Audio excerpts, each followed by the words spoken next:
The Grand Princess Chapter 37 to Chapter 66. Li Rong slept in a daze for a while. She inadvertently raised her hand and touched her face.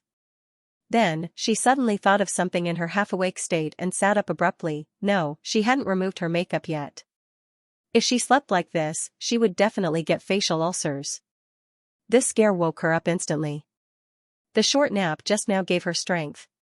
She was about to get out of bed when she noticed that someone was sleeping next to her. Pei Wenxuan was lying under the quilt and sleeping soundly. Li Rong was stunned. She didn't think that Pei Wenxuan would actually get on her bed. It could be seen that this person was really tired. Otherwise, with his temperament, he wouldn't do such a rude thing even if he was beaten to death. Pei Wenxuan slept too comfortably. Li Rong felt a little sleepy when she heard the soothing sound of his breathing. She quickly slapped Pei Wenxuan's body and called Pei Wenxuan, Pei Wenxuan. Pei Wenxuan suddenly sat up and said in surprise, "What's the matter?"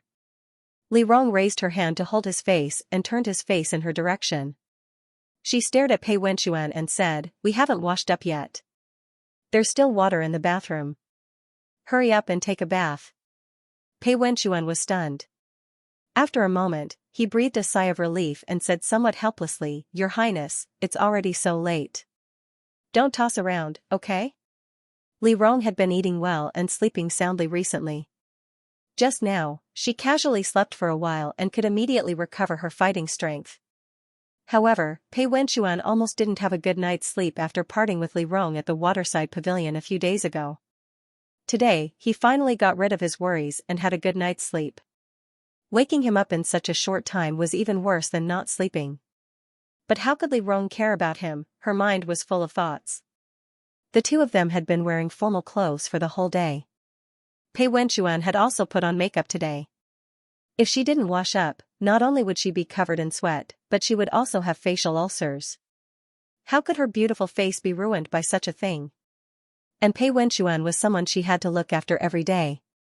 It would be a pity if that immortal face was ruined by a few facial ulcers. Therefore, she squeezed Pei Wenxuan's face and stared at him. "Pei Wenxuan, are you still a man?" When Pei Wenxuan heard her question, he knew that she was going to toss. He immediately covered his face in pain and wailed and fell to the side, "I'm not a man. Your Highness, please send me to the palace tomorrow to castrate me. I want to sleep." Before he could finish his sentence, Li Rong threw him out of the room and sent him tumbling down the stairs. Pei Wenxuan was lying on the floor with the quilt in his arms. Li Rong came down from the bed and looked down at him. "Go to the bathroom and clean yourself up. Don't blame me if you don't clean yourself up before I come back." When Pei Wenxuan heard this, he hugged the blanket and curled up on the floor, feeling wronged. "Your Highness, the water is cold. You're warm." Li Rong put on his coat and looked at Pei Wenxuan as if he was looking at an idiot. "Can't you just warm the water?"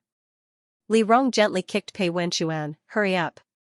After Li Rong finished speaking, he flipped his hair back and opened the door.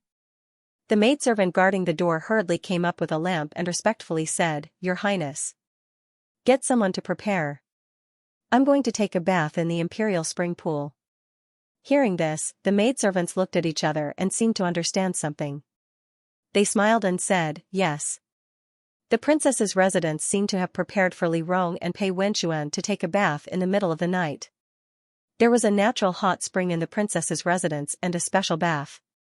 When Li Rong went in, everyone was already prepared. After helping Li Rong change clothes, they helped Li Rong into the pool. Li Rong lay in the pool and closed her eyes to rest. The maidservants next to her helped her remove her makeup, and the other helped her clean her hair and massage her scalp. Li Rong enjoyed lying in the pool and listened to the Jing Mei who was helping her remove her makeup. She smiled and said, "Your Highness, how do you feel today?" "How do I feel?" Li Rong didn't respond for a moment. The maidservant next to her laughed secretly. Li Rong suddenly reacted. She felt a little helpless. Although the maidservants next to her were not married, they knew a lot. But she couldn't tell them the truth. She could only say perfunctorily, "Very good. The prince consort should be very gentle, right?" Jing Lan suddenly asked while massaging Li Rong's scalp. Li Rong felt a little strange. "Why are you all so concerned about this?" When she asked this, everyone laughed again. Your Highness, Jing Mei said with a smile, we were waiting just now. We thought that the one who would come to the Imperial Spring Soup would be the Prince Consort. We didn't expect that you would come over and leave the Prince Consort in the clean room. Li Rong felt a little embarrassed. She didn't know whether to say that Pei Wenxuan was in poor health or that she was in good health. Fortunately, the maidservants here were all unmarried girls. She coughed lightly and said casually, it's not as exaggerated as you think. The water here is warm. Don't ask so many questions. Give me the bath bean. Li Rong's attempt to cover up made everyone laugh. However, they didn't say anything. They waited on Li Rong until she finished bathing and dried her hair. Then, they sent Li Rong back to her room. When Li Rong returned to her room, Pei Wenxuan had already finished bathing. He had asked someone to change the water in the room. But because his bath time was shorter, when Li Rong returned, he was sitting cross-legged on the bed and drying his hair. When Li Rong walked in, he looked up and said nothing. He lowered his head and continued to dry his hair. The maid closed the door behind her. When Li Rong walked to the bed, Pei Wenxuan's movements became a little stiff. Li Rong sat on the bed. Pei Wenxuan hurriedly got up and wanted to leave. Li Rong raised her hand and pressed it on the bed railing, directly blocking Pei Wenxuan's way out. She said calmly, sit down. I have something to talk to you about. It's late now. Pei Wenxuan saw that Li Rong's expression wasn't very good. She forced a smile and said, do you want to sleep first?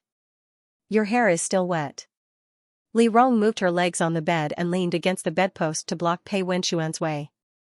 Pei Wenxuan knelt back down and took a deep breath. I can get out of bed and talk. I want to talk to you in bed. No. Pei Wenxuan stuttered.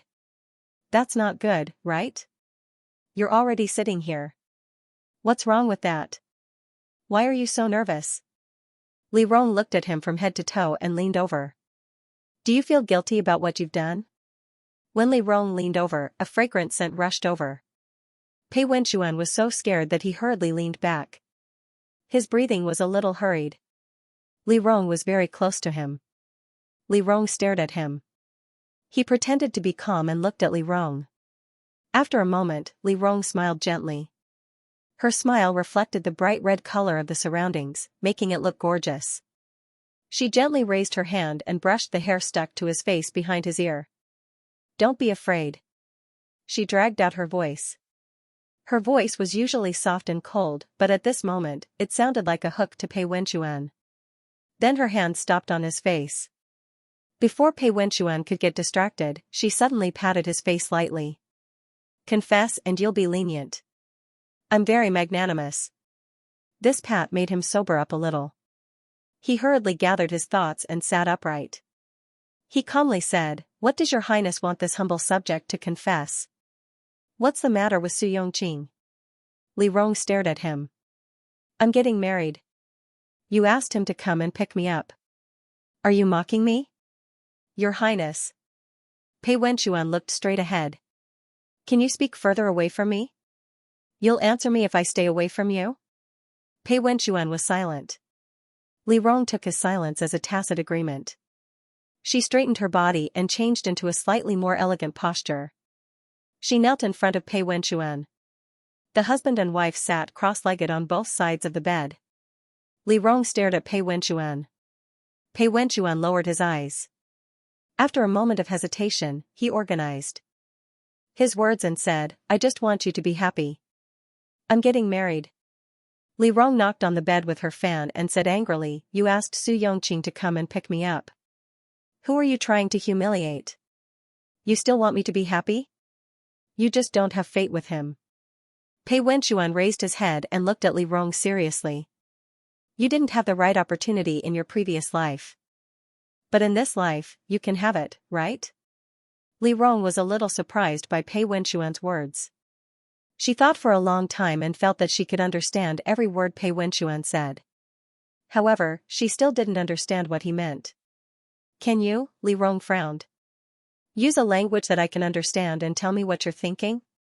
What I mean is, in this life, you can start over with Su Yongqing. Why should I start over? Li Rong asked subconsciously. Because you love him. Pei Wenchuan answered seriously. I love him? Li Rong was so frightened by Pei Wenchuan that she stuttered. She grabbed her fan and said blankly, Why didn't I know? You were with him for 25 years. Pei Wenchuan lowered his eyes. I saw it all. He treated you very well and protected you very well. When you were with him, you were very happy. Even in this life, when you saw him, you were different. Li Rong listened to Pei Wenchuan's words and felt a little lost. Pei Wenchuan looked up at her and said softly, Li Rong, you're actually the best at lying to yourself.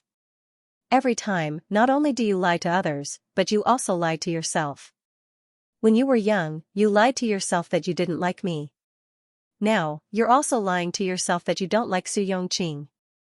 But it's not that you don't like him. You're just afraid.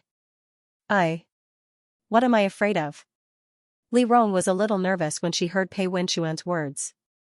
She vaguely felt that Pei Wenchuan was right, but she also felt that something was wrong. She only felt that this conversation made her feel embarrassed and embarrassed. She was so embarrassed that she even regretted asking this question. But she wanted to hear more. She wanted to know what kind of person she was in Pei Wenchuan's eyes and what she thought. You're afraid that he'll be the same as before. You're afraid that the love he gave you in this life will be the same as in your previous life. Li Rong, you always say that you understand Su Yongqing and that you understand Su Yongqing's choice. You don't resent him. But if you don't resent him, why did you give up on him from the beginning? Li Rong was stunned. Pei Wenchuan laughed. You still resent him.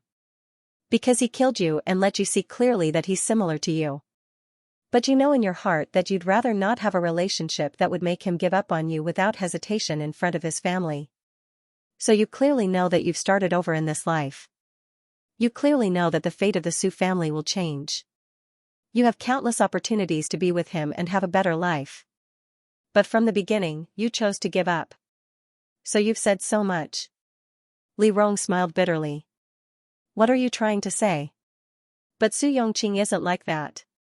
Pei Wenchuan's words were full of sincerity. You think that between his wife and his family, he'll definitely choose his wife. You think that he won't truly love anyone. But do you understand the 20-year-old Su Yongqing? If he doesn't have you in his heart, if he's really as calm as you say, if love doesn't occupy such an important position in his life, then he wouldn't have come on the day of the waterside pavilion. Before we got married, I asked him. Pei Wenchuan had a slight smile on his face. I said that between his wife and his family, who should he choose if there's a conflict? He told me that his wife is also his family, so his choice is reasonable. He's not what you think he is. He can give you the love you want. He can give it to me. Li Rong felt a little helpless. Why should I want it? Because you want to live a good life. Pei Wenchuan looked into her eyes. You don't want to live like in your previous life. You want His Highness the Crown Prince to have a good future. You want a beautiful family. You also want someone to love you and love you. You want children to be at your knees. You want to have someone to rely on in your old age and go to hell together. Isn't that right? Li Rong was speechless. Pei Wenchuan took a deep breath. You want all of this? He was the person you were most likely to fall in love with. You could have had a good relationship with him. In this life, why don't you try to fight for it and work hard for it? Don't always think that you're old. You're 18 years old now. You're in the prime of your life. Why do you want to block all possibilities? Today, when Su Yongqing picked you up, didn't you think that one day, you could get married? Wouldn't you be very happy? I didn't think about it. Li Rong saw Pei Wenchuan speak so passionately and felt a little guilty. She felt that if she didn't think about anything in her mind, she would be letting down Pei Wenchuan's good intentions. Moreover, she felt that what Pei Wenchuan said made some sense. However, she didn't know why, but she didn't have any desire to immediately put it into practice. Seeing that Li Rong was still resisting, Pei Wenchuan felt a little disappointed. He immediately said, then think about it now. Imagine it now. If you get married, will you have a better life? I'm a little sleepy. Li Rong felt that this topic couldn't be continued. She quickly said, I have something to do tomorrow. Let's go to sleep first. No. Pei Wenxuan reached out to stop Li Rong, who was about to fall asleep. He helped her up. It's not easy for me to have a serious talk with you. We have to make this problem clear. What problem? Li Rong was confused. Pei Wenxuan looked serious. The problem of how you'll marry Su Yongqing. Let's sleep. Li Rong immediately fell down again. Pei Wenxuan once again stopped Li Rong halfway and helped her up. Don't make trouble. Listen to me. Facing your feelings for Su Yongqing is the first step for you to open your heart. Only when you learn to face yourself can you live a good life. Li Rong listened to these words and felt a headache. She took a deep breath and sat cross-legged. She rolled up her sleeves and said, Okay, you say it. I'll listen. Let's see who can endure who tonight. What great principles do you have? Bring it on. First, tell me, what benefits will I get if I marry Su Yongqing? First, you and Su Yongqing have the same identity and similar thoughts. When you're together, you can be like confidants and good friends. You'll be together for the rest of your life and become an immortal couple. Second, Su Yongqing has a noble status. You'll be like a tiger with wings if you're together with him. In the future, no matter what His Highness the Crown Prince wants to do, with Su Yongqing around, it will be much more convenient. Third, you're already in love with him. You have feelings for him. Pei Wenxuan fully displayed his instincts in the imperial court. He told Li Rong about Su Yongqing's good points one by one and described their beautiful future after marriage. Li Rong widened her eyes and stared at Pei Wenxuan. She didn't believe that Pei Wenxuan, who was so sleepy just a moment ago, wasn't sleepy now. However, Pei Wenxuan was fully aware of Li Rong's intentions. He was used to being strong when facing strong opponents. If Li Rong wanted to torture him, he would never let Li Rong succeed. Therefore, he braced himself and looked at Li Rong. He racked his brains and spoke leisurely, fully demonstrating the necessity of Li Rong marrying Su Yongqing. Pei Wenxuan was too talkative. He was a man on a stage and slowly talked until the rooster crowed. Li Rong supported her head with her hand and dozed off while listening to Pei Wenxuan's magical voice. Pei Wenxuan became more and more energetic as he spoke. When he saw Li Rong had the intention of falling, he immediately shook her awake and said seriously, Your Highness, have you thought it through? Then Li Rong quivered and immediately woke up. With a serious face, she asked again, Not to mention that the authenticity of your words is questionable. Even if it's true, I'm already married to you. How can I marry him? I've thought about it for your highness, Pei Wenxuan said and immediately got off the bed. Li Rong saw him run away and sighed in relief. Just as she was about to fall to the side, Pei Wenxuan returned to the bed and respectfully presented a memorial. This is the plan I've drafted for your highness. I've thought about it. For your highness and Su Yongqing to continue their relationship, we need to divide it into 3 steps. First, become intimate friends. Your highness needs to have a correct understanding of your own mentality, let down your guard against your previous life, and have a correct understanding of Su Yongqing. Li Rong took the memorial and listened to Pei Wenxuan's words in the dark. In shock, she opened the memorial that wrote a detailed solution to the problem of marrying Su Yongqing. The memorial was as long as Li Rong's hand. Under the moonlight, Li Rong saw the densely packed words on it and listened to Pei Wenxuan continue. Second, know the enemy. We need to determine Su Yongqing's current attitude towards your highness and feelings. Leave this to me. Pei Wenxuan put his hand on his chest and looked very serious. It was very reassuring. I'll go and establish a good relationship with Su Yongqing first and determine Su Yongqing's feelings towards your highness. After confirming Su Yongqing's feelings, we'll start the 3rd step, control the enemy. I'll be the one to complete this step. The main thing is to let Su Yongqing know that your highness and I are allies. He actually still has a chance. Fourth, capture the enemy. After Su Yongqing has a chance, we'll create some opportunities for your highness and Su Yongqing to have some contact. With your highness's ability, a mere Su Yongqing will be easily captured. He will definitely bow down to you. When the time comes, your highness will make an agreement with him. You. Li Rong was stunned. You have too much confidence in me? No, Pei Wenxuan said seriously, this is my comprehensive evaluation of your highness. With your highness's appearance, methods, and temperament, if there's a suitable opportunity, which man in this world wouldn't adore you? Your highness, please don't belittle yourself. You make it sound so good. Li Rong murmured, I almost believe you. Does your highness not believe me? Pei Wenxuan's appearance was like a civil official remonstrating to death, which made Li Rong suck in a breath of cold air. She listened to the rooster crowing outside and held the booklet in her hand. She suddenly realized that Pei Wenxuan came prepared. She was afraid that she wouldn't be able to win this eagle-slaying competition. She took a deep breath and decided to use the enemy's plan to beat him at his own game. She wanted to use the enemy's spear to attack the enemy's shield, so that Pei Wenxuan could also understand her feelings. Thus, she nodded and said, the Lord Pei's words are very reasonable. I suddenly realized, as if I'd been enlightened. I've been reborn in order to make up for my regrets. I'm very grateful that the Lord Pei is so considerate of me. In order to repay the Lord Pei's kindness, I've decided to take your marriage. Pei Wenxuan froze in place and repeated, my marriage? Yes. Li Rong nodded seriously, the Lord Pei and second Miss Qin were unlucky back then. Now that I've been reborn, second Miss Qin hasn't entered the palace yet. The Lord Pei should summon up the courage to chase after her. No, there's no need. When Pei Wenxuan heard Li Rong mention Qin Jinjin, he suddenly became restless, let's talk about your highness, no. Li Rong pressed Pei Wenxuan's shoulder and said sincerely, the Lord Pei is so considerate of me. How can I not be considerate of the Lord Pei? Lord Pei, you don't have to decline.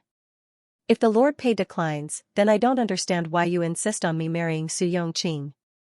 Pei Wenxuan froze when he heard this.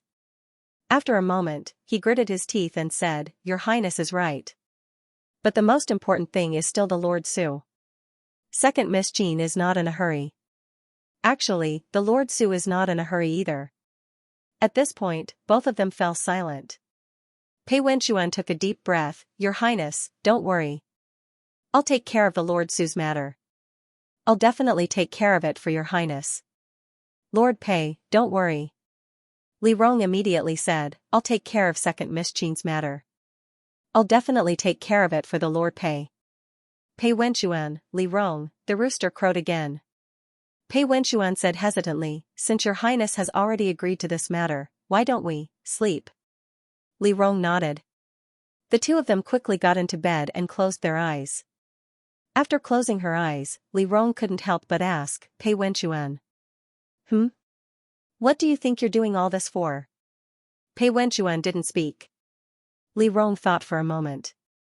In fact, she didn't need Pei Wenxuan to say it. She could guess that Pei Wenxuan was indeed doing it for her own good. Perhaps the method was a bit wrong, but Pei Wenxuan really did want her to live well in his heart. She couldn't help but laugh silently in the night, look at our relationship. Husband and wife aren't husband and wife, and alliance isn't a pure alliance. We've been through 30 years of ups and downs. On one hand, we're ridiculing each other, but on the other hand, we want to be good to each other. After getting married, we still have to help each other plan for other people's marriages. What kind of relationship is this? Pei Wenxuan was silent. When he heard Li Rong say these things, he felt an indescribable stuffiness in his heart. He turned his back to Li Rong and said in a low voice, if you think highly of me, you can treat me as an older brother. Then forget it. Li Rong immediately rejected, I don't have the hobby of looking for an older brother. Then it's up to you. Pei Wenxuan couldn't be bothered to pay attention to her. Li Rong thought for a moment, then suddenly turned around and leaned over to Pei Wenxuan, can you be considered as my close friend? Stay away from me. Pei Wenxuan shrank back, don't come near me. You're scaring me. Li Rong laughed, turned over, and moved away from him. She didn't know why, but she seemed to have suddenly found a new word to define her relationship with Pei Wenxuan. Pei Wenxuan. She poked Pei Wenxuan's back with her hand, I think this word is very suitable for you. From today onwards, you're my close friend. Then what are you to me? Are we brothers? Pei Wenxuan retorted, and Li Rong suddenly laughed out loud. She didn't feel sleepy for a moment, and continued to nag, you're in my boudoir now, you Oh my god. Pei Wenxuan couldn't help but turn over and raise his hand to cover her mouth, and said seriously, let's go to sleep, okay? Li Rong blinked, and Pei Wenxuan took a deep breath. Okay, I'm your close friend. Let's go to sleep? Li Rong smiled and closed her eyes, satisfied. Seeing Li Rong close her eyes, Pei Wenxuan sighed, forgot to turn around, and fell asleep face to face with her. Before he fell asleep, he vaguely thought, tomorrow, I have to ask for more bedding, so that it'll be softer when I sleep on the floor. If this continues, I'm afraid I'll die young. After the two slept for less than 2 hours, there was a knock on the door. Jing Lan stood outside and respectfully said, Your Highness, Prince Consort, His Majesty is holding a banquet in the Hall of Supreme Harmony at noon today. You should get up. When Li Rong heard this, he used his willpower to open his eyes and pushed Pei Wenxuan, get up quickly. Pei Wenxuan raised his hand to cover his eyes and frowned in pain. After a while, he pushed himself up and shook his head, get up. The two encouraged each other to get up. Just as they were about to leave, Li Rong moved and landed on the bed with the white handkerchief. The two looked at the white handkerchief together. Li Rong raised his head and looked at Pei Wenxuan, you deal with it. Pei Wenxuan helplessly went forward and picked up the white handkerchief. He cut his finger and dyed it with blood.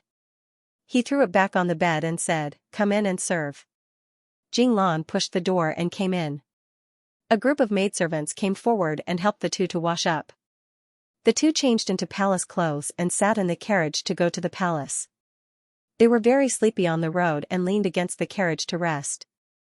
After sleeping in the palace, the two felt the carriage stop and came back to their senses. The two rested in the carriage for a while and finally went out one after the other. At this time, the Hall of Supreme Harmony was full of people. Li Rong and Pei Wenxuan greeted the officials in the hall and walked to the back of the hall. There was a small room at the back of the hall. The Emperor and Empress led the imperial family to have a private banquet. Li Rong and Pei Wenxuan entered the small hall and bowed to the Emperor and Empress. The Emperor and Empress gave them gifts and let them stand up. The husband and wife sat next to the Emperor. The palace banquet was lively. Everyone in the harem was here. No one spoke and secretly looked at Pei Wenxuan. Pei Wenxuan's expression did not change. He pretended not to notice the gazes of the people next to him and chatted with Li Ming. Li Ming could be considered familiar with Pei Wenxuan. Usually, they would talk about business. At this moment, they rarely talked about family matters. Most of the greetings were about trivial matters. However, Li Ming was willing to take care of Pei Wenxuan. In the eyes of everyone, there was another meaning. Li Ming and Pei Wenxuan exchanged a few words and then asked about the situation of Li Rong's Princess Fu. Li Rong answered. After chatting for a while, it was time to start the banquet. The dishes were served one by one. Previously, after Li Rong taught the princesses to be obedient, they didn't dare to make trouble.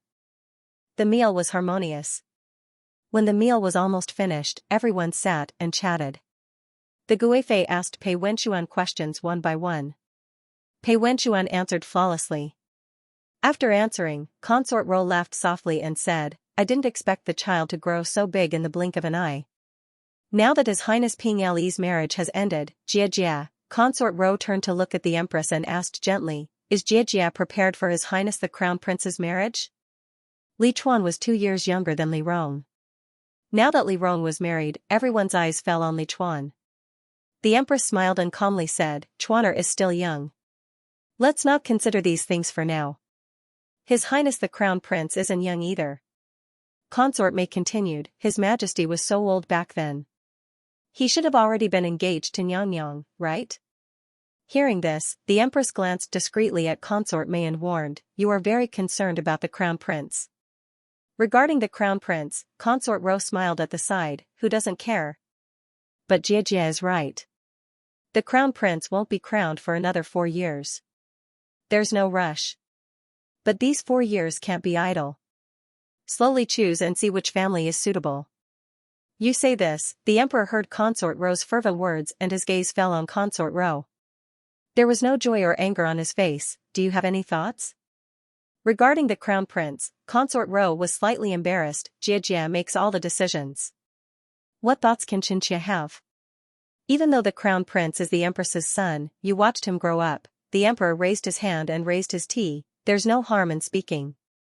This is what Xianxia thinks. Consort Ro tucked her hair behind her ears and raised her eyes to look at Li Chuan. His Highness the Crown Prince is of noble status. In terms of status, there isn't a woman in the world that is a good match for you. There's no need to consider status as the first choice for marriage. The most important thing is character. Xianxia has a young niece at home. Her personality is gentle and virtuous. She is about the same age as His Highness. Xianxia dares to recommend her and feels that this young niece is very suitable. When these words were said, Li Chuan's cold eyes swept over. The Empress's expression was also very ugly. The Emperor raised his eyes to look at Li Chuan. Seeing his unkind expression, he frowned and turned to look at Li Rong. He saw Li Rong lowering his head and blowing on the tea leaves in the teacup with an expression of contentment. He couldn't help but be puzzled and asked, Ping Le, you're not going to ask about your younger brother's marriage? Li Rong was called and raised his head. His expression was blank as he asked, what's there to ask? It's such a big matter. Li Ming was amused by Li Rong. You're not going to care? Fu Huang, Li Rong put down the teacup, his expression serious. The palace has its rules. Consort Ro Nyang doesn't know, but how could Xianxia not know? Even though Chuaner is my younger brother, he's also the heir to the throne. His marriage, other than Fu Huang and Empress Mother, who dares to say anything?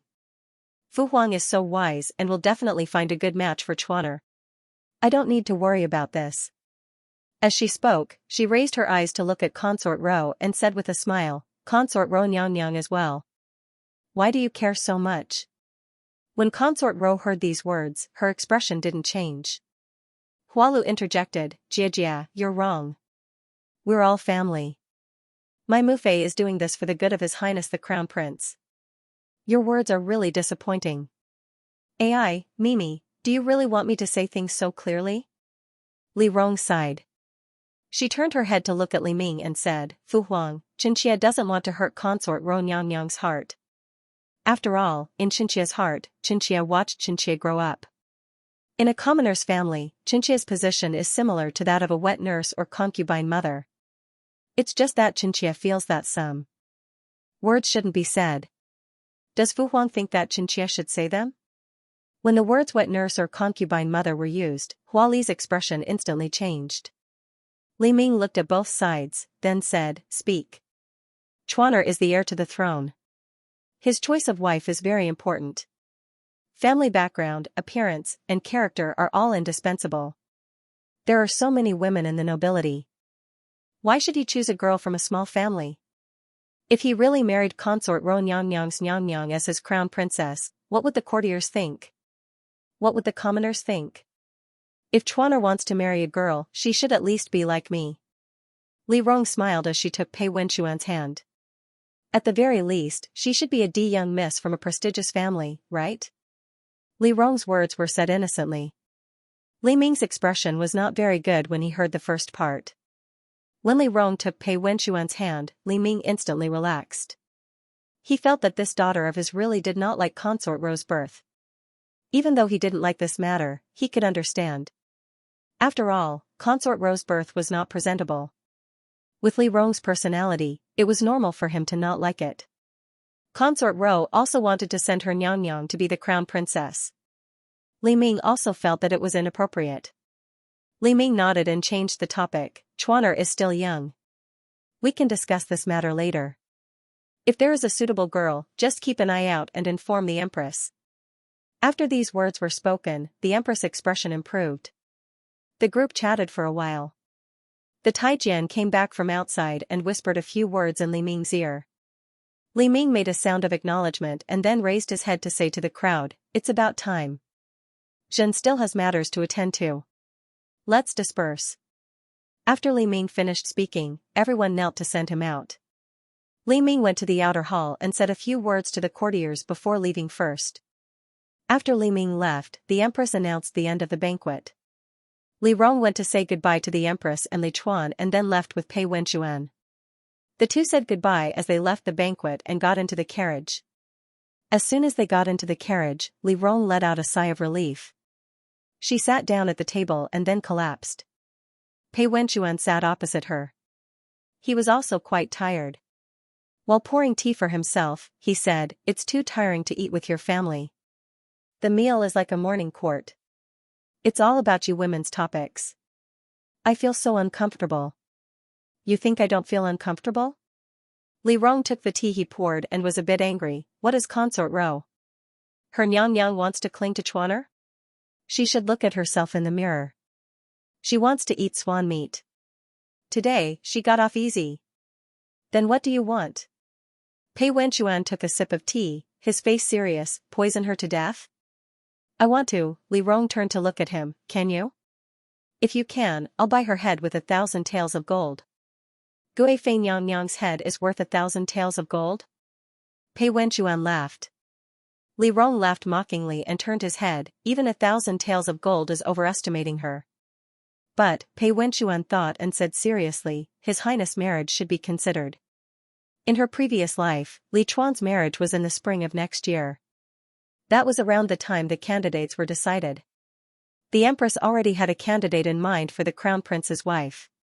She was only looking for a side fei. Li Rong was thinking when he heard Pei Wenchuan say, "What is the princess plan for His Highness the Crown Prince's marriage? Will it be like in the previous life and use marriage to stabilize the Crown Prince's position, or do you have other plans? What do you think?" Li Rong picked up the teacup and took a sip. In fact, both of them understood that they weren't discussing Li Chuan's marriage, but Li Chuan's position as the Crown Prince. They were discussing how to fight for it. In the previous life, the Empress found a main wife and 4 side fei for the Crown Prince. This indeed stabilized the relationship between the Crown Prince and the aristocratic families. If your Highness thinks that the Crown Prince will walk the same path as in the previous life and rely on the power of the aristocratic families and the military power in the northwest to fight against His Majesty, this is indeed a path. Li Rong didn't speak. She used the golden fan to gently tap the palm of her hand. What about the other path? Your Highness, do you remember how His Highness the Crown Prince was deposed in the previous life? Pei Wenchuan suddenly asked. Li Rong knew that he wouldn't casually ask such a question, so she seriously thought about it and replied, Chuaner didn't have any military power and relied entirely on the aristocratic families. Imperial father used Prince Su as a puppet and secretly supported the ordinary aristocratic families. Any aristocratic family that relied on Prince Su would be promoted to fight against Chuaner. Li Ming was an extremely patient emperor. His encirclement and suppression of Li Chuan was almost omnidirectional. He supported the ordinary aristocratic families and secretly supported the second-rate aristocratic families to fight against the first-rate aristocratic families. He suppressed Li Chuan's support in the imperial court. He planned to seize the military power of the Yang family and give it to Prince Su's uncle, giving Prince Su the military power to fight against Li Chuan. At the same time, he instigated the relationship between Li Chuan's concubines in the imperial harem. With the death of one of the concubines, he aggravated the separation between Li Chuan and his in-laws. From the inner court to the imperial court, there was almost no place that was peaceful. His Highness the Crown Prince was tied to these aristocratic families, but His Highness's thoughts were on the world and not on any aristocratic family. Later on, the Crown Prince and these aristocratic families appeared to be united, but were actually divided. Both sides had disputes. Later on, Prime Minister Shangguan died of illness and the Shangguan clan declined. The Crown Prince was forced to have closer relations with the other aristocratic families, but these aristocratic families didn't absolutely obey His Highness's orders.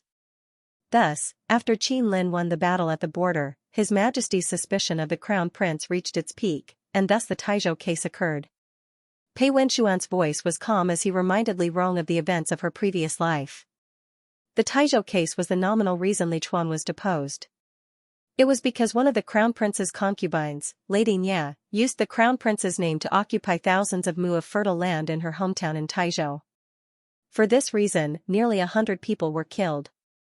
One of the victims was lucky enough to escape and went to Huajing to seek redress. This case shocked Xianxia, and there was no one in the world who was not indignant. Before this, Li Chuan was implicated in more than one case of the aristocratic families abusing the law. Coupled with this case, Xianxia was boiling with anger. Scholars from all over the country wrote articles to suppress Li Chuan. Hundreds of officials knelt in front of the imperial study and pleaded for the crown prince to be deposed. Li Chuan had no military power and lost the support of the people, so it was only natural that he was deposed. After Li Chuan was imprisoned, Li Ming announced a thorough investigation of the Shangguan clan in order to be fair. As a result, Li Rong was imprisoned, Qin Jinjin went to the northwest, and Pei Wenxuan lobbied everywhere. In the end, Pei Wenxuan persuaded the aristocrats.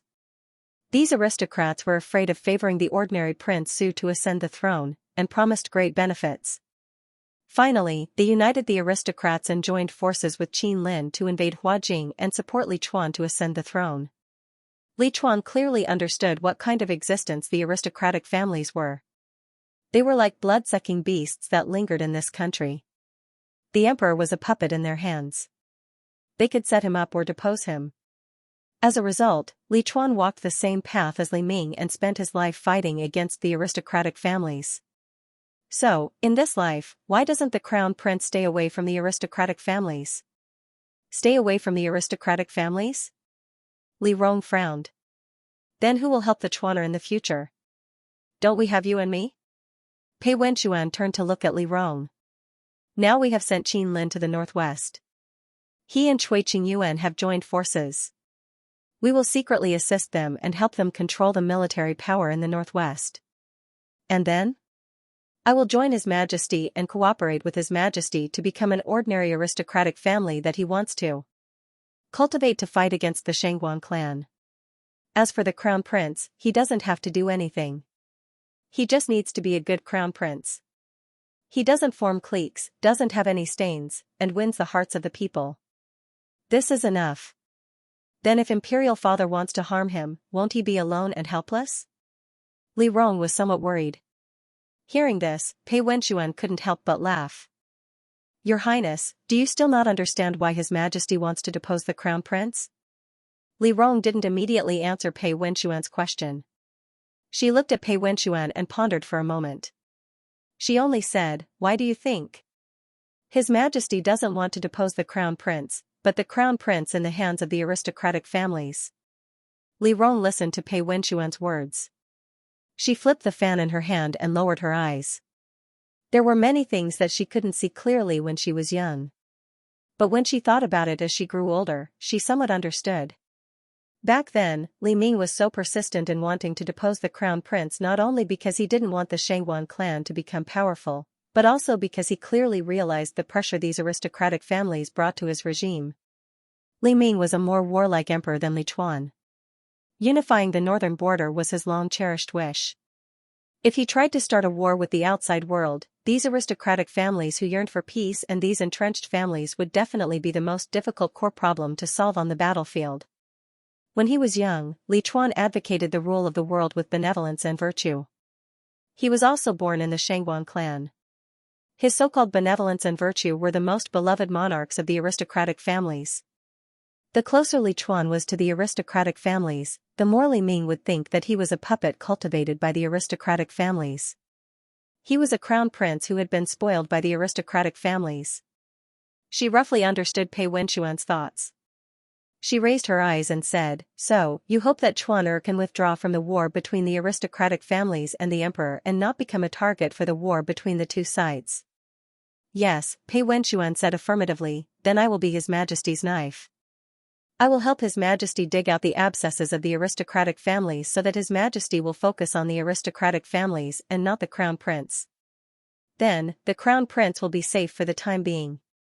But Chuaner can't have no subordinates." Li Rong was still worried. He needs people to help him. Isn't there an imperial examination system? Pei Wenxuan looked at Li Rong. Li Rong was slightly surprised.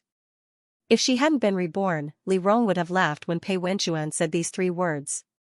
Since the imperial examination system was implemented, not to mention that most of the people selected were the children of the aristocratic families, even if there were some truly poor people, they would only be small officials in the corners.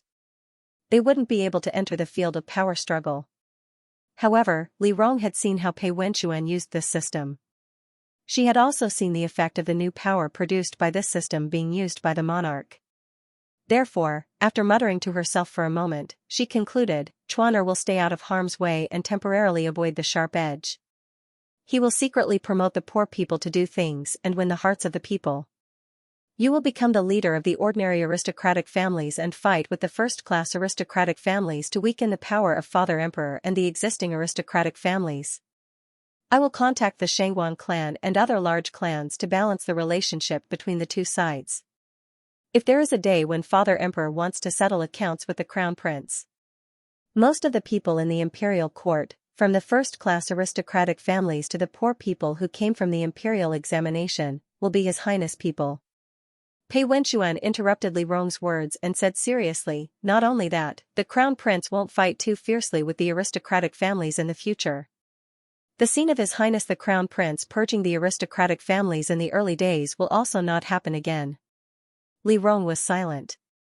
Pei Wenxuan saw that she didn't speak and guessed what she was hesitating about.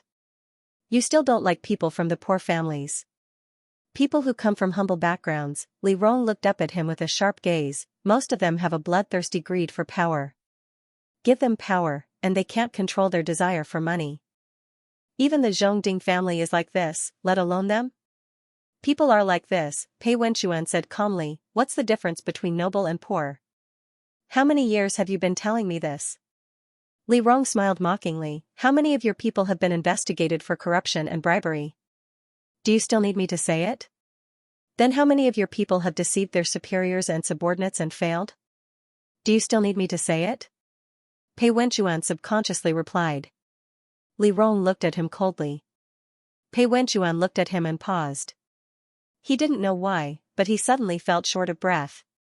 He coughed lightly, turned his head, and said slowly, I'm just giving a suggestion.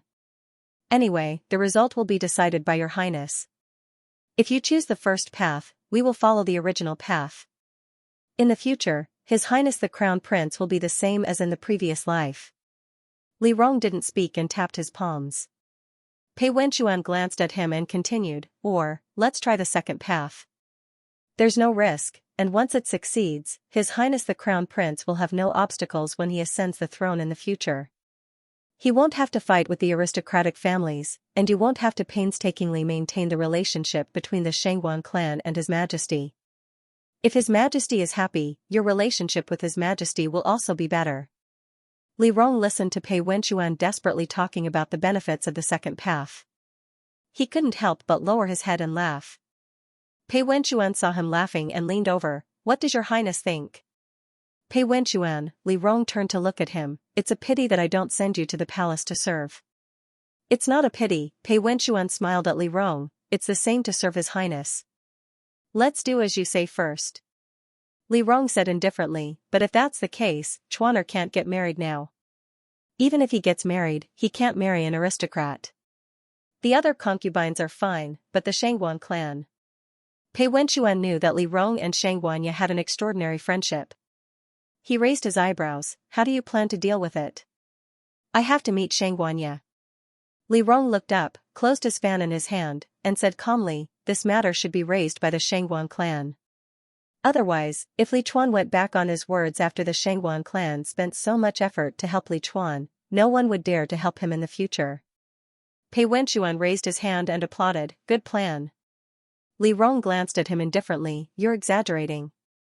Then it's settled. Pei Wenxuan returned to his usual expression, picked up his tea, and said calmly, I'm responsible for helping His Majesty here. You're responsible for contacting the Xianxia clan, Su clan, and other aristocrats. Don't let them feel that the Crown Prince is completely cut off from them. As he spoke, Pei Wenxuan thought of something. He looked up at Li Rong, hiding the faint bitterness in his heart, and said, His Highness can take this opportunity to cultivate some feelings with Lord Su. Then I'll have to ask you for a favor. Li Rong's expression was calm. Contact second Miss Qin properly and cultivate their relationship. She and Chuaner have an ill-fated relationship, so don't meet.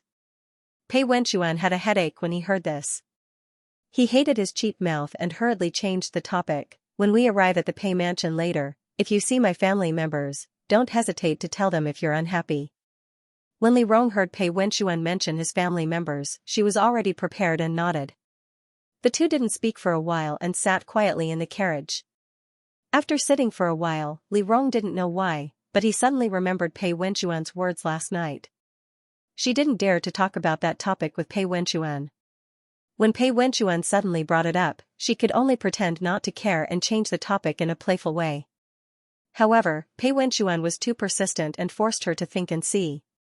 She used the golden fan to lift the curtain and saw the birds flying outside. Pei Wenxuan. She suddenly called Pei Wenxuan's name. Pei Wenxuan looked up blankly and saw Li Rong turn his head and look at him quietly. I'll believe you for once in my life. If you lead me astray, I'll cut you and feed you to the dogs. Pei Wenxuan was at a loss for a moment. He didn't know why Li Rong believed him. He thought for a moment and guessed that he should be the one who planned this plan for Li Rong. So he smiled confidently, put his hand forward, and nodded slightly. Your Highness, don't worry. I've thought about everything. There's absolutely no problem. Li Rong saw Pei Wenxuan's confident smile and didn't know if he had really thought about it or not, but Li Rong didn't want to bicker with him. She was already used to Pei Wenxuan's ability to take people by surprise in certain details. The two of them went straight to the Pei residence from the palace. According to the customs, a normal bride would go to her parents-in-law early in the morning the next day to serve tea. However, because Li Rong was a princess, Li Ming invited all the officials to a banquet in the morning to show his love for her. As a result, the visit to the Pei family was delayed until the afternoon. After the two of them finished discussing the matters of the imperial court in the carriage, they wanted to sleep for a while, but they didn't expect to arrive directly. When Pei Wenxuan helped Li Rong down the carriage and stepped through the door, he couldn't help but whisper, "Do you still remember my family?" "Yes." Li Rong answered quickly, "Your second uncle Pei Lixian is a smiling tiger, your third uncle Pei Liwen is an idiot. You have 3 older cousins and many younger sisters. The 3 older cousins are first jealous, second wicked, third Uncle Rabbit, and your mother. That's enough." Pei Wenxuan was afraid that Li Rong would scold his entire family if she continued, so he quickly stopped her. "I know you remember them very clearly. I won't introduce them. Other than my mother, you can do as you please." Li Rong looked up at him. Pei Wenxuan saw her looking over and quickly smiled. "I'll go back and massage your shoulders. Then I'll give face to the Lord Pei." Li Rong heard Pei Wenxuan's exchange and immediately smiled. The two of them were led into the main hall by the servants. As soon as they entered, Li Rong saw a group of people. This group of people stood up, led by Pei Liwen, and greeted Li Rong. Li Rong nodded and had everyone stand up. Then, she was led to the left of the first row by the main seat. Pei Wenxuan sat beside Li Rong, while Pei Lixian sat across from Li Rong. Pei Wenxuan's mother, Mrs. Wen, and Pei Wenxuan's grandfather sat on the left and right sides of the table. Mrs. Wen's chair was slightly lower to distinguish her from Pei Wenxuan's grandfather, Pei Xianxia. Obviously, she was not used to such an occasion. Li Rong sat beside her. Although he did nothing, Mrs. Wen felt an invisible sense of oppression. She looked up at Pei Wenxuan for help. Pei Wenxuan hurriedly said, "Mother, this is Her Royal Highness. You don't have to be so reserved. Today is a family banquet. You can just chat with His Highness." Hearing this, Wenxuan relaxed a little. Li Rong smiled and did not say anything. Everyone was still sizing him up. She was used to these gazes. However, the Pei family was a little exaggerated. Everyone, including the servants and maids in the inner courtyard, squeezed through the gaps and peeked at Li Rong. Pei Wenxuan was a little embarrassed. In his previous life, he was in a similar situation. He remembered Li Rong laughing at him back then. He hurriedly turned his head to look outside and whispered, "Clean up the courtyard. How can anyone come in?" Hearing this, the servants subconsciously looked at Pei Lixian. Pei Lixian lightly coughed and the housekeeper went out to clear the courtyard. Li Rong looked at Pei Wenxuan, then turned to Pei Lixian and said, "It seems that Lord Pei is in charge of the family. My brother is not here." Pei Lixian respectfully said, "Sister-in-law is usually in good health, so I help to take care of her." "I see." Li Rong nodded, "Then it must be hard on you." Pei Lixian's expression did not change. He respectfully said, "It is what I should do." As the two of them talked about this topic, everyone present was a little afraid. They were afraid that Li Rong would be immature and bring up the matter of Pei Wenxuan being the housekeeper. It was impossible for Pei Wenxuan to take care of it. However, Li Rong was a princess. It was inevitable that there would be a conflict. Pei Xianxia also saw this and lightly coughed. He looked at Li Rong and said, "Granddaughter-in-law, are you well today? Did you tire yourself out yesterday?" Pei Xianxia was no longer in the imperial court. However, he was once a minister. Although he could not be compared to Pei Lizzie, he was still a high-ranking official. In addition, he was older. He took the initiative to talk about Li Rong's status as a princess and treated it as a family banquet. Li Rong smiled and nodded slightly, only saying, "I'm fine." Such concise words made it difficult for people to continue. Everyone realized that Li Rong was not a kind person and was likely to be docile. For a moment, they did not know what to do. Seeing this, Pei Lishan smiled, "Why don't we serve tea first? She got married yesterday and today is the banquet in the palace. Her Highness must be tired."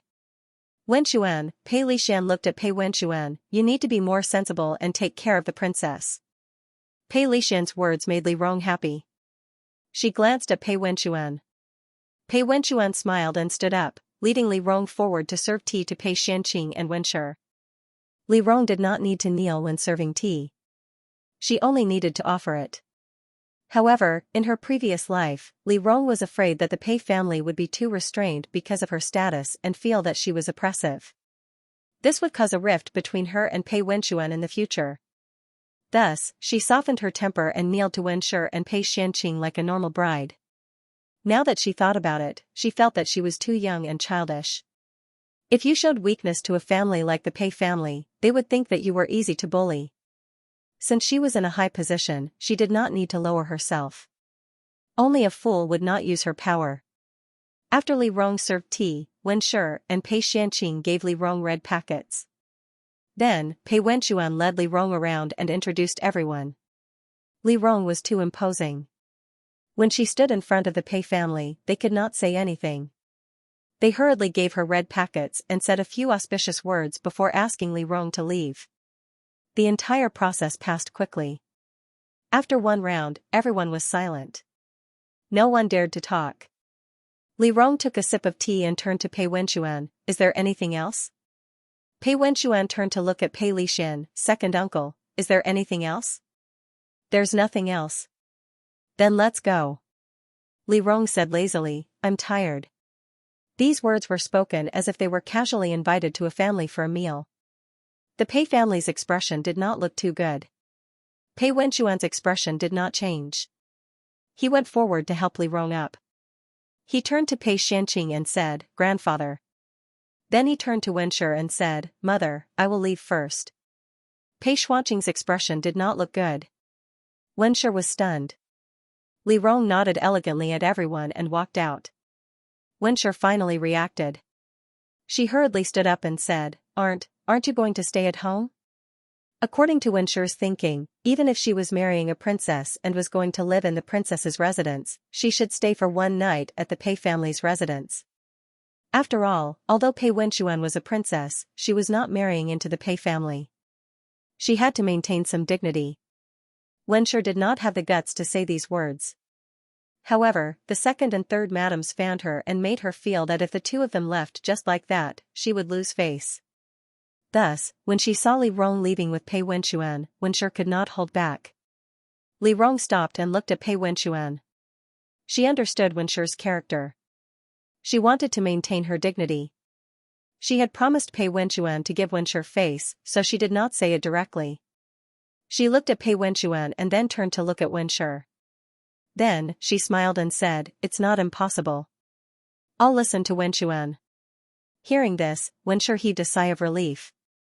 She looked up at Pei Wenxuan and said, "Wenxuan, then." "Mother." Pei Wenxuan knew that Li Rong said this. If he really dared to stay, she would skin him alive. Thus, Pei Wenxuan smiled and said, "There are still many things to arrange in the princess's residence. I'll come back to accompany you another day.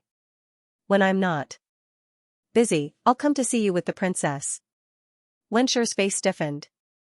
But since Pei Wenchuan had said this, Wenshi could not say anything. She could only stutter, then you go ahead. Pei Wenchuan and the others bowed and then walked out with Li Rong. When they got on the carriage, Li Rong yawned and said, "Finally, I can rest." As she spoke, she looked up at Pei Wenchuan, who was sitting opposite her and thinking about something.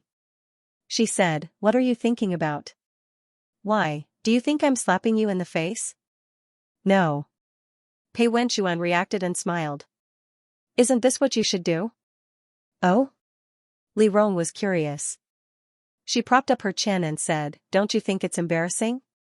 You have your own life." Pei Wenchuan poured tea and said calmly, "You can't wrong yourself just because you married me. You can live your life however you want. They can't do anything to you. About your mother, I'll talk to her myself. You're marrying me, not her."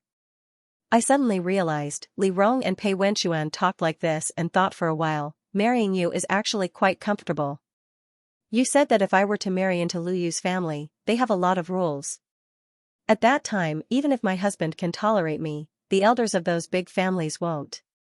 I'm afraid that tomorrow, they'll send a memorial to Imperial Father. Before she finished speaking, Li Rong suddenly thought, wait, Pei Lixian won't send a memorial tomorrow, right? What memorial? Pei Wenchuan laughed. That you'll leave after drinking tea? That's true. Li Rong nodded. I'll give them face. It's just that they can't stand it. When the two said this, they couldn't help but laugh. When they thought about how Li Rong stood in front of those relatives and how they all wanted Li Rong to leave, the two felt somewhat happy. Li Rong fanned himself and said cheerfully, "Today, there's finally something to be happy about." "But this Pei family," Li Rong turned to look at him, "when do you plan to take it back?" "When it's time to take it back," Pei Wenchuan picked up the teacup and drank tea, calmly saying, "I'll take it back." Li Rong made a sound of agreement. The two chatted all the way back to the Princess Fu. They went back to their rooms together and ordered the servants not to disturb them. They planned to have a good night's sleep. Pei Wenchuan wanted to sleep on the floor, but there was only one more mattress in the room. When he asked the servant to bring another one, the servant asked with a blank expression, "Fuma, do you feel cold? Why do you need so many mattresses?" Pei Wenchuan was momentarily speechless. Thus, he didn't ask for any more and went straight to his room. As soon as he entered the room, he saw that Li Rong had already removed his makeup and outer clothes. He was about to crawl into bed. Li Rong slept on the innermost side of the bed. The quilt that he brought over last night was neatly folded and placed to one side. Li Rong saw him enter and looked up at him. "What, you didn't get a mattress?" "They asked me if I was cold." Pei Wenchuan was somewhat helpless. He walked to the basin and washed his hands. "I didn't want to answer, so I came back." "Then sleep." Li Rong was lying on his side with his head propped up. He raised his hand and gently placed it on his hip. He said gently, "In any case, I believe in the Lord Pei. I'm a gentleman. I don't mind even if Lu Shahui reincarnates." "Why would the Lord Pei mind?" "You." Pei Wenchuan was somewhat helpless. Can you be more reserved?" Li Rong turned over and dragged his voice. "Can you say something else? Don't you know whether I'm reserved or not?" "Li Rong!" Pei Wenchuan shouted in a low voice. Li Rong also stopped fooling around. He lay on the bed and said, "That's enough. There's still a long way to go. Can you sleep on the floor every day? Send out a set of bed covers to be washed every day and tidy up the quilt in the morning. Aren't you tired?" Pei Wenchuan hesitated for a moment. Li Rong closed his eyes. "All right, let's sleep. It's not like we haven't slept together before. Lord Pei, don't make trouble for yourself."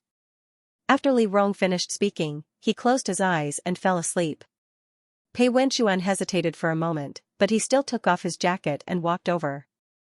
He sat on the edge of the bed and hesitated for a moment before lying down on the bed. He thought for a moment and said, "Don't worry. I'm not interested in you." Li Rong's back was facing him. He laughed out loud. Pei Wenchuan frowned. "What are you laughing at?" Li Rong turned his head. Pei Wenchuan and Pei Wenchuan each covered the quilt. He put his hands under his face and said with a smile, "If you're not interested in me, what if I'm interested in you?" "Nonsense." Pei Wenchuan suddenly blushed. He turned over and said, "You're teasing me again." Pei Wenchuan. Li Rong propped his head up and looked at him. "I realized that you're very shy in this life." "Who's like you?" Pei Wenchuan closed his eyes. "Shameless." "Why should I be shy?" Li Rong said frankly. Pei Wenchuan covered his ears and urged him. "Go to sleep." Li Rong smiled and looked at him. She saw that his back was facing her. She smiled and looked at him for a while.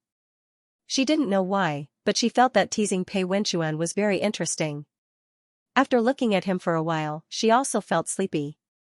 She closed her eyes and lay down. Pei Wenchuan slowly opened his eyes. He looked in front of him and reminded himself repeatedly. Li Rong loved to joke. Don't take it seriously. The two of them were very tired. When they woke up, it was already the next morning. They had slept for too long. When they woke up, they were hungry. After Li Rong and Pei Wenchuan woke up and washed up, they immediately ordered a meal. Li Rong was familiar with most of the people in the princess residence. Pei Wenchuan also knew about them in his previous life. But now that he was reborn, even if he knew, he had to pretend that it was the first time he had met them.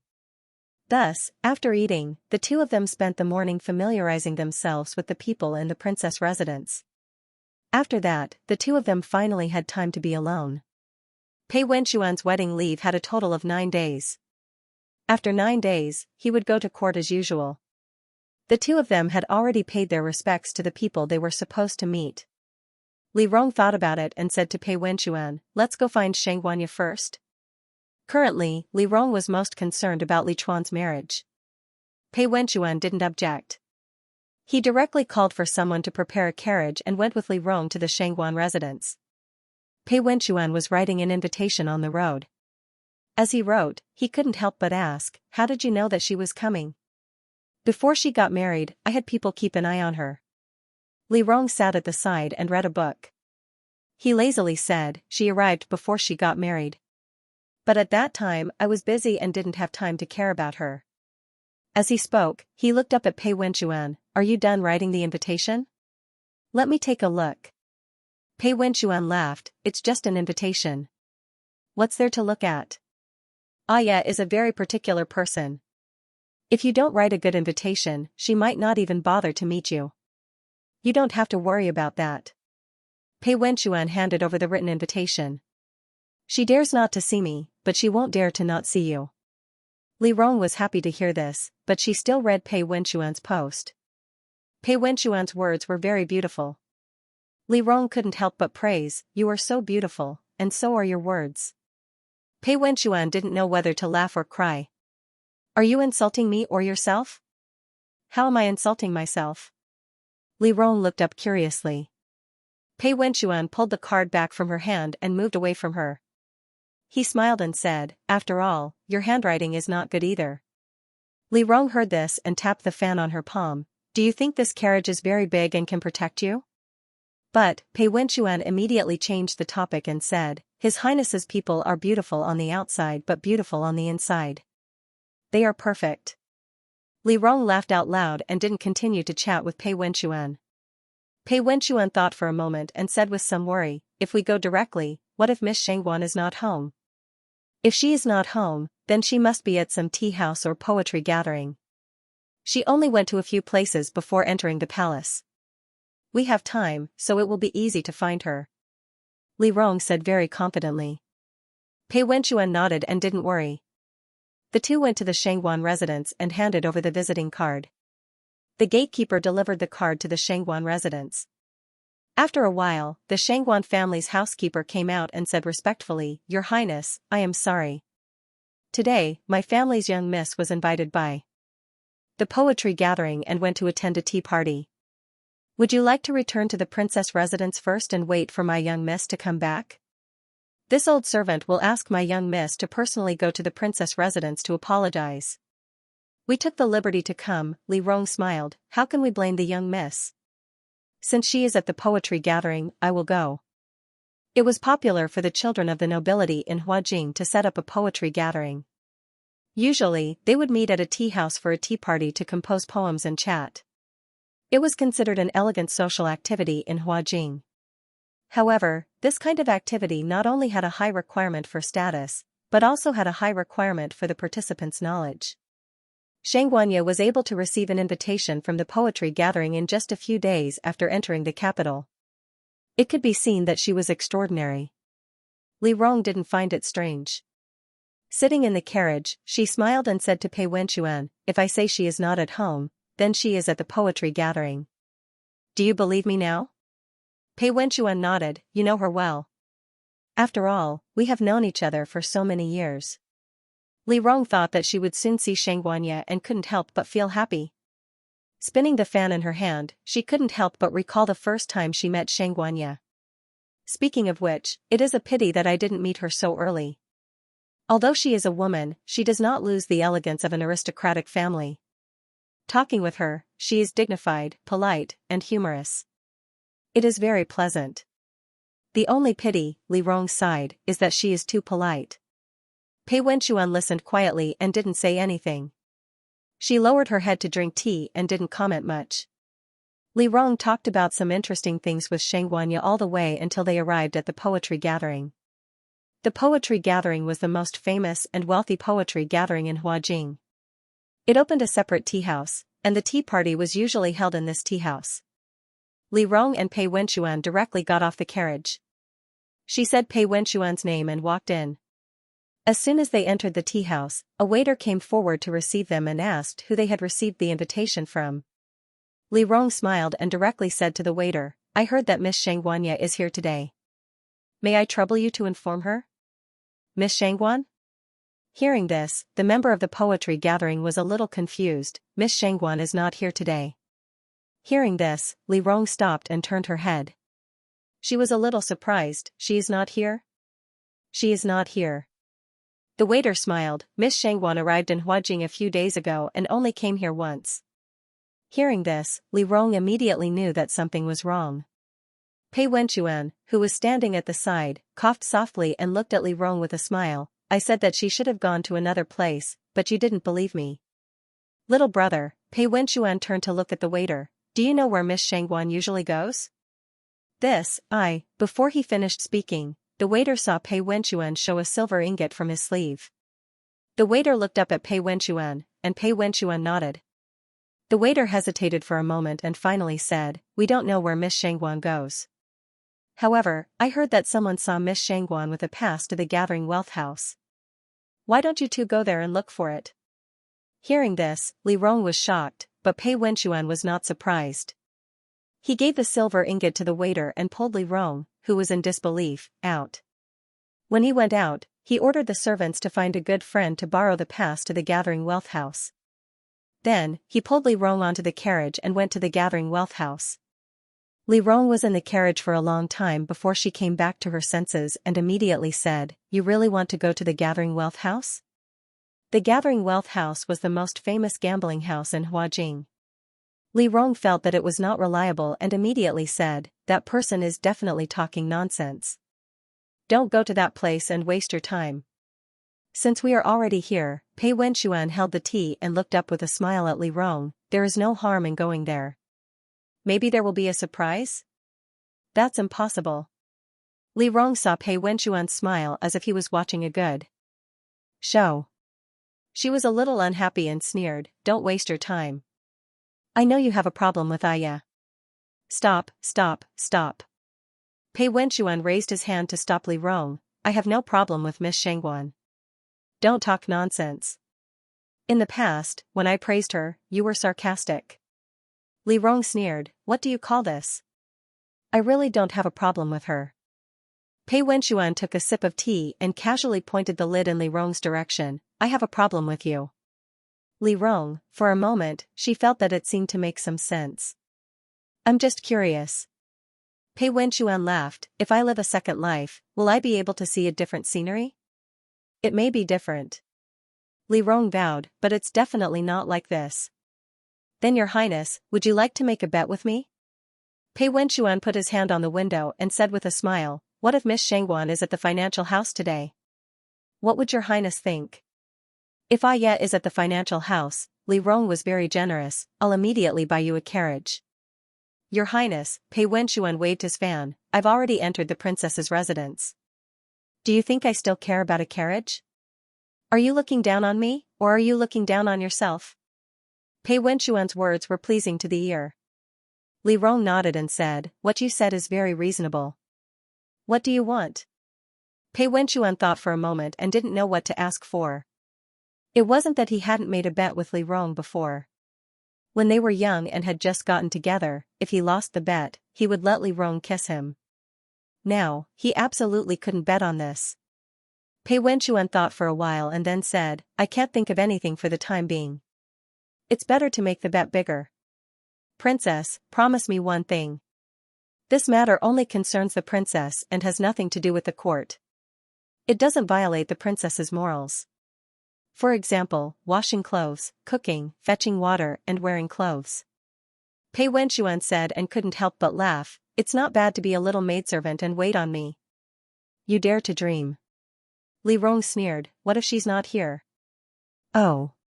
Pei Wenchuan thought for a moment, "What does your highness want?" "After you finish building the hidden guards, give the eagle team inside to me to be my bodyguards." Li Rong demanded an exorbitant price. Pei Wenchuan felt helpless for a moment and felt that this person wasn't interesting at all.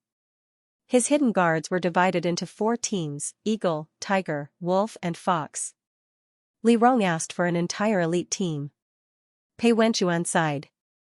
Li Rong thought Pei Wenchuan was unwilling to bet and was about to mock him when he heard Pei Wenchuan raise 2 fingers. "Eagle team has 20 people. Is that okay?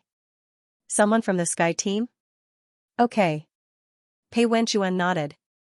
Li Rong immediately laughed as if he had taken advantage of something. "Then this prince thanks Lord Pei in advance." Pei Wenchuan twirled the folding fan in his hand and smiled without saying anything. The carriage quickly arrived at the entrance of the House of Wealth. As soon as the two got off the carriage, they saw that the imperial guard who went to borrow the pass was already waiting at the entrance. The guard came up with the pass and handed it to Pei Wenchuan. Pei Wenchuan nodded and led Li Rong into the House of Wealth. The two didn't want to be too ostentatious, so they asked the imperial guard to wait at the entrance and walked into the House of Wealth together. There was a doorman standing at the entrance of the House of Wealth. As soon as the two arrived at the entrance, the doorman shouted loudly, "The entrance of the House of Wealth is open to the east.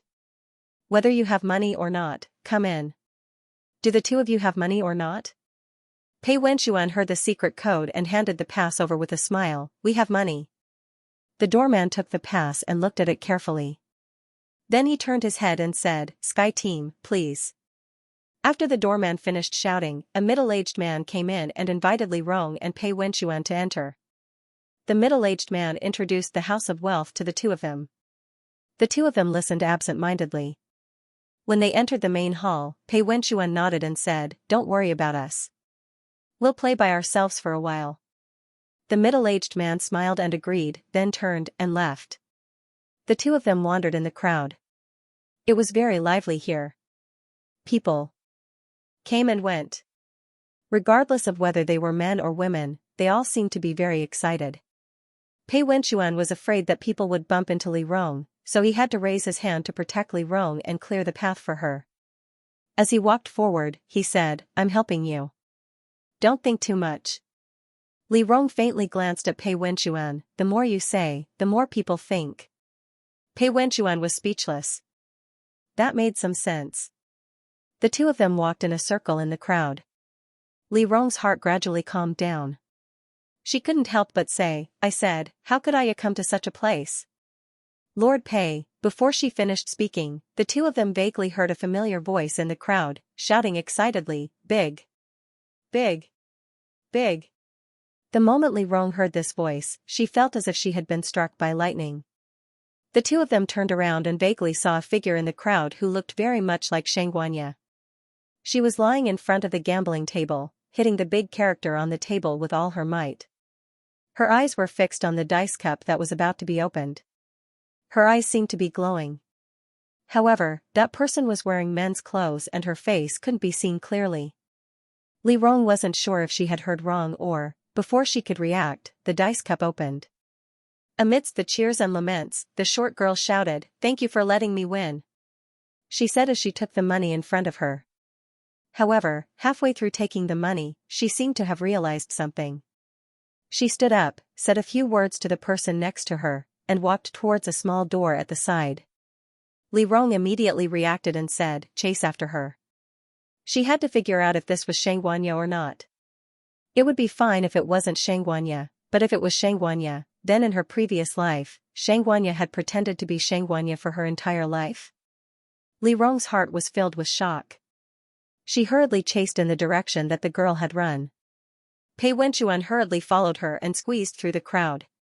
The girl was very smart. She obviously realized that Li Rong had caught up with her, so she sped up and ran all the way outside. Li Rong couldn't care less about her manners. She chased after the girl and urged Pei Wenchuan as she ran, "Chase after her. Can't you even outrun a girl?" Pei Wenchuan was helpless. He sped up and chased after the girl. Xianxia, who was running in front, sensed Pei Wenchuan's approach. She knew that she would definitely be caught if she continued to run like this. Thus, she glanced around and suddenly raised her hand to push against the window beside her. She jumped through the small round window. The window was too small. Pei Wenchuan couldn't squeeze through and froze in place. Li Rong saw this from afar and cursed under her breath. Is she a monkey? Then, she ran past Pei Wenchuan and clumsily supported herself as she jumped through the round window. Pei Wenchuan's eyes widened. He looked as if he had seen a ghost. Then, he heard Li Rong shout, "Go around and chase after her, idiot." Pei Wenchuan came to his senses. He realized that Li Rong really didn't want to give up chasing after Xianxia. He could only check the route slightly.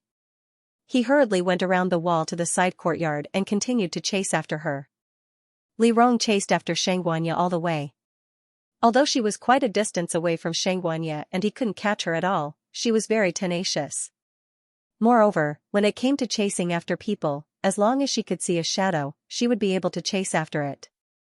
In order to shake her off, Xianxia simply ran to a small building in the backyard that was specially used for resting. Li Rong hurriedly chased after her.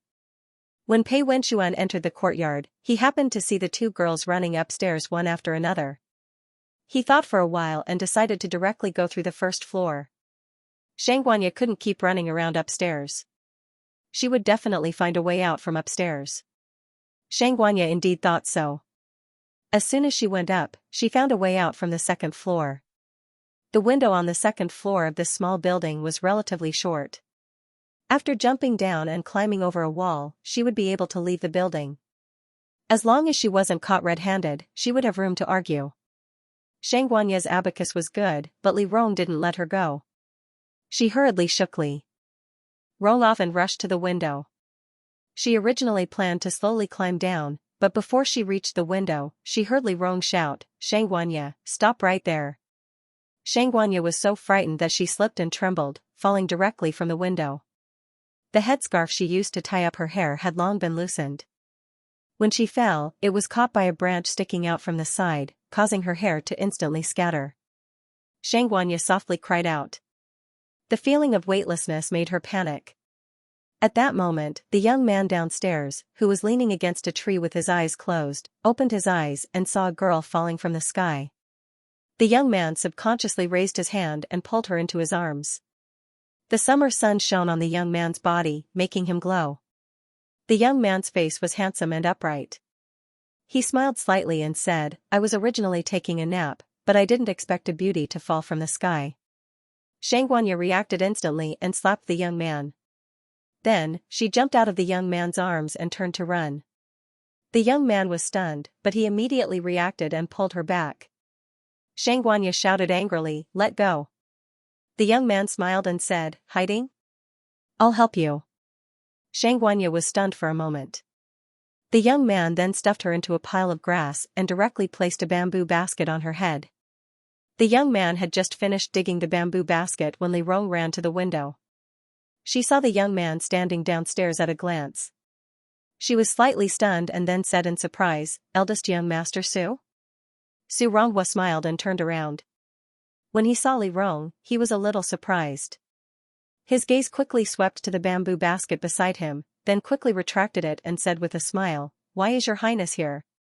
"Young master, did you see a girl dressed as a man?" "I saw her." Su Ronghua pointed outside the courtyard with his fan. "She ran away." Li Rong pursed her lips. She looked at the distance between the window and the ground and made a prompt decision. "Eldest young master, can you help me?" "Your highness, please speak." "I'll jump down now." "You can catch me." Su Ronghua was stunned. After a moment, he reacted and said, "Oh, okay." As he spoke, Su Ronghua stretched out his hand. Li Rong pulled her skirt and stepped on the window. Before she could move, she heard Pei Wenchuan shout, "Li Rong!" Li Rong was so frightened that she fell down. Before Su Ronghua could move, someone rushed over and caught Li Rong, who suddenly fell down, into his arms. Pei Wenchuan came too quickly. Li Rong was stunned. He was obviously angry. Li Rong lay in his arms and stared blankly at Pei Wenchuan, who was inexplicably angry. Pei Wenchuan didn't say anything. He put her on the ground and only said, "Are you okay?" Li Rong rarely saw such a scene. For a moment, she felt a little guilty. "I'm fine." Pei Wenchuan nodded and didn't say anything to her. Su Ronghua didn't know what happened. He stood behind Pei Wenchuan and said with a smile, "The girl just now." Before he finished speaking, Pei Wenchuan turned around and slapped Su Ronghua. "Pa!" The slap stunned Su Ronghua. Su Ronghua covered her face in shock and turned around to look at Pei Wenchuan. "Why did you hit me?" After a moment, he thought of another question. "You can hit me if you want, but why did you slap me?" Su Ronghua's anger came late. He raised his voice, "Are you a woman?" When Pei Wenchuan heard this, his expression didn't change. He looked at Su Ronghua coldly. Gu Chuxing and Pei Wenchuan were completely different. Gu Chuxing couldn't reconcile with Qiyu because he had hurt Qiyu. Pei Wenchuan, on the other hand, didn't hurt Li Rong at all except for helping Qin Jinjin behind Li Rong's back. If Li Rong gave him 1 point, he would return 1 point to Li Rong. If Li Rong gave him 10 points, he would return 10 points to Li Rong. He said, "Lord Su knows what he was doing just now." Lord Su himself didn't deserve this slap. When Su Ronghua saw Pei Wenchuan's self-righteous questioning, he was stunned. "What did I do?" "Your highness's body is precious. Lord Su actually coaxed your highness to jump from such a high place. What if you fell?" "That." Li Rong could tell that Pei Wenchuan was angry. He pulled Pei Wenchuan from the side. "I wanted to jump." "Then why didn't he stop you?" When Pei Wenchuan saw that Li Rong still wanted to help Su Ronghua, he became even angrier. "You're the monarch and he's the subject. How can he follow your nonsense?" "You said it yourself," Su Ronghua immediately said. "She's the monarch and I'm the subject. If she wanted to jump, she asked me to catch her. How can I go against her words?" Don't quarrel." Li Rong saw that the two were about to quarrel and quickly interrupted them. He said to Pei Wenchuan, "It's more important to find her. Let's go first." As he spoke, Li Rong grabbed Pei Wenchuan's hand and dragged him out. Pei Wenchuan originally wanted to argue with Su Ronghua, but when he saw Li Rong's glare, he calmed down a little. He felt that it was undignified to quarrel like this, so he followed Li Rong out. When the two reached the door, Pei Wenchuan suddenly stopped. He looked down and then looked back. Li Rong followed his gaze and found a problem. The path they walked out of the courtyard. There were only 2 footprints on this path. Obviously, no one had walked on it. The path. The two looked up at Su Ronghua. There. And Su. And there were signs of broken branches. The branches next to the branches were. Apparently, someone's sides. Stepped. Someone stepped. Li Rong immediately walked towards Su Ronghua. Su Ronghua smiled and asked, "Your Highness, why did you come back?" Li Rong ignored him and walked towards the straw frame. Su Ronghua raised his hand to stop him. Pei Wenchuan quickly stopped Su Ronghua and said, "Brother Su, I apologize to you." As soon as she finished speaking, Li Rong had already grabbed the edge of the straw frame. She raised her hand and pulled, but the straw frame remained firmly on the ground and did not move at all. Li Rong narrowed her eyes and said, Xianxia, let go. Xianxia deliberately changed his voice and said, what is this young lady doing? Why are you pulling my straw frame? Xianxia. Li Rong was sure it was Xianxia. She stood up and kicked the straw frame. I have something to talk to you about. Come out and talk. There was a moment of silence. Pei Wenxuan guessed Xianxia's worries and immediately said, Miss Xianxia, don't worry. We're not here to arrest you for the Xianxia family. Hearing this, Xianxia decisively lifted the straw frame. She stood up and said, then why did you chase me for so long? You should have said so earlier. As she spoke, she turned to Li Rong. She raised her hand respectfully and said with a smile, Greetings, Your Highness. Li Rong looked at the spirited young girl in front of her and felt a little conflicted. The Xianxia in front of her was very beautiful. She was dressed in men's clothing and her hair was let down. When she stood in front of Li Rong, she had an aura that was hard to come by. Pei Wenxuan saw Li Rong in a daze. He walked behind Li Rong and coughed lightly. He said to Xianxia, why don't we move and talk? Xianxia nodded and raised her hand, please. As she spoke, Xianxia turned around and cupped her hands to Su Ronghua, thank you, young Master Su. See you another day. However. Xianxia signaled Su Ronghua with her eyes. Su Ronghua smiled and said, don't worry, I will keep it a secret. He smiled and looked at Xianxia. He cupped his hands and said, see you another day. Xianxia nodded and walked to the side to pick up the headscarf on the ground. She tied her hair up and led Li Rong and Pei Wenxuan to a tea room with familiarity. Ju Kaiguan was favored by high officials and nobles not only because it was strictly managed and difficult to enter, but also because it was a casino that had everything. It was very convenient. The three of them sat down in the tea room. Li Rong and Pei Wenxuan sat on one side, and Xianxia sat alone on the other side. Li Rong looked at his palm with a fan while Xianxia raised her hand to tidy her hair. Pei Wenxuan saw that the two girls were not talking, so he poured tea and asked, how long has it been since Miss Xianxia arrived in the capital? I arrived 2 days before the two of you got married. Xianxia smiled and looked at Li Rong. Your Highness and I can be considered cousins. I came to the capital specifically to attend the ceremony. It was a pity that I couldn't personally congratulate Your Highness. I didn't expect to see Your Highness here today. Xianxia was still as domineering as Li Rong remembered. She went straight to the point. I wonder what Your Highness wants to talk to me about in such a hurry. Sister Ye should be 17 this year, right? Pei Wenxuan gave Li Rong a teacup and a cup of tea to Xianxia. Xianxia nodded and said, I just turned 1 month old. After I got married, Imperial Mother was worried about the Chuaner's marriage. What does Miss Xianxia think about this? Xianxia paused when she heard this. She thought for a moment and then smiled. So Your Highness came for this matter. Your Highness wants to talk about the Crown Prince's marriage? Yes. Li Rong didn't beat around the bush and said directly, I heard that the Xianxia family wants you to be the Crown Prince's wife. Then Your Highness came here today. Xianxia bent one leg and picked up the teacup. She turned to look at Li Rong. Are you dissatisfied? But it doesn't matter. Xianxia put down the teacup and smiled. The Xianxia family has plenty of young ladies. If Your Highness is dissatisfied with Aya, you can tell my father directly. Sister Awen also came to Huajing this time. As long as you are from the Xianxia clan. Xianxia turned her head and there was a hint of mockery in her eyes. Li Rong frowned.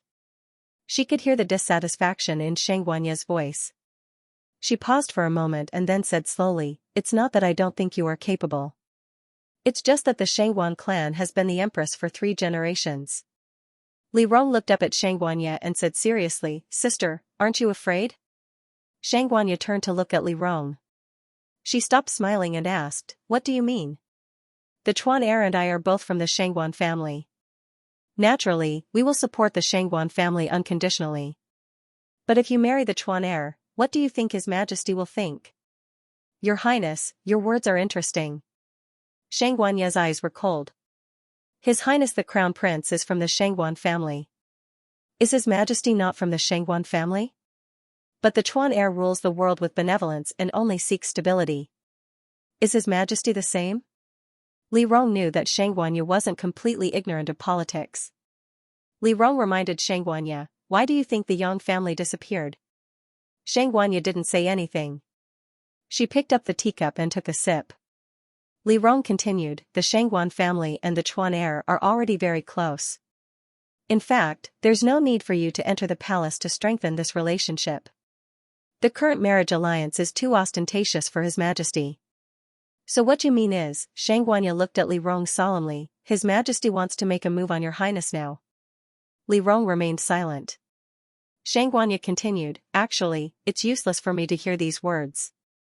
This matter isn't up to me to decide. I'm just living happily one day at a time before they make a decision. Your Highness, Shangguanya raised her hand and used tea in place of wine to raise her cup. If you want to talk about this humble girl will take her leave. As she spoke, Shangguanya finished drinking the tea, put it on the table, and got up to leave. When she walked out of the door, she suddenly leaned back and said nervously, Your Highness, you can't tell anyone that you met me here today. Li Rong had a headache when he heard this. He waved his hand and told her to get lost. After Shangguanya left, Pei Wenxuan sat beside Li Rong. He took a sip of tea and said with a smile, It seems that it's useless to make a move on Shangguanya. Not necessarily. Li Rong stood up and walked out. His expression was calm as he said, she will consider it. If it was the Shangguanya she knew, her old friend, Shangguanya would most likely think of a way to deal with this matter. As long as Shangguanya started to think of a way, she would help. As Li Rong thought about this, he walked out with Pei Wenxuan. When Pei Wenxuan saw Li Rong's gloomy expression, he couldn't help but ask, You don't seem too happy? That's not it. Li Rong smiled and said helplessly, I just suddenly realized that there are many things that I don't seem to know about in my previous life. For example, Shangguanya? Pei Wenxuan folded his hands in his sleeves. There was a hint of understanding in his expression. Li Rong didn't say anything. She thought of Shangguanya in her previous life. In her previous life. Shangguanya was already the crown princess when she met Shangguanya in Shangguanya's previous life. At that time, Shangguanya would wear a bright palace dress every day to cover her eyes and brows. She was well-mannered, sensible, elegant, and graceful. She would only occasionally act recklessly in private.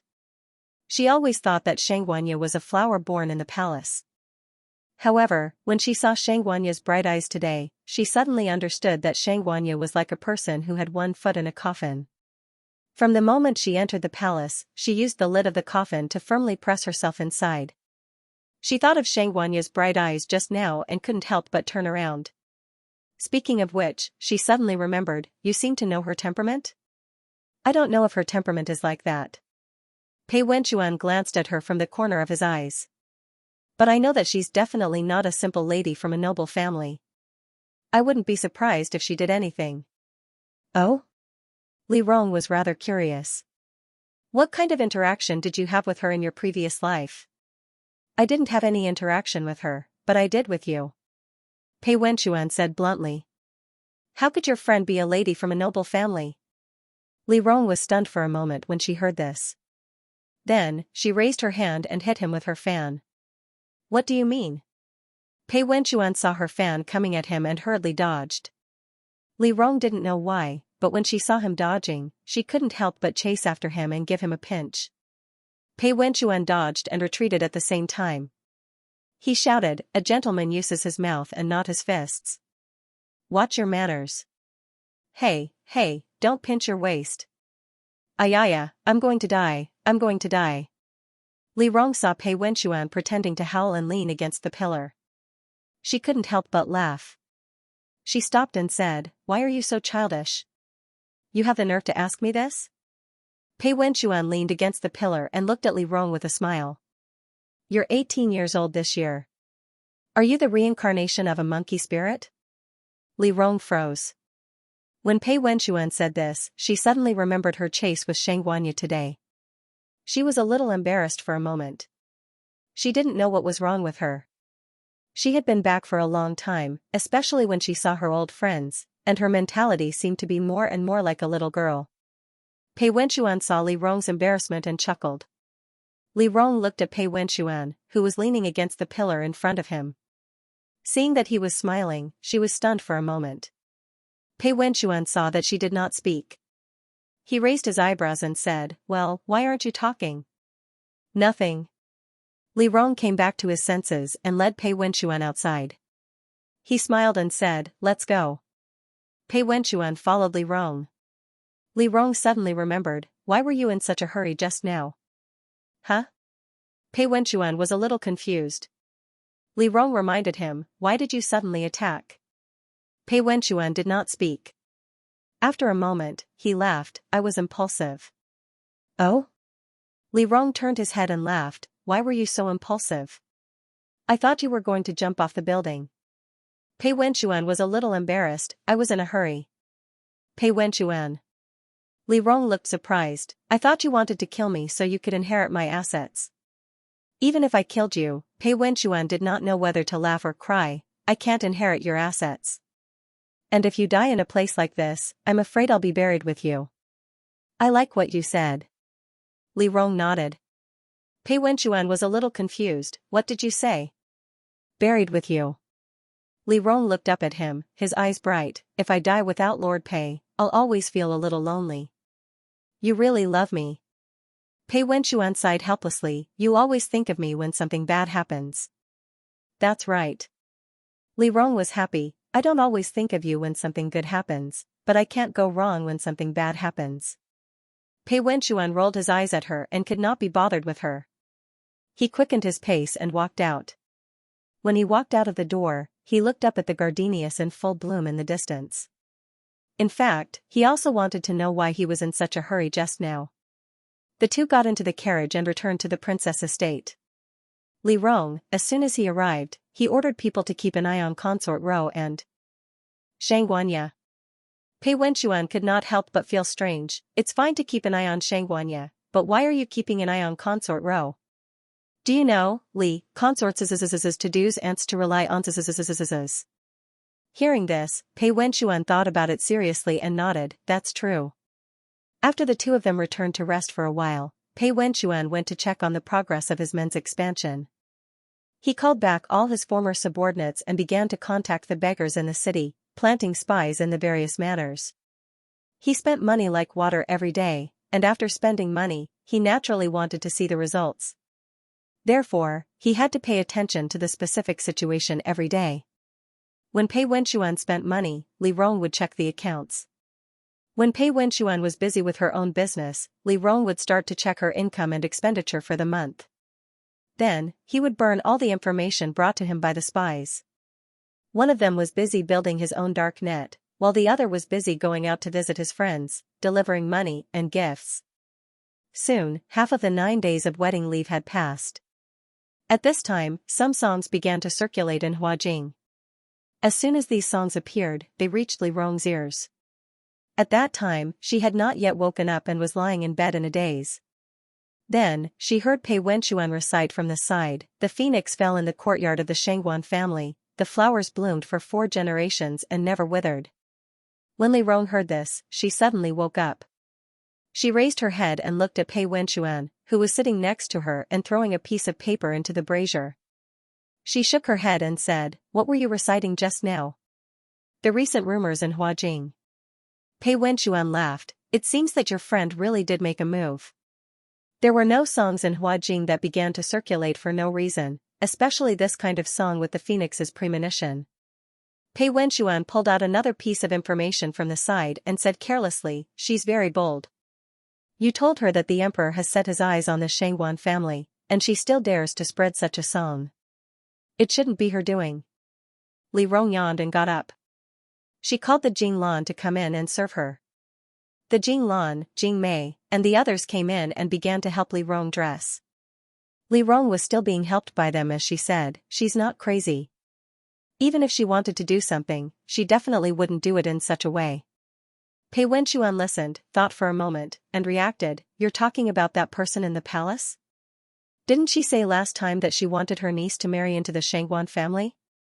His Majesty won't allow it." Pei Wenchuan lowered his head to look at the information and said indifferently, her status is too low. That's why she wants everyone in Huajing to sing this song. Li Rong looked up at Pei Wenchuan and smiled, if this song is sung, perhaps Imperial Father will have other ideas?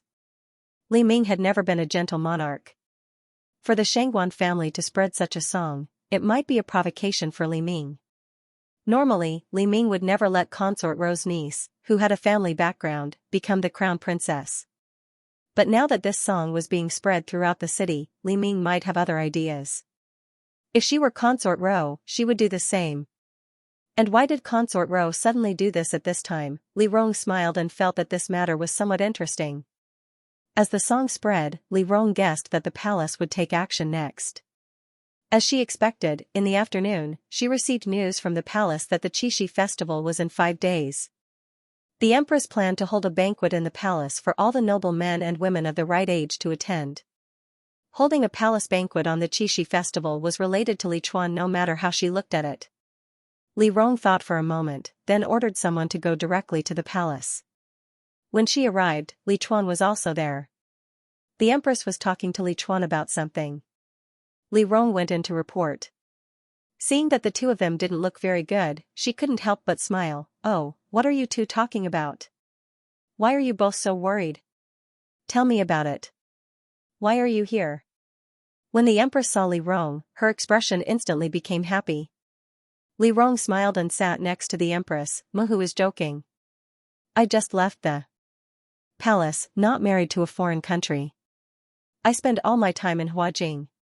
What's so strange about taking the time to come see you? The empress listened to Li Rong's words and also smiled.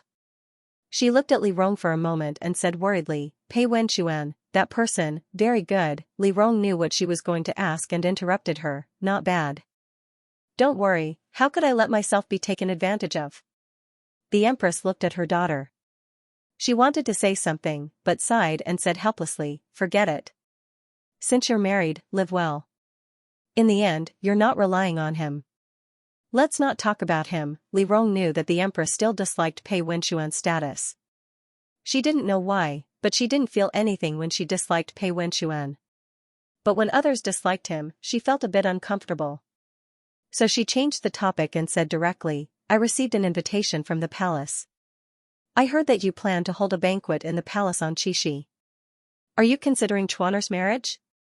How is this something I want to do? The empress smiled bitterly, this is something that Consort Ro wants to do.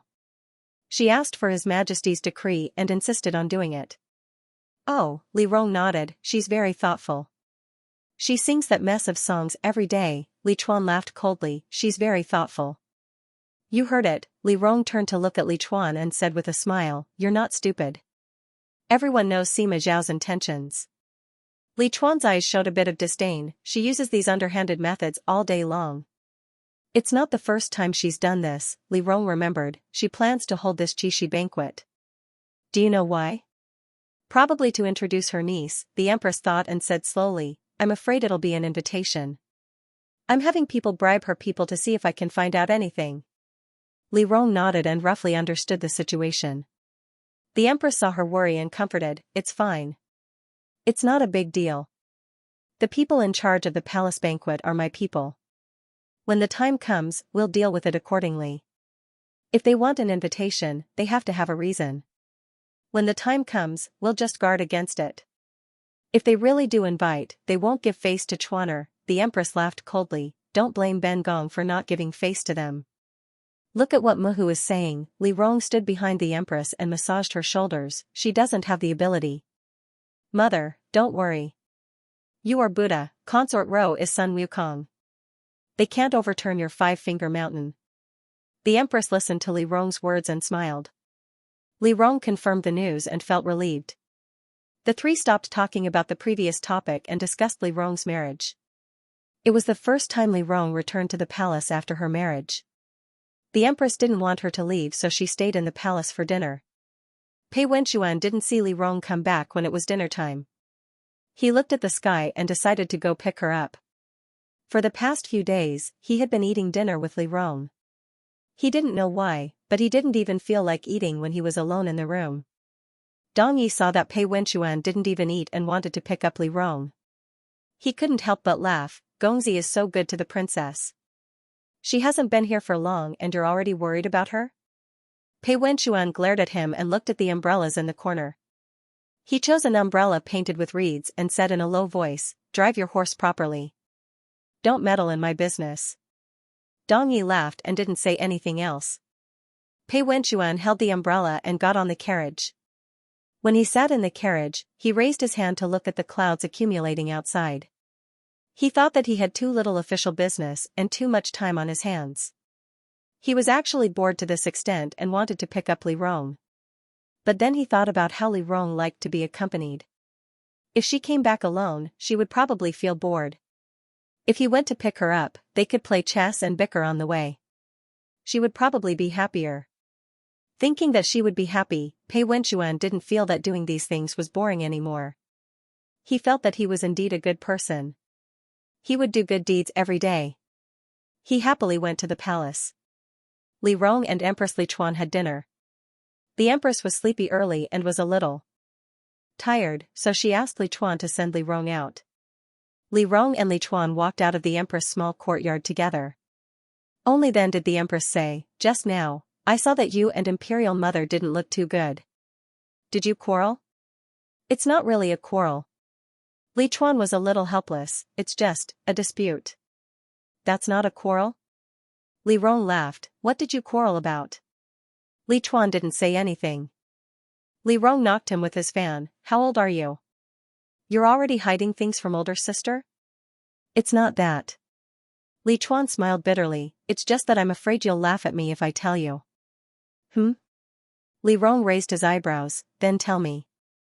"Imperial Mother just told me that she wants me to marry more than one crown prince consort. She wants me to find a few more girls this time and settle them all at the same time. She's already set her sights on the girls and wants me to choose." "You're not willing?" Li Rong understood the meaning behind his words. Li Chuan was silent. Li Rong laughed, "What's there to be unhappy about? You can marry so many good girls.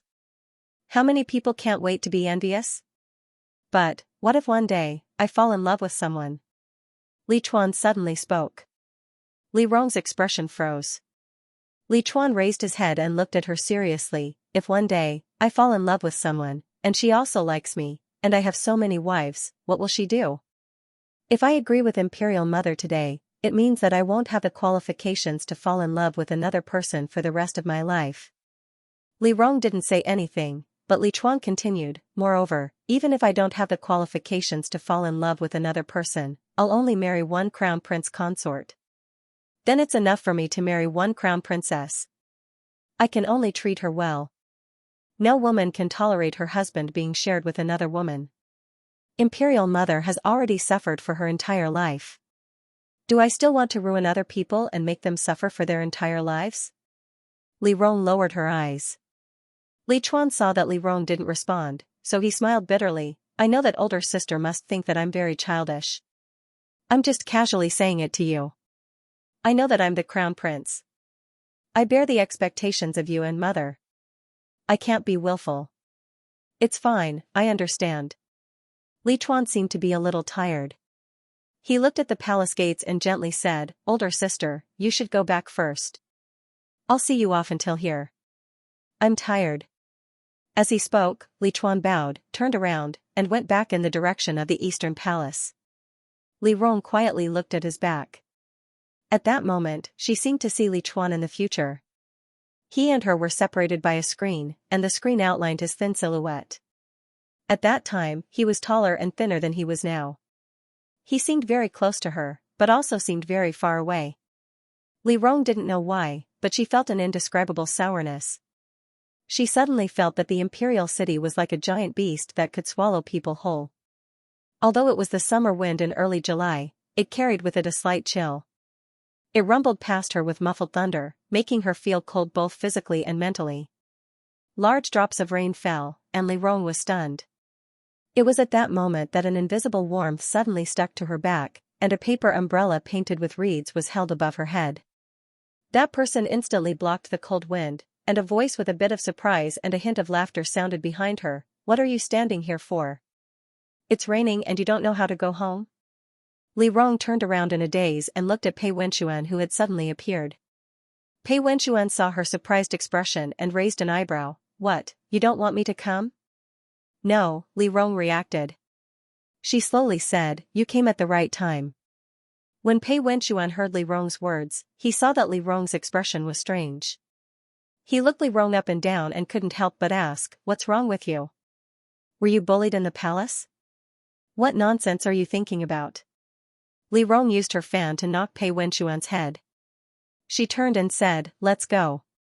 The carriage stopped outside the palace gates. Pei Wenxuan chased after Li Rong and held an umbrella over her head. He said somewhat unhappily, if you want to talk, then talk. Why did you knock my head? I like to. Li Rong cast a sidelong glance at him. Pei Wenxuan was somewhat helpless, I noticed. That you are fine with other people. Why do you always get physical with me? Your Highness, you have to change this habit of yours. If you have a problem, look at yourself more. When Li Rong heard Pei Wenxuan's complaints, she didn't know why, but she felt that her previous emotions had been diluted. She only thought about how to scold the person in front of her. So as she boarded the carriage, she educated Pei Wenxuan, think more about why I don't find trouble with other people and only find trouble with you. I'm very clear about this problem. Pei Wenxuan sighed. The two sat in the carriage. Pei Wenxuan closed the umbrella and Li Rong poured tea for herself. She heard Pei Wenxuan say helplessly, I can only blame myself for being too lovable. Your Highness also can't keep your heart. Hearing this, Li Rong was about to spit out a mouthful of tea. She forcibly stopped herself in time and choked on the tea, causing her to cough rapidly. Seeing her cough rapidly, Pei Wenxuan stopped fooling around and hurriedly came forward. He lightly patted her back and said, next time, don't drink tea when you talk. Li Rong looked up and glared at him. Her pair of beautiful and bright eyes were a bit watery because of her coughing. She suddenly lost her usual imposing manner and seemed to be filled with autumn water. Pei Wenxuan didn't know why, but suddenly, a shiver ran from his heart all the way to his fingertips. After touching the warm and soft skin under his hand, the shiver went back and forth, causing his bones to soften and his mind to waver. Li Rong caught her breath. She didn't know why Pei Wenxuan was staring at her. She couldn't help but poke Pei Wenxuan with her fan and asked curiously, what are you looking at? Pei Wenxuan immediately returned to his senses. He calmly stood up and sat to the side, a bit further away from Li Rong. He smiled and said, it's nothing. I just suddenly remembered something. Oh, Pei Wenxuan changed the topic, why were you standing at the palace gate in a daze just now? When Li Rong heard Pei Wenxuan's question, she smiled and said, today, I asked Imperial Mother about the palace banquet. She said that Consort Ro mentioned it to His Majesty. I'm guessing that Consort Ro wanted to ask for an imperial edict to bestow a marriage at the palace banquet. How could such a small matter make you so worried? Pei Wenxuan couldn't believe it. He looked her up and down, it's not like you. Li Rong was too lazy to pay attention to him. She took out the chess box from the side and said, I was bored on the way here, so I played a game. Pei Wenxuan gladly accepted Li Rong's invitation. He sat across from her, took out a chess piece, and played black and white with her. Then, they began to play. The black and white chess pieces crisscrossed. Li Rong looked at the chessboard and gradually calmed down. Whether it was happiness or sadness, it seemed to have become much more distant. At this moment, Li Rong asked, speaking of which, I've always been curious. In my previous life, why did Chuaner become like that? Li Rong slowly said, he became the emperor, unified the north, and eradicated the noble families. He had everything he wanted. Li Rong raised her head and looked at Pei Wenxuan, why did he still live such a painful life? Pei Wenxuan didn't say anything. Li Rong frowned, is it because Qin Jinjin is dead? How can a cute person remember for so long? Does your highness know why His Majesty must unify the north? Pei Wenxuan looked at the chessboard and only asked this question. Li Rong thought, because the north is uneasy all year round and the people suffer? Of course that's the reason. Pei Wenxuan smiled. He glanced at Li Rong and said, but other than that? Li Rong shook her head, he didn't tell me. 1 year, when I was drinking with the crown prince, he mentioned to me that in the 8th year of the Xuanji era, the North and Xianxia were at war. In order to maintain stability, the noble families chose to negotiate peace. Therefore, Princess Yunyan and her relatives went to the north. Xia gave them 20 million taels of silver, 500 beautiful women, and cattle, sheep, horses, and silk. A year later, Princess Yunyan died in the north. His Majesty announced that she died of illness, but everyone in the palace knew that Princess Yunyan died in the harem of Rong country. Your Highness told me that night, you were so scared that you didn't dare to sleep. You kept asking the Empress if one day you would also be like Princess Yunyan and go to the north with her relatives and die. Li Rong's eyelashes trembled slightly, and his voice was flat. I forgot.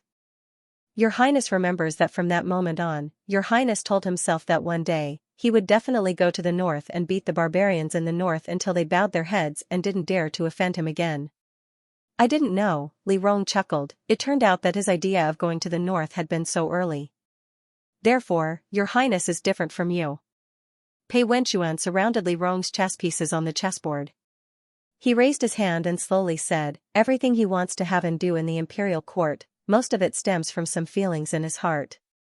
He wants to go to the north in order to protect his subjects and his family. He wants to fight against the aristocratic families to ensure that what he wants to achieve can be achieved.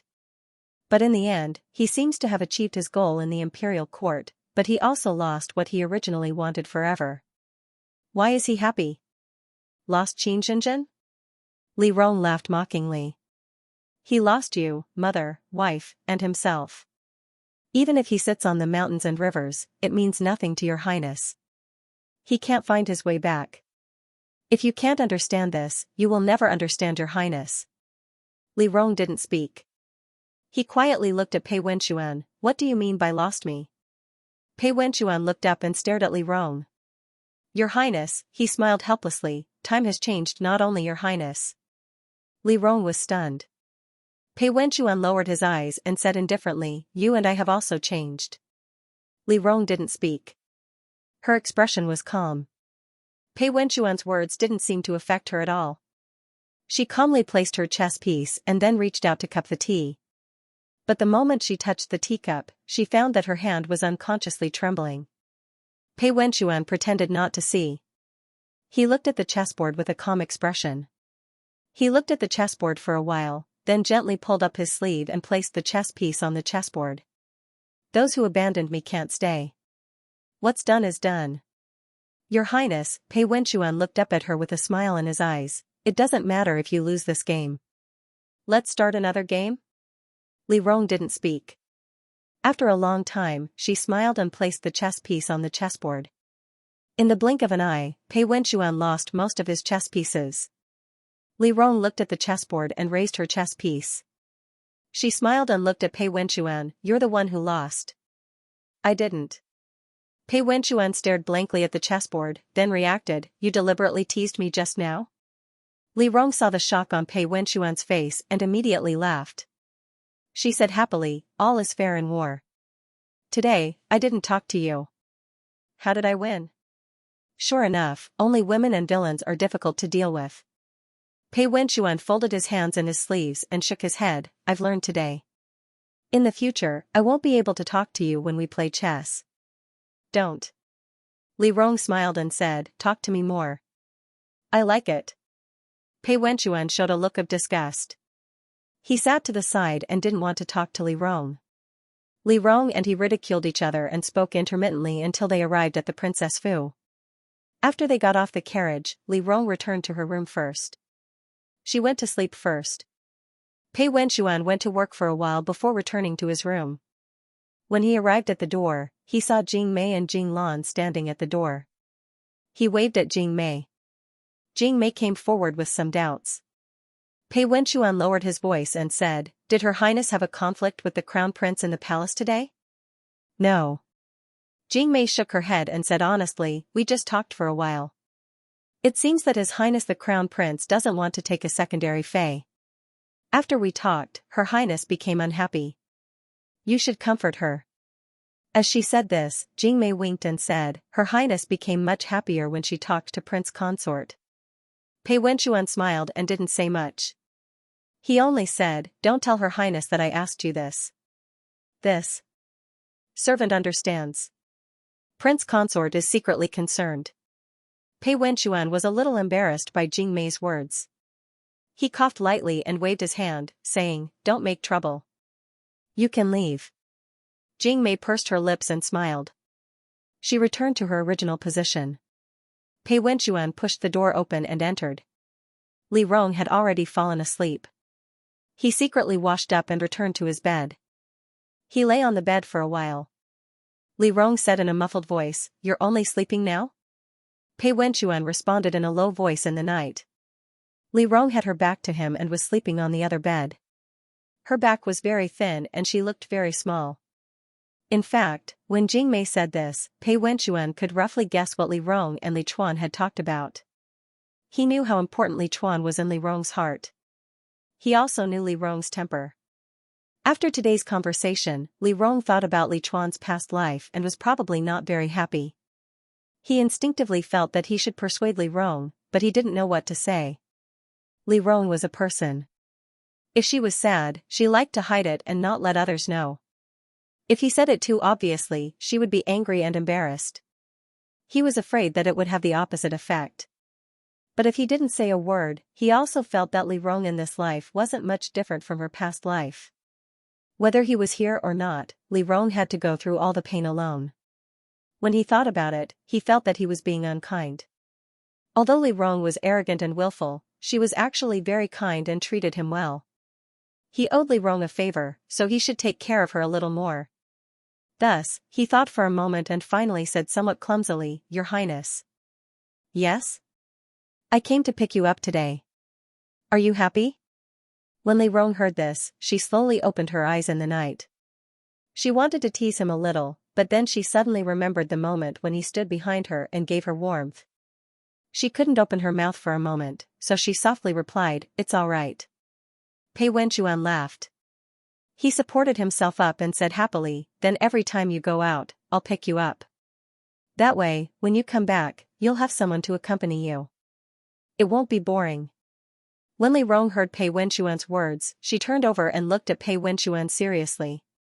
"Pei Wenchuan," she stared at him, "tell me the truth." "Yes? Are you asking for money again?"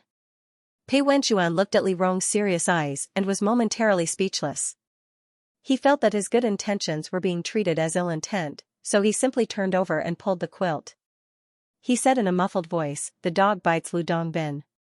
Li Rong was happy to hear this. She lay flat on the bed. After a while, she kicked Pei Wenchuan and said, "In the future, before you and I go our separate ways, come and pick me up every day. Do you hear me?" "I'm not going." Pei Wenchuan closed his eyes and said, "Go to sleep. You can have everything in your dreams." Li Rong knew that he was being sarcastic, so she ignored him and fell asleep with a smile. When she was lying on the bed, she didn't know why, but her heart was much happier. She felt that no matter how bad her previous life was, it seemed that it could be changed. Even Pei Wenchuan, this dog thief, could talk to her so nicely. What else could not be changed? Li Rong closed her eyes and fell asleep with a smile. The two stayed at home for a few days. Pei Wenchuan drank tea and played chess with her. They strolled around and their wedding leave ended. Pei Wenchuan began to attend court. During the time that he was attending court, Li Rong went to various tea houses to listen to the conversations of the scholars. She wanted to see if she could meet a few people that she could use. She also wanted to visit other aunts who were living outside to get in touch with them. In the blink of an eye, it was the 7th day of the 7th month. The empress held a banquet in the palace and invited all the young men and women of suitable age to enter the palace to celebrate Qixi. Li Rong had been waiting for this day for a long time. She had prepared early and led Pei Wenchuan into the palace in advance. After entering the palace, Li Rong sorted out the people in the palace in her mind. Then she looked up at Pei Wenchuan and said, "I gave you so much money. You should have some use for it, right?" Pei Wenchuan helplessly pointed out 2 names for her and said, "These 2 are the people who will be serving today. If you need anything, you can look for them." Li Rong nodded and said, "Did you find out anything special about today's banquet?" Everything else is normal, but I heard one thing. Pei Wenxuan leaned against the table and looked at the booklet in his hand. He said slowly, this time, the palace prepared many identical incense burners and added a lot of spices. And? Li Rong heard this and thought for a while before saying, they plan to add incense to the banquet? If they want to ask for an edict to grant a marriage, they naturally need a reason. Pei Wenxuan said directly, I heard that the consort row is recommending a girl who is very good at mixing incense. Li Rong understood and smiled, it seems that tonight will be very interesting. Pei Wenxuan didn't say anything else. Li Rong leaned over and looked at the booklet he was reading. She found that it was all about people. In her previous life, Pei Wenxuan was a censor. This was his old profession. Li Rong propped up her chin and said, you are very busy. A new broom sweeps clean. Pei Wenxuan smiled, His Majesty wants to use me as a knife. Naturally, I have to help him see some blood. If I don't work hard, can I be promoted? Move over a little. Pei Wenxuan raised his hand and pulled the curtain open a little. He looked at Li Rong with disdain, you are blocking my light. Li Rong shrugged. She moved to the side and picked up a book. After reading for a while, she felt bored again. When she thought of the banquet in the palace, she couldn't calm down. She turned to Pei Wenxuan and said, don't you have any other feelings? What feelings? Pei Wenxuan looked at the document, unperturbed. Li Rong poked him with her fan, you are going to see your little sister Xianxia today. Pei Wenxuan's movement stiffened. He raised his head and frowned, aren't you bored? Li Rong saw that he was really angry. She quickly straightened up and coughed softly, it's just a casual chat. Today is the Chinese Valentine's Day. Don't look at the documents. Li Rong took the booklet from his hand and looked at him, let's talk about something private. Xianxia is going to see the Chuaner today. Aren't you worried? What do I have to worry about? What if they like each other? Isn't that what you are worried about? Pei Wenxuan looked at her coldly and went to get his booklet. Li Rong saw that he didn't want to talk to her at all. She held her chin and said, I am thinking for you. If you don't make the first move and cultivate a relationship with Xianxia, what if she gets married after we divorce? What does it have to do with me? Pei Wenxuan said directly. He didn't wait for Li Rong to speak and immediately said, instead of worrying about this, you should worry more about how you can talk to Su Yongqing tonight. Li Rong choked. Pei Wenxuan saw that she was speechless and raised his eyebrows with a smile, but it's not good for you to say too much now. Don't worry, I will help you hint to him tonight. Hint to what? Li Rong was a little scared. Pei Wenxuan saw that she was scared. He pursed his lips and smiled. He looked down at the booklet and didn't say anything. Li Rong was quiet for a while. She couldn't help but poke Pei Wenxuan with her fan, what do you want to hint to him? I want to hint to him that we are fake husband and wife and that we will divorce in the future. This way, when you come into contact with him in the future, he won't care about me. Pei Wenxuan looked down at the booklet. He didn't know why, but when he said this, he felt a little depressed. However, he controlled his emotions. He thought that he didn't like Su Yongqing for a long time. It had become a habit. If he wanted to help Li Rong, he had to adjust his mentality. Li Rong heard that Pei Wenxuan was so good at planning and executing. She coughed softly and said, actually, I think that Su Yongqing and I aren't. Pei Wenxuan looked over. Li Rong suddenly remembered what Pei Wenxuan said that night. She was afraid that Pei Wenxuan would nag at her again. Also, she vaguely felt that maybe if she followed Pei Wenxuan's words and tried again, it might not be a bad thing. She didn't know the true face of Mount Lu, but she was in it. Pei Wenxuan was an outsider. Perhaps he saw things more clearly than she did. Just like how she saw Pei Wenxuan more clearly than Pei Wenxuan saw himself. Although she felt a little strange, she reluctantly accepted it and said, then I will have a good talk with Xianxia. No need. Pei Wenxuan immediately said, it's not time yet. Indeed. Li Rong nodded and said, I also think it's a little early. So you don't have to say too much to Su Yongqing. Just mention it casually. The two of them spoke in unison and reached an inexplicable tacit understanding. The two of them chatted all the way to the palace. When they arrived, there were already many people. Pei Wenchuan saw his colleagues and smiled and chatted with them. Li Rong greeted him and went to the female guest area. The male guest area of the banquet was in the main hall, while the female guest area was in the imperial garden. When Li Rong arrived, many noble ladies had already arrived. Xianxia was of noble birth and was talking with the eldest daughter of the Su family and several princesses. Her voice was not loud and she spoke calmly, but because her voice was clear, Li Rong recognized Xianxia's voice as soon as she entered the garden. She looked up and saw that Xianxia had heard the sound of her arrival. When she looked over, she only glanced at her briefly and then looked away as if she had never seen her before. Then she stood up with everyone else and bowed to Li Rong. Her posture was elegant and dignified, and she was no different from the person in Li Rong's memory. However, she was completely different from the girl from the gambling house. Li Rong wanted to laugh for a moment, but she suppressed her laughter and walked over to Xianxia. She held her hand and said, "Younger sister Aya is also here today." Xianxia's body stiffened. She forced a smile and said, "Your Highness is so early." "Younger sister Aya is not late either. Is this your first time entering the palace?" "I came here once when I was young." Xianxia slowly calmed down and relaxed a lot. She started chatting with Li Rong. After the two of them chatted for a while, most of the guests arrived. Li Rong saw Xianxia not far away. He was talking and laughing with a few ladies as he walked in.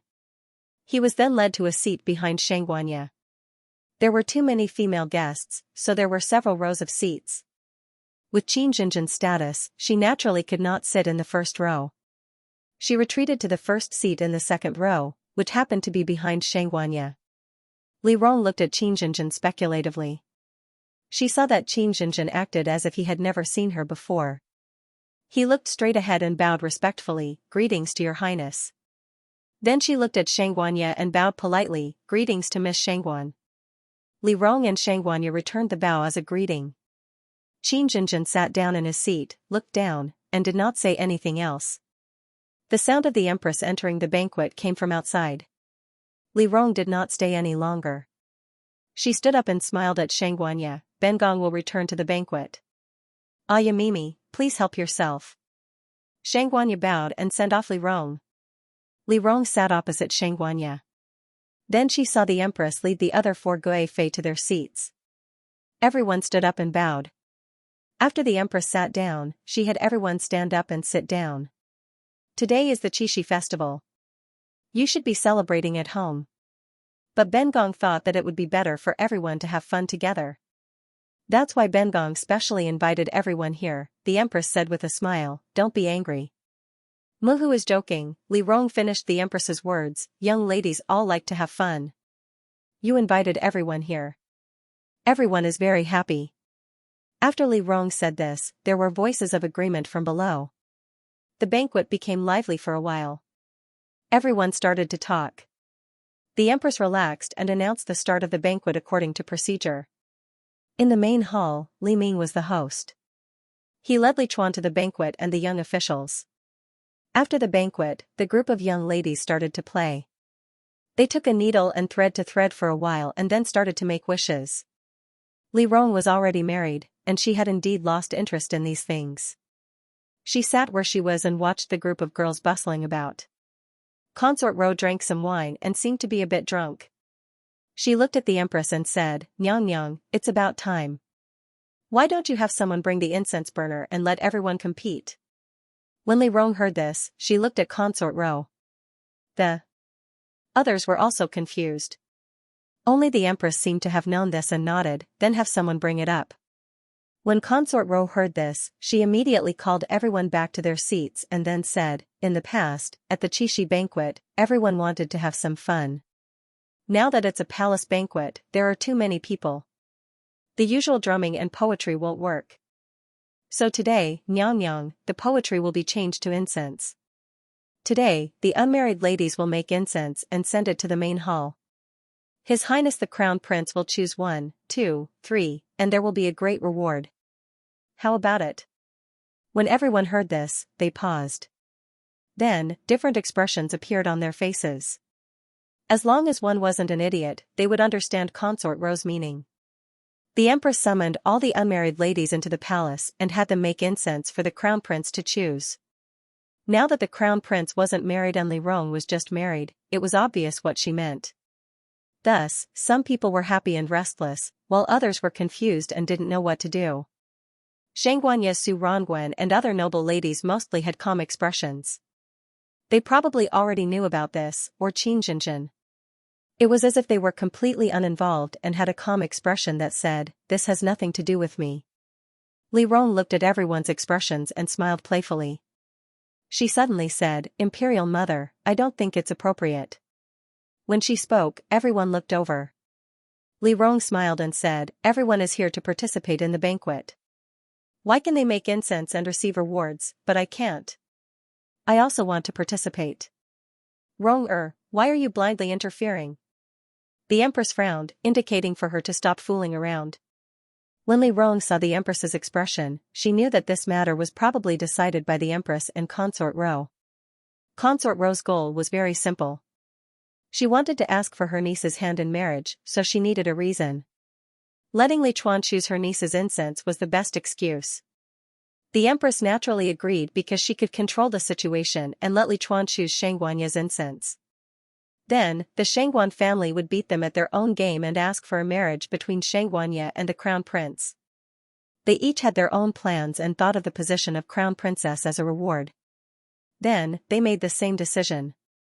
Li Rong didn't know if Li Chuan knew about this, but she was sure that no matter who was present today, Xianxuan, Consort Ro, and Qin could be chosen. Thus, Li Rong didn't back down. She smiled and looked at the empress, "Including me isn't much. Imperial Mother, why don't you agree?" The empress and Li Rong looked at each other, neither of them willing to back down. After a while, the empress was defeated. After all, Li Rong had already said so. If she still insisted on forcing Li Rong to back down, she would embarrass Li Rong and make the situation look bad. Anyway, Li Chuan's choice had already been decided. There was no harm in Li Rong joining in. Thus, the empress smiled and said, "You're so stubborn. Then give Princess Ping Elle an incense burner." "Thank you, Mother." Li Rong smiled and bowed. After a while, the incense burners and the usual spices were placed on a plate and placed in front of each girl. Most of the noble ladies knew how to distinguish fragrances. However, when it came to mixing incense, not every girl knew how to do it. However, being able to distinguish fragrances meant that they had a foundation. Thus, everyone started to work. At the very least, they were able to mix some of their usual scented sachets and put them into the incense burner. Li Rong was not an expert, but Pei Wenxuan was good at mixing incense and had given her a few scented sachets. She followed a recipe that Pei Wenxuan had given her and slowly mixed the incense while paying attention to her surroundings. Everyone lowered their heads and sniffed the ingredients at hand, especially the daughter of the Xiao family, Xiao Wei, who was recommended by Xianxuan and Consort Ro. They were obviously experts in this field. Their movements were elegant and skillful. They were very beautiful. Qin, who was behind Xianxuan, seemed to be doing something. He kept his head down and grinded the ingredients at hand, as if he was trying to find something to do and blend in with the crowd. As Li Rong picked the ingredients, she thought about everyone's thoughts. Consort Ro recommended her niece. Her mother wanted to support Xianxuan. Emperor Li Ming did not care whether the crown prince married Consort Ro's niece or someone else. It was fine as long as the crown prince did not marry Xianxuan or Su Rongwen. Consort Ro's methods were much better than her mother's. It was impossible for her not to have guessed that the empress would secretly tell the crown prince about the incense made by Xianxuan in advance. Then, the crown prince would choose the incense from Xianxuan. Therefore, Consort Ro must have her own arrangements. Li Rong observed the incense burners in front of her. They were all the same. Below the burners was a piece of yellow satin. Below the satin was a piece of incense paper with each girl's name written on it. In a while, the palace servants would carry the incense burners to Li Chuan on a tray. Li Chuan would smell the incense and choose the girls. Then, he would take the names from below and send them back. If she were Consort Ro, she would definitely arrange for people to intercept Xianxuan's incense and exchange it with Xiao Wei's incense. Li Chuan chose Xianxuan's incense, which was equivalent to choosing Xiao Wei's incense. Li Rong guessed everyone's thoughts. Her expression did not change. While mixing the incense, she wrote and drew on the paper as if she was recording something. After a while, it was almost time. The empress ordered the servants to collect the incense burners and take them to the front hall one by one. The scene became chaotic and everyone relaxed. Li Rong looked up and glanced at Xiao Wei. She saw that Xiao Wei had a smile on her face and seemed to have a card up her sleeve. She then looked at Xianxia, who was opposite her. The servants collecting the incense burners were almost in front of Xianxia. Xianxia covered the incense burner and raised her hand to pick it up. Then, she seemed to drop something. She turned her head and looked at Qin Jinjin behind her. "Second Miss Qin, can you help me?" Qin Jinjin looked up and saw Xianxia smiling. She said apologetically, "My sachet rolled to your side. Can I trouble Second Miss Qin to help me pick it up?" Qin Jinjin did not say much. He turned around to pick up Xianxuanya's sachet. Xianxuanya quickly exchanged the two incense burners. Then, she turned around and put Qin Jinjin's incense burner on her tray. She turned around and handed it to the servant who had just walked over. Xianxuanya's movements were very fast. By the time Qin Jinjin turned around, the servant had already taken the incense burner and left. Qin Jinjin handed the sachet to her. Xianxuanya nodded and said, "Thank you."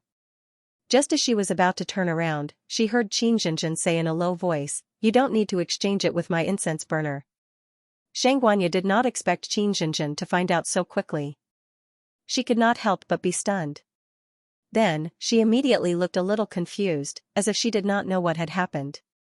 "What do you mean, Second Miss Qin?" Qin Jinjin looked up at her.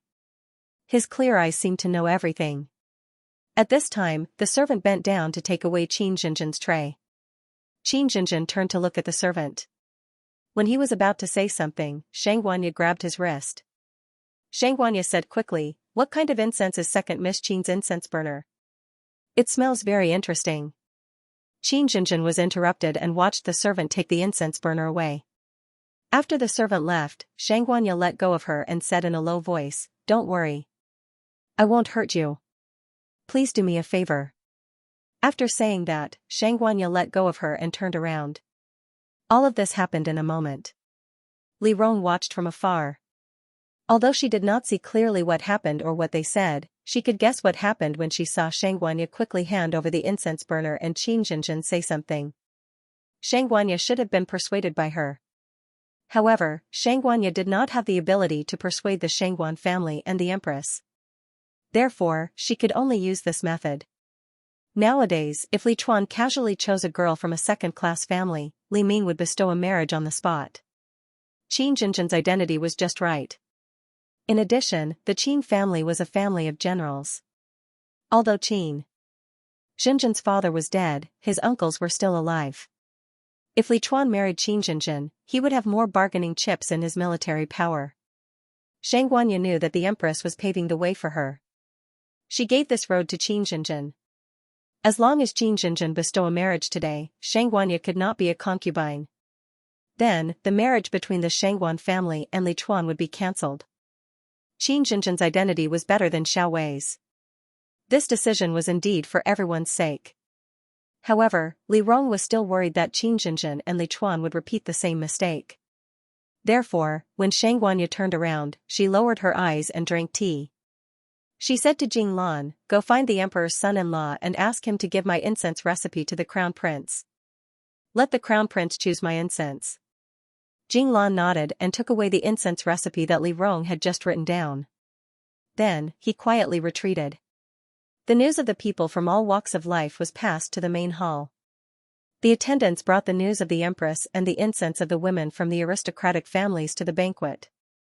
When the emperor heard the empress's words, he laughed and said, "Today is a gathering for you young people.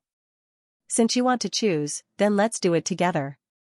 This time, the crown prince will personally choose the first person to make the incense, and the remaining two will be chosen by everyone. What do you think?" Everyone present immediately agreed. Starting from the top of the hall, each incense burner was passed down one by one. Then, the top 3 were chosen and written down according to their numbers on a piece of paper. Li Chuan sat on the high seat. His expression was unclear whether he was sad or happy. Long before he sat down, he had already received the Empress's instructions to confirm the people to be chosen today. He felt as if there was something pressing down on his heart. Everyone was happy, but he felt a sense of loss and indescribable depression. Just like countless times in his life, he had waited for the moment to be decided. The feeling of helplessness of his fate being dominated came over him again and again. When he sat on the high seat and looked down at everyone else, this absurd feeling of comparison emerged clearly in his heart. Along with the incense burner was Li Rong's note. Pei Wenchuan took the note from the attendant. He quickly glanced at it and thought for a moment. He looked at Li Chuan, who was sitting on the high seat. After thinking for a moment, he asked the attendant to pass the incense burner to him and said in a low voice, "Tell the crown prince to choose Princess Ping Le, white sandalwood." The attendant's expression did not change. After a while, when the incense burner was passed to the crown prince, the attendant quickly whispered, "Choose Princess Ping Le, white sandalwood." Li Chuan's hand slightly paused. The attendant stood up and went to the next table. Pei Wenchuan identified the fragrance that was constantly passing over. Identifying the fragrance was an extremely difficult task, especially in the process of identifying the fragrance. Many people almost could not tell the difference and lost their sense of smell. However, Pei Wenchuan was an expert in incense. He constantly searched for the white sandalwood written by Li Rong while thinking about what exactly happened in the female guest's table. The incense burners moved around the table. Shang Guanye's incense burner and Xiao Wei's incense burner were sent in one after another. Before they entered the hall, the two attendants quickly exchanged the names on the notes under the incense burners and then passed them up. After 2 exchanges, Qin Jinjin's incense burner was completely changed to Xiao Wei's name. Xiao Wei's incense burner was changed to Shang Guanye's, and Shanghai's incense burner was changed to Qin Jinjin's. The 3 incense burners were sent up in order. Xiao Wei and Shanghai's incense mixing skills were very high. Not long after they were sent into the hall, Su Ronghua exclaimed, "I wonder who made this incense burner number 34. It deserves to be in the top 3 today." He had always been an unruly person, so no one was surprised by his outburst. Only Su Yongqing reminded him, "Big brother, just write it down on the paper. His Highness the Crown Prince will decide who will be the winner." "It's okay," Li Chuan heard Su Yongqing's reminder to Su Ronghua. He was still waiting for the news, but he was afraid that it would be difficult for others to pass on the message to him. He quickly smiled and said, "Everyone has their own opinions. It's good to discuss it." As he spoke, Li Rong's incense burner was sent up. Li Rong did not have any talent in incense mixing. The recipes she used were all copied from Pei Wenchuan's. Pei Wenchuan could smell it with one sniff. He also smelled that Li Rong's hands were trembling and that she had put less agarwood incense. Pei Wenchuan was somewhat disdainful. He felt that he had to teach Li Rong a lesson when he returned. Otherwise, it would be too embarrassing for a princess to copy his recipes. He was thinking about how to teach Li Rong when he returned, but his face revealed an expression of appreciation. His voice was steady, and he laughed in a voice that only Li Chuan could hear. "This number 41 white sandalwood incense is not bad. It's the best." When Li Chuan heard this, he raised his eyes to look at Pei Wenchuan. Pei Wenchuan smiled at Li Chuan and nodded subtly. Li Chuan knew that this was Li Rong's incense burner. He did not know why, but he suddenly felt happy and touched. She was his older sister after all. She was different from the other people in the palace. Li Rong's incense burner was passed to Li Chuan. Li Chuan picked it up and smelled it. He pretended to be steady and wrote the incense burner's serial number on the side. After the incense burners were passed around, the scores began to be tallied. Because the champion was personally chosen by Li Chuan, the others only needed to choose the first 2. After the numbers were tallied, Li Chuan handed over the number he had chosen. Then, the attendant pulled out the corresponding number from the tray and handed it to Li Chuan. Li Chuan read it out loud. Li Ming smiled and slowly waited for Li Chuan to announce the top 3. Li Chuan picked a name and calmly said, "Third place, Shang Guanye." Shang Guanye was third. Li Ming's smile deepened. Li Chuan pulled out the second sheet of paper and said, "Second place, Qin Jinjin." As he spoke, Li Chuan looked at the name on the last sheet of paper and smiled. He raised his head and seemed to be happy as he said, "First place, Princess Ping Li Rong." Hearing this, Li Ming was stunned. Then, he frowned and said, "Why is Ping Li also in there?" Imperial father, Li Chuan did not seem to know what was going on. He turned around and smiled. Although older sister's incense was not good in the past, this time it was really good. Imperial father, don't be blinded by your previous impression.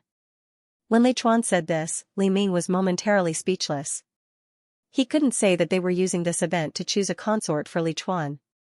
He couldn't let Li Rong participate, and he couldn't let Li Chuan choose Li Rong.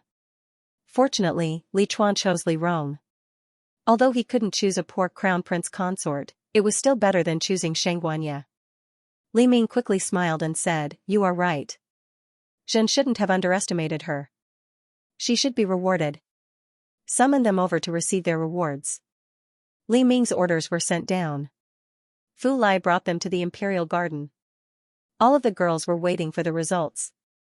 When they saw Fu Lai walking along the corridor in the middle of the lake, they all became nervous. Fu Lai came to the edge of the waterside pavilion.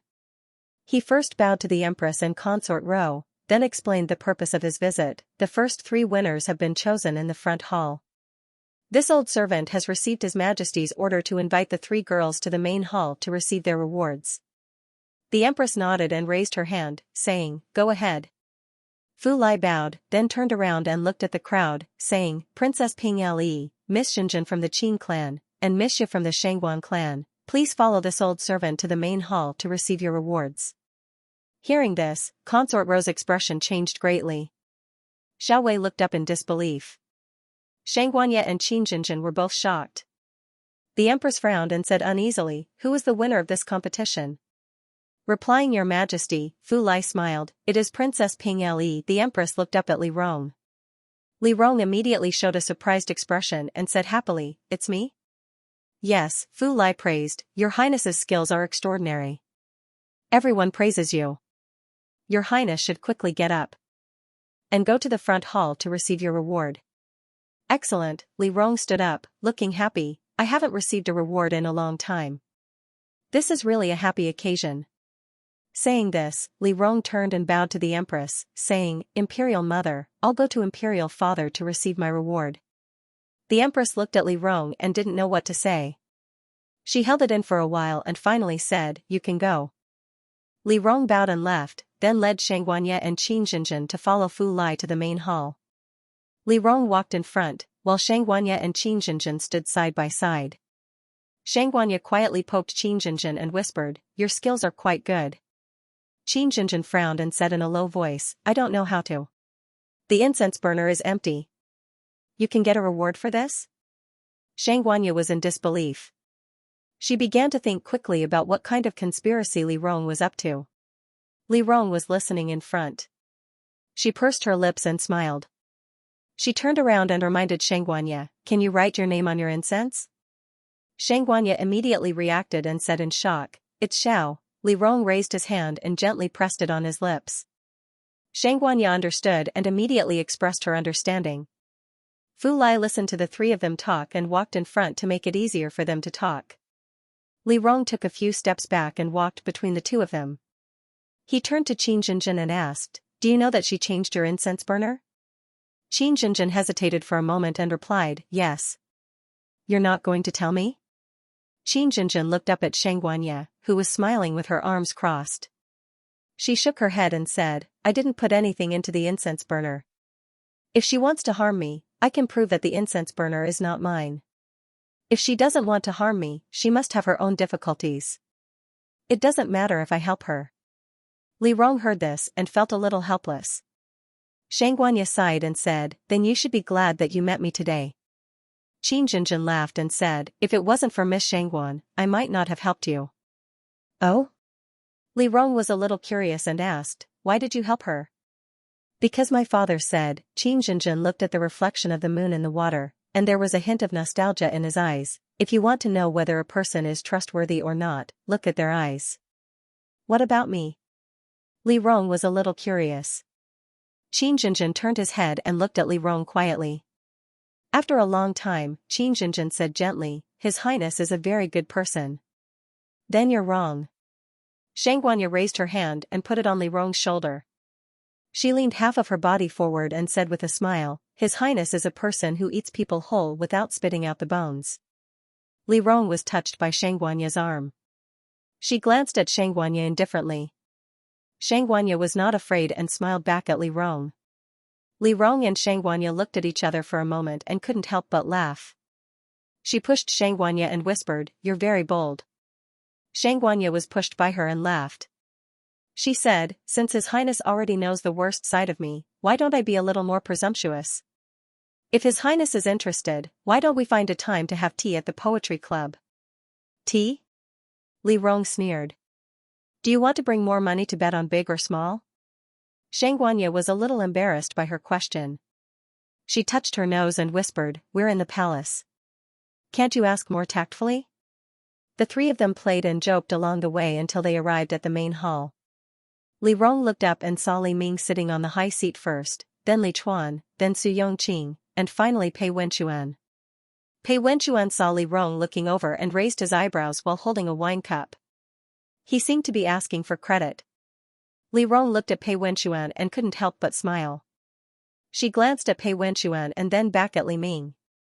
She smiled and bowed to Li Ming, Greetings to Imperial Father. Rise. Li Ming was on the high platform. He raised his hand to allow her to stand up. Then, he placed his hand on his knee and said with a smile, We remember that you weren't very good at incense before. Today, you really shined. Then I have to thank Prince Consort. Li Rong smiled and looked at Pei Wenquan. The incense recipe I made today was taught by Prince Consort. I knew it. Li Ming turned to Li Chuan and said, With your sister's mediocre skills, how can I not know? Li Ming looked at Qin Jinjin and Xianxia behind Li Rong and said slowly, I've heard about your skills. But today's second Miss Qin looks a little unfamiliar. Miss Qin. Li Ming looked at Qin Jinjin and raised his hand, Step forward and let me see what kind of girl can make such an incense. Qin Jinjin frowned. She glanced at Xianxia and walked forward. Li Ming looked at her quietly. Everyone's heart was beating fast. Li Rong quickly thought about how to deal with Li Ming if he wanted to give her a marriage. She subconsciously looked in the direction of Pei Wenquan. Unexpectedly, she was facing Su Yongqing. Su Yongqing was also looking at her. The moment she looked up and their eyes met, Li Rong was stunned. Su Yongqing seemed to know what she was worried about. Before Li Rong could react, Su Yongqing suddenly said, Your Majesty, the three girls have been standing like this for a long time. I'm afraid they are tired. You should reward them and let them leave first. These words were quite unruly. If Su Ronghua said it, it wouldn't be strange. But if it came from Su Yongqing, who had always been self-restrained, it was a little strange. Everyone looked over. Su Yongqing smiled and looked at Li Ming respectfully. Li Ming thought for a moment and said with a smile, My dear Minister Su is right. Chuaner, deliver the gifts to the three of them for me.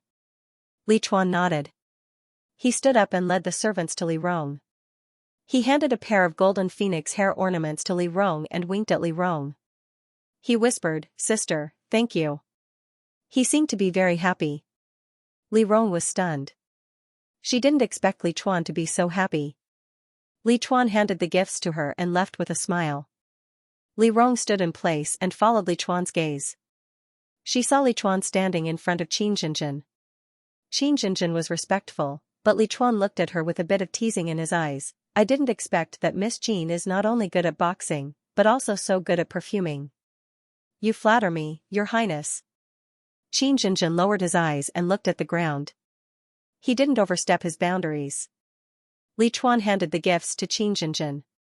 Qin Jinjin thanked him politely. Li Chuan then walked in front of Xianxia. Xianxia was his cousin, but they weren't very familiar with each other. Li Chuan was much more respectful to her. After handing the gifts to Xianxia, he returned to his seat. The three of them received their rewards. Li Ming seemed to be a little tired. He said, It's getting late. I'm a little tired. You young people can help yourselves. Li Ming stood up with the help of Fu Lai and left amidst a wave of respectful farewells. After Li Ming left, the three girls walked out of the hall together. Xianxia looked at them and smiled. Are you going back now? I should go back by myself first. Qin Jinjin said and looked at Xianxia. What about you? My father might be gone for a while. Xianxia pointed at the hall. I'll go back to the Imperial Garden and chat with a few friends for a while. You can help yourselves. Go ahead. Li Rong nodded. I'll wait for Prince Consort to go back together. You two have a good relationship. Xianxia raised her eyebrows. Li Rong wanted to kick her. She realized that Xianxia seemed to think that they had some secrets and was being a little presumptuous. She urged her, hurry up. I'll find you at the tea house another day. Sure. Xianxia agreed and turned to leave. After Xianxia left, Qin Jinjin turned to look at Li Rong and bowed respectfully. Your Highness, if there's nothing else, this humble girl will take her leave. Wait. Li Rong stopped her. Qin Jinjin turned around and looked at Li Rong, who was standing on the steps. Qin Jinjin was dressed simply and elegantly. Her facial features were indifferent.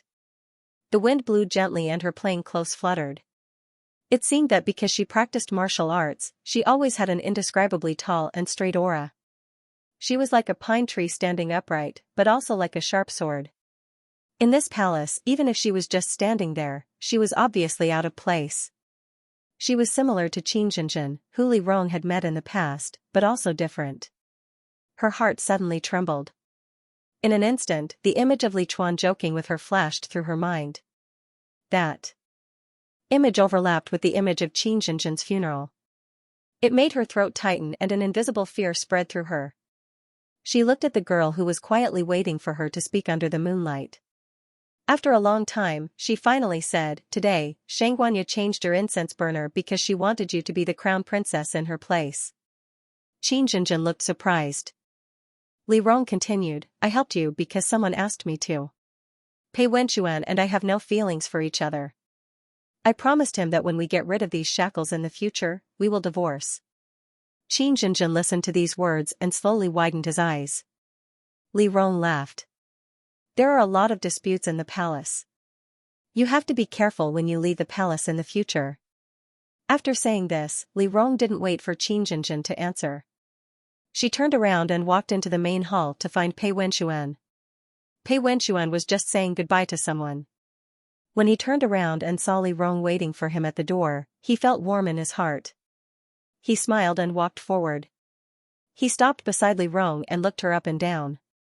He smiled and said, Your Highness, you seem to be very happy with today's victory. Li Rong lowered her head and smiled. Lord Pei also seems to be very happy today. Unless Your Highness bullies me, have I ever been unhappy? Pei Wenxuan went back with Li Rong. He asked curiously, What's going on in the Imperial Garden? It's so lively today. Li Rong told Pei Wenxuan about what happened in the Imperial Garden. The two talked as they got into the carriage. Pei Wenxuan said with emotion, The world of women is always so exciting. You can join us. Li Rong laughed. Pei Wenxuan quickly waved his hand. Forget it, forget it. There's no need. Only Your Highness can handle this situation. Li Rong chuckled and didn't say anything. She turned her head and looked out of the window.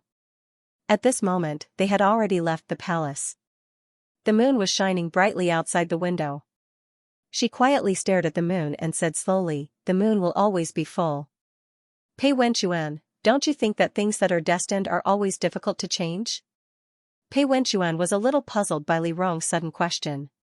He couldn't help but ask, What are you asking? Today, I suddenly know why the Chuano likes Qin Jinjin. Li Rong turned her head and looked at Pei Wenxuan. With the Chuaner's temperament, it's not strange that she likes such a person in the palace. Pei Wenxuan didn't say anything. He looked into Li Rong's eyes. In an instant, he seemed to understand what she meant. Why are you telling me this? Have you thought about what you'll do after your divorce? Li Rong looked at him curiously. Pei Wenxuan quietly looked at Li Rong. He felt a sour feeling spread, but he didn't stop smiling. I haven't thought about it too much. In your previous life, Qin Jinjin died. Don't you regret it? Pei Wenxuan didn't say anything. He smiled and looked at Li Rong. Li Rong continued, I know you have her in your heart. In your previous life, she passed away early. You feel guilty about it. You've never wanted anything from someone you like. But in this life, for her good, you should work harder. Work harder for what? Pei Wenchuan folded his hands in his sleeves and leaned against the wall of the carriage. He listened to Li Rong calmly say, "She's now of marriageable age. If our divorce goes smoothly, it will take about 3 years. If you don't promise her now, I'm afraid she'll get married early. In the past, I was mostly joking with you. But today, I'm telling you seriously." Li Rong looked at him. "You should do something. For example? I told her today that I helped her because of you. I also told her that we don't have any feelings for each other and that we'll divorce in 3 years. She didn't react, so I left first. We'll arrange some opportunities for you to get in touch with her. You have feelings for each other. You should treat her better and confess to her. When you two are engaged, we'll inform Qin Lin and send her to the north. She can hide there for 3 years. After that, we'll divorce." Li Rong smiled and looked up at Pei Wenchuan. "I'll propose marriage on your behalf." Pei Wenchuan didn't say anything. He just looked at Li Rong quietly. Li Rong was a little confused. "Why aren't you saying anything? What do I have to say?" Pei Wenchuan smiled. "Hasn't your Highness already arranged everything? Don't you already know what everyone thinks in your heart?" "If you're dissatisfied," Li Rong said slowly, "you can tell me. Don't you think that sending her to the north is wrong for her?" Pei Wenchuan couldn't listen anymore. He stood up and shouted, "Stop the carriage!" The carriage suddenly stopped. Pei Wenchuan lifted the curtain and jumped out. Li Rong was stunned. She only saw Pei Wenchuan's back as he got out of the carriage. She didn't know why, but she felt as if they had suddenly returned to her previous life. When Pei Wenchuan was dissatisfied, he didn't say much to her. When they quarreled, he would lose his temper and leave. In the past, they quarreled, so they quarreled. Today, when Pei Wenchuan left just like that, she actually felt a little sad. She didn't know if it was because too many things had happened today that made her mentally and physically exhausted. She controlled her emotions and calmly ordered the people outside. "Send someone to follow the prince consort in case something happens to him. Let's go back first." Li Rong raised her hand to her forehead. She felt the carriage move again. Pei Wenchuan's back was facing Li Rong's carriage as it moved forward. He was angry. He didn't know why he was angry. He knew Li Rong's temper. Li Rong was a person who would make good arrangements for things she had set her mind on. She was certain that he still had Qin Zhenjin in his heart. She felt that Qin Zhenjin was his lifelong regret. She guessed that Li Chuan would still like Qin Zhenjin. She felt that Qin Zhenjin and Li Chuan shouldn't be together and that there wouldn't be a good ending. Therefore, she chose the best ending and let Qin Zhenjin be together with her. She couldn't say that she was wrong. She had considered everyone and hoped that everyone would live well. How could she be blamed? However, Pei Wenchuan felt uncomfortable. He couldn't speak. He turned his back to the carriage and walked in the opposite direction. When he heard the carriage moving behind him, he suddenly stopped. He suddenly remembered Li Rong's back.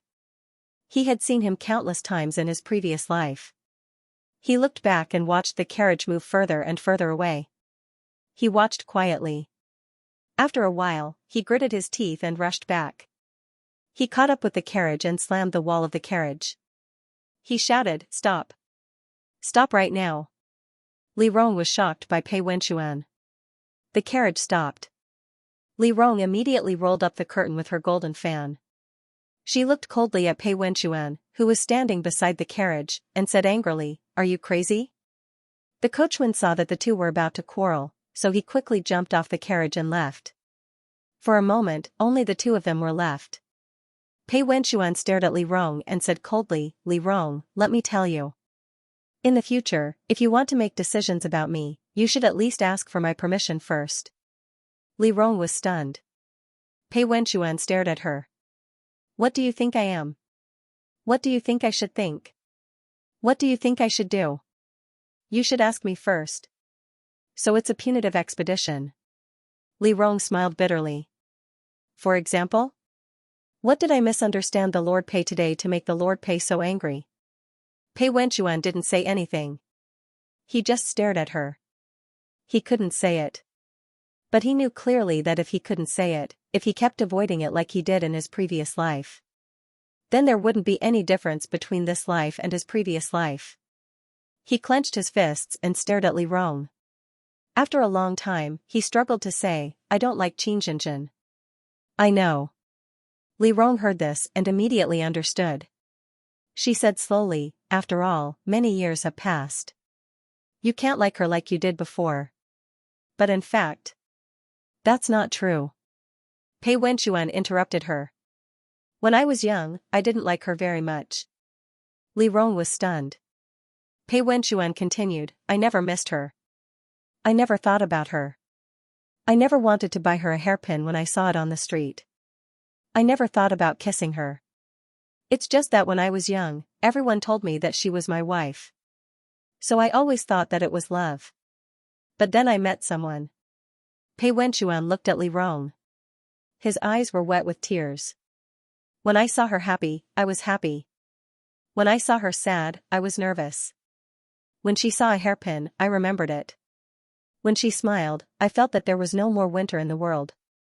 When she wasn't around, I missed her. Even when I went to the government, I thought about writing her a note. I thought about how many children we would have. I thought about growing old with her. Li Rong. Pei Wenchuan took a deep breath. I don't have any regrets about Xianxia. She died. As a friend and brother, I tried my best. I never thought about starting over with her. From the beginning, I never thought about starting over with her. If I thought about it, I wouldn't have gone to the spring banquet. If I have any regrets, Pei Wenchuan paused. He looked at Li Rong. After a long time, he said in a hoarse voice, then there's only you. Because I really liked someone and lost someone. Pei Wenchuan smiled. That smile looked like he was crying. There's only Li Rong. Li Rong listened to Pei Wenchuan's words and quietly looked at him. Her mind was in a mess for a moment. She understood Pei Wenchuan's words, but she also didn't understand them. She already knew that Pei Wenchuan liked her before. But Pei Wenchuan said that he didn't like Xianxia, which was somewhat unexpected. She thought for a long time and knew that her mind was in a mess at the moment. It was not suitable for her to make a decision. There were too many emotions churning in her heart, so she suppressed them all and only said, I will consider what you said. Let's get on the carriage and go back first. As she spoke, she ordered the person next to her, come, let's go back. Pei Wenchuan didn't speak. He stood by the carriage. Li Rong lowered the curtain, closed her eyes, and began to rest. The surrounding people rushed back. The coachman looked at Pei Wenchuan, who was standing motionlessly at the side, and said hesitantly, Prince Consort, are you still not going to get on? Pei Wenchuan lowered his head and stood by the carriage. He didn't want to see Li Rong again.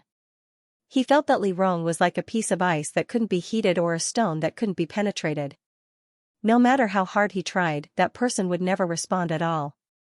He was a little tired and stood there for a long time. Finally, he heard Li Rong's voice from inside, are you still not going? Pei Wenchuan lost the strength to argue for a moment. He lifted the curtain and entered the carriage. After entering the carriage, Li Rong sat on one side and Pei Wenchuan sat on the other side. The two of them sat quietly and didn't speak. Li Rong closed her eyes and calmed down. After a long time, she finished laughing at Pei Wenchuan's words and slowly opened her eyes to look at Pei Wenchuan. I have thought about what you said just now. I was too presumptuous earlier. Pei Wenchuan did not say anything. Li Rong said slowly, in fact, I don't know much about the relationship between you and Xianxia. Back then, I only knew that you had her in your heart. Later on, you fell in love with me. You felt hurt.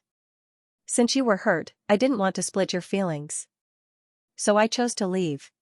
I thought that after I left, you could completely focus on her. Pei Wenchuan lowered his head and listened to Li Rong's explanation. Later on, she passed away early. I always knew that the living can't compete with the dead. I thought that no matter what, you would feel sorry for her death. After all, you've been in love with her for many years, and we've only been together for less than a year. Li Rong's tone was gentle, which was unique to her. However, such a calm, gentle, and emotionless tone directly pierced Pei Wenchuan's heart. He knew in his heart that there was only one reason why a person could talk about the past so calmly, and that was because she had let go of the past. But when he realized that this person had let go of the past, he felt an indescribable sourness surge up. Li Rong saw that Pei Wenchuan lowered his head and did not know what he was feeling. She only felt that at this moment, Pei Wenchuan was different from usual. With rare patience, she said slowly, "You and her should have been a match made in heaven. It was only because of my marriage that you were disturbed. Otherwise, with your talent, even though she temporarily broke off the engagement, you would have been able to fight for it very quickly. In this life, we are now considered good friends. You were thinking about me in your heart, and I wanted to treat you better, so I did more." Li Rong laughed. "What's more, didn't you also want to be a matchmaker between Xianxia and me? We're even. Now. Don't be so stingy." Pei Wenchuan did not say anything. His heart was stuffy and flustered. He felt that he had countless words to say. Those words had been accumulating for many years, but he had never said them. Now that he suddenly opened his mouth, it was as if all those words were squeezed between his lips and teeth. Li Rong thought for a moment, then squatted in front of him and looked up at him. "Are you that sad?" "Li Rong," Pei Wenchuan said in a hoarse voice. "After we got together, I've never talked to Xianxia in private." Li Rong did not expect Pei Wenchuan to talk about this. She was a little embarrassed. She wanted to say that it was meaningless to talk about this, but when she saw Pei Wenchuan's expression, she felt that he really wanted to talk about this. So she squatted in front of him and did not stop him. She only responded in a low voice, "Oh, she married Li Chuan. Logically speaking, I shouldn't have interfered. But at that time, she was in a difficult situation. Her brother was not around, so I helped her a few times. Other than that, I didn't do anything." I know." Li Rong listened to Pei Wenchuan seriously talk about this. She did not know why, but slowly, she felt like laughing. However, she did not dare to provoke Pei Wenchuan. She could only say, "I had someone investigate later. I know everything. After all, she is my brother's concubine. If you two really had an affair, I would have tolerated it. At that time, you asked me if I liked her. I really didn't know. Later, when I found out, you always quarreled with me. Every time I wanted to reconcile with you," Pei Wenchuan said. His tone was somewhat aggrieved. "You hurt me with your words. Your words are too hurtful. Then I'm sorry." Li Rong could not help but laugh. "It's been so many years. How can you still remember it so clearly? Later, you liked Su Yongqing." "I knew." Pei Wenchuan raised his head. He looked at her and smiled with difficulty. "You like him. You two can be together. Anyway, it's my fault. I deserve it." Li Rong looked at Pei Wenchuan. She could not say anything to comfort him. She knew that Pei Wenchuan was really sad. After all, he was alone in his previous life. It was indeed sad. Pei Wenchuan saw that she was at a loss and could not help but laugh. He raised his hand and touched her face. He said in a hoarse voice, "Li Rong." He quietly looked at her. "You see, I missed you for a lifetime." Li Rong did not say anything. She let him look at her. After a long time, she finally said, "Are you feeling better?" Pei Wenchuan nodded. Li Rong supported herself up. Pei Wenchuan helped her. Li Rong stood up and sat back in her seat. She leaned against the seat and thought for a while. Then she smiled and looked at Pei Wenchuan. "How long have you wanted to say this?" "Many years." Pei Wenchuan chuckled. Li Rong looked down and did not say anything. After a while, she said gently, "Although it's a little late, I'm still very happy to hear this." "Although it's a little late," Pei Wenchuan continued, "I'm also very happy to hear it." After that, the two of them paused. After a while, Li Rong laughed and looked up at Pei Wenchuan. Pei Wenchuan heard Li Rong's laughter and could not help but laugh. "I know you liked me so much back then." Li Rong smiled. Although it's a pity, I'm still happy. What's a pity? If it was a little earlier, Li Rong thought for a while and imagined Pei Wenxuan saying these words back then. She said uncertainly, perhaps I wouldn't have left back then? But if it was a little earlier, Pei Wenxuan said thoughtfully, I wouldn't have said these words. All of a person's thoughts, all of their ability to express themselves, and all of their accumulated courage would not come out of thin air. That's true. Li Rong nodded. She tapped her small fan against her palm and looked up at him. The Lord Pei now is still very different. Pei Wenxuan saw that there was a hint of a smile in her eyes and slowly calmed down. The excitement just now faded and he felt a little embarrassed. Li Rong saw that he seemed to be slowly realizing what he had just said and could not help but laugh. Lord Pei, you said so much to me just now. Were you talking about the past or the future? If it was the past, then it was just an apology. If it was the future, then it was a confession. Pei Wenxuan understood Li Rong's meaning and said nervously, I'm just apologizing. Li Rong had already guessed his answer and laughed. Out loud. Why are you so excited about an apology? I'm angry. Pei Wenxuan sighed. You've misunderstood me too many times in the past. You were like this in your previous life. You always wanted to push everything to Xianxia. This time, you acted on your own initiative and kicked me out like a ball. I don't understand. You said that I provoked you, so why are you in such a hurry to push me out? I should be asking you that, Li Rong immediately said. First, were you the one who tried to matchmake Su Yongqing and me? On the night of our wedding, you talked to me for half the night. I didn't agree but you insisted that I agreed. Tell me, am I overbearing or are you overbearing? Pei Wenxuan was short of breath after hearing Li Rong's words. He held it in for a long time before saying, but I didn't say anything to Su Yongqing. Do you feel sorry for Xianxia? Li Rong blinked. Why are you so anxious when I talk to her? Li Rong. Pei Wenxuan didn't know whether to laugh or cry. Can't you be reasonable? Our internal discussion is our internal conflict. If you drag me out, then you're determined to send me out. Can't you tolerate my anger? Then aren't you determined to send me out? Li Rong was a little puzzled. Pei Wenxuan paused. Li Rong looked at him curiously. Are you mute? No. It's not the same. Pei Wenxuan finally spoke. I wanted to matchmake you and Su Yongqing because I thought it would be better for you. But you wanted to matchmake me and Xianxia because you wanted to solve the crown prince's worries. Humans are bound to have feelings. Pei Wenxuan said slowly. Although we're not fated to be together, we've been friends for so many years. Even if we're not family, we're still friends. If a friend uses you like this, it's more or less uncomfortable. Li Rong listened quietly. She looked up at him and said seriously, I'm not completely using you. It's just that this result is good for everyone. Pei Wenxuan.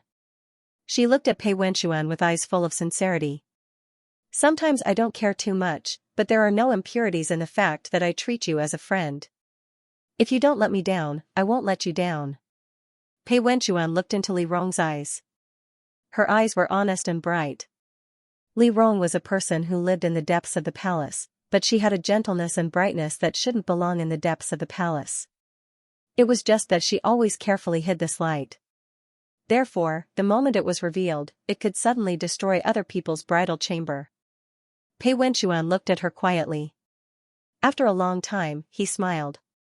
Don't say such things. Why? Li Rong was a little puzzled. You're too beautiful. Pei Wenxuan sighed. I've been single for a long time. I'm afraid I'll be moved by your words. When Li Rong heard this, she couldn't help but cover half of her face with her fan. She laughed softly. However, after Pei Wenxuan finished speaking, he didn't want to see her arrogance. He continued, after all, even a female cat looks delicate and pretty to me. Author's note, the previous chapter has been modified. If you can't continue, please read it again. Li Rong slept in the princess's residence for the night. The next morning, she received a summons from the palace.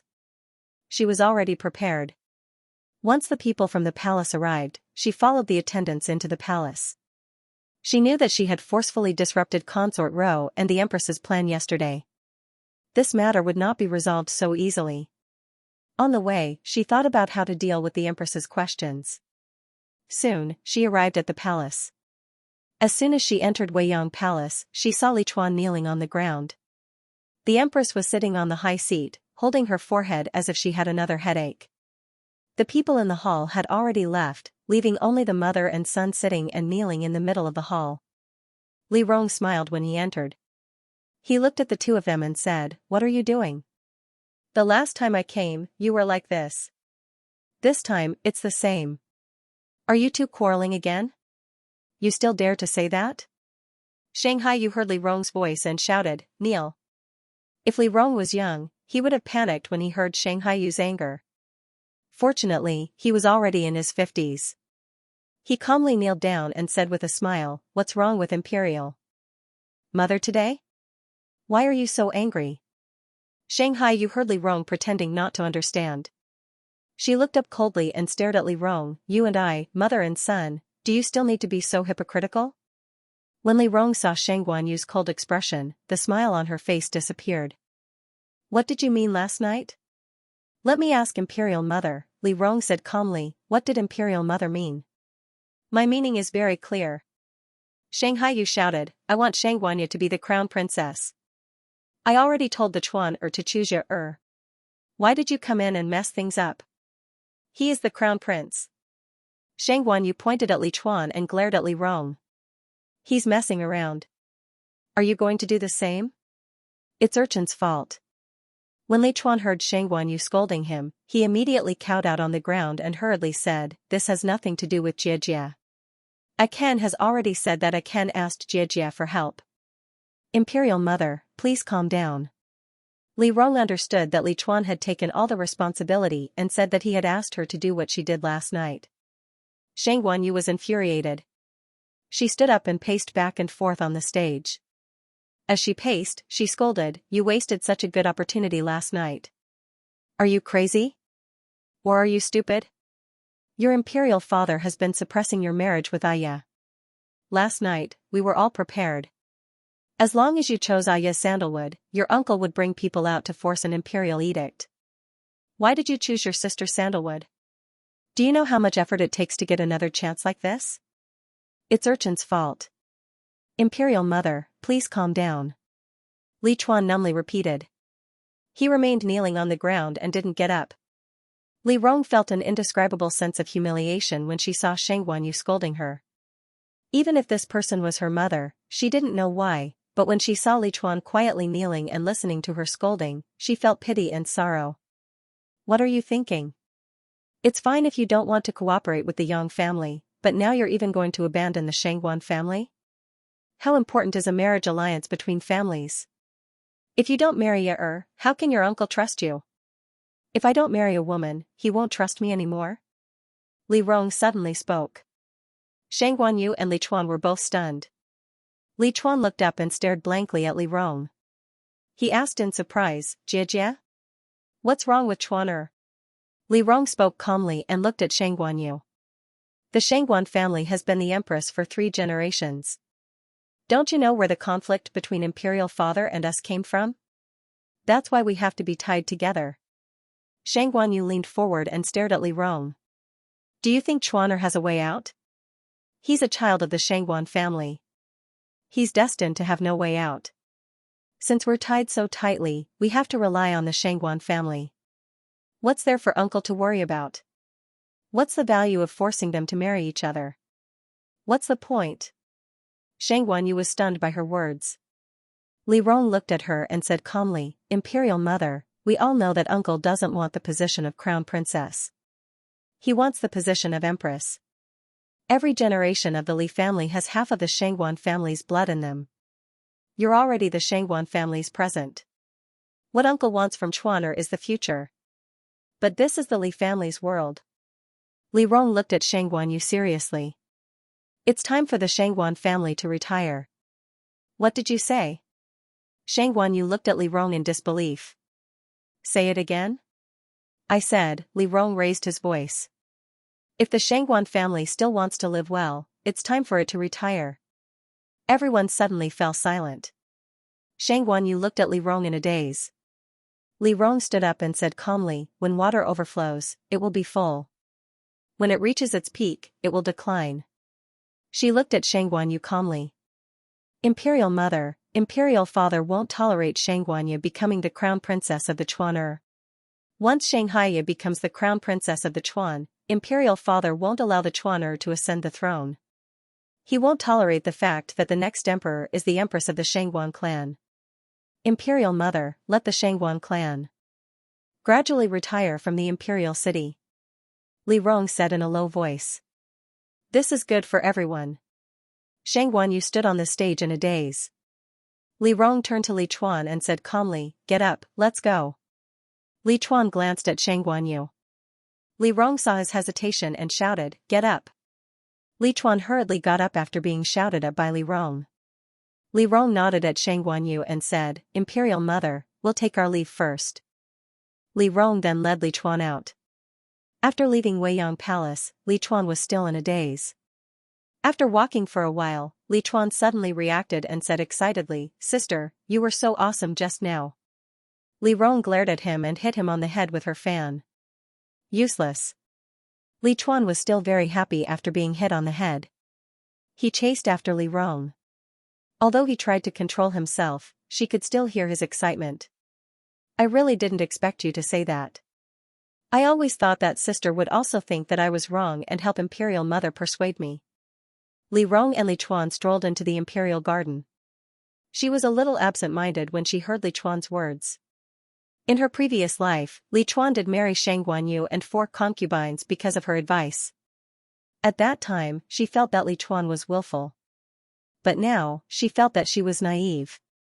No one would be willing to help just because of a simple marriage.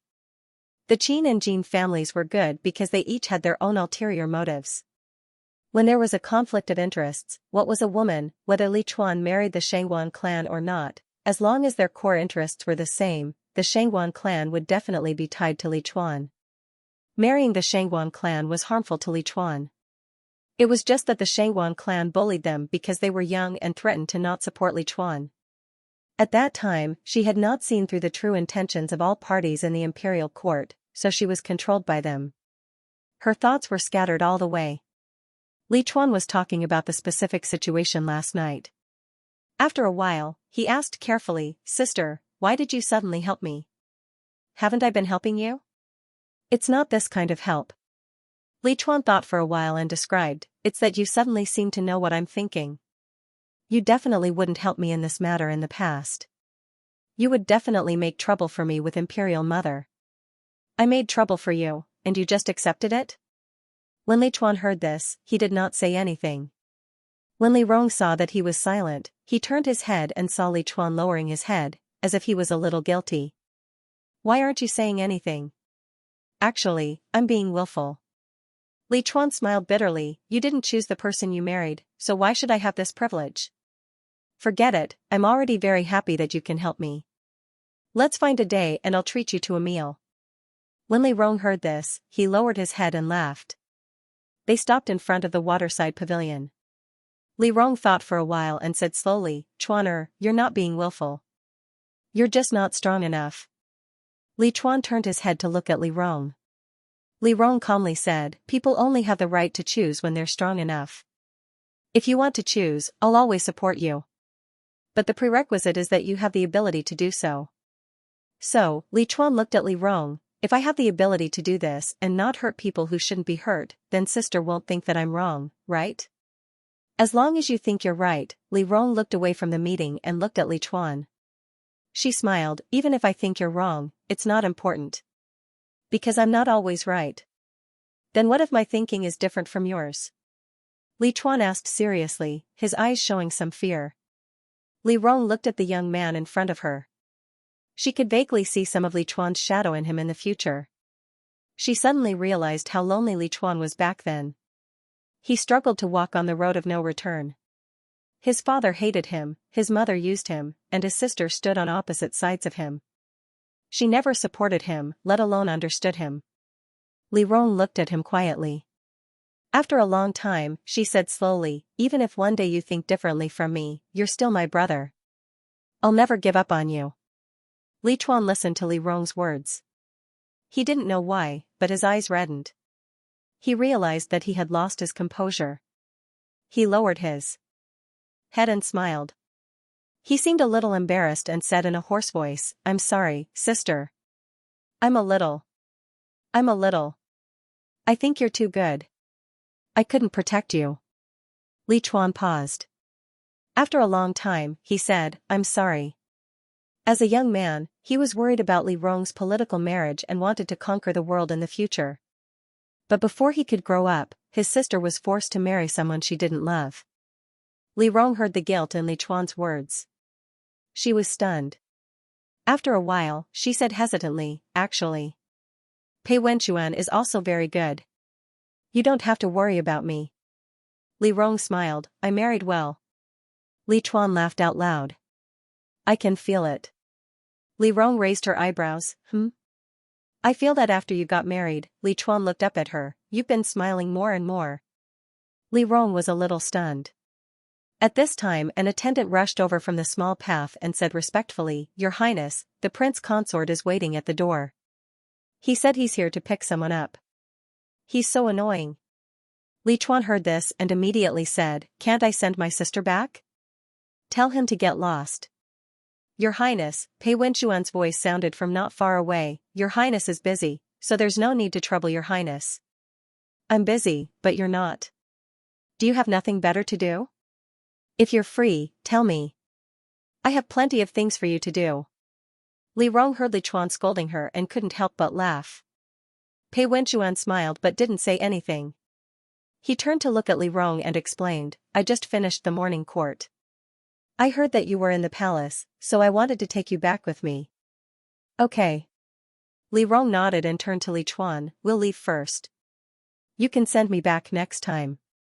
Sister, when are you free? Let me know, Li Chuan quickly said, I'll treat you to a restaurant. Li Rong waved her hand with her back to him, anytime.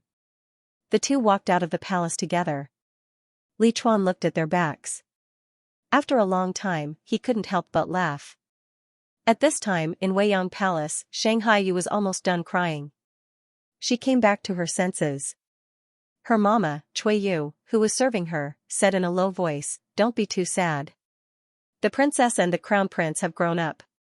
They're young and vigorous. Don't argue with them. They'll understand your pains in the future. It's fine if Ronger is like this. Xianxia cried, after all, she's married and doesn't have much to do with the palace. But Chuaner is like this. What do you want me to say to my brother? Nyang Nyang, don't think too much. His Highness the Crown Prince has always been filial. He must have his reasons for being so rebellious. These words woke Xianxia up. She suddenly reacted, why is he so opposed to marriage? Does he have someone in his heart? Cui Yu brought a cup of tea from the side and said respectfully, His Highness isn't young anymore. It's normal for him to have people around him. It's not impossible that he's been bewitched. Xianxia muttered to herself. After a while, she immediately said, Send someone to investigate if there are any suspicious women around the Crown Prince recently. Where he's been, what he's done, who he's met. Have the people around him report everything to me. Li Rong and Pei Wenchuan walked out of the palace together. Li Rong suddenly remembered, You're not going to the government office today? I had something to discuss with you, Pei Wenchuan explained. I just heard that you were in the palace, so I came directly. Oh? Li Rong was a little surprised, what made you come here in such a hurry? Today's imperial court reported a great victory at the front lines. When Pei Wenchuan said this, Li Rong raised his eyebrows. Then he heard Pei Wenchuan continue, There's a dispute over the list of generals that Xiaosu reported to receive rewards. Li Rong immediately understood what he meant after hearing his words. Xiaosu was Consort Ro's older brother. He used to be from a poor family. After studying for a few years, he relied on his relationship with Consort Ro to rise up the ranks. This time, Li Ming defeated the Yang family and sent Li Chuan to the battlefield. By manipulating Li Chuan, the aristocratic families were forced to contribute. It took a lot of effort to stabilize the situation in the northwest. In the end, Li Ming slowed down Li Chuan on the eve of the meritorious service and forced Xiao Su to be the main general on the battlefield. This anger was probably still weighing on the Shangguan family's heart. The Shangguan family was a famous family for hundreds of years and had many in-laws in the imperial court. This time, the major families in the imperial court probably contributed a lot to fight against the Yang family. Xiao Su was from a poor family and was a sharp blade that Li Ming used to suppress the aristocratic families. Even if the people on the reward list weren't his people, they definitely wouldn't be from the aristocratic families. The aristocratic families had spent a lot of effort in the early stages. If they didn't get back what they had lost, how could they relent? So now that the front lines were victorious and the list was sent back, the aristocratic families immediately quarreled with Li Ming. Then what did they say? Li Rong turned a small fan in his hand and said thoughtfully, "They can't touch Xiao Su. Consort Ro is favored. If they could touch him, they would have done it long ago.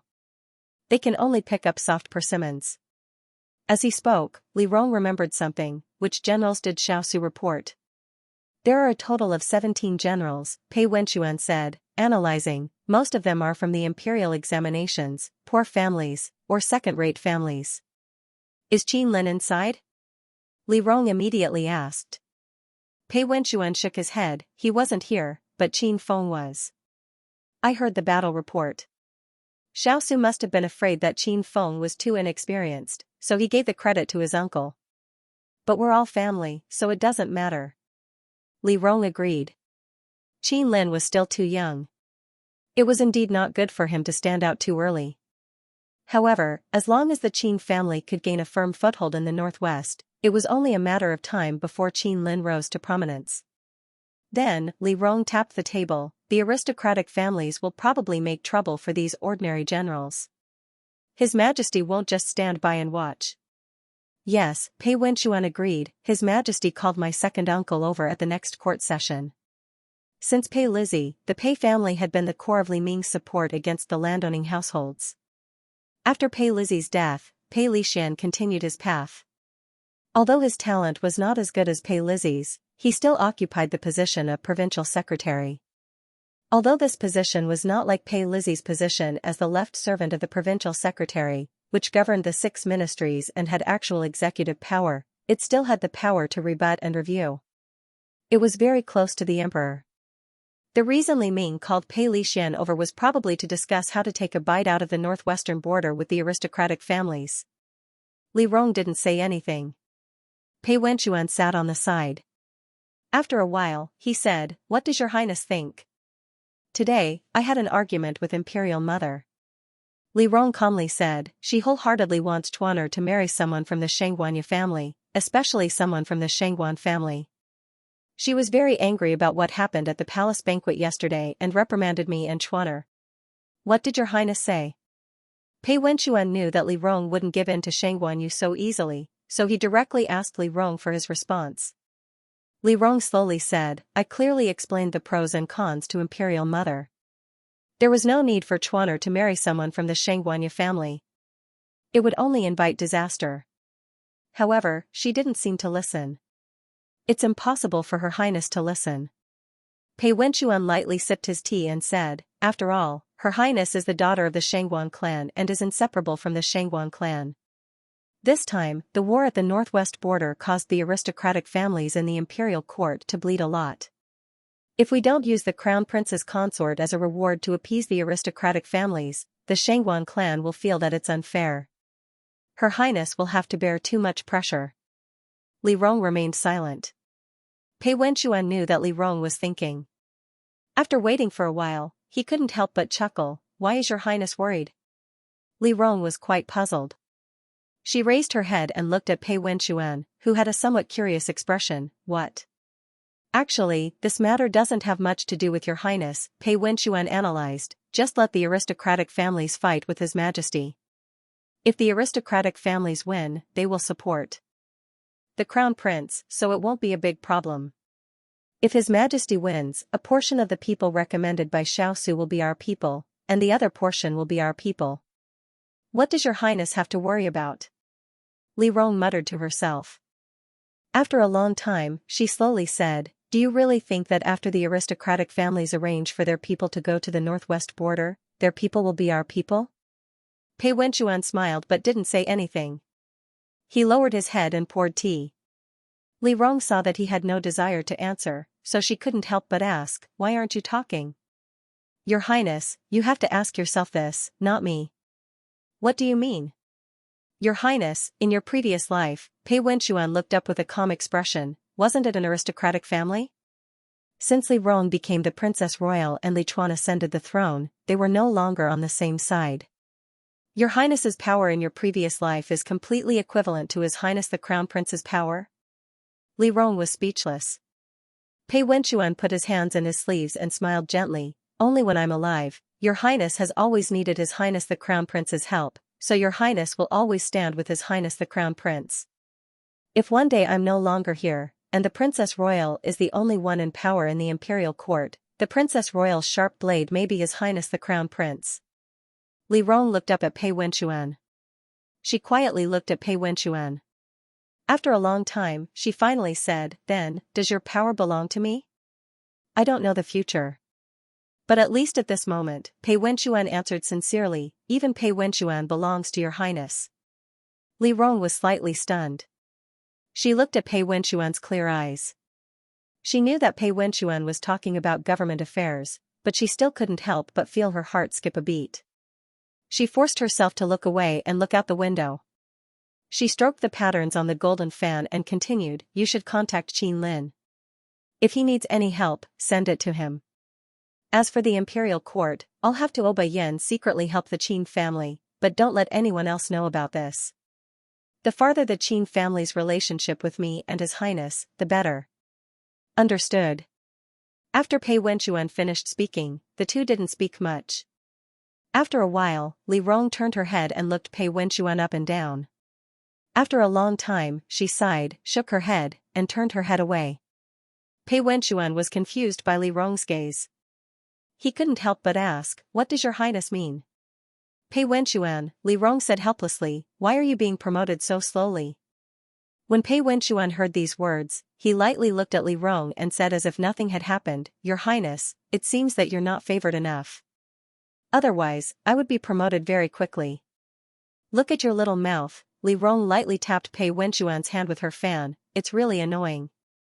Pei Wenchuan laughed and ignored Li Rong. He took out a booklet, lowered his head, and didn't say anything else.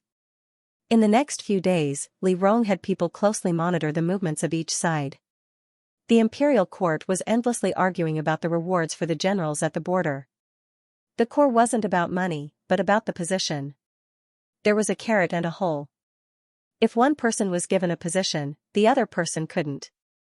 After the collapse of the Yang family, the Northwest was such a big piece of meat. Everyone wanted a piece of it.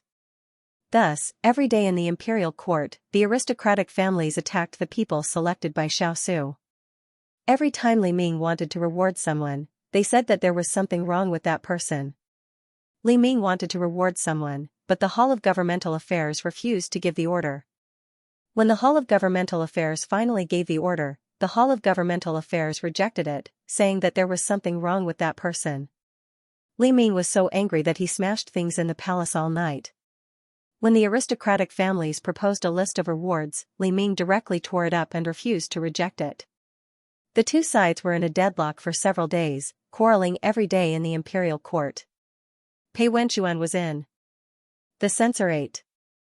Although his position wasn't high, he was Li Ming's core fighting force. After all, when it came to quarreling, Pei Wenchuan could easily beat 10 people by himself. Thus, every day when Pei Wenchuan came back, he was so tired that he wanted to die. He lay down on the bed and fell asleep. Li Rong didn't want to disturb him, but every time she went back to bed, she would hear Pei Wenchuan ask in a daze, "You're back. What did you do today?" Li Rong didn't know whether he was awake or not, but she answered his questions. She slept enough every day and was very energetic.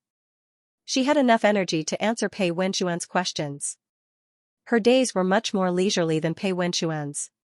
What she did the most every day was walking around, contacting acquaintances, going to tea houses to listen to scholars' discussions, and seeing if there were any talents she could get close to. Perhaps her days were too boring. After casually saying a few words, Pei Wenchuan fell asleep. Li Rong couldn't help but find it funny. She didn't know what kind of habit Pei Wenchuan had. He had to say a few words to her before he was willing to fall asleep. In the blink of an eye, they quarreled for 5 or 6 days. Li Rong called Xianxia out and secretly inquired about the news from her. She guessed that the aristocratic families wouldn't quarrel anymore and would probably take action for real. They couldn't do anything to Xiaosu or Li Ming, so they had to find one of the officials who had been rewarded and killed a chicken to warn the monkeys so that they would know the difficulty and retreat. If they had to choose one person to scare, of course, they had to choose the toughest among the group of soft persimmons who occupied the best position. Li Rong took the list and looked around. She guessed that the person these aristocratic families planned to make a move on should be Xiaosu's most valued Xianxia family. Even if they didn't, it should be some other people who were close to Xiaosu. If the aristocratic families made a move on Xiaosu's people, it was equivalent to making a move on Li Ming's people. Li Ming would certainly not let it go and would most likely strike back fiercely. In this way, when the aristocratic families were tired, Li Rong could secretly come forward to persuade the aristocratic families and Li Ming to choose a bunch of unrelated second-rate aristocratic families to fill the positions. Li Rong's abacus was very good. She even prepared the list of candidates. Who would have thought that on the 8th night, when she was sleeping, there was the sound of hurried footsteps outside. It was raining heavily that night, and the sound of the rain drowned out the sounds outside. Li Rong could only vaguely hear the sound of people intertwining with the sound of rain. She was still in a daze when someone raised a hand to cover her eyes and reminded her, "The lights are on." Li Rong woke up. Pei Wenchuan slowly let go of his hand to let Li Rong adapt to the light. He got up and said, "I'll go out and take a look." As he spoke, Pei Wenchuan put on his clothes, got up, and walked out. When Li Rong saw the Jinglan come in and light the lights, she knew that something must have happened. She didn't panic and got up to put on her clothes. Just as she finished putting on her outer robe, she saw Pei Wenchuan turn back. His expression was extremely ugly. He held a piece of paper in his hand and said coldly, "The Ministry of Justice has sealed the Qin family." Hearing this, Li Rong suddenly looked up. What? Yesterday afternoon, the censorate handed in a report. It said that the Qin family was involved in the Yang family's case and colluded with the Yang family to betray the country. The Ministry of Justice handled it overnight. The Ministry of Justice, the censorate, and the Supreme Court issued a search warrant together. At this moment, the Southern City Army has already been mobilized to surround the Qin family. Then why are you still standing there? Li Rong shouted and directly said, "Go to the palace immediately and report to His Majesty. I'll bring people over." "Why are you bringing people over?" Pei Wenchuan grabbed her and said anxiously, "If you go over, the Qin family's relationship with you and the crown prince will be exposed. If I don't go over, they'll have all the evidence after the search. Who cares if it's exposed or not?" Li Rong reached out and pushed him away. She didn't even have time to take an umbrella before she shouted and called for people to rush out. Pei Wenchuan gritted his teeth. In the end, he still asked for a horse and rushed into the palace with the token. Li Rong led people all the way to the Qin prefecture. When she arrived, she discovered that the Qin prefecture was filled with cries and shouts. The Qin prefecture was tightly surrounded by soldiers. Li Rong didn't dare to rashly go out.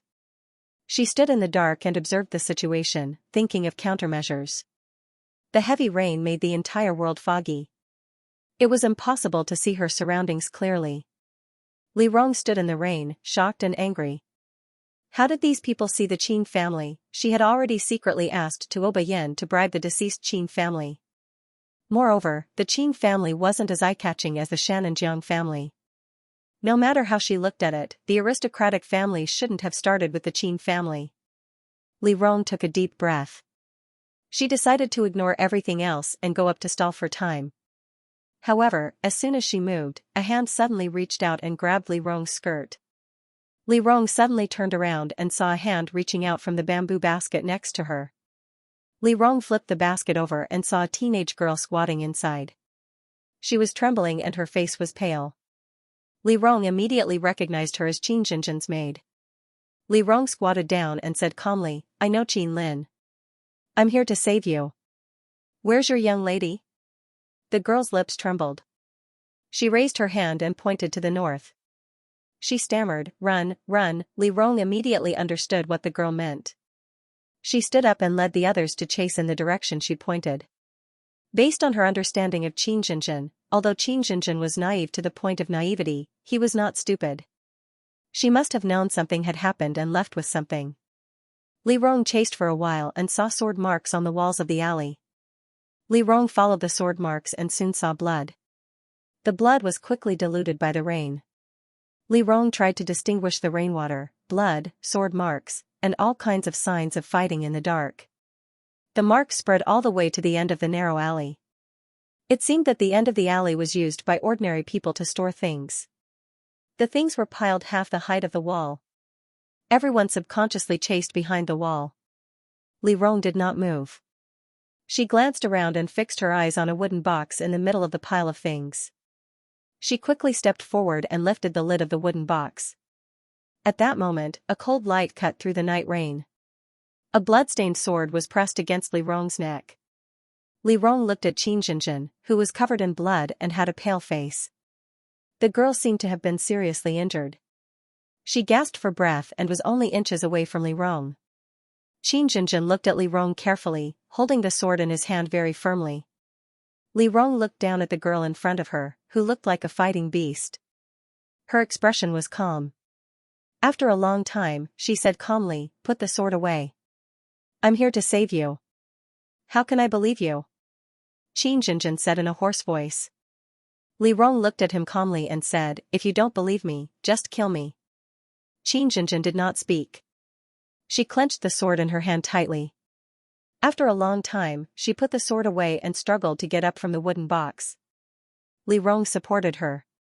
Qin Jinjin was injured and his wounds began to bleed when he moved. She pressed the blood on his wounds and said, "Let's go." Li Rong helped Qin Jinjin over and immediately summoned the others. She ordered someone to fetch the carriage while she also ordered someone to check the surroundings.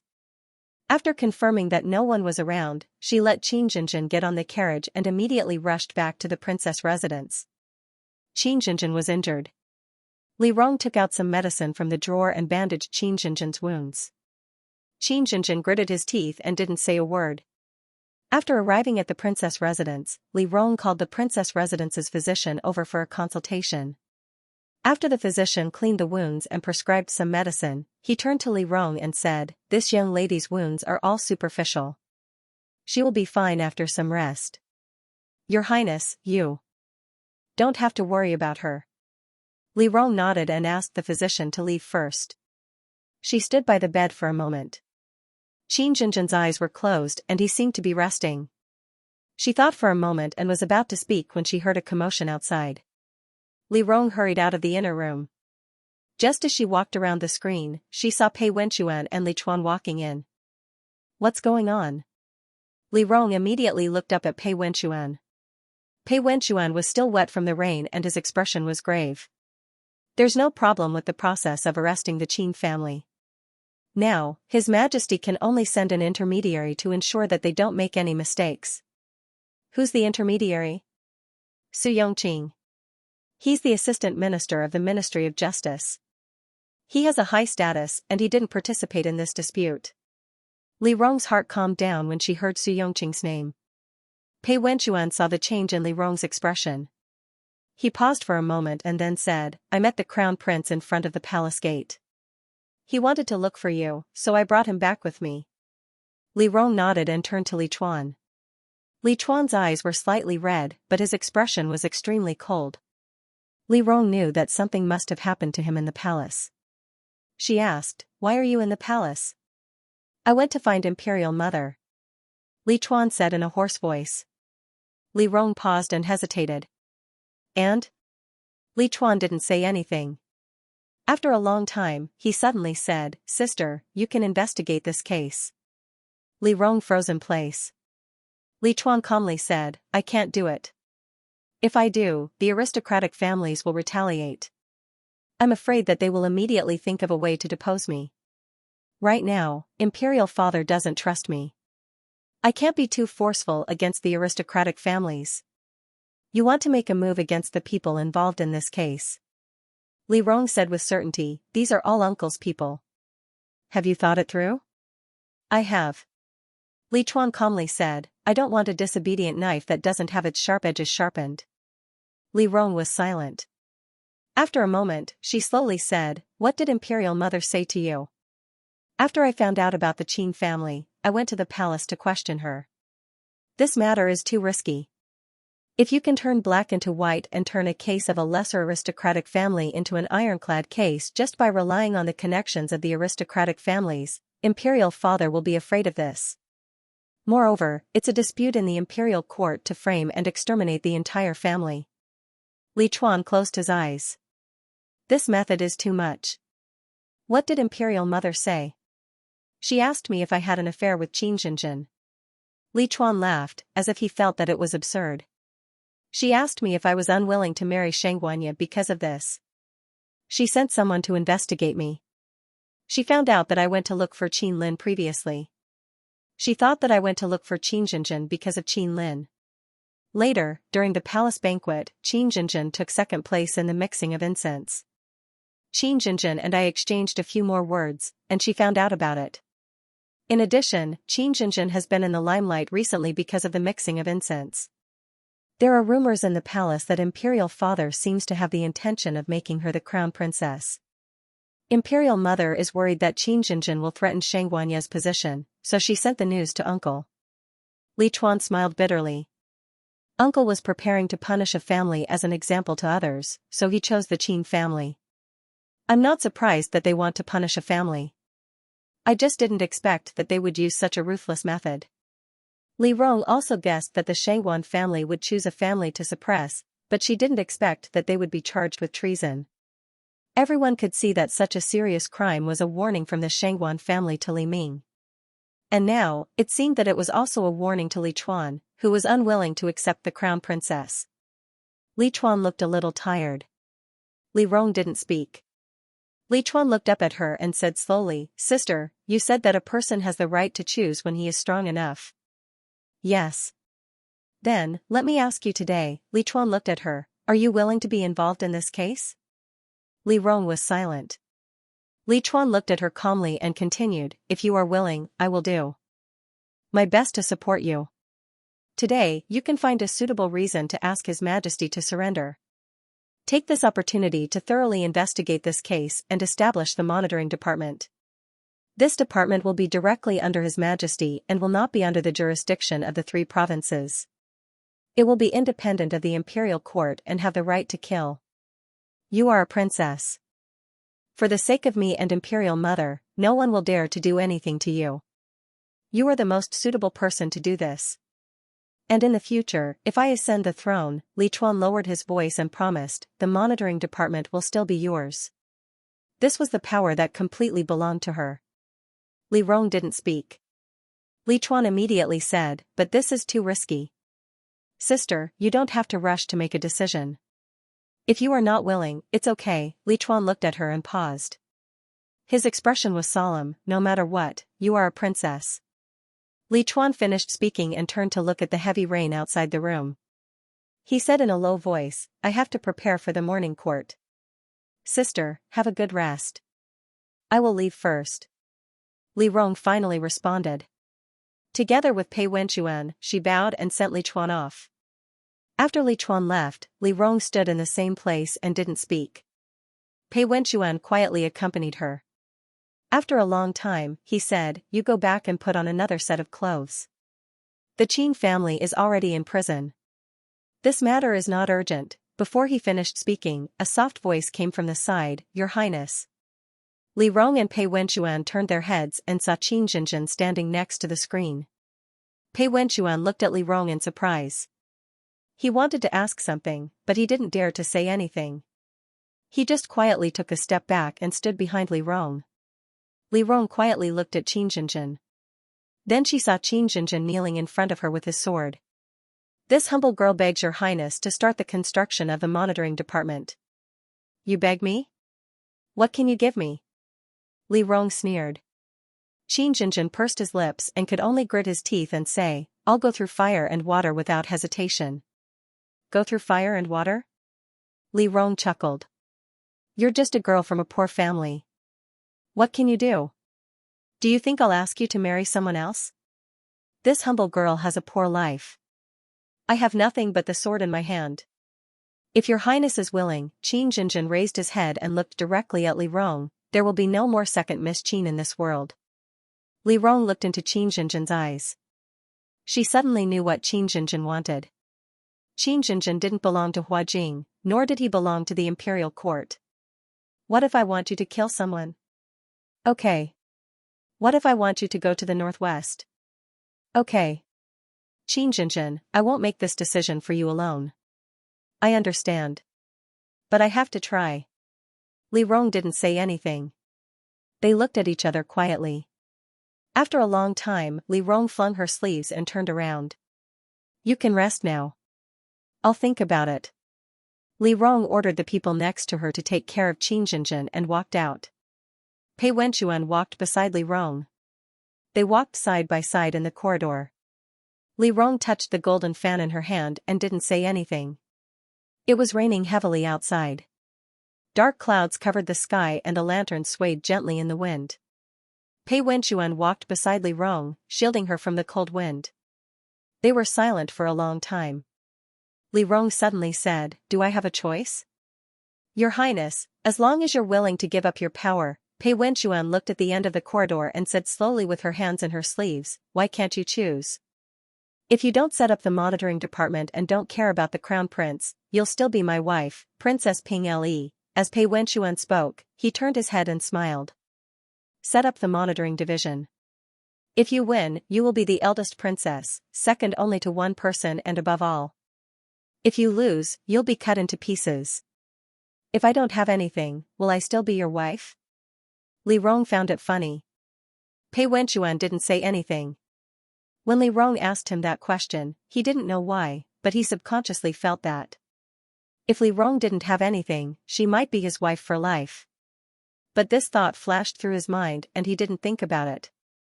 Whether she was or not, this answer wasn't suitable to tell Li Rong at this time. Because he knew that Li Rong wouldn't believe him and might even step on him. So he chuckled.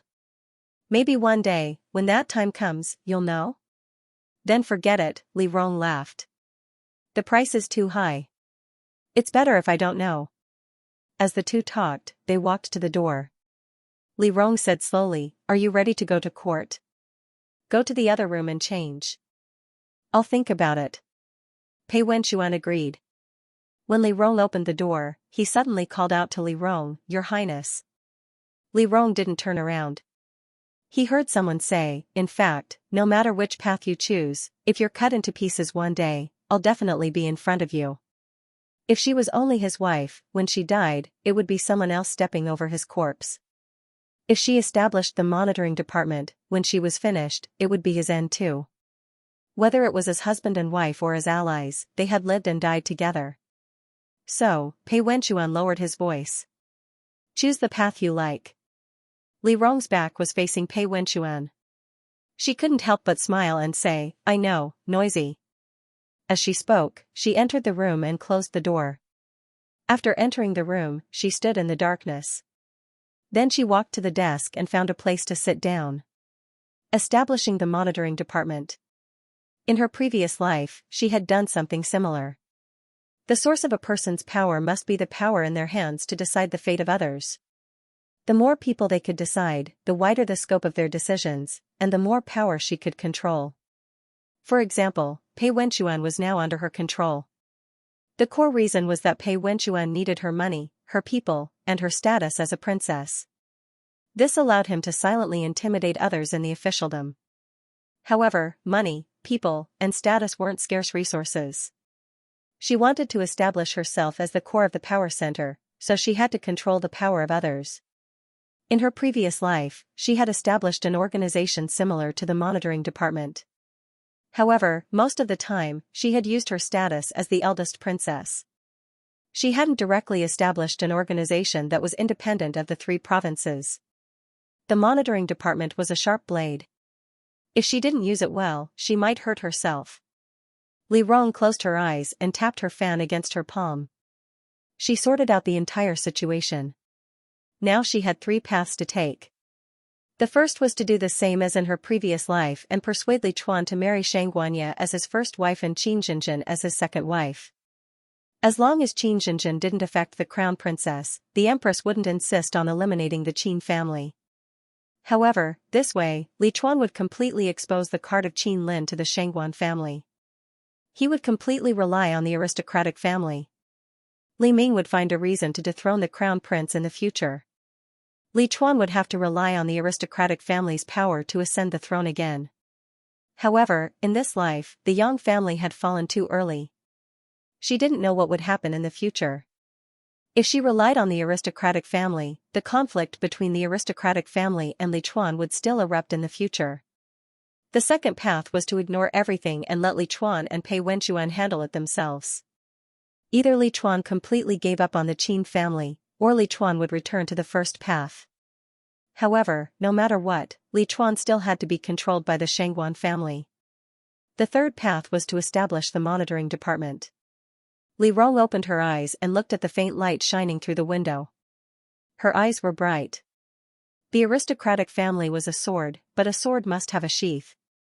The current Han family wasn't enough to be the sheath, so she had to be the sheath. She would establish the monitoring department and thoroughly investigate the people involved in the Qin clan case. She would use her monitoring department to deter the aristocratic families. Then, she would secretly contact the other members of the Shangguan family and support the new head of the Shangguan family. In this way, she would be able to completely control the Shangguan family and deter the aristocratic families. She would even have the power to directly overthrow Consort Ro. She wouldn't have to be restrained like now. The aristocratic families would become sheathed swords under her control. In the future, the conflict between Li Chuan and the aristocratic families would be resolved. The Shangguan family wouldn't be like in her previous life, where only one Shangguanya remained in the palace. If she hadn't risked her life to protect them, most of them would have died miserably. She had to have the power in her hands. Only then would she have the leeway to choose. When Li Rong thought of this, she felt a familiar sense of hot blood boiling in her veins. Just as Pei Wenchuan said, the monitoring department was the best path, but also the most dangerous one. Death by 1,000 cuts, Li Rong tapped her fan against the palm of her hand. After a while, she chuckled softly. She stood up and walked to her desk. She envisioned the establishment plan of the monitoring department and wrote it down. As she wrote, she ordered the Jing Lan outside. Jing Lan, go and invite Miss Qin. Tell her to come here. Then, send someone to the palace to stop the prince consort from leaving the morning court. Tell him to come to me. The Jing Lan acknowledged her order. Not long after, Qin Jinjin was led into the room. Qin Jinjin had changed into a new set of clothes. His face was still a little pale. When he came in, he bowed to Li Rong. Li Rong raised her hand and gestured for him to stand up. As she wrote the report, she said, I'll enter the palace later and request to investigate the Qin family's case. Do you have anything to give me? When Qin Jinjin heard this, he raised his eyes and looked at Li Rong.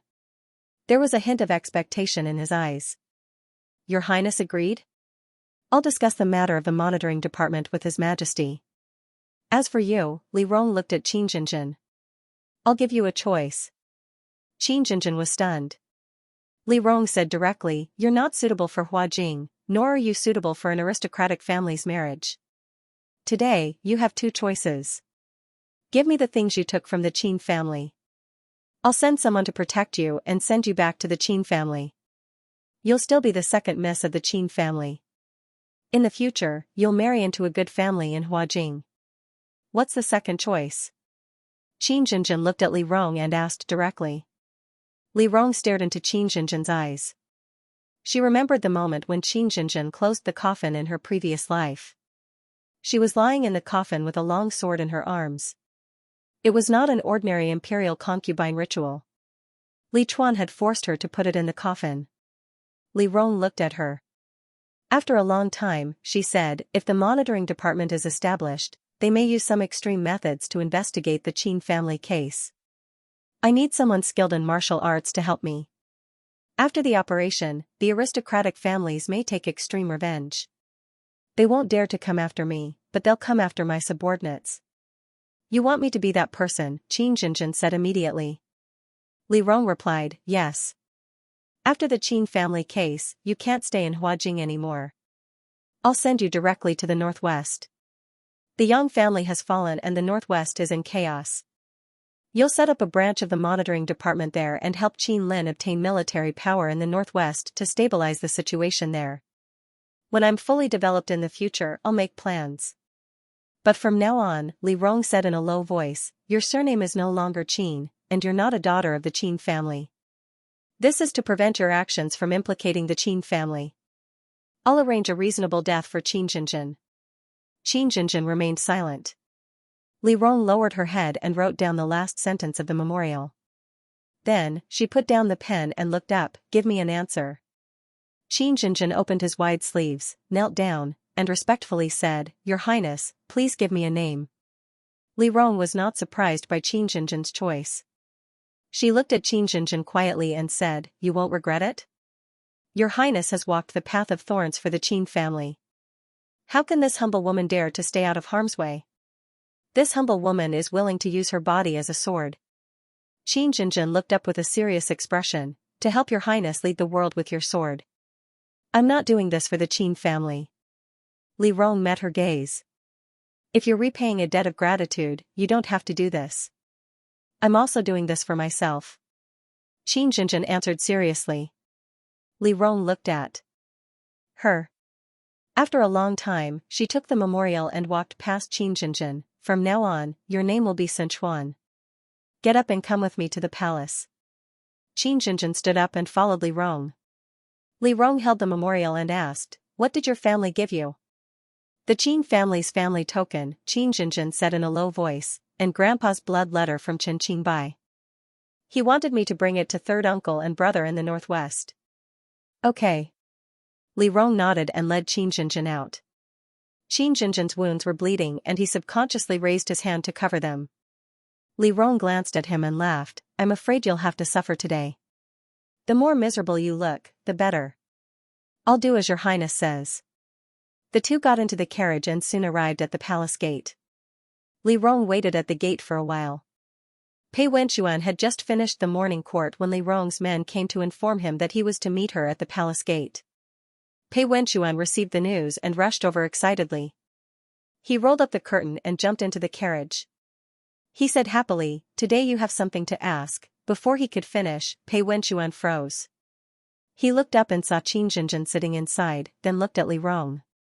After a moment of hesitation, he turned around and said, Why don't I change the carriage? Sit down. Li Rong said directly. Pei Wenchuan immediately sat beside Li Rong, as if he could feel some sense of security by being closer to Li Rong. Li Rong looked at him strangely and continued, I'll go to the palace to find His Majesty and tell him that Qin Jinjin is an old friend of yours. He ran out to find you and was saved by you. You recommended him to me. I can't bear to see the tragic situation of the Qin family, so I've decided to make the decision for the Qin family. Pei Wenchuan nodded and said, Okay, I'll explain to His Majesty that I was the one who instigated the relationship between you and the Empress. I made you want to take control of your own power, and that's why you wanted to establish the monitoring department. Okay. Take a look at the booklet. Li Rong handed the booklet to Pei Wenchuan. See if there are any problems. Pei Wenchuan took the booklet and scanned through Li Rong's booklet. Then, he said, That's all. The two discussed the details of the testimony and decided that Qin Jinjin would tell the truth. However, they changed the name of the person who saved Qin Jinjin to Pei Wenchuan, not to mention Li Rong. The three sides discussed their testimonies and went to the imperial study. Pei Wenchuan and Li Rong got down. Qin Jinjin was injured, so they let him rest in the carriage. The two of them stood together at the door of the imperial study and asked someone to inform Li Ming. Pei Wenchuan stood at the door and was obviously more relaxed. Li Rong glanced at him and said, Why were you so nervous in the carriage? I don't know. Pei Wenchuan sighed and thought for a while. He couldn't help but say, It's probably the same as how you felt when Su Yongqing was in the carriage. Li Rong immediately understood this feeling. She thought for a while, then leaned over and whispered, I need to trouble you with something. Pei Wenchuan had a bad feeling when he heard this. He turned his head and looked at Li Rong with some vigilance. It's not good for you to talk like this. Li Rong smiled and showed a flattering smile. Go to the government office later and help me make an appointment with Su Yongqing. Pei Wenchuan, Li Rong raised his eyebrows. You don't even want to help me with this. How dare you call yourself a friend? Time and place. Pei Wenchuan turned his head and said calmly, if you don't know where to book, I can help you. Then can you recommend it to me? The top floor of Tingfeng listen to the wind and admire the moon. It's very stylish. Pei Wenchuan's suggestion sounded good to Li Rong. Even if they were talking about serious business, Li Rong still liked to be elegant. She tapped her small fan on the palm of her hand and said happily, great. Then let's book it this afternoon at Tingfeng Lu. It's quite elegant to drink at dusk. Stop dreaming. Pei Wenchuan glanced at her and said mockingly, this place is very lively. We have to book it a month in advance. You can just find a tea house and finish it. Why do you need style? That's not right. Li Rong immediately corrected him. Young Master Su. Before she could finish, Fu Lai walked out and interrupted them. Princess, Prince Consort, His Majesty invites you in. The two of them looked at each other. Li Rong nodded her head and walked in. The two followed closely behind Fu Lai. Li Rong approached Pei Wenchuan and whispered, cooperate. Before Pei Wenchuan could react, he saw Li Rong see Li Ming. Li Rong took a step forward, knelt down, and said loudly, Father Emperor. Please come and seek justice for your subject. Li Ming's hand trembled in shock. Pei Wenchuan was also startled, but he didn't show it on his face. He respectfully bowed to Li Ming, Your Majesty. What happened? Li Ming raised his eyes and frowned, You're so flustered. Do you still have the manners of a princess? Li Rong's face was full of anger, and he only said, Father Emperor, listen to this subject's report. This subject just woke up today and heard that the Qin family, don't speak for now. Li Ming directly interrupted Li Rong when he heard that it was about the Qin family. He raised his hand to indicate for the two to sit down, then turned to Pei Wenchuan and said, You came to the palace last night to find Zhen. Speak. Yes, Pei Wenchuan said calmly, last night, Your Highness and I were in the Princess Fu. We heard that the Ministry of Justice had surrounded the Qin prefecture. This subject went to the palace that night to request an audience with His Majesty. His Majesty sent Lord Su over, but the Ministry of Justice issued a complete set of documents to arrest the Qin family. Thus, Lord Su could only let them go.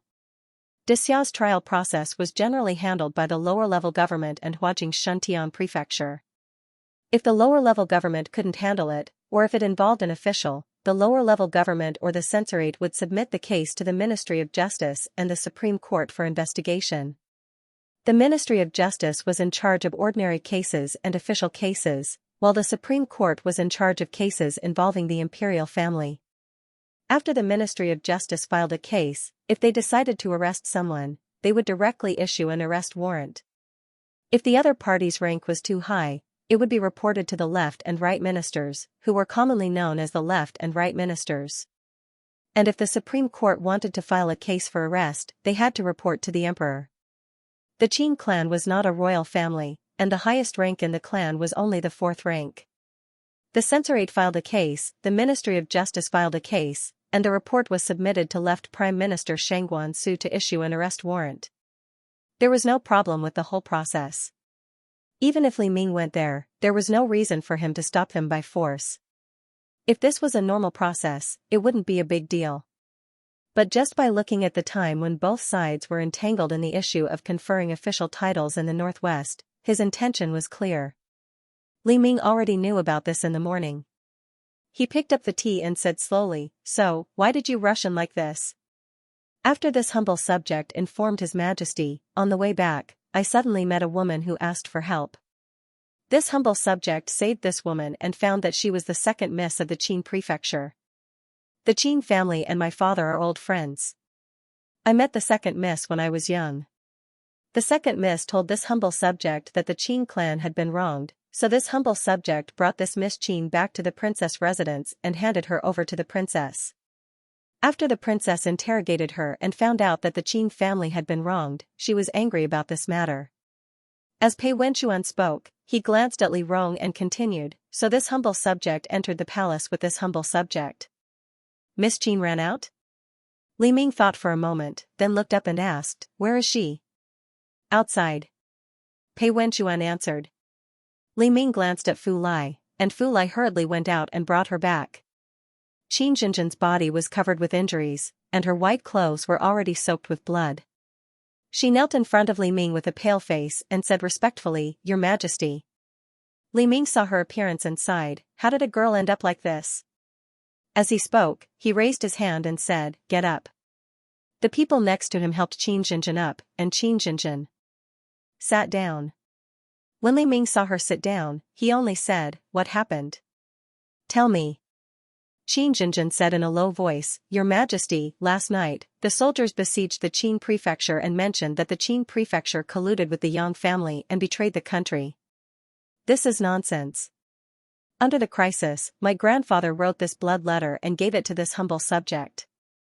He ordered this humble subject to find an opportunity to present it to Your Majesty. As she spoke, Qin Jinjin knelt down again and presented a box with both hands. Fu Lai hurriedly went forward and handed the box to Li Ming. Li Ming opened the box and saw a bright red blood letter. On it was the confession of the Qin family, stating that they had no intention of rebelling. In addition to this blood letter, there was another stack of signed papers. On it were statements of the Qin family's participation in several battles. These confessions were signed with the names and dates of the Qin family, and they also explained that no matter what other confessions were made in the future, these confessions would be used as the basis. Li Ming looked through the letters one by one. After a while, he looked up at the young people and said, Miss Qin is seriously injured. Ping Le, please take care of Miss Qin. When Li Rong heard this, he stood up and helped Qin Jinjin to leave. Qin Jinjin's gaze fell on the box containing the confessions. Li Rong patted her hand and said in a low voice, Don't worry. Qin Jinjin took a deep breath and finally walked out with Li Rong. After Li Rong left, Li Ming and Pei Wenchuan stayed in the hall. Li Ming slowly closed the box and said slowly, You brought this girl here too early. Now that the Qin family's investigation had not yielded any results, these pieces of evidence were useless at the moment. Only when the case was finalized could these confessions be used as a reason to overturn the case. Pei Wenchuan understood Li Ming's meaning and said with a smile, It's a little early to overturn the case for the Qin family, but it's not early to make preparations. Li Ming looked up at Pei Wenchuan. Pei Wenchuan lowered his voice and seemed to be hinting at something, Your Majesty, Princess Ping Le is here. Why are you keeping me in suspense? Li Ming sneered, She's so young, but she's learned a lot of tricks from those old officials. Pei Wenchuan was not angry when he heard Li Ming's scolding. Instead, he smiled and said, Your Majesty, during the Yang Quan case, Her Highness was locked up in prison for almost 2 months, but the Empress didn't care about her at all. Now that Her Highness Ping Le is married and has seen such injustice, it's natural for her to be angry. When Li Ming heard Pei Wenchuan's words, he understood a little. He knew that Pei Wenchuan was hinting that there was a rift between Li Rong and the Empress. Now that Li Rong was married and Pei Wenchuan was fanning the flames, he had other ideas. He wanted to use the Qin family's case to get something out of it. Li Ming didn't mind if an official obtained something from him, as long as the official gave him enough. Moreover, this official was Li Rong. Li Rong was his daughter after all. If she could do as he wished, it would be best. Li Ming picked up the tea from the table and said, What does she want to do? I've discussed it with Her Highness, Pei Wenchuan said respectfully, now that there are many aristocratic families in the imperial court and the imperial court is not stable, we need a few people to break the ice. Her Highness has a noble status and is the crown prince's sister. In terms of rank, except for matters related to His Majesty, Her Highness should be in charge of anyone in the imperial court as long as His Majesty is willing. Li Ming played with the sandalwood beads in his hand as he listened to Pei Wenchuan's analysis. What Her Highness lacks now is a position. She wants to have power. Li Ming said lightly, How much power does she want? That depends on what His Majesty wants Her Highness to do. Pei Wenchuan answered calmly. Li Ming looked at him, What do you think she can do? As he spoke, Li Ming sneered, if I give her power, will she be able to keep it? Don't you still have me? Pei Wenchuan reminded him with a smile, after all, I'm Her Highness's husband. Moreover, the Crown Prince is Her Highness's younger brother. The Crown Prince represented the aristocratic families. No matter what, the aristocratic families had to take the Crown Prince and the Empress into consideration. There were many things that could be done by others, which could lead to death. But if Li Rong really killed her, he would have to bear the wrath of the Crown Prince, the Empress, and the Emperor. Unless there was a limit, Li Rong could do much more than ordinary people. Li Ming thought for a while, then said, do you have an idea? Yes, Pei Wenchuan said respectfully, it's all in the booklet that Her Highness is going to present. Then, Li Ming hesitated and said slowly, give me the booklet. I'll think about it. You take Ping Yao back first and let her take good care of Miss Qin. Pei Wenchuan nodded, then hurried out after hearing Li Ming's words. He asked Li Rong for the booklet she prepared and came back. Pei Wenchuan asked Li Ming to leave. Before he left, his eyes fell on the evidence in Li Ming's hand. Li Ming saw that he didn't leave and only stared at the wooden box in his hand. He didn't know whether to laugh or cry. If you want it, just say it. Why are you staring at this thing? Pei Wenchuan smiled respectfully, if your majesty gives it to me, then I dare to ask for it. If your majesty doesn't say anything, how can I dare to take the initiative to ask? Pei Wenchuan was full of praises. Li Ming knew that Pei Wenchuan was flattering him, but he still felt comfortable. He raised his hand and asked Pei Wenchuan to leave first. Pei Wenchuan took the wooden box and respectfully left. After he left, Fu Lai poured tea for Li Ming and said with a smile, Lord Pei is young, but he's a sensible person. Little rascal, Li Ming laughed, thought for a moment, then nodded and said, he's really good at getting things done. Pei Wenchuan took the wooden box out and saw Li Rong waiting for him at the door. He handed the wooden box to Li Rong and said, it's about time. Let's go back. How confident are you? Li Rong tapped his small fan gently on his palm. Pei Wenchuan thought for a moment and said slowly, from your majesty's tone, it shouldn't be a big problem. I'll take all the blame and say that I instigated you. This way, he won't think that you're too smart and will feel more at ease. Li Rong responded. She thought for a moment and suddenly realized that Li Ming and Pei Wenchuan seemed to have a good relationship. She couldn't help but feel a little strange. She turned to Pei Wenchuan and said, I think it's very strange. You said that you can coax any emperor to be happy. Why don't you coax me? Haven't I coaxed you enough? Pei Wenchuan turned back in shock. Li Rong raised his eyebrows, when have you ever coaxed me? All the time, Pei Wenchuan said earnestly, Your Highness, you're really too hard to coax. Nonsense. Li Rong tapped Pei Wenchuan's head lightly with his small fan and walked forward with a smile. Pei Wenchuan followed behind Li Rong and was a little unhappy, Your Highness, I have something to discuss with you. I refuse. Li Rong dragged his voice, it's definitely not something good. Don't tap my head in the future. Li Rong looked at him from the corner of his eyes and raised his eyebrows, Pei Wenchuan saw Li Rong's gaze and took a step back, don't tap my head in front of others. As soon as he finished speaking, Li Rong tapped Pei Wenchuan's head with his small fan and said gently, Fool, what can you do if I tap your head? Pei Wenchuan, Li Rong saw that he was defeated and laughed out loud. He opened his small fan and walked out while fanning himself. Pei Wenchuan quietly watched the back of the figure. It was the end of July and the girl was wearing a thin maple red gown, outlining her enchanting and gentle figure. Coupled with the courtyard and red pillars that were beginning to show some signs of autumn, the whole scene was a little bit of flamboyant warmth. Pei Wenchuan felt that his heart was like the warm autumn sun, just right to emit a lukewarm gentleness. The two left the palace together and went their separate ways. Li Rong took Qin Jinjin back to the princess's residence, and Pei Wenchuan went to the official office to continue his work. Qin Jinjin was injured, so Li Rong asked someone to bandage his wounds and he could finally rest. Then Li Rong began to check his accounts to see how much money he had left. After all, whether it was keeping informants or setting up the monitoring department, he had to spend a lot of money. Li Rong woke up early in the morning and felt sleepy as soon as the sky turned dark.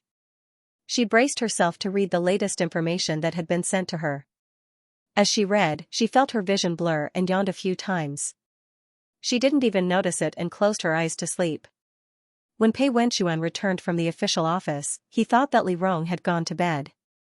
He didn't expect to see that the room was still brightly lit when he reached the door. Jing Lan and Jing Mei were waiting outside. Pei Wenchuan couldn't help but feel a little strange. He took off his windbreaker and whispered to Jing Lan, "His Highness hasn't gone to bed yet?" "Not yet," Jing Lan replied in a low voice, "he's still doing official business." Pei Wenchuan nodded and pushed the door open to enter the room. As soon as he entered the room, he saw Li Rong sitting at the desk with her chin propped up. She seemed to be bored to death looking at something. Pei Wenchuan didn't say anything and walked over.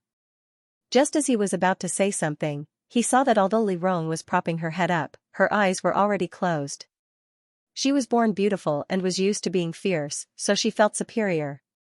At this moment, with her eyes closed and her head propped up, she seemed to be trying her best to stay awake. There was an indescribable cuteness that made her eyes soften. Her beauty turned into a spring flower that stirred people's hearts, gently falling on the rippling surface of the lake. It made people smile unconsciously. Seeing that she had fallen asleep, Pei Wenchuan gently took the account book from her hand. He wanted to wake her up, but after hesitating for a moment, he felt that if she was woken up so abruptly, she would feel uncomfortable. After thinking about it, he simply carried her in his arms. He carried Li Rong. Li Rong opened her eyes and saw Pei Wenchuan. She leaned into his arms and yawned. "You're back?" Pei Wenchuan saw that she was leaning on his chest like a cat and couldn't help but laugh. "Why aren't you vigilant at all? I've already carried you. You don't even panic." "What's there to panic about?" Li Rong said in a daze, "Do you think I'm afraid of you? I'm a man." Pei Wenchuan didn't know whether to laugh or cry. "Can you be a little more vigilant?" "So what if I'm a man?" Li Rong bickered with him. She was sleepy and wanted to talk, so she mumbled, "Anyway, you're good looking. I don't mind being a gigolo." Li Rong's words made Pei Wenchuan speechless. He felt helpless at first, but then he remembered that Li Rong's words weren't strange. After all, she did have gigolos in the past. Although they were guests, everyone knew what kind of relationship they had. Moreover, according to Li Rong's temperament, if she hadn't fallen for that person back then, it wouldn't be strange for her to have 8 or 10 gigolos. Pei Wenchuan didn't know for a moment whether it was better for Li Rong to have one gigolo she cared about or a bunch of gigolos she didn't care about. But no matter what, he felt his chest tighten. Especially when he thought about where Li Rong's habit of being carried and leaning on when she was half asleep came from, he felt uncomfortable. But he couldn't say anything. After all, he and Li Rong were only husband and wife in name. He couldn't control Li Rong back then, and he couldn't control him now. He thought that he was just used to it.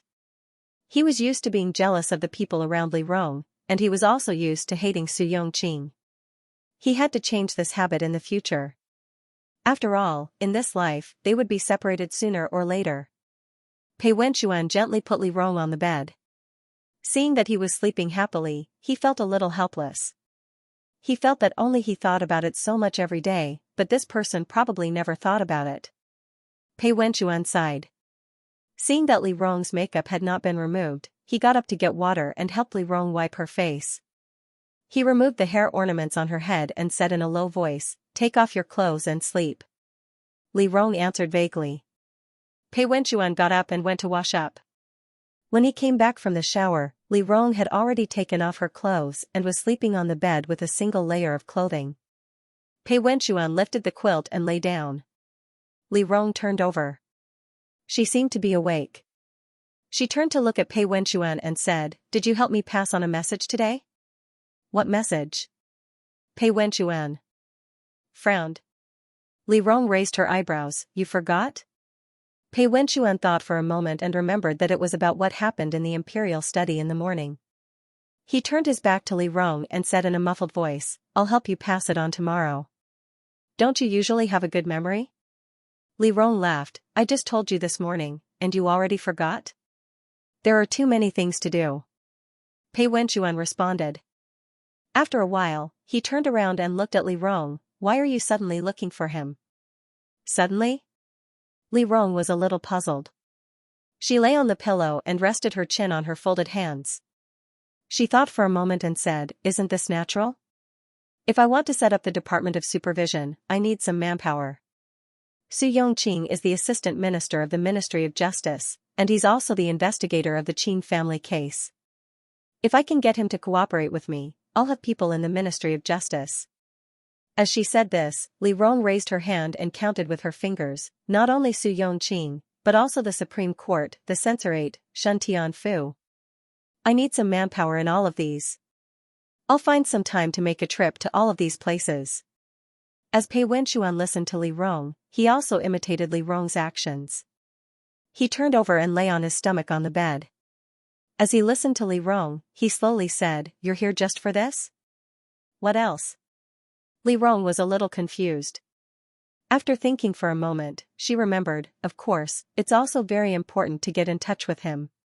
It's not a bad idea to chat with him while you're at work. Pei Wenxuan did not say anything. Li Rong looked at him and asked, "Why aren't you saying anything?" "Oh," Pei Wenxuan pretended to come back to his senses and said calmly, "I was just thinking that if you really want to develop something with Su Yongqing, you need to have a plan." "That's true," Li Rong supported her chin and said slowly, "I used to be very resistant to marrying him. Now that I think about it, it's actually not a bad thing if I can really be with him. In my previous life, he and I were just a little short of fate. In the future, he will definitely inherit the Su family. I have the monitoring division, and I'm also from the Shangguan family. If I can marry into the Su family, my position in the future will be stable."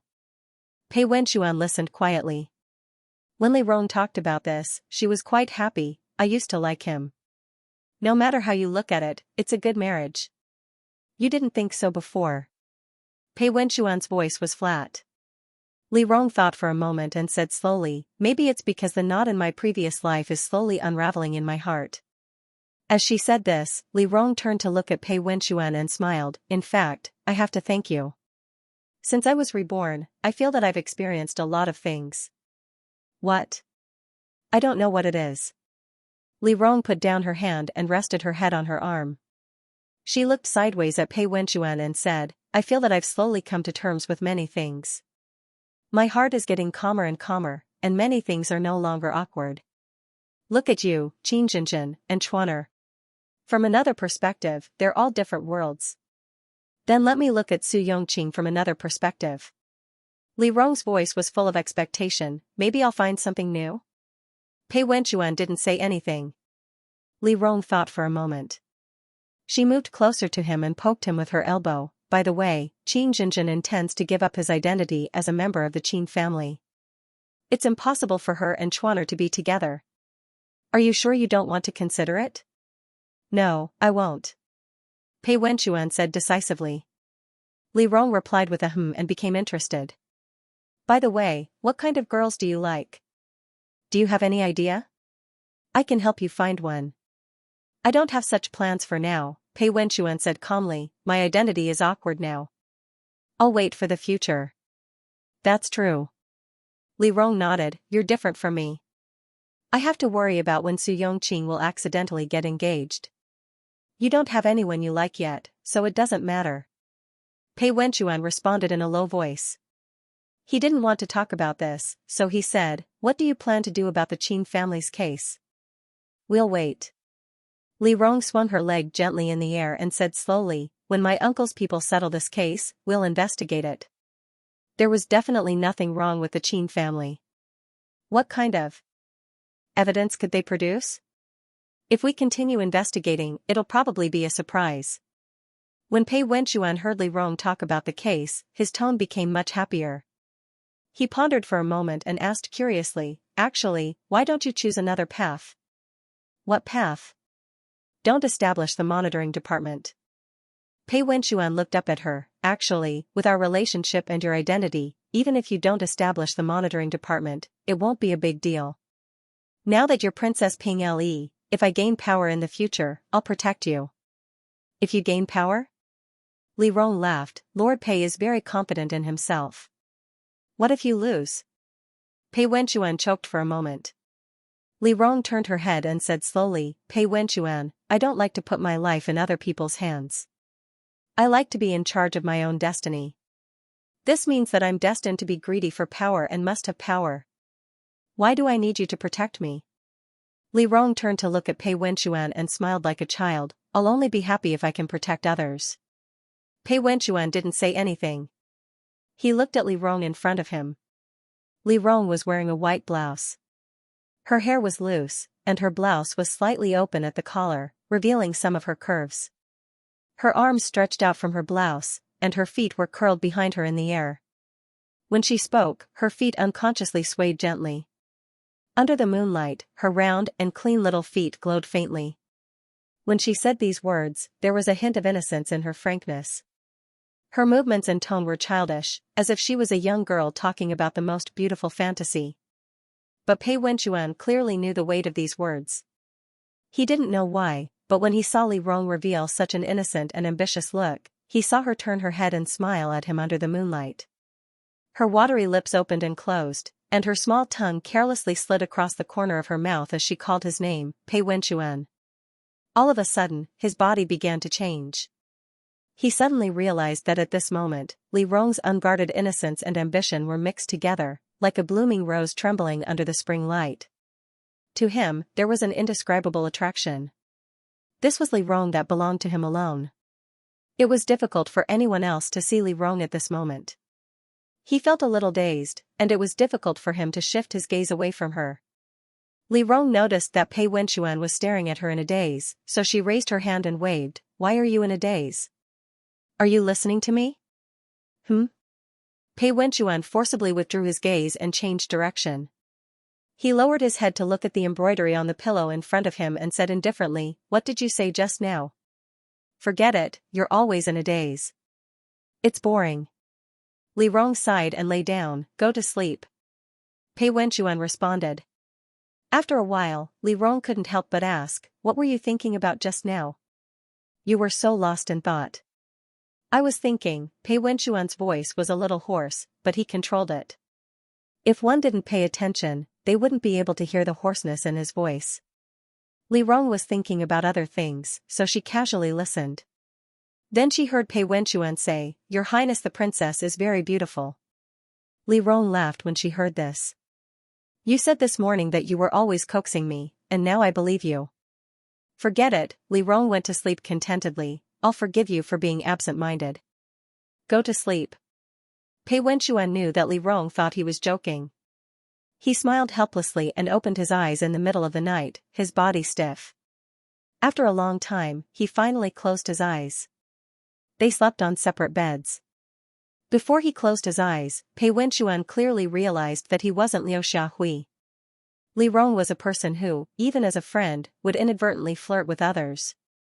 For a man, if he wasn't careful, it was too easy to fall in love.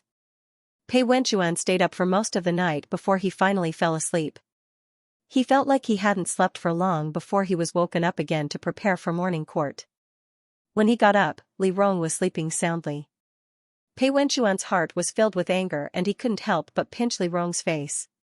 Li Rong frowned and raised his hand to hit him, muttering, What are you doing? Pei Wenchuan heard that Li Rong seemed to be unhappy and finally felt a bit better. He stood up and left. Li Rong was a bit dissatisfied when Pei Wenchuan pinched his face, but he was really too sleepy and didn't make a fuss about it. He fell asleep in a daze. After he woke up, Li Rong remembered what Pei Wenchuan had done. He sneered as he washed his face. Jing Mei saw the coldness in Li Rong's smile and couldn't help but ask, Did your highness think of something troubling you? Usually, when Li Rong showed this kind of expression, someone would be in trouble. Li Rong took the handkerchief from the side and said calmly, It's nothing. When Prince Consort returns, change his tea to salt water. Jing Mei was stunned and quickly glanced at Jing Lan. Then, the two pursed their lips and laughed. Li Rong glanced at them and said, Are you laughing at me? You've become bold? Recently, your highness has matured a lot, Jing Lan hurriedly said. Now that you finally have some of your old temper, we can't help but miss it. Li Rong felt a bit better when he heard this. After all, this proved that she was getting younger and younger. She waved her fan and didn't pursue this topic. She turned around and went into the room. She found someone and said, Have the doctor take a look at Miss Jean. Also, have someone send a message to the Ministry of Justice. Tell them that I want to visit the Qin family and see how they respond. Jingmei nodded and went to give the order. Li Rong sat in the courtyard and reclined on the deck chair. For a moment, she felt like she had stolen half a day of leisure. Previously, she had been busy with the marriage and the Yang family's matters. Later, she was busy with the marriage and Li Chuan's concubine selection. Now that everything had been decided and she was going to set up the inspection department, the previous matters were settled. Next, she had to wait for Li Ming's reply. She actually didn't have much free time. Lying on the recliner and looking at the blue sky, she didn't know what to do. She rarely had this kind of free time, so she lay in the courtyard for a while. She simply asked someone to bring out a storybook and some fruits and melon seeds. She ate the melon seeds while reading the storybook. When Pei Wenchuan came back, he saw Li Rong reclining on the rocking chair and happily reading. Pei Wenchuan walked to her side and tapped her lightly with the ceremonial tablet. "What are you reading that makes you laugh like this?" "This book is very interesting." Li Rong put down the book with a smile and straightened up. A princess, a prime minister's daughter, and a famous courtesan. The three of them pursued a poor scholar. The prime minister's daughter eloped with him, and the princess committed suicide for him. I laughed so hard that tears came out of my eyes.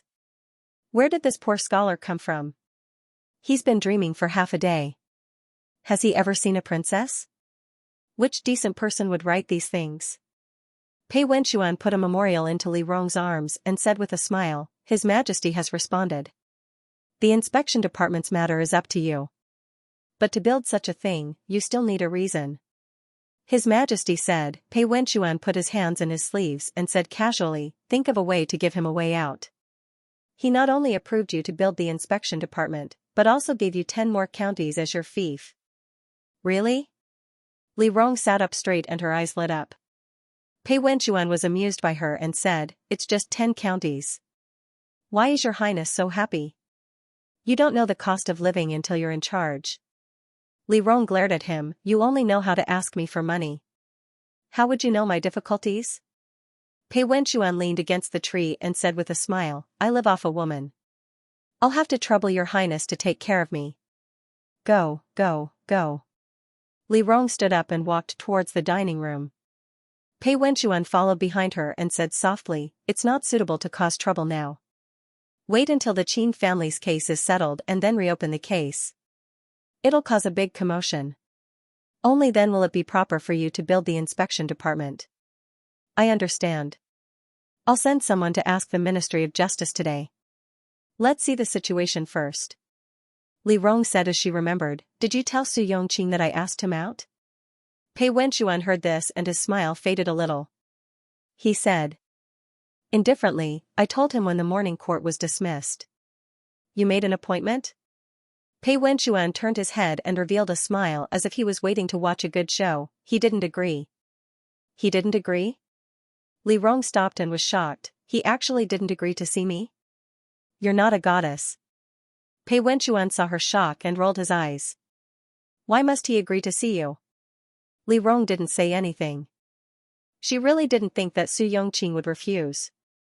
Perhaps it was a habit from her previous life, or perhaps it was because Su Yongqing had always been friendly to Li Rong in this life, but he suddenly rejected Li Rong. Li Rong was a little surprised. She chased after Pei Wenchuan and said in a puzzled tone, "Why didn't he agree? Did he tell you the reason? If he didn't agree, then so be it. What's the hurry?" Pei Wenchuan noticed that Li Rong's tone was unfriendly, so he said in an unpleasant tone, "He said that he knew why you were looking for him.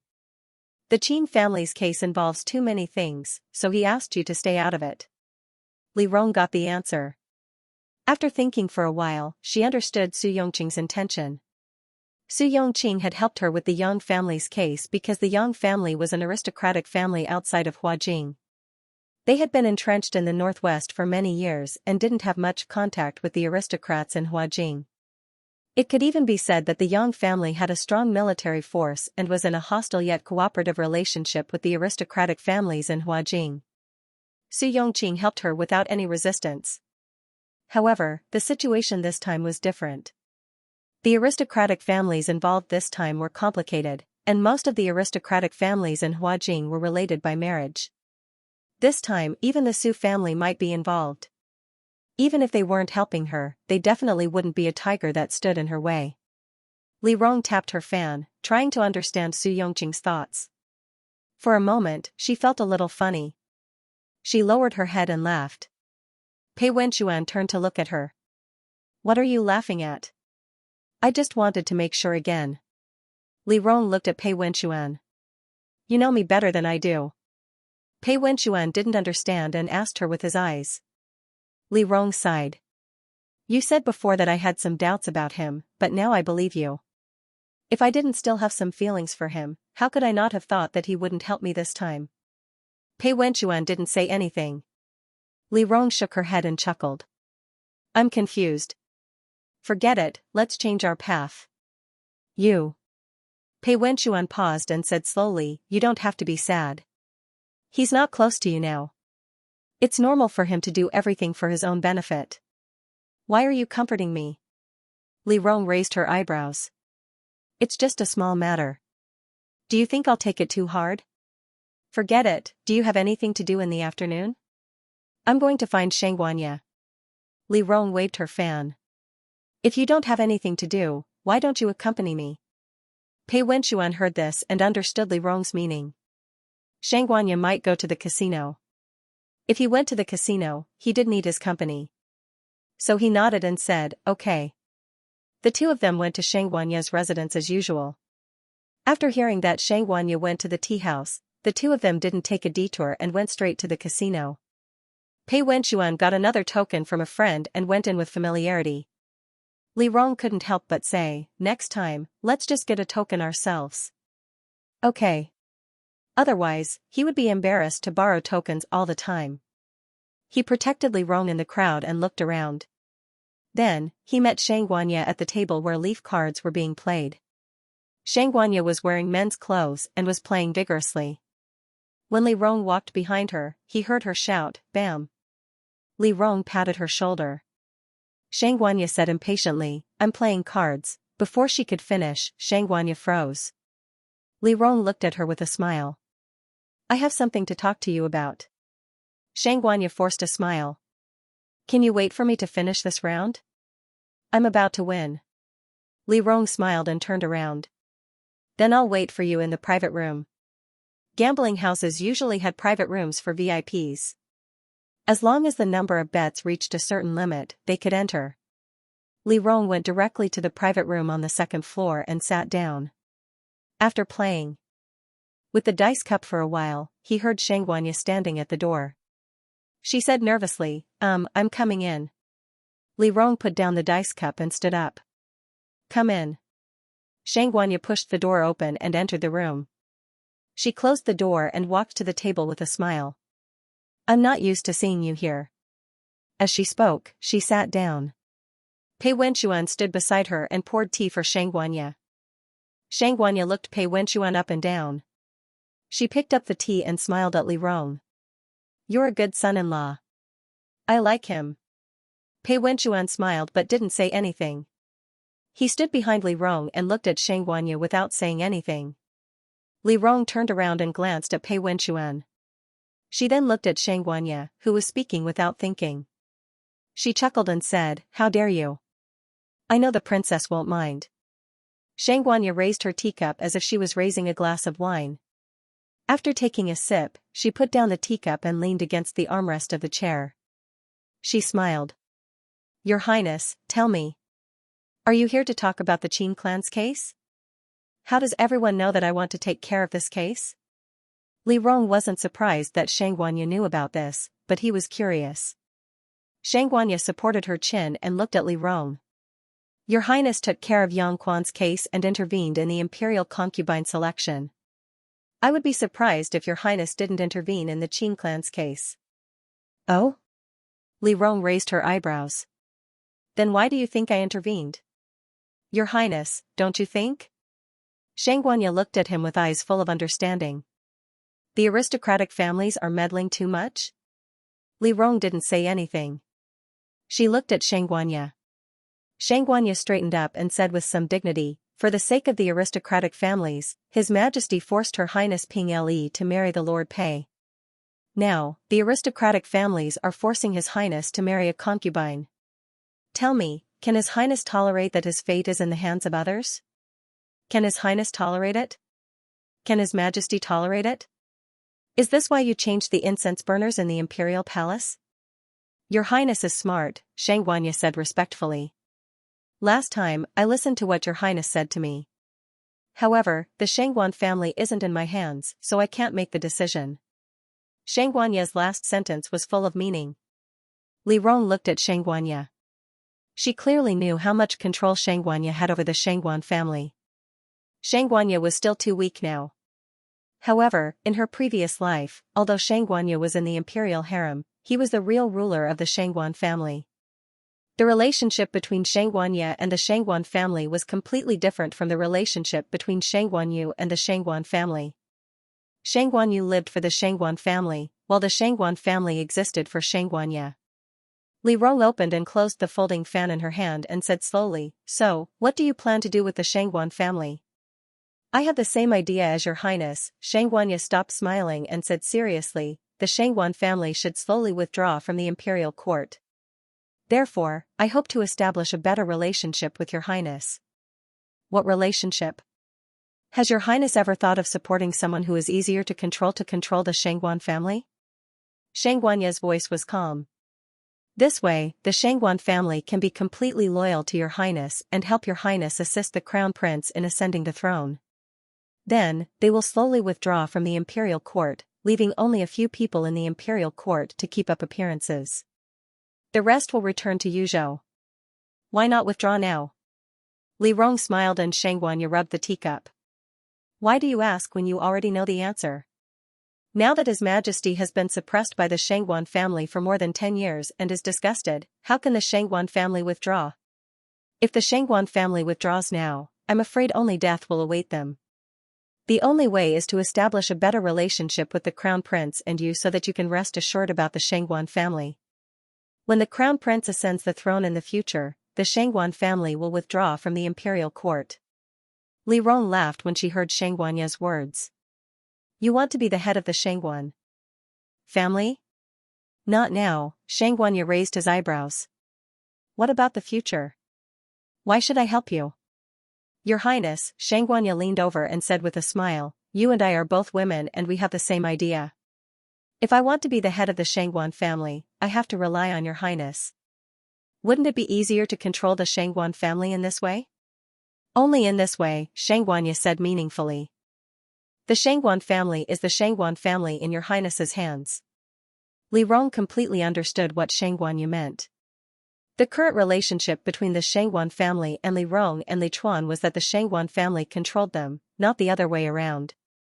In the long run, whether it was Li Chuan or Li Rong, sooner or later, they would become the current Li Ming.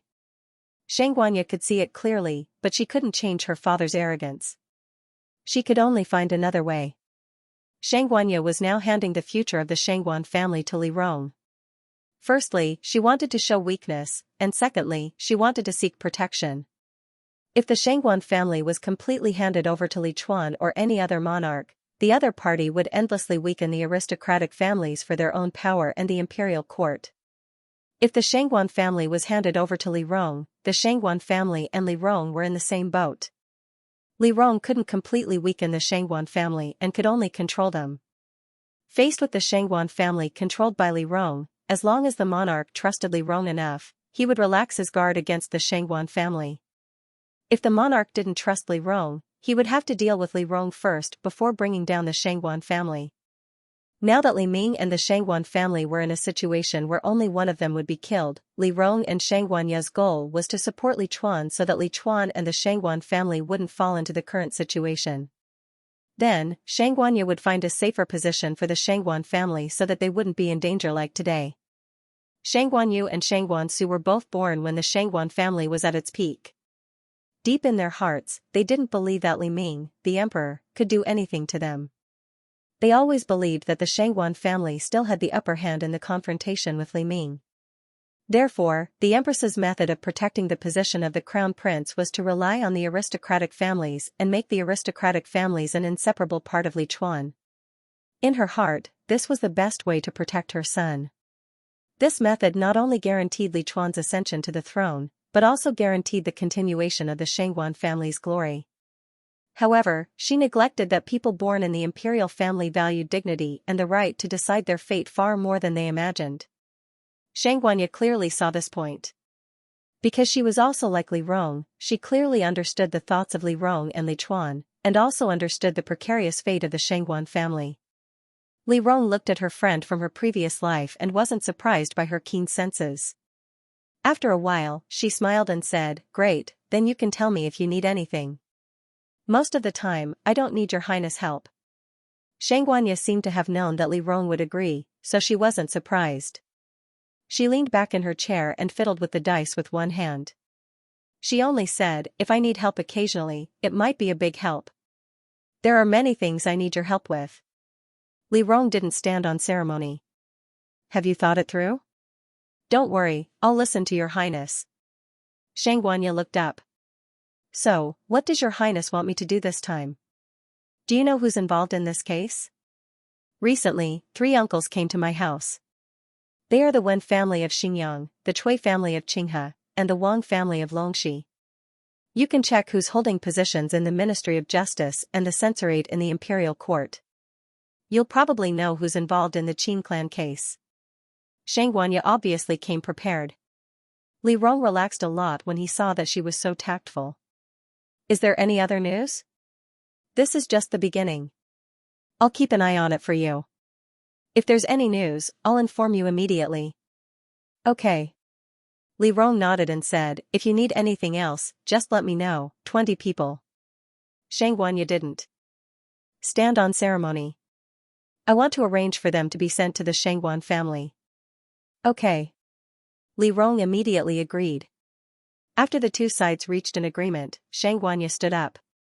"If there's nothing else, I'll go play another round. I don't have much time, so I have to go back to the residence. You booked this private room, so I won't pay for it." Li Rong felt a little depressed when he heard the word money. Fortunately, gambling was a drop in the bucket for her. She waved her hand and sighed. "Go ahead." Xianxia bowed and left. Li Rong turned to Pei Wenxuan and said helplessly, "Why are all of you asking for money? When will you give me a god of wealth to relieve the pressure of being the head of the household?" Pei Wenxuan was amused by her words and walked out of the room with her. "Work harder. Ask His Majesty to give you the 10 districts and the money will come." When Li Rong heard this, she looked back at Pei Wenxuan from head to toe. Pei Wenxuan felt goosebumps from her stare and couldn't help but ask, "Why are you looking at me?" "I just suddenly remembered." Li Rong raised her hand and held Pei Wenxuan's arm. She smiled and said, "Wenxuan, don't you still have the family business to inherit?" Pei Wenxuan was held by Li Rong and his whole body stiffened. His brain was stuck together and he couldn't speak. Li Rong thought of Pei Wenxuan's family business and became happy. "Didn't your father earn most of the Pei family's business? You're already an adult, so it's not appropriate for your uncle to help you take care of it. Let's find an opportunity to talk to your family. What do you think?" Pei Wenxuan didn't say anything. All his senses were focused on the area where he and Li Rong were touching. Li Rong really didn't treat him as an outsider. She held his hand and talked like 2 young ladies. Pei Wenxuan could see that Li Rong was driven crazy by money. When she thought of his family's money, Li Rong's tone became much gentler. "Father-in-law is very capable. Back then, he pushed the Pei family from a second-rate family to a first-rate one. I'm sure he left behind a lot of money. You have to learn from him. You can't always ask me for money. You should learn to have some dignity as a man. What do you think?" When Pei Wenxuan heard her mention men, he finally came back to his senses. He looked at Li Rong up and down, then turned his head and said directly, "I don't have dignity." Li Rong was angry when she heard this. She knew that Pei Wenxuan was rejecting her suggestion. She reached out and pinched Pei Wenxuan's soft flesh. She said angrily, "Why are you so useless?" "Io, my great aunt." Pei Wenxuan sighed. "Can't you be more realistic?" My second uncle is a provincial governor. He's just a little bit worse than people like Shangguan. If we ask for money now, it'll be like snatching food from a tiger's mouth. It's fine if you want money, but can't you think of something easier? Li Rong also knew this. She sighed and said worriedly, it's so hard to make money. When Pei Wenchuan heard Li Rong's words, he turned his head and looked at Li Rong. When he saw that Li Rong seemed to be seriously worried about this matter, he couldn't help but laugh. Li Rong looked up at him and was a little unhappy. What are you laughing at? Pei Wenchuan's hand was held by Li Rong. When the conversation was interrupted, he didn't feel nervous anymore. He walked hand in hand with Li Rong to the carriage. He said with a low laugh, I didn't expect that there would be a day when your highness would be worried about money. Are you laughing at me? Li Rong raised her eyebrows. Pei Wenchuan hurriedly said, I don't dare. I just think that your highness is rarely seen like this. It's cute. TSK, Li Rong showed a disdainful expression. Pei Wenchuan, you can say anything when you want to flatter people. Pei Wenchuan smiled and turned his eyes. He looked at the carriage in front of him and slowly said, actually, your highness doesn't need to worry. Some of the industries that I put into production have already started to make a profit. There should be a surplus next year. Your highness's fief, Qingzhou, has fertile soil. After taking over your highness's industries, I sent people to invite Guchenzi. He should already be teaching the people in Qingzhou how to farm. Guchenzi was the famous sage of rice in Li Rong's previous life. He had studied farming his entire life, and he had done a lot of research on growing rice. In Li Rong's previous life, it would take him a few years to write farming skills and become famous in Xia. Now, he had already been invited to Qingzhou by Pei Wenchuan. Everything is difficult at the beginning. Pei Wenchuan advised Li Rong. It'll be better next year. Okay, I know. Li Rong sighed. I'm just saying. You're very good at making money. It's not like I haven't seen it before. As Li Rong spoke, he walked to the side of the carriage. Pei Wenchuan helped him into the carriage. Then, he rolled up the curtain and entered the carriage. When Pei Wenchuan heard Li Rong praise him, he was quite happy. After sitting down, he raised his head to look at Li Rong, who had found a comfortable position and was lazily nestled in the carriage. He couldn't help but smile. Since you know, your highness can rest assured. These years, I've helped your highness manage the industries. In the future, Pei Wenchuan flipped open a teacup and said in a gentle voice, the extra money will be this official's dowry for your highness. Hearing this, Li Rong laughed out loud. Pei Wenchuan, you're really generous. You've even prepared a dowry for me. After all, we've known each other for a long time. Pei Wenchuan smiled and raised his eyes to look at Li Rong, who was laughing heartily. I'll give you a set of dowry so that you won't be unable to get married and will rely on me for the rest of your life. Shameless. Li Rong poked him with his small fan. Who wants to rely on you for the rest of their lives? Pei Wenchuan smiled but didn't say anything. He lowered his head and poured tea. Li Rong was spinning his fan beside him. Out of the corner of his eye, he could see those slender and beautiful fingers flipping the small golden fan. It was like some kind of strange dance that brought about an indescribable sense of beauty.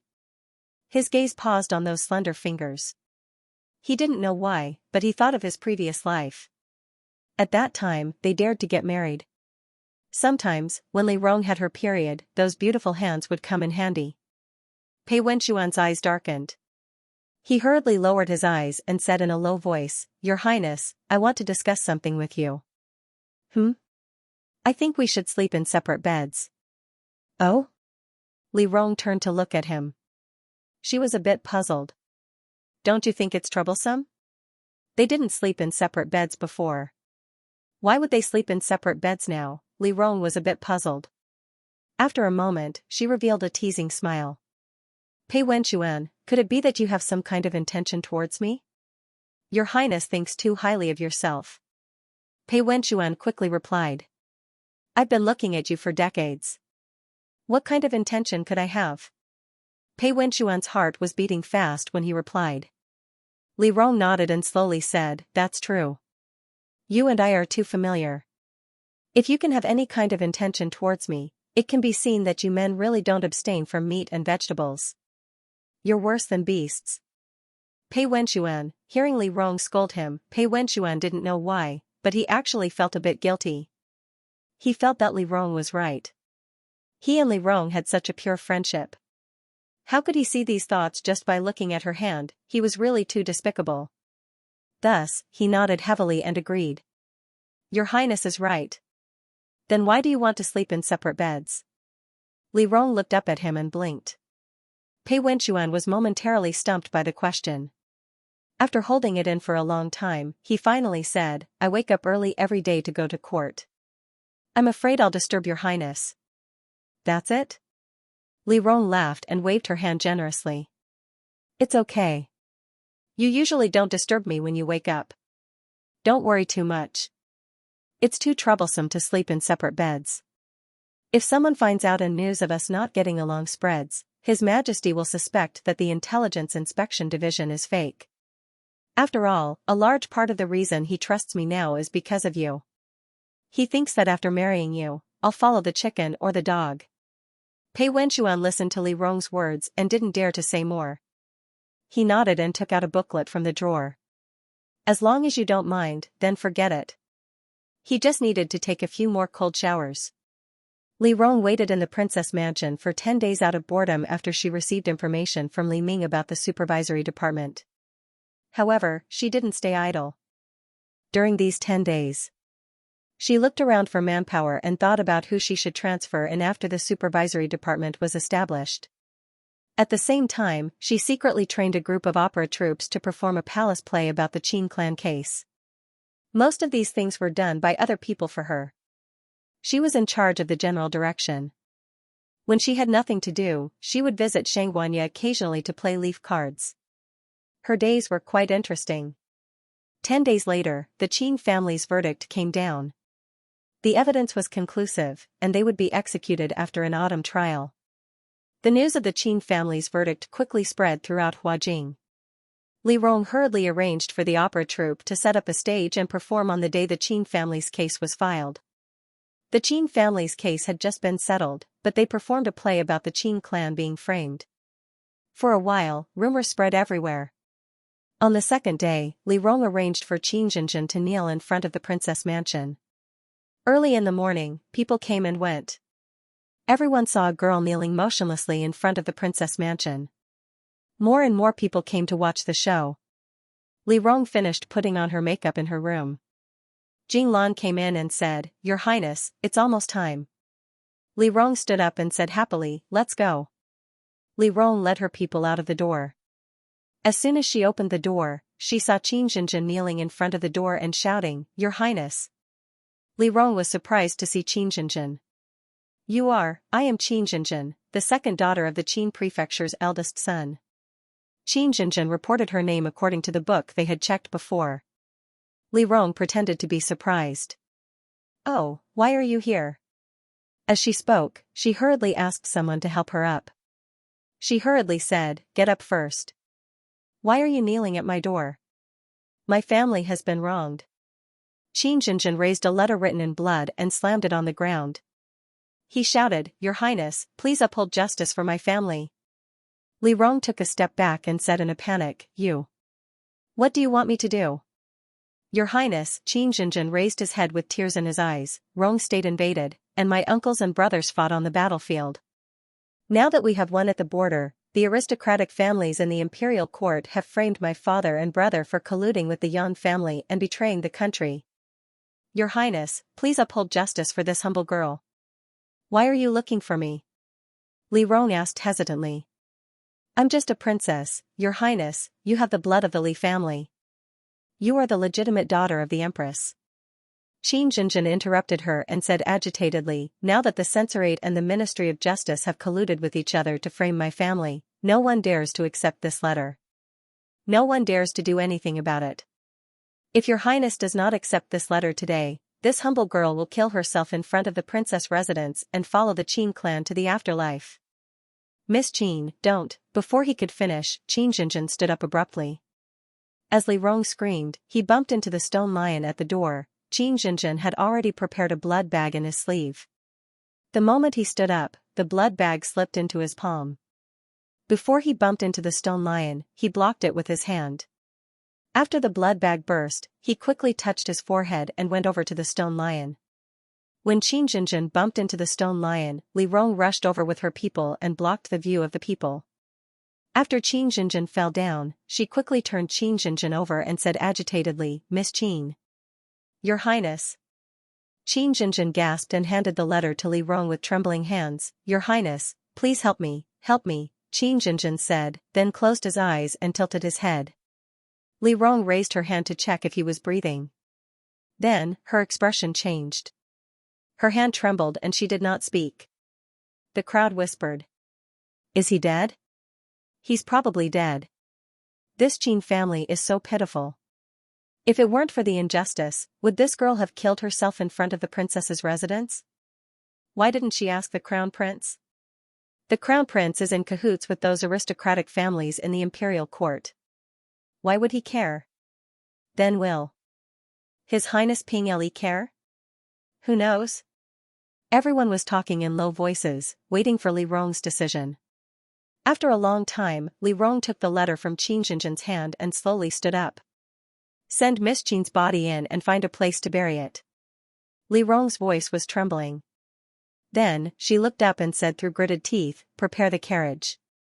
I want to enter the palace." Hearing Li Rong's order, the crowd immediately became excited. Someone seemed to be very happy and shouted, "His Highness accepted the letter. His Highness wants to care about this matter." To the people, Li Rong accepting the letter was meaningless. It was like a ray of light in Huajing, where the aristocratic families were entrenched. No one expected Li Rong to accept the letter. Therefore, after Li Rong got into the carriage, more and more people gathered around her. They followed behind Li Rong's carriage and shouted, "Your Highness, we support you." Li Rong held the letter in her hand and didn't say anything. She sat in the carriage with dignity while the people followed her carriage. The carriage was tightly shut and no one could see the people inside. Occasionally, when the curtain was raised, the people inside could vaguely see the people inside. They looked solemn and dignified, and it was awe-inspiring. Li Rong's carriage went straight to the palace. When she arrived at the palace, the morning court hadn't ended yet. She had someone announce her arrival. A eunuch ran into the main hall and passed the news of Li Rong's arrival to Li Ming's ears. Li Ming had been waiting for her for a long time. He raised his hand and said, "Summon her." Li Rong held the letter in her hand and stood at the door of the main hall. She heard the eunuch's loud and clear voice calling her, "Summon, Princess Ping El, enter the hall." Li Rong heard the summons and walked into the main hall with the letter in her hand. Then, she knelt in the middle of the main hall and said loudly, "Son greets Imperial Father. Long live Imperial Father. We're in the morning court now." Li Ming sat on the high seat and asked, "What are you doing here?" "Reporting to Imperial Father, son came to redress injustice." "Redress injustice for whom?" "The Qin clan of Liangzhou." "What injustice?" "The Qin clan is full of loyal members. They were falsely accused of colluding with the Yang clan. The Ministry of Justice of the Censorate and the Minister of Justice of the Ministry of Censorate bent the law and extorted a confession through torture. They wrongly handled the case. Today, the daughter of the Qin clan killed herself in front of my door. Son couldn't bear it. Even though I know the road ahead is difficult, I still want to seek justice for the Qin clan." Hearing this, the entire court fell silent. Shang Guansu looked over and said with a smile, "What are you saying, Princess? This case was investigated by 3 departments. There won't be any mistakes. If Princess doesn't understand the truth, I'm afraid you've been misled by a villain." Shangguan, Li Rong looked up at Shang Guansu. "Would anyone risk their own life to make me misunderstand?" Shang Guansu didn't say anything. Qin Jinjin was dead. This was the most difficult thing to refute. Logically speaking, Qin Jinjin's death meant that the Qin clan had a natural advantage in this case. Seeing that Shang Guansu didn't say anything, Li Rong turned around and held up the blood-stained letter in his hand. He said respectfully, "Imperial Father, this is the blood-stained letter that the daughter of the Qin clan gave to me. If this case was really framed by others, I'm afraid it would be an unforgivable injustice. Imperial Father's reputation can't be ruined by an ant's nest. As Li Rong spoke, the bloodstained letter was delivered to Li Ming. Li Ming opened it and read it for a while. Then, Li Ming slammed the table and said angrily, "Outrageous." As he spoke, Li Ming looked at Shang Guansu. "Beloved official Shangguan, you must investigate this matter thoroughly. The Qing clan case needs to be retried. The previous official who was in charge of the case also needs to be investigated thoroughly to see if there was any intentional framing." "Yes," Shang Guansu replied calmly. However, Li Rong raised his voice and said, "You can't do that." Everyone turned to look at Li Rong. Li Rong said seriously, "Imperial Father, this case involves too many people. Many of them are descendants of aristocratic families, and the aristocratic families are closely related by marriage. I can't trust Lord Shangguan to handle this case." Then Su Yongqing suddenly spoke up. Li Rong looked coldly at Su Yongqing and immediately said, "I can't trust you either. You can't trust this and you can't trust that." Li Ming seemed to be annoyed. "What do you want?" "Imperial Father, the daughter of the Qing clan died in my arms. I promised her that I would definitely investigate this case. Imperial Father, please allow me to personally investigate this case." "How can you do that?" Shang Guansu immediately said anxiously, "The princess is a woman of the imperial harem. The matters of the imperial court, didn't I interfere?" Li Rong looked up at him and said seriously, "In Xia, there is no such thing as a princess being unable to participate in politics. The Yang clan's case was originally investigated by me. Now that the Qing clan's case is implicated by the Yang clan's case, why can't I investigate it?" Li Rong's words were firm. Shang Guansu had never thought that Li Rong would speak to him in such a manner. He was so angry that his face turned pale. He fumed and said, "Your Highness, according to seniority, I can be considered your elder. Please listen to my advice. Then according to rank, Your Highness is His Majesty's eldest daughter. Lord Shangguan still has to salute Your Highness when he sees you. Lord Shangguan should listen to Your Highness's advice." Pei Wenxuan, who was standing in the distance, suddenly spoke up coldly. Shang Guansu flew into a rage and shouted, "You don't know your place. You have no right to speak. What does Lord Shangguan mean?" When Pei Wenxuan heard Shang Guansu's words, he ignored the expressions of the people around him. He held his ceremonial tablet and looked indifferent. Could it be that in the imperial court, even the people from the censorate can't speak in front of Lord Shangguan? Shang Guansu didn't dare to answer this question. No matter how low the rank of the censorate was, it still monitored the officials. The censorate could even criticize the emperor. Although Pei Wenxuan was only a censorate, Shang Guansu was only an official. There was nothing that he couldn't say about his mistakes. Shang Guansu didn't speak. He stared at Pei Wenxuan. Pei Wenxuan treated him as if he didn't exist and said respectfully, "Your Majesty, if this case is really as Your Highness said, then it's equivalent to implicating all the investigation agencies in the imperial court. Indeed, a third party should be involved in the investigation. What you said is indeed correct." Li Ming knocked on the table and slowly said, "How about this, Ping Le, you handle this case first. The Qing clan's case will be reopened. The officials who previously investigated the Qing clan's case will also be investigated again. Previously, the Yang clan's case was handled by you. Je knows your ability. If you can handle it well this time, then in the future, the matter of supervising the officials will be handed over to you." As he spoke, Li Ming smiled. "You can see Zhen at any time and you're Zhen's daughter. You can do things more freely. If there's something you can't handle, it's also convenient for you to report it. The censorate monitors the officials. There has to be someone to monitor the censorate." As Li Ming spoke, he looked jokingly at the censorate, Shangguan Minji. "Don't you think so, Shangguan?" Shangguan Minji bowed and didn't say anything. Everyone didn't show it on their faces, but their hearts were already in a perilous situation. Everyone understood Li Ming's words. A princess who was in charge of supervising the officials had more freedom to do things. She could directly report things to the emperor without going through the 3 provinces. What a terrifying organization that would be. "Your Highness," Right Prime Minister Su Minji said hesitantly, "the censorate is already capable of supervising the officials. If we let the princess supervise, why can't we?" Li Rong turned his head and stared at Su Minji. Does Lord Su feel that it's not necessary, or does he feel that I'm not capable? When Su Minji heard Li Rong's question, he didn't dare to answer. Just as he was considering his words, he heard Li Rong say, if today, the censorate can directly handle things for me, that would be the best. But now, the censorate is also involved. What does Lord Su want to do? Su Minji didn't say anything. Li Rong's question was indeed a problem. Currently, there was no interrogation organization in the imperial court that wasn't involved in this case. It was reasonable to set up a temporary organization. As for whether you feel that I'm not capable, Li Rong laughed.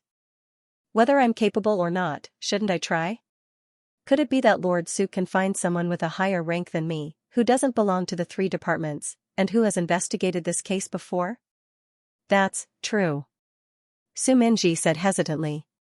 Li Ming sat at the top and said happily, let's do it this way.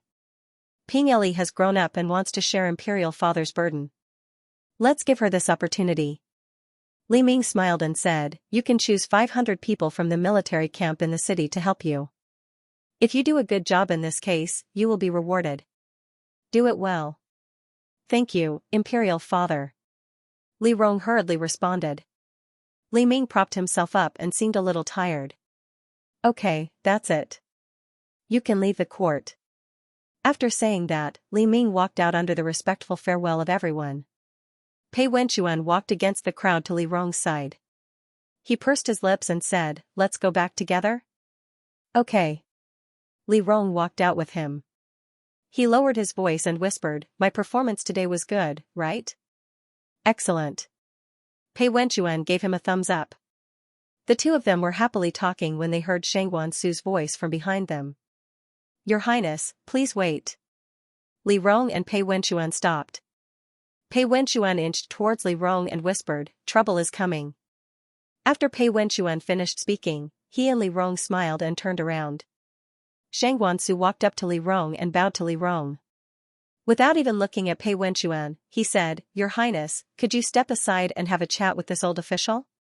Uncle, you're too polite. Li Rong smiled and turned to Pei Wenchuan. Wait for me at the palace gates. Pei Wenchuan cupped his hands in acknowledgement and bowed to Shangguan Su before leaving. Li Rong turned around and looked at Shangguan Su. Uncle, are you going back to your residence or to the government office? This old official plans to return to my residence.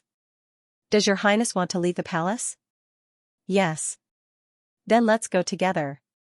Shangguan Su gestured for Li Rong to leave with him. The two of them walked out together. Li Rong held a folding fan in his hand and walked out of the main hall with Shangguan Su. Shangguan Su said slowly, Your Highness, why did you suddenly want to meddle in the affairs of the Qing clan? Didn't I just say it? Li Rong said slowly.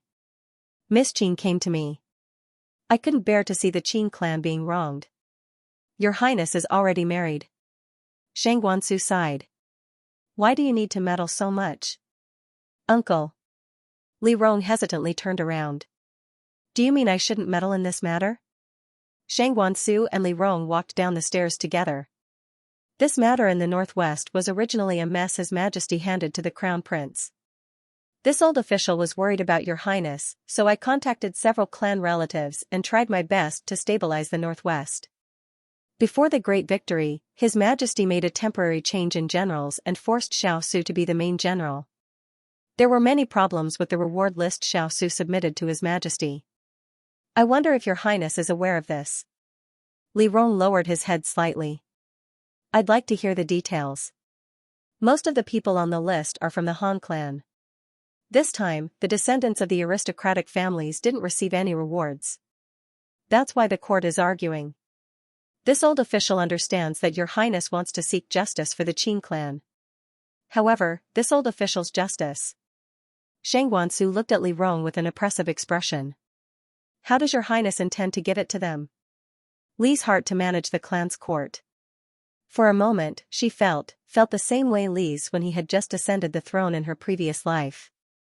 If he wanted to control them, these people were not only relatives, but also benefactors. Was disregarding them, disregard? Was. Li Rong was silent. After a long time, she slowly said, "Then is the Qin clan guilty?" Shang Guansu didn't speak. The two of them walked in the square. Li Rong looked up at the palace gate in the distance and watched the birds fly over the vermilion wall. She said softly, "I know uncle cares about me and Chuaner. Chuaner and I also care about uncle. The imperial court collects taxes and exempts the aristocratic families from paying taxes. The Shangguan clan owns nearly half of the land in Yuzhou. Every year, they pay taxes and even more taxes to the imperial court." Li Rong smiled. However, the border was disturbed and there was a natural disaster. When the imperial court couldn't take care of both sides, imperial father wanted to forcibly recruit the aristocratic families. It was Chuaner who cared about uncle and discussed with his majesty and persuaded his majesty. Li Rong's words seemed casual, but Shang Guansu's face became cold. The aristocratic families owned land and were exempt from paying taxes. They also had many privileges. The imperial court didn't pay enough taxes, so they had fewer people and less money. When Rong country invaded, the aristocratic families hid behind the imperial court and watched the imperial court pay the money.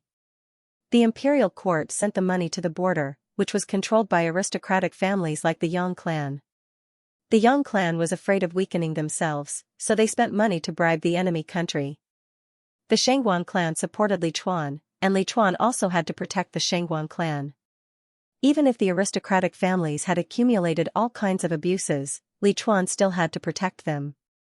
I'm not very clear about what happened during the war at the northwest border. But according to my partial understanding, the imperial court was in charge of everything. Although Rong country is a small country, it must have involved many people. Uncle is the minister of state and has worked hard. It's imperial father's fault for not understanding. Your Highness is too kind. Shang Guansu said stiffly. Li Rong said that she was understanding, but he understood the meaning behind her words. According to the operation mechanism of the imperial court, if the aristocratic families didn't obstruct them and attacked Rong country together, it wouldn't be a big problem. It was just that everyone had their own plans. So, there had always been various problems in deciding whether to fight, preparing for the army's pay and provisions, allocating funds, transporting provisions, and so on. This time, if the Shangguan clan hadn't persuaded the aristocratic families to promise them all kinds of benefits, it wouldn't have gone so smoothly. The Northwest was a mess, and so was Huajing. But this mess was originally the aristocratic family's fault. The Shangguan clan came forward to clean it up, but they were also one of the instigators. Shang Guansu squeezed his ceremonial tablet so hard that his knuckles turned white. Li Rong couldn't bear it. When she reached the palace gate, she suddenly said, "Uncle." When Shang Guansu heard her call him uncle, he raised his head. Li Rong looked at him and said slowly, "When I was young, uncle often came to the palace to bring me a windmill. I liked it very much." Shang Guansu was a little stunned. Li Rong stared at Shang Guansu and said seriously, "Uncle is still my family. I hope that my family can be well. When the water is full, the moon is full. When the moon is full, it will be in deficit. I hope uncle will remember the way of the saint." Shang Guansu didn't say anything. Li Rong took a deep breath and turned around with a smile. "We've reached the palace gate. I won't see you off, Lord Shangguan. I'll take my leave first." After saying that, Li Rong bowed and left first. When Li Rong was far away, a few ministers walked over to Shang Guansu and asked anxiously, "Lord Shangguan, what did Her Highness say?" Shang Guansu was silent. After a long time, he said slowly, "Her Highness said a lot to me just now. With her knowledge, she shouldn't be able to say these things." The ministers looked at each other. After a while, Shangguan Mingji said slowly, "I'm afraid we'll have to talk to Pei Lixin.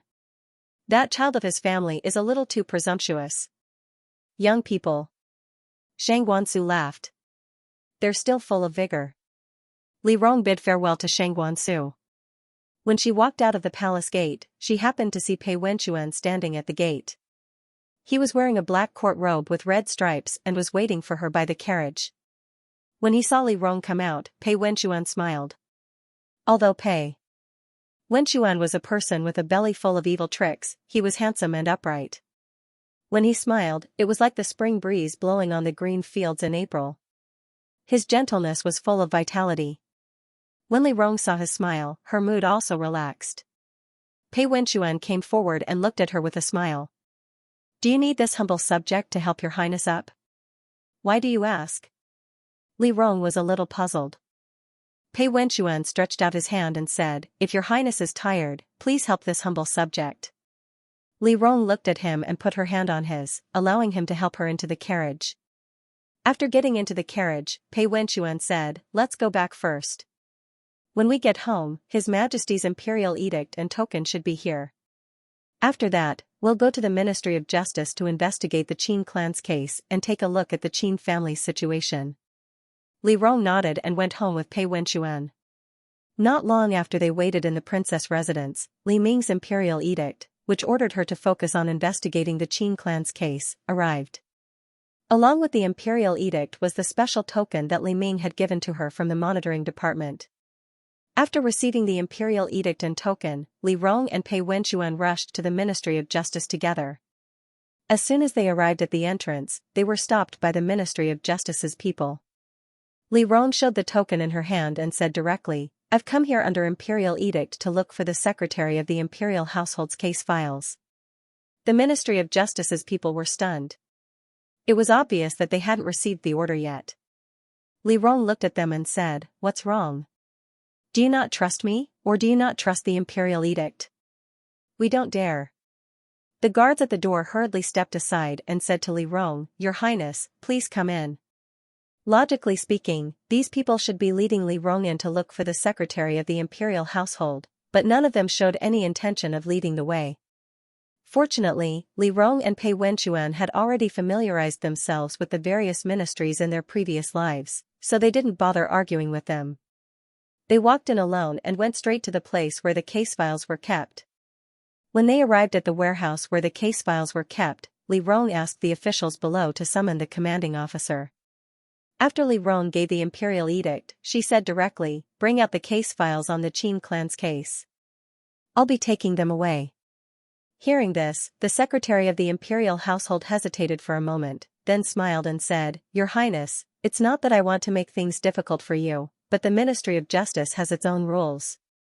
If you want to bring out the case files, I'll have to ask Your Highness for permission. Permission? The imperial edict says that I'm in charge of this case, and no one is allowed to stop me. With my rank, do I really need permission? Your Highness, the secretary of the imperial household smiled bitterly, this is also a rule. Unless His Majesty personally comes, permission is required. Even if it's the Minister of Justice, he still has to follow the rules. Li Rong didn't say anything. She and Pei Wenxuan both knew that the secretary of the imperial household was making things difficult for them. It was easy to find the king of hell, but difficult to deal with the little devils. Li Rong hadn't been so entangled with the little devils for many years. She couldn't help but smile. Then who should I look for this batch of orders? You can look for Manager Gao and tell him that Manager Gao has given his permission. I'll immediately hand over the case files on the Qin clan to Your Highness. Then where is Manager Gao? Li Rong continued to ask. The secretary of the imperial household raised his hand and said, he should be working in a room up ahead on the left. Your Highness, please follow me. Okay. Li Rong nodded, I'll go take a look. After Li Rong finished speaking, she and Pei Wenxuan went to look for Manager Gao. When they arrived at Manager Gao's room, they saw that it was empty. Li Rong raised her eyebrows and glanced at the guard at the door. Where is Manager Gao? Manager Gao is out on official business, the guard said carefully, Your Highness. Your Highness, do you want to come back tomorrow? Li Rong didn't say anything. She looked up at Pei Wenxuan. Pei Wenxuan looked at the guard and said indifferently, What did Manager Gao go out to do?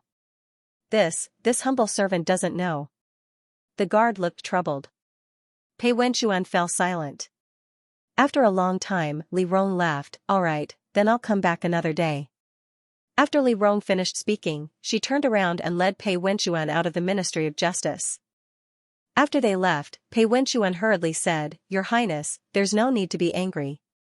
The Ministry of Justice probably hasn't received any news yet. What news? Li Rong shouted in a low voice, Do these people think I'm a monkey? Why are they looking for Manager Gao? If Su Yongqing was here today, I don't think they would need Manager Gao. They're clearly bullying us for not being sensible. Pei Wenchuan didn't say anything. When he saw Li Rong angrily walking out, he followed and whispered, "What does your highness plan to do?" "What do I plan to do? They bully me because I'm young. I'll let them know what it means to be young," Li Rong said as she walked to the side of the carriage and strode into it. Pei Wenchuan saw that she was angry and was afraid that something would happen. He hurriedly pulled her and said, "Where does your highness plan to go?" "I'm going to find people." "Don't follow me. Go to the barracks and call 10 of the people I took a fancy to. They'll be there in a moment." Li Rong raised her hand and pointed to the tea house next to them. "I'll wait for you there." "I'm going to find people." "Where's your highness?" Before Li Rong finished speaking, she heard Xianxia's somewhat happy voice, "Ah, your highness." Xianxia waved from not far away. What a coincidence. Li Rong and Pei Wenchuan were both stunned when they heard Xianxia's voice. Pei Wenchuan glanced around and whispered to Li Rong, "This place is not far from the casino." Li Rong nodded. This place was not far from the casino and was surrounded by restaurants and tea houses. Xianxia was dressed in men's clothing, so she must have just finished gambling and came here to eat. Li Rong calmed down and whispered to Pei Wenchuan, "Go find someone and send someone to the residence to bring Sun Chuan here. Xianxia and I will wait for you at the restaurant over there." Pei Wenchuan nodded and left with the others. Xianxia walked to Li Rong's side and looked up at the door of the Ministry of Justice. She smiled and said, "You're here to work? You're here to eat?" "Yes." Xianxia said casually, "I didn't eat lunch and I'm starving. If your highness has nothing to do, why don't we eat together?" "Sure." Li Rong smiled and got down from the carriage. He walked with Xianxia to the restaurant she had pointed out to Pei Wenchuan. Xianxia walked side by side with Li Rong and whispered, "The Qing family's case has been settled. Your highness should have received the imperial edict to establish the Department of Supervision today, right? That's enough." Li Rong glanced back at the Ministry of Justice and said indifferently, "The little brats are difficult to deal with." "Then what does your highness plan to do?" Xianxia clasped her hands behind her back and looked in the direction Pei Wenchuan left. "It seems like you don't plan to go to the palace to report them?" "What's there to report?" Li Rong chuckled. "If I can't even deal with the little brats, I'm afraid that Imperial Father will remove me from my post tomorrow." "Then what does your highness plan to do?" Xianxia raised her eyebrows. Li Rong walked into the restaurant with her and said casually, "Just wait and see." Xianxia nodded. Okay. The two of them booked a private room on the second floor. After entering the room, Xianxia picked up the menu and rattled off the names of the dishes. She then turned to look at Li Rong. Li Rong sat by the window and looked in the direction of the Ministry of Justice, twirling the fan in her hand. Xianxia poured and asked curiously, "I think I saw the prince consort just now. What did you ask him to do?" "Call some people." When Xianxia said, Xianxia and looked, Xianxia and looked. Said, she, Xianxuan, and looked, she asked, looked, said, you, Shangs. "Not yet." Xianxia shrugged. "Maybe they did, but it's not a big deal. Let's just forget about it. With a daughter like you, your father will have a headache." Li Rong laughed. Xianxia stretched out a finger and shook it. "You're wrong. My father will be happy to have a smart and witty daughter like me." As the two of them talked, the dishes were served. Xianxia buried her head in the food. Li Rong saw that she was enjoying the food, so she sat down and helped herself. The two of them chatted as they ate. After the meal, they talked about Li Rong's marriage. The two of them sat on the chairs by the window and looked at the people coming and going downstairs. Xianxia held a cup of tea and said casually, "The outside world thinks that your marriage is well matched, but we can see clearly that Pei Wenchuan's status is a little low. I thought you wouldn't like him, but I didn't expect you to have a good relationship with him." Li Rong heard this and laughed. "He's a good person." "Indeed," Xianxia nodded. "He's good-looking and has a good temper." But your highness, Xianxia put down her teacup and leaned in front of her. She whispered, there's something I'm very curious about. Yes? The two of you, Xianxia's voice was even softer. Have you consummated your marriage? Li Rong heard this and looked at Xianxia. He raised his eyebrows. Why do you say that? Your highness, Xianxia was a little embarrassed. Although I've never eaten pork, I've seen pigs run. You and Prince Consort Ma are newlyweds and are inseparable every day. Your relationship is not bad, but your words and actions are not intimate at all. When you walk together, you keep a distance and look at each other openly. I'll be honest. Xianxia sighed. What's the difference between your relationship with Prince Consort Ma and my relationship with you? Li Rong choked on Xianxia's words. Xianxia was very observant. She knew this in her previous life. She didn't expect Xianxia to be so observant and interested in such things. Xianxia saw Li Rong's expression and smiled. She returned to her seat and said happily, I really expected this.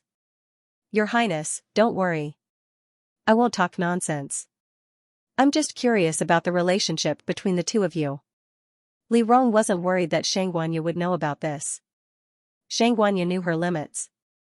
Since Xianxia knew and asked, Li Rong didn't hide it. He held his teacup and said with a smile, it's the relationship you mentioned. Yes? Friends, Li Rong said slowly, very good friends. Then, Xianxia thought for a while and continued, the two of you can't be friends forever, right? Why not? Li Rong raised his eyebrows. Xianxia quickly said, there has to be a child. When Li Rong heard Xianxia's words, he couldn't help but laugh, you're still young. Your marriage hasn't been settled yet. Why are you so anxious about other people's? It's my own. I'll leave it to fate. Xianxia said nonchalantly, anyway, we have many children at home. To be honest, I haven't met anyone that I like. I'd rather stay at home and adopt a child from one of the concubines in the future under my name. But you're different, Xianxia quickly said, you and the prince consort are already married. You plan to spend the rest of your life with him. What about the prince consort? Haven't you thought about it? Li Rong saw that Xianxia's train of thought had gone astray and said with a smile, that the prince consort and I will have our own choices one day? When Xianxia heard this, he was stunned for a moment. Then, he said in surprise, you plan to divorce in the future?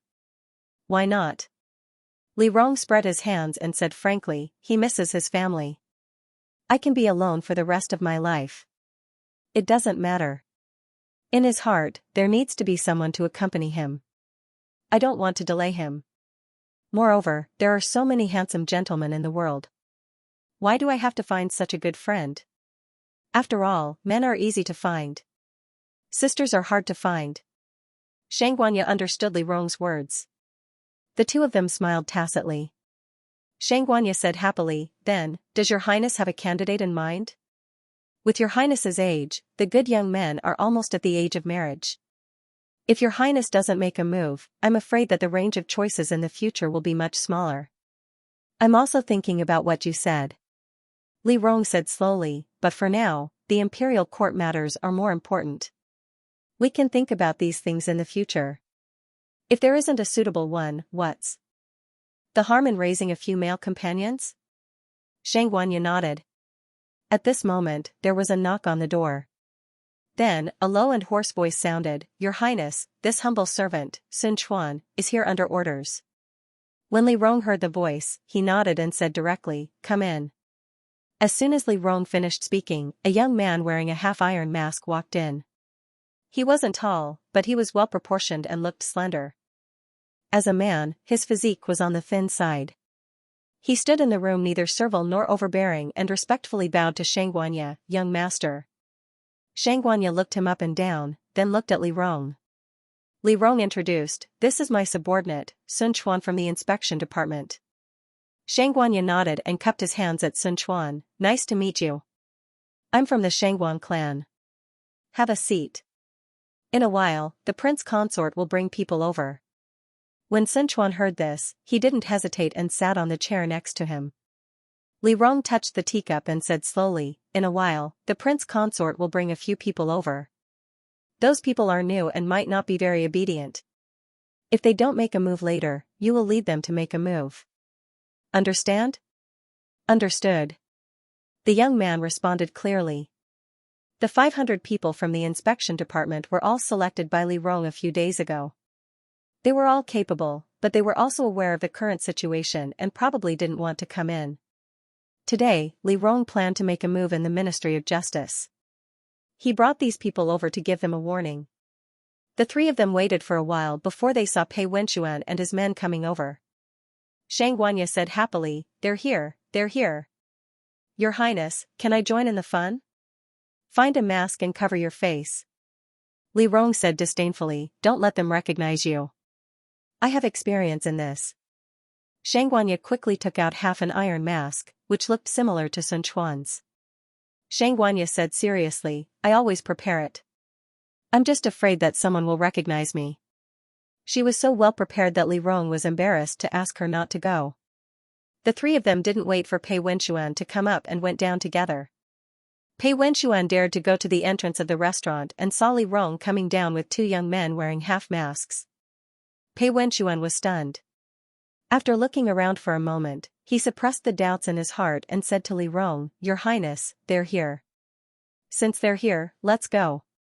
Li Rong walked in front and led them to the Ministry of Justice. When they reached the door, the gatekeeper was about to stop them. Li Rong gave Sun Chuan a look. He raised his hand and raised the token. He pushed the gatekeeper aside and said coldly, "The inspection department is handling a case. Make way. How dare you block His Highness's way?" Xianxia said loudly, "How dare you? Can't you see the imperial edict?" The two of them echoed each other and immediately opened the way. Li Rong walked in calmly with a smile. Pei Wenxuan stood beside Li Rong and whispered, "Where did you find these two buffoons?" Li Rong smiled and looked at Pei Wenxuan, "Are they better than you?" Pei Wenxuan choked for a moment. The four of them went straight to the warehouse where the files were kept with more than a dozen confused young men. When the gatekeeper saw them go in, one of them immediately said, "You stay here and guard. I'll go find Lord Su." Now the highest official in the Ministry of Justice was Su Yongqing. They could only think of Su Yongqing now. Li Rong led them to the warehouse. When the secretary saw Li Rong, he smiled, "Your Highness, did you find Manager Gao?" "I did, but he's not here." Li Rong smiled, "But I read the imperial edict again. I looked left and right. The edict seems to say that I'm to investigate the case and that the rest of the people should cooperate fully. I thought about it. The inspection department doesn't seem to belong to the Ministry of Justice. If I want to transfer the files, why should I follow the rules of the Ministry of Justice? Just give me the secretary. If anything happens, I'll take responsibility." "Your Highness," the secretary smiled apologetically, "you're making things difficult for me. You don't want to give me the secretary?" Li Rong smiled and glanced at Pei Wenxuan, "Go." When Pei Wenxuan heard this, he went straight into the warehouse. In his previous life, Pei Wenxuan had stayed in the Ministry of Justice for a few years, so he was familiar with the warehouse. When Pei Wenxuan went in, the secretary immediately became anxious and rushed to stop Pei Wenxuan. When Sun Chuan saw the secretary chasing after him, he directly pressed the secretary's sword on the table and pressed the blade against the secretary's neck. He looked at the other guards who were about to make a move and said coldly, "Who dares? What are you waiting for?" Li Rong coldly looked at the dozen or so people who were stunned and didn't dare to make a move. He slammed his small fan on the table and said angrily, "You're from the inspection department. Do you still want me to tell you what to do?" When the guards heard Li Rong's shout, they hurriedly pulled out their swords and blocked the door of the warehouse. Pei Wenxuan slowly searched for the files in the room. The secretary was pressed on the table by Sun Chuan.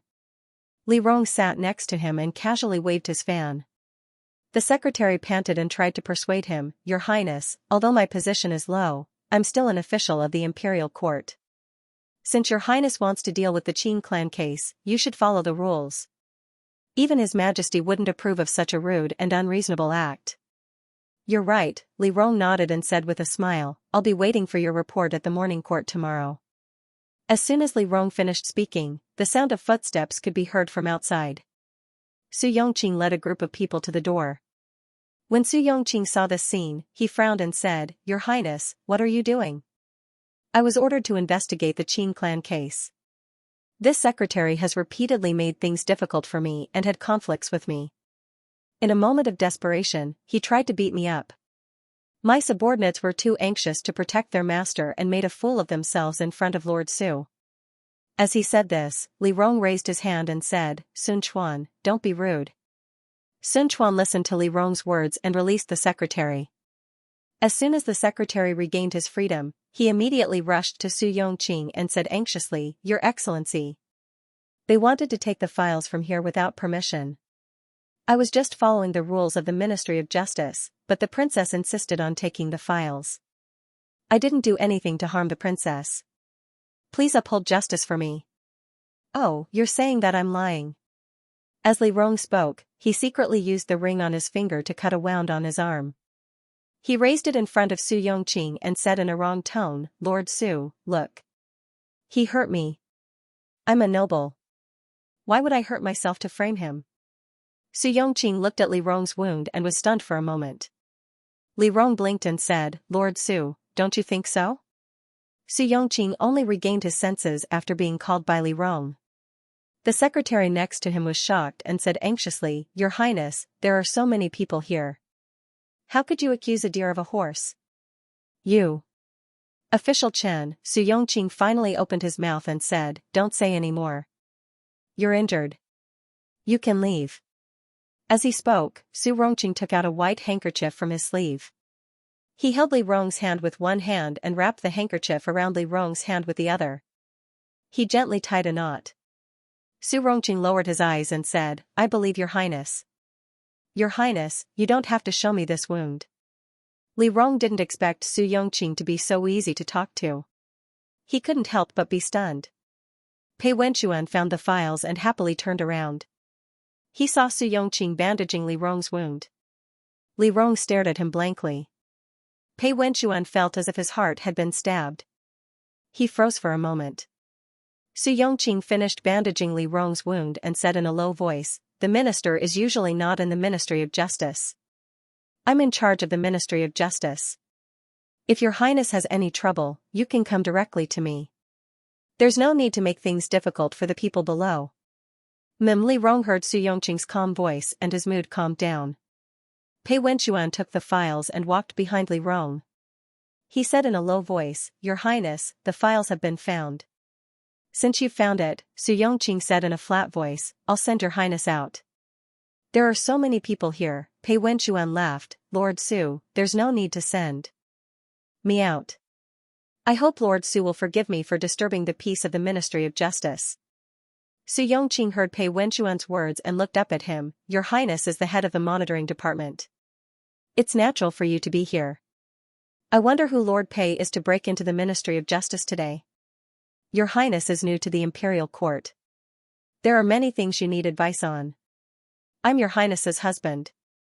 I've been entrusted by Your Highness to help Your Highness. Is that not allowed? Su Yongqing looked at Pei Wenchuan coldly. Pei Wenchuan quietly waited in place. After a moment, Su Yongqing said, Lord Pei, since you don't think it's a problem, let's see what His Majesty has to say in the morning court tomorrow. We'll wait for Lord Su. Pei Wenchuan cupped his hands and bowed. He turned to Li Rong and said, Your Highness, let's go. Then. Li Rong was about to bow to Su Yongqing when Pei Wenchuan grabbed him. Before Li Rong could react, he was dragged out. The rest of the people were a little confused. Xianxia's eyes darted around as she looked around. Sun Quan put away his sword and walked to Xianxia's side, saying, Don't look. Let's go. As she spoke, she led the group of people out. Xianxia smiled and bowed to Su Yongqing, then chased after Li Rong. Pei Wenchuan pulled Li Rong out of the door. Li Rong finally opened his mouth. He didn't know whether to laugh or cry. What's with your temper? Su Yongqing said he wanted to report you. Why are you so angry? Okay, don't pull me forward. He's still behind us. Pei Wenchuan finally stopped when he heard this. His expression didn't look too good. He turned around and said, Is your hand okay? What could be wrong? Li Rong looked at Pei Wenxuan, who raised her hand and looked at it carefully. Li Rong smiled and said, I just scratched myself with my ring. It's not a big deal. Pei Wenxuan didn't say anything.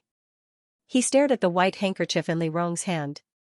Xianxia and Sun Quan led the people out. Xianxia smiled and said, Your Highness, we've got the file. It's a success. Yes, where are you going now?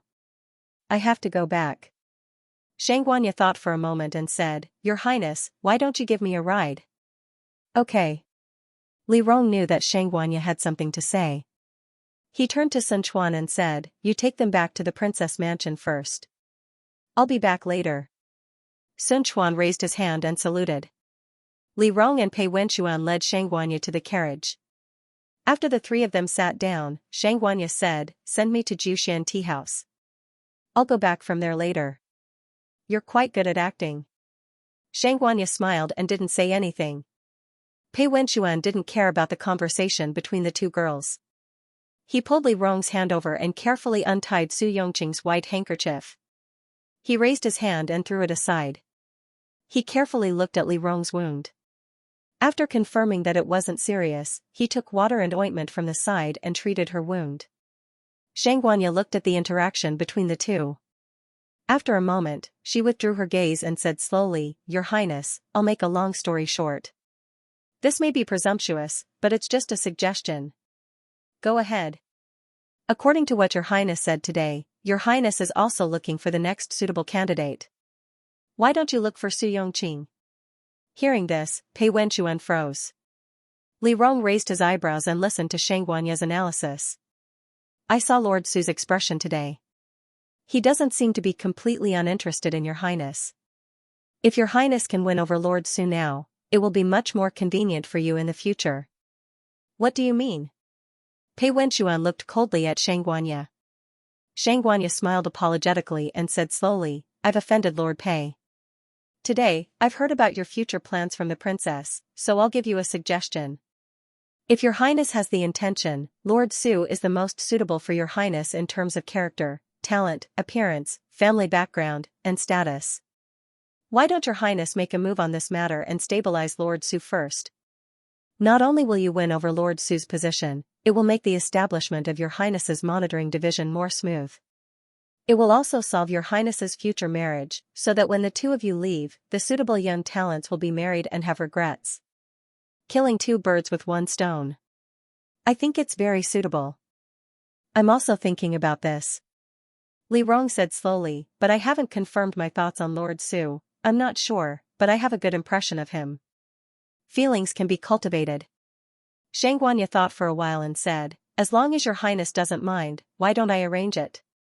What do you want to arrange? Pei Wenxuan asked directly, Your Highness's marriage shouldn't be related to these matters. If it's purely for power and influence, it naturally shouldn't be sacrificed, Xianxia said with a smile, but if Your Highness is also interested, isn't this just pushing the boat with the current and adding flowers to brocade? Lord Pei, you and I are both friends of His Highness. Naturally, we'll think for him. Or, Xianxia said with a faint smile, Lord Pei has other ideas? Pei Wenxuan was speechless. He stared at Xianxia. The carriage arrived at the entrance of the tea house. The coachman respectfully said from outside, Your Highness, we've arrived at the Jiuxian tea house. Ah, so fast. Xianxia stood up and cupped his hands towards the two. This one will go first. If Your Highness has thought it through, please tell this one and I'll make the arrangements. After saying that, Xianxia lifted the curtain and walked out of the carriage. After she left, the carriage set off again. Pei Wenxuan applied ointment to Li Rong's wound and bandaged it. He whispered, What do you think of her words? Oh, Li Rong thought for a while and said, That's not bad. What do you think? Your Highness. Pei Wenxuan looked up and said, You and I got married for power and influence. I separated from Your Highness in the hope that Your Highness can find someone you like and not get involved with these miscellaneous things. If Your Highness is friends with Su Yongqing for power and influence, then what's the difference between you and me? Of course it's different. Li Rong smiled. Of course I have to wait until I'm sure I like him before we get together. Then why doesn't Your Highness wait until you're sure? Pei Wenchuan asked seriously. Li Rong thought for a while and said, then how can I be sure? Pei Wenchuan was stunned by the question. Li Rong slowly said, you told me that the current Su Yongqing is different from the one in my previous life. If I don't get in touch with him, how can I know if I like him or not? Moreover, Li Rong smiled, Aya is right. This matter is going with the flow and adding flowers to brocade. Wenchuan, I know you value relationships and can't tolerate impurities, but there are many things that don't have to be separated like this. I can't always have conflicts with the Ministry of Justice. There has to be someone in the middle to ease the tension. Then I'll help Your Highness negotiate.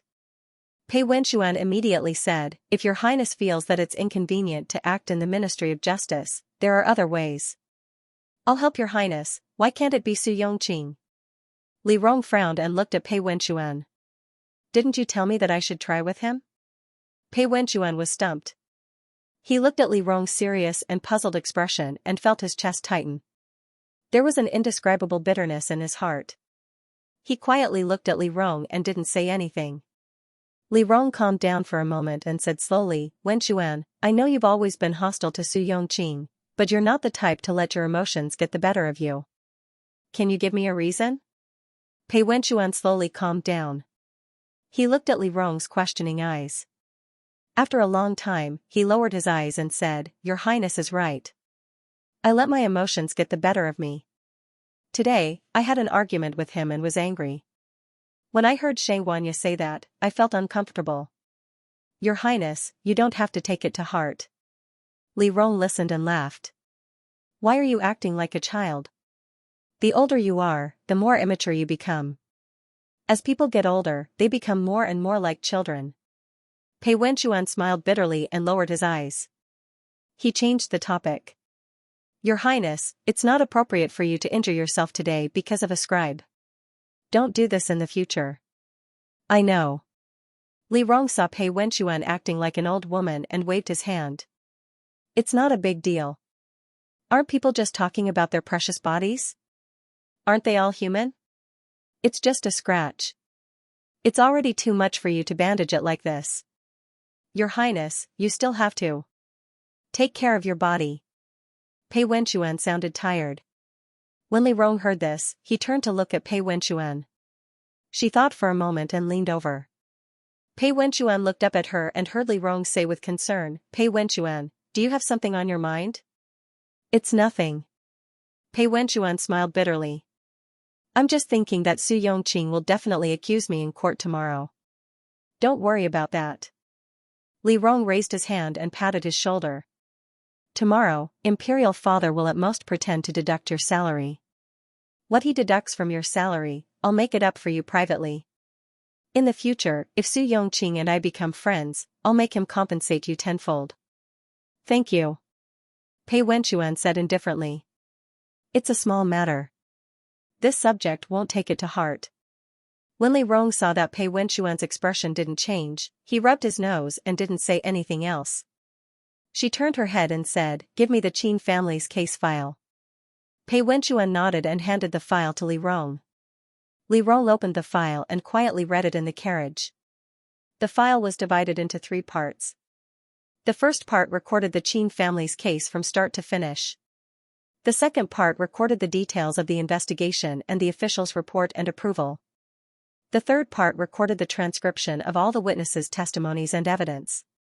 The testimonies and evidence were kept in other places, so Li Rong probably wouldn't be able to get them in a short time. Li Rong carefully read the entire case. According to the records, this case was discovered by a supervisory imperial censor named Wen Ping. Wen Ping received a report saying that at the place where Rong Country and Dexia went to war, the Qin family was guarding Huangping County. They had a garrison of 3,000, but the enemy attacked with 3,000. Later, the Qin family was ordered by Yang Lai to pretend that they were defeated, abandon the city, and flee. After Wen Ping received the report, he obtained the official records of the battle from the Ministry of War. Indeed, there were 3,000 defenders and 3,000 enemies. In the end, they were defeated and abandoned the city. According to common sense, the number of people attacking the city should be far greater than the number of defenders to have a chance of winning. In a situation where the military strength was equal, there shouldn't be such a mistake. Thus, when Ping sensed that something was wrong, he wrote a report and submitted it to the Ministry of Justice, requesting them to open a case. The head of the Ministry of Justice, Cui Shuyun, accepted the case and found the adjutant Luo Wan, who had participated in the battle. Luo Wan confessed that they had indeed abandoned the city when they could have won. Thus, Cui Shuyun proposed to close down Qin Prefecture based on Luo Wan's confession and the report letter from the Ministry of War. On the day that Qin Prefecture was closed down, a letter written by Yang Lai to the head of the Qin family, Qin Lang, was found in the Qin family. She said that if the Qin family faked their defeat, she would give the Qin family 1,000 taels of gold. Later, 1,000 taels of gold was found in the cellar of Qin Prefecture. Later, Qin Lang confessed that he had been bribed by Yang Lai and ordered his son, Qin Feng, to abandon Huangping County and pretend to be defeated. Thus, the case was closed. Li Rong carefully read the transcribed letter from Yang Lai, the Qin family's confession, and the Ministry of War's military log. After reading for a while, she laughed and said, "They also spent a lot of effort. 1,000 taels of gold to buy a family in Qin Prefecture. The price is too low." When Pei Wenchuan heard Li Rong mention the serious matter, he calmed down. He raised his head and took the file from Li Rong's hand. After reading it with Li Rong, he said slowly, "There are about 3 points of entry in this case. First, we have to find out who wrote the letter. Then, we have to find Luo Wan." Li Rong said, "Luo Wan's confession must be fake. We have to find a few more people who participated in the battle. Then, we have to find Yang Lai's letter." Pei Wenchuan continued, "We have to take it and verify its authenticity. Finally, we have to find the 1,000 taels of gold." Li Rong thought for a while and said, "We have to find the people who sealed up Qin Prefecture. Only they know how the 1,000 taels of gold were put in. Tomorrow, let Zhenchuan find Luo Wan and the veterans who participated in the battle and get their confessions about the case. Yang Lai's letter and the people who searched Qin Prefecture." Li Rong hesitated. Pei Wenchuan had a bad feeling and was about to say something when Li Rong said, "It would be best if Su Yongqing could say something." Pei Wenchuan didn't say anything. He lowered his eyes and only said after a long time, "What if Su Yongqing refuses to say anything?" If Su Yongqing refused to say anything, they would have to go through a lot of trouble to get the evidence in Yang Lai's letter.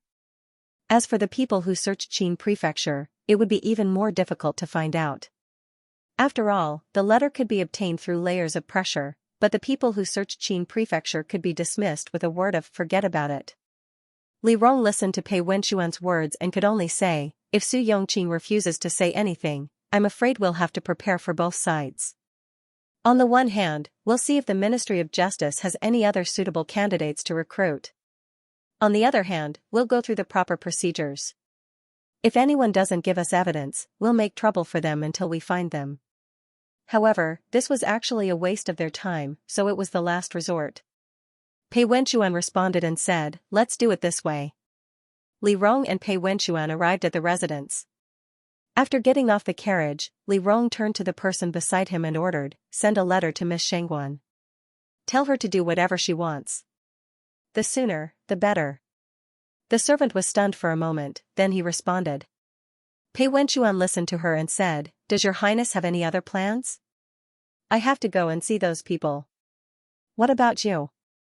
"This humble subject still has official business, so I'll return to the official residence first." When Li Rong heard Pei Wenchuan's words, he thought that he had already accompanied her for a day and should have accumulated a lot of work. He smiled and said, "I'm sorry to have delayed you today.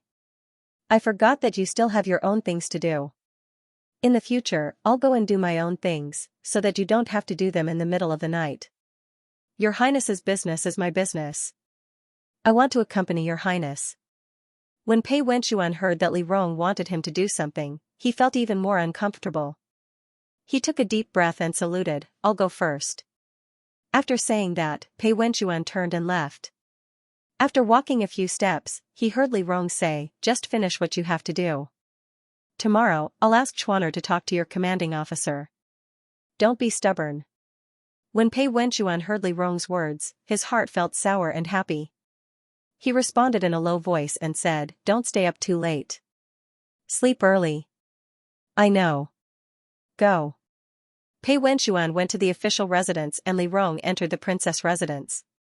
He saw Sun Quan and a group of people standing in the courtyard. Li Rong looked at them, glanced at them, and sat down with a smile. He held a teacup and said slowly, "Your transfer orders should have arrived." No one dared to speak. Li Rong said slowly, "You people were born in a poor family.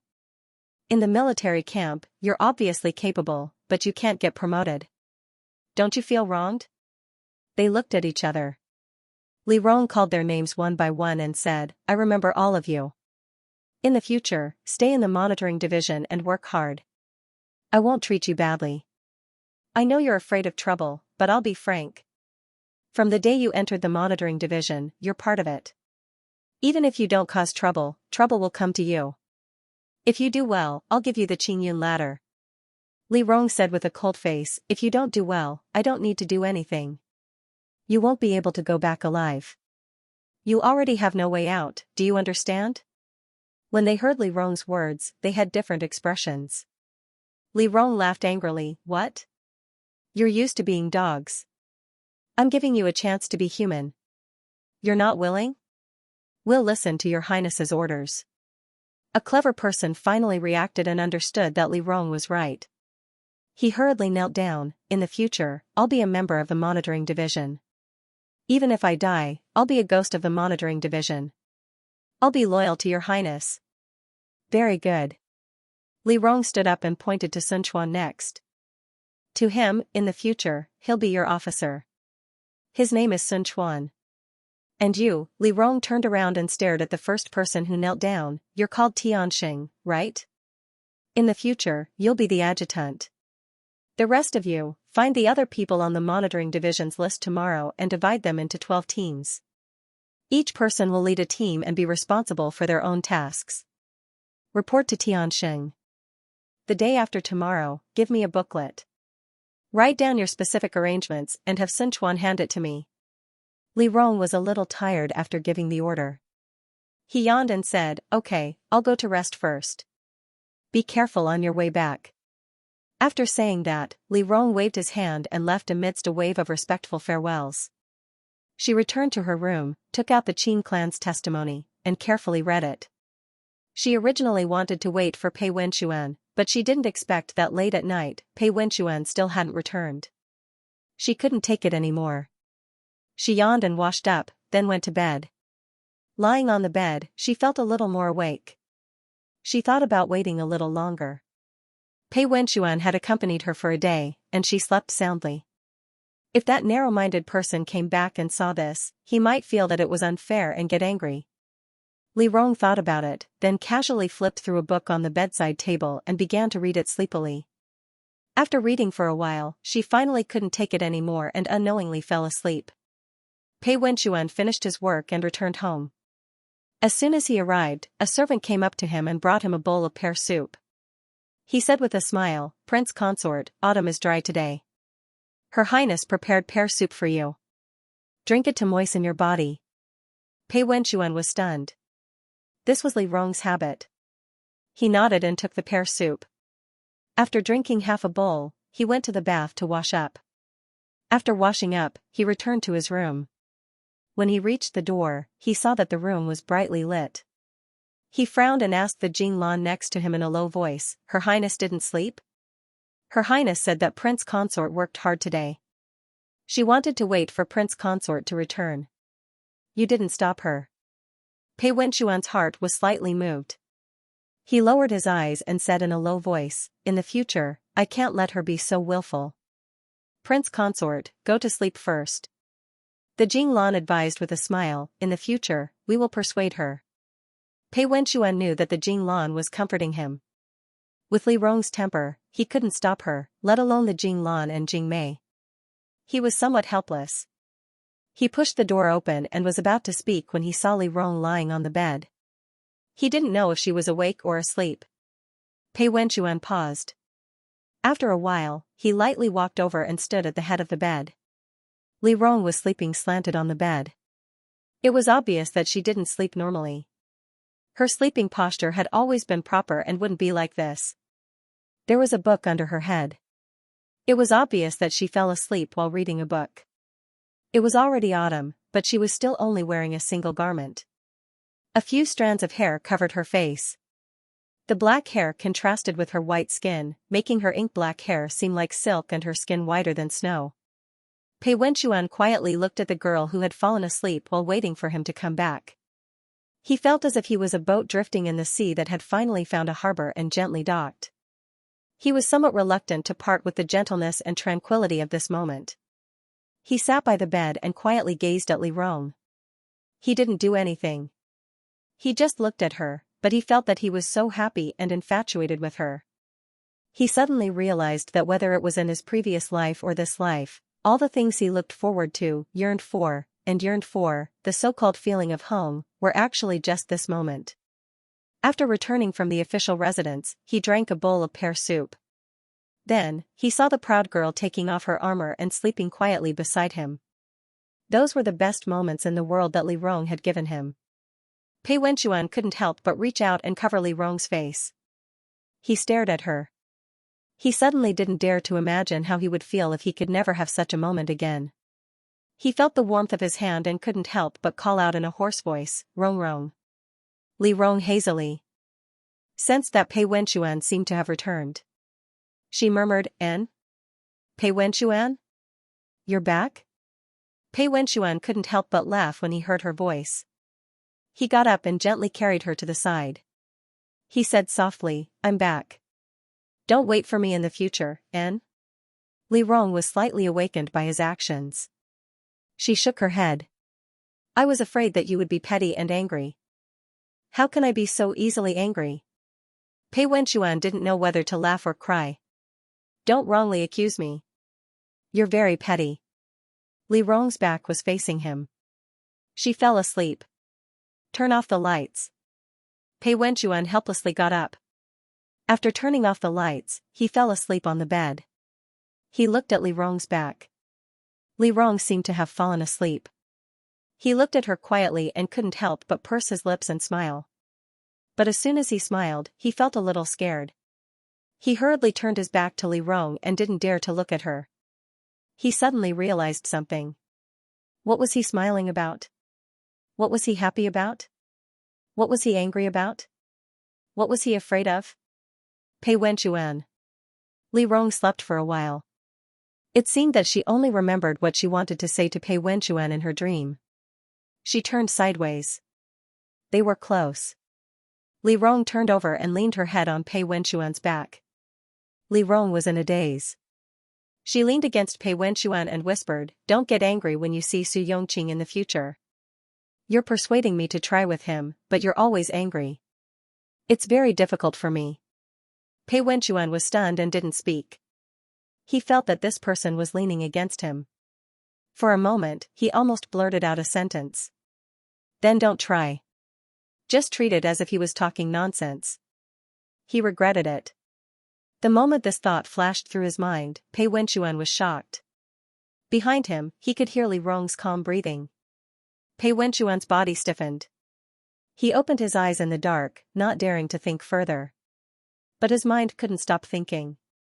He couldn't help but imagine Su Yongqing and Li Rong together. That kind of scene wasn't unfamiliar to him. It was something he had seen countless times in his memory. But this fantasy was even crueler than his memory. This life was different from his previous life. In his previous life, he clearly knew that Su Yongqing couldn't really steal Li Rong away. He was handicapped, his status was low, and he and Li Rong were separated by a sea of blood.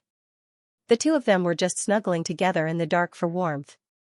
He couldn't really have Li Rong. Li Rong was Pei Wenchuan's wife, and she always would be. But it was different now. Su Yongqing was now the young master of a prestigious family. He had been born in an aristocratic family for hundreds of years. He could marry Li Rong and have children with her. From that moment on, Li Rong and he would have nothing to do with each other. When this thought appeared in his mind, Pei Wenchuan felt a sharp pain in his heart. This pain seemed to be a reminder, but it was also a warning. It made him understand that letting Li Rong and Su Yongqing be together was just a ploy to him. He actually coveted everything about Li Rong. In his previous life, he was like this. In this life, he hadn't really gotten rid of it. In his previous life, he knew that he couldn't have Li Rong, so he kept telling himself that he didn't care. He struggled bitterly between the lies and the occasional sobriety. Only when he looked back in this life did he dare to say that his biggest regret was Li Rong. And now, he seemed to be looking back on the road of his previous life. He clearly knew that he couldn't have Li Rong. How could a person like Li Rong turn back so easily? Back then, her feelings for him were only superficial, let alone the current him. He had hurt Li Rong and hurt Li Rong's trust. He was also not a perfect person. He was petty, indecisive, emotional, and had a lot of messy things at home. He could not be compared to Su Yongqing. Others might say that he was young Master Pei, but Li Rong could see through him. He knew that under his skin, he was an ordinary dog. He knew that he wouldn't be able to make Li Rong turn around, so he pretended that he had never turned around. However, to him, Li Rong was like strong alcohol and opium poppy. Once he was addicted to it, he couldn't get rid of it. No matter how many times she did it, as long as the two of them met, he would fall into her trap. When Pei Wenchuan realized this, he closed his eyes and felt some pain. He didn't want to think about it anymore. He closed his eyes and finally fell asleep, perhaps because he was too tired. However, he dreamt of scenes from his previous life. He thought back to the day when he married Li Rong. He saw Li Rong put down the fan in his hand and look up at him with a smile. He called out, "Rong Qing." He woke up from his dream and panted in the dark. The people outside whispered to him that it was time to go to court. Pei Wenchuan calmed down for a while and then responded in a low voice. He was about to go next door to wash up so that he wouldn't disturb Li Rong when Li Rong sat up and rubbed his eyes. He said, "Are you going to the morning court?" "Yes," Pei Wenchuan said. Then he remembered that since Li Rong established the monitoring department and had an official position, she also had to go to the morning court. Li Rong struggled to get up on the first day of the morning court. She looked like she was in pain. Pei Wenchuan laughed. He reached out to help her and called in the servants to help her get out of bed. He smiled and said, "You have to go to court today.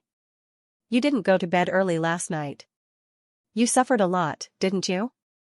Pei Wenchuan. Li Rong closed her eyes and wanted to sleep more. She said vaguely, "How do you get up every day?" Pei Wenchuan was amused by her question, but he didn't answer. A maid came in and helped Li Rong to dress Li Rong. After the two changed their clothes, Li Rong yawned and went out with him. At this time, the sky was still dark. Li Rong sat in the carriage and said to Pei Wenchuan, "Wake me up when we arrive. I have to sleep for a while." Pei Wenchuan nodded. He looked at Li Rong sleeping on the side of the carriage with her head propped up. He quietly looked at her for a while, and his heart was filled with mixed feelings. He didn't know if he should get closer to Li Rong or stay away from Li Rong. He looked at Li Rong, who didn't know anything and was still sleeping like usual. Pei Wenchuan looked at Li Rong for a long time. Finally, just as she was about to fall, he caught her. Li Rong looked up blankly. Pei Wenchuan sat beside her and pressed her on his shoulder. He whispered, "Lean on me." Li Rong nodded. She didn't notice anything different and just leaned on Pei Wenchuan's shoulder. When they arrived at the palace, the sky was a little brighter. The two alighted from the carriage and walked into the palace together. The morning wind was a little cold. Li Rong's mind was much clearer. She became energetic and turned to look at Pei Wenchuan, who had been silent all this time. "You're very strange today."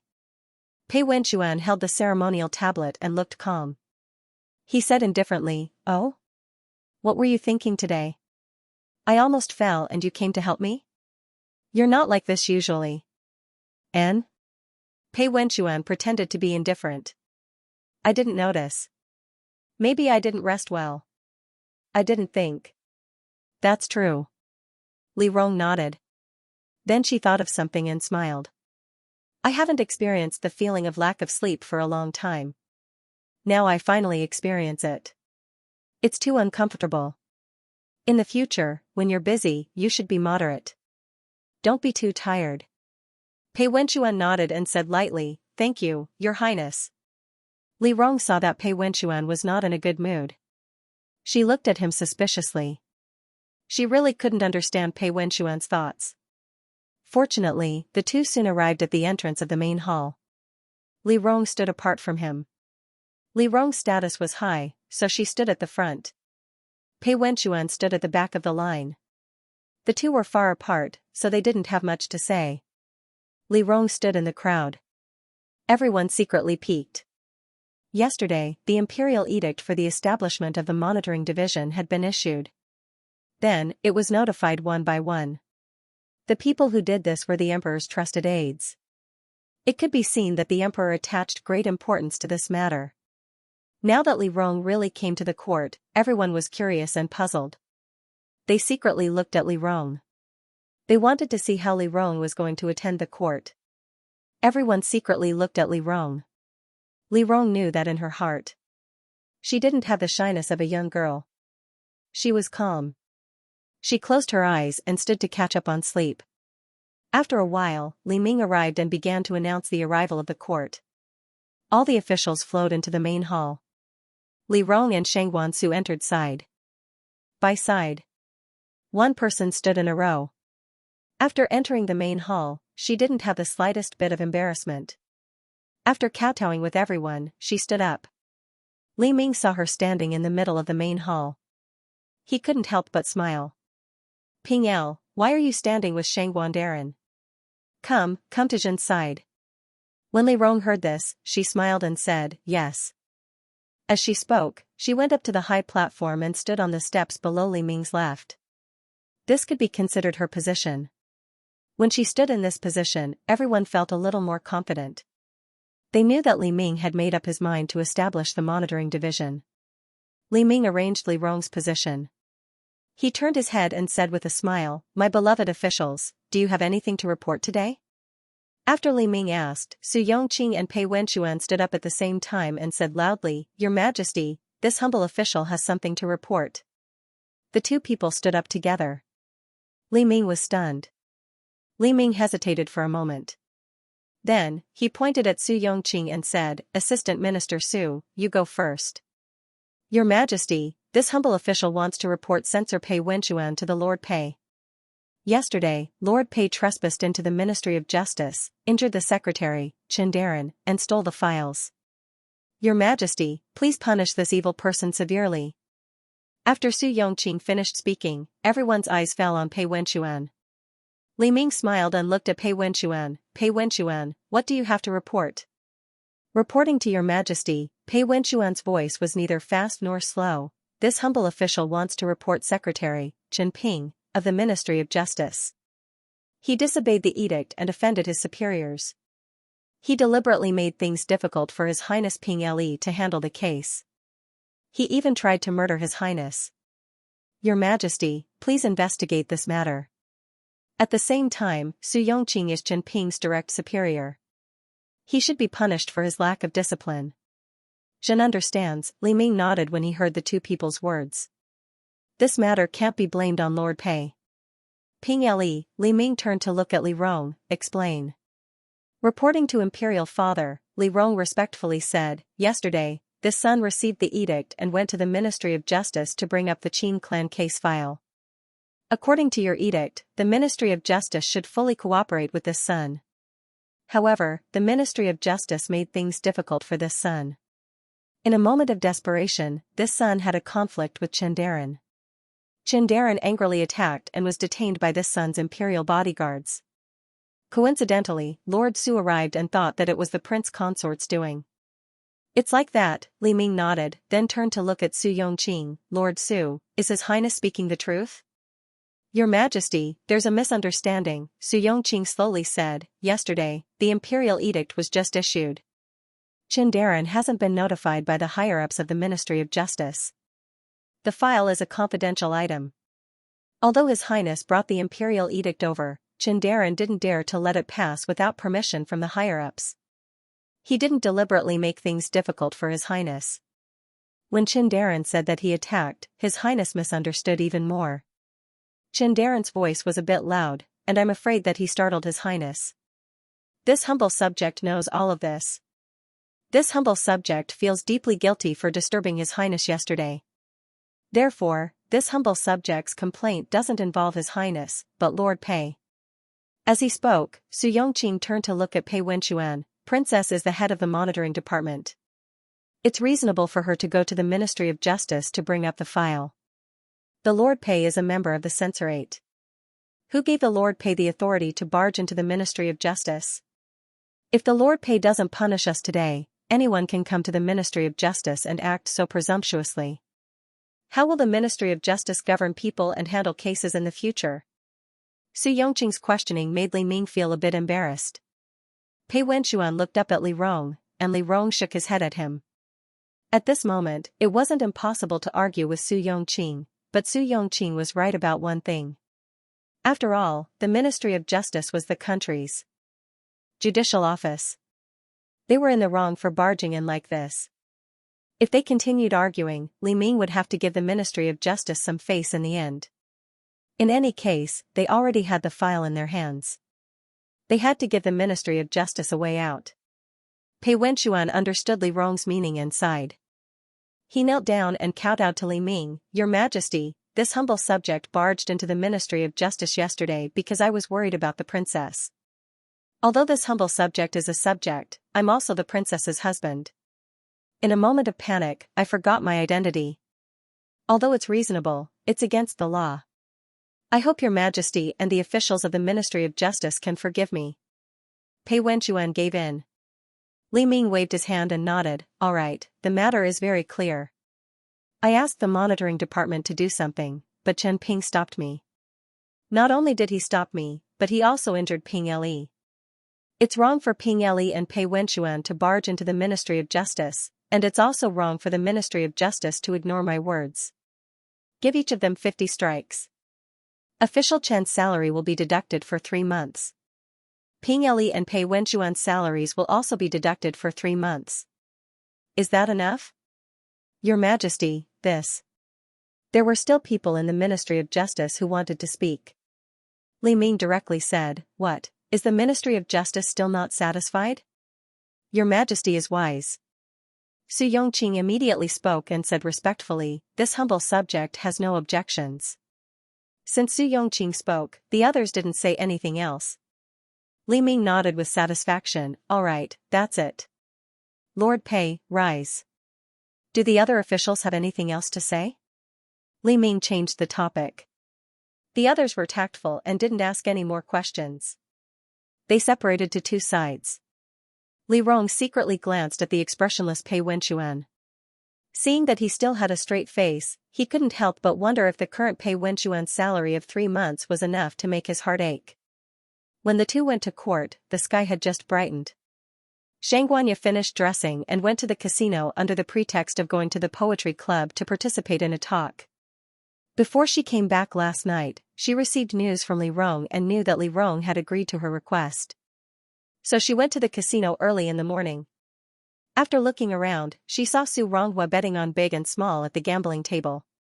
She and Su Ronghua weren't close, but they had met last time. After that, Su Ronghua often came to gamble, so they had some interactions. She stood behind Su Ronghua and saw that Su Ronghua was excitedly betting. She gently patted Su Ronghua's shoulder. Young Master Su. Hey, don't bother. Before Su Ronghua finished speaking, he realized who was standing behind him. He turned around with some surprise and looked Xianxia up and down. He said uncertainly, Young Master Xianxuan? Young Master Su, do you have time to talk to me in private? Xianxia said with a smile. Su Ronghua heard this and immediately laughed. If other people ask me, I don't have time. But if it's young Master Xianxuan, Su Ronghua looked her up and down with a teasing expression. Xianxia frowned when he saw the look in her eyes. Then he gently bent down and leaned in front of her. He said softly with a smile, I'm always available. It seems that the slap last time wasn't enough, Xianxia said slowly. She turned around and said, let's go. With that, Xianxia led Su Ronghua to the 2nd floor. The two of them entered a private room and sat on opposite sides of the gambling table. Xianxia asked them to leave. Su Ronghua put his fan on his belt and got up to pour tea for Xianxia. He said with a smile, one doesn't visit a temple without a cause. Miss Xianxia, do you need me for something? I wanted to try my luck, but I didn't expect to meet you. Xianxia crossed her arms and looked at Su Ronghua opposite her. She sneered, coming to the casino so early in the morning, you really don't know your place. Same to you, Su Ronghua put down the teapot and waved his fan confidently. Miss Xianxia is a lady from a noble family. You're proficient in zither, chess, calligraphy, and painting. You're the candidate for the crown princess of the Xianxia family. You spend some time here. Compared to Miss Xianxia, I'm simply showing off in front of Miss Xianxia. After all, I'm just a 7th-ranked official. I'm not a special official of the censorate. I don't need to attend morning court. It's normal for me to stay here and gamble. After this conversation, Xianxia more or less understood what kind of person he was. She was too lazy to argue with him and said directly, let me discuss something with you. Her Highness wants to see your younger brother. Can you ask your younger brother to come out and have a meal with Her Highness as the banker? Su Ronghua didn't say anything. He picked up his cup and took a sip of tea. Xianxia continued, you won't be short of benefits. I know that you've made an appointment with the 3rd son of the Xie family for a rooster fight next month. He has the number 1 rooster in Huajing. You're looking for a rooster that can defeat him, and I happen to have one. He fought the rooster from Yuzhou and has never been defeated. I'll give it to you. How about it? When Su Ronghua heard this, he almost spat out the tea in his mouth. He choked on the tea and raised his head, not knowing whether to laugh or cry. Miss Xianxia, you're not wrong to use a rooster to exchange for my younger brother, right? Of course it's a benefit, Xianxia said with a calm expression. The downside is that there's no need to talk about it unless it's necessary. It'll hurt our relationship, don't you think so? Anyway, it's just a meeting and a meal. I think that second young master Su might have the same idea and might not necessarily disagree. What do you think? Su Ronghua said thoughtfully, if I ask him to come out and have a meal with a lady, he might not agree. But if it's His Highness, it's indeed different. But, Su Ronghua looked up at Xianxia, why should I help him or you? Then what does eldest young master want? Xianxia could tell that Su Ronghua wanted something in return. Su Ronghua looked at the gambling table and said with a smile, how about we make a bet? What are we betting on? Let's bet on whether it's big or small. Best of 3. If you win, I'll help you. If I win. Xianxia drank his tea and didn't say anything. Then, he heard Su Ronghua say, wear women's clothes for me to see. Xianxia sneered when he heard Su Ronghua's teasing words. Then wait to lose. I've never lost when it comes to betting on whether it's big or small. Oh? Su Ronghua raised his hand and covered his chest, then I'm too scared. Someone, Xianxia called for the attendant at the door and ordered, go and wait at the palace gate. When the princess is dismissed from court, tell her to free up her dinner time and dress up. I'll invite her to dinner. The attendant who came with Xianxia was one of Li Rong's men. When he heard her order, he immediately complied. Xianxia took the dice and said confidently, shall we start? Su Ronghua supported his chin and looked at Xianxia with an infatuated expression. He smiled and said, go ahead and roll it. I like to see you roll the dice. You're crazy. Xianxia rolled his eyes. Then, he began to roll the dice crazily. Su Ronghua closed his eyes and looked as if he was listening to wonderful music. He was intoxicated. When Xianxia put down the dice, he gently tapped his fan on the big and said with a smile without opening his eyes, big. Xianxia froze, then opened the dice. As expected, it was big. After rolling 3 rounds in a row, Su Ronghua hit all of them. Xianxia was a little anxious and said with a cold face, no, this doesn't count. I'll be the one rolling the dice. You roll it. Okay. Su Ronghua reached out his beautiful hand and took the dice. He smiled and said, I don't dare to disobey a beauty's words. While Xianxia and Su Ronghua were in a deadlock, Li Rong and Pei Wenxuan came out of the imperial court. Li Rong saw Pei Wenxuan's unhappy expression and comforted him, I'll compensate you for your monthly salary. Don't think about it. Or do you think you've been bullied? You're not someone who takes things too hard. Pei Wenchuan listened to Li Rong's long-winded words and said in a low voice, "Your Highness, I'm just thinking about official business." "Your Highness doesn't have to worry. This is a small matter. This humble subject doesn't take it to heart." Li Rong understood Pei Wenchuan very well. How could he believe his nonsense? However, he also felt that it was inappropriate to force him to speak, so he could only nod and say, "Forget it, I won't pursue it. But if you feel uncomfortable, you must tell me." Pei Wenchuan agreed. As soon as the two of them left the palace, they were stopped by someone sent by Xianxia. That person passed on Xianxua's original words. Li Rong heard it and laughed. "She invited me to a meal and asked me to dress up? Where is she?" "In the casino."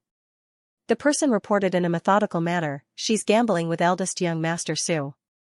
Hearing this, Li Rong raised his eyebrows. "Su Ronghua?" "Yes." Li Rong paused for a moment, then said directly, "Let's go. Take me to have a look." As she spoke, she turned to Pei Wenchuan, "Do you have something else to do? If your Highness wants to go to the casino, this humble subject will accompany you." Pei Wenchuan frowned. He was worried that Li Rong would go to such a place alone. Li Rong smiled and said, "If you have something to do, I've already finished it last night." Pei Wenchuan interrupted her directly. Li Rong was relieved to hear this and said, "Then let's go." As the two of them spoke, they rushed to the casino together. The two of them were led to a private room by the attendant. As soon as they entered, they saw Xianxia and Su Ronghua sitting opposite each other. Xianxia was holding a card in his hand. His eyes were red and his hair was messy. He looked like a desperate gambler. Su Ronghua leisurely sipped her tea and said slowly, "Miss Xianxuan, His Highness is here. You've lost so many games. It's time to give up." "No," Xianxia immediately said, "I can win. I'm about to win." When Li Rong heard this, he knew that Xianxia had lost his mind from gambling. Pei Wenchuan whispered, "Take him away. There's no end to the gambling." Li Rong walked behind Xianxia and patted Xianxia's shoulder. "Ah yeah." Xianxia was startled by Li Rong. When she saw Li Rong, she suddenly remembered something and stammered, "Your Highness." "Your Highness? What are you doing?" Li Rong laughed. He rarely saw Xianxia so flustered. As he spoke, he looked up and nodded at Su Ronghua. Su Ronghua stood up and bowed. Pei Wenchuan also bowed to him, "Lord Su." "Lord Pei. Why did Lord Su bet with Aya?" Li Rong saw that Xianxia seemed a little embarrassed, so he turned to ask Su Ronghua. Su Ronghua smiled and looked at Xianxia. "Miss Xianxia wanted to help your Highness invite my brother to dinner. She said that she would bet with me. I agreed if I lost, but I've been acting shamelessly until now." "Oh?" Li Rong was amused by this. "I didn't expect Lord Su's gambling skills to be so exquisite. Don't make a fool of yourself." "Your Highness."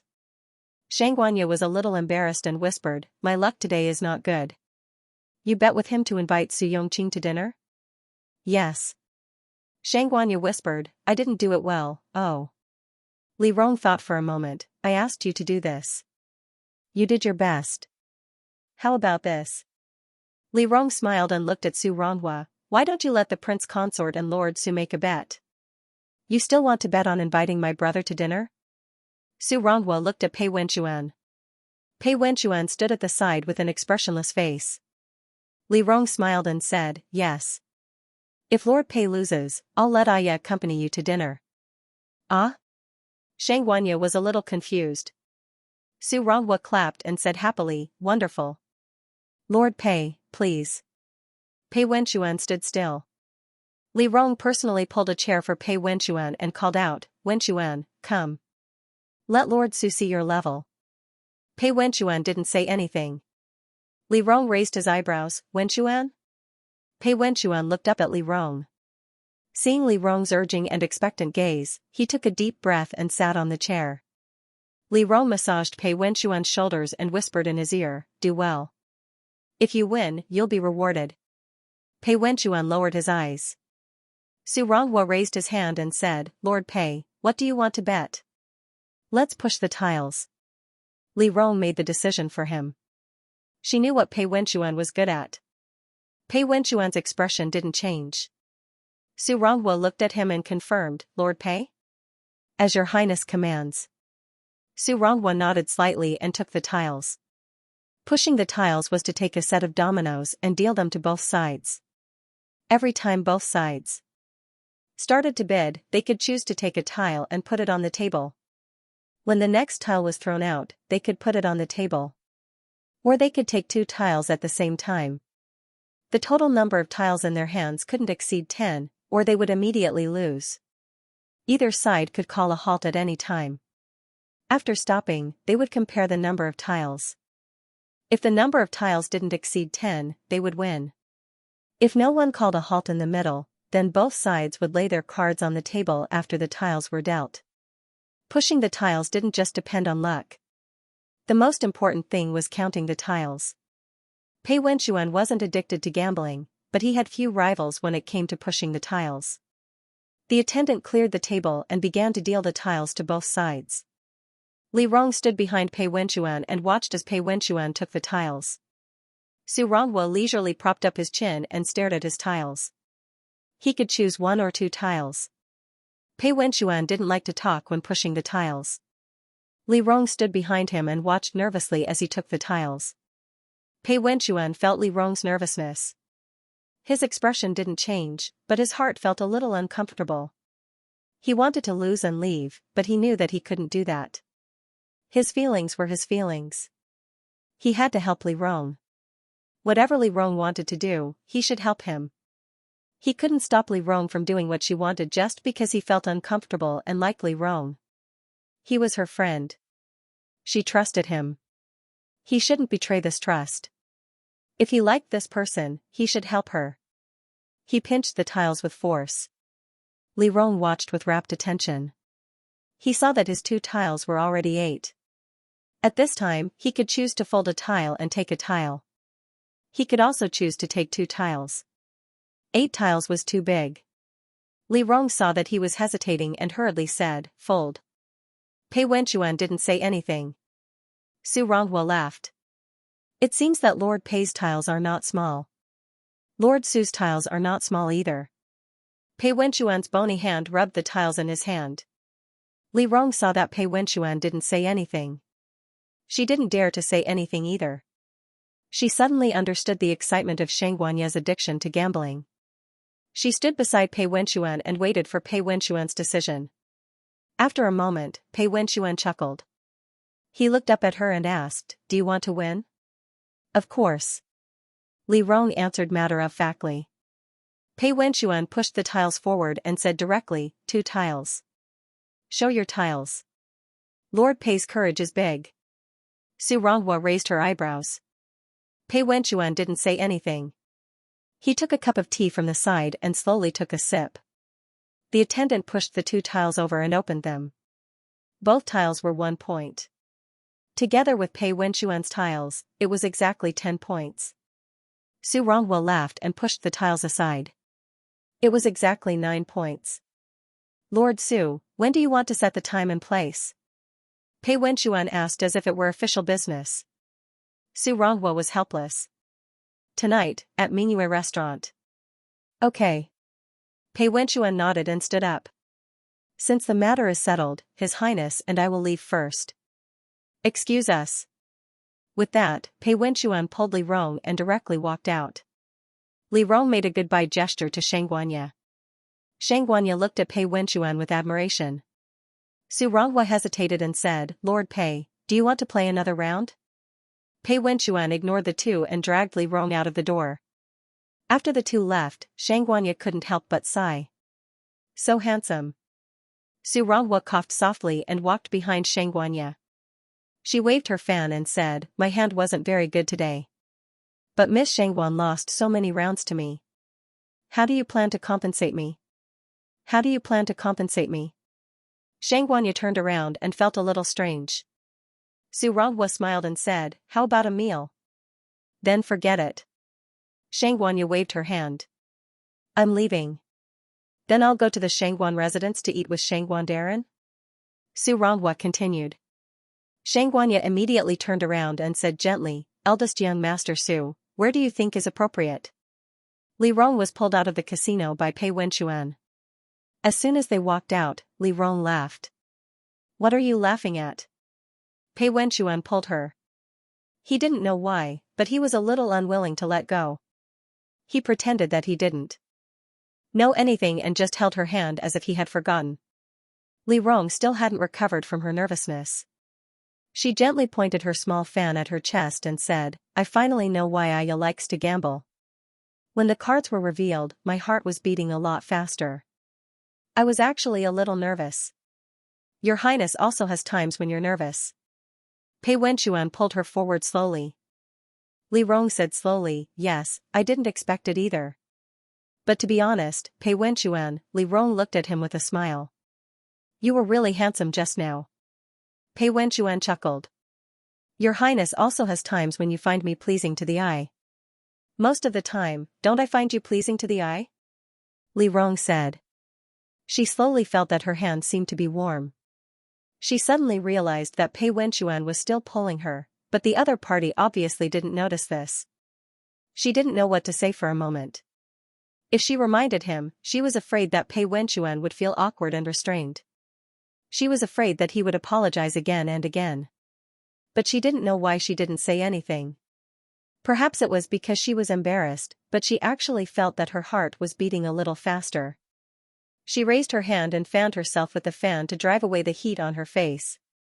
She continued to talk cheerfully and wittily. Just now, how did you know that the last 2 cards were a 1? I calculated. Pei Wenchuan's expression was calm. He pulled Li Rong, and a kind of stolen sweetness slowly spread in his heart. The two walked along the long corridor. Li Rong listened to Pei Wenchuan's clear and calm explanation amidst the amplified sound of her heartbeat. I remembered every card that we discarded. I roughly guessed the number of points in his hand. I also calculated the subsequent cards. This isn't difficult. You're still smart. I can't remember so much. Li Rong smiled. No wonder you're always the first in school. Because your Highness doesn't need to remember these things. Your Highness's intelligence is above the big picture. Pei Wenchuan said to her as they walked to the side of the carriage. When they reached the side of the carriage, he had to let go. He lowered his eyes and helped Li Rong into the carriage. Then he let go and smiled. I didn't notice just now, it's fine, it's fine. Li Rong hurriedly comforted him. I was afraid that you would mind so much, so I didn't remind you. Are you going to the government office? Where's your Highness? Pei Wenchuan looked at Li Rong. Has she gone back? I have to go back and prepare. Li Rong said happily. Aya spent so much effort to set this up. I can't let her down. I'll choose a good dress and put on some makeup. Li Rong smiled. She seemed a little embarrassed. I have to look like a girl. Pei Wenchuan looked at Li Rong quietly. He saw the joy, shyness, and expectation in her smile. He blurted out, must you go? Li Rong looked at him strangely. Pei Wenchuan hurriedly explained, what I mean is, the file of the Qin clan case, I've finished reading it. What about Luo Wan and the other people involved in the battle in Huangping County? I asked Sun Chuan to look for them. Li Rong knew what he was worried about. She explained, don't worry, I know what to do. The most important thing now is to get the name list of the people in charge of the Qin prefecture and Yang Lai's letter. As long as Su Yongqing agrees, everything will be fine. I'll contact him today. What else are you worried about? Nothing. Pei Wenchuan looked at her. Li Rong smiled. Don't worry, I'll come back early today. You should also be careful. I think there are many people in the imperial court watching you. Don't let anything happen. Yes. Pei Wenchuan lowered his eyes and bowed. Your Highness, don't worry. Wenchuan will take good care of myself. I wish your Highness well. Pei Wenchuan felt bitterness in his mouth. Today's battle will be won. Everything will go smoothly. Thank you. Alright, you can go do your things. I'll go back. Li Rong gestured and entered the carriage. Not long after she entered the carriage, Jing Lan and Jing Mei sat down. Usually, when Pei Wenchuan was here, Jing Lan and Jing Mei would follow in the carriage behind. Now that Pei Wenchuan left in the carriage behind, Jing Lan and Jing Mei came forward to take care of Li Rong. One of them poured tea for Li Rong and placed pastries on the table, while the other massaged Li Rong's shoulders. Prince Consort doesn't seem to be in a good mood today. Did your highness quarrel with him? Jing Mei was curious. Li Rong hurriedly said, don't wrongly accuse me. I'm very good to him.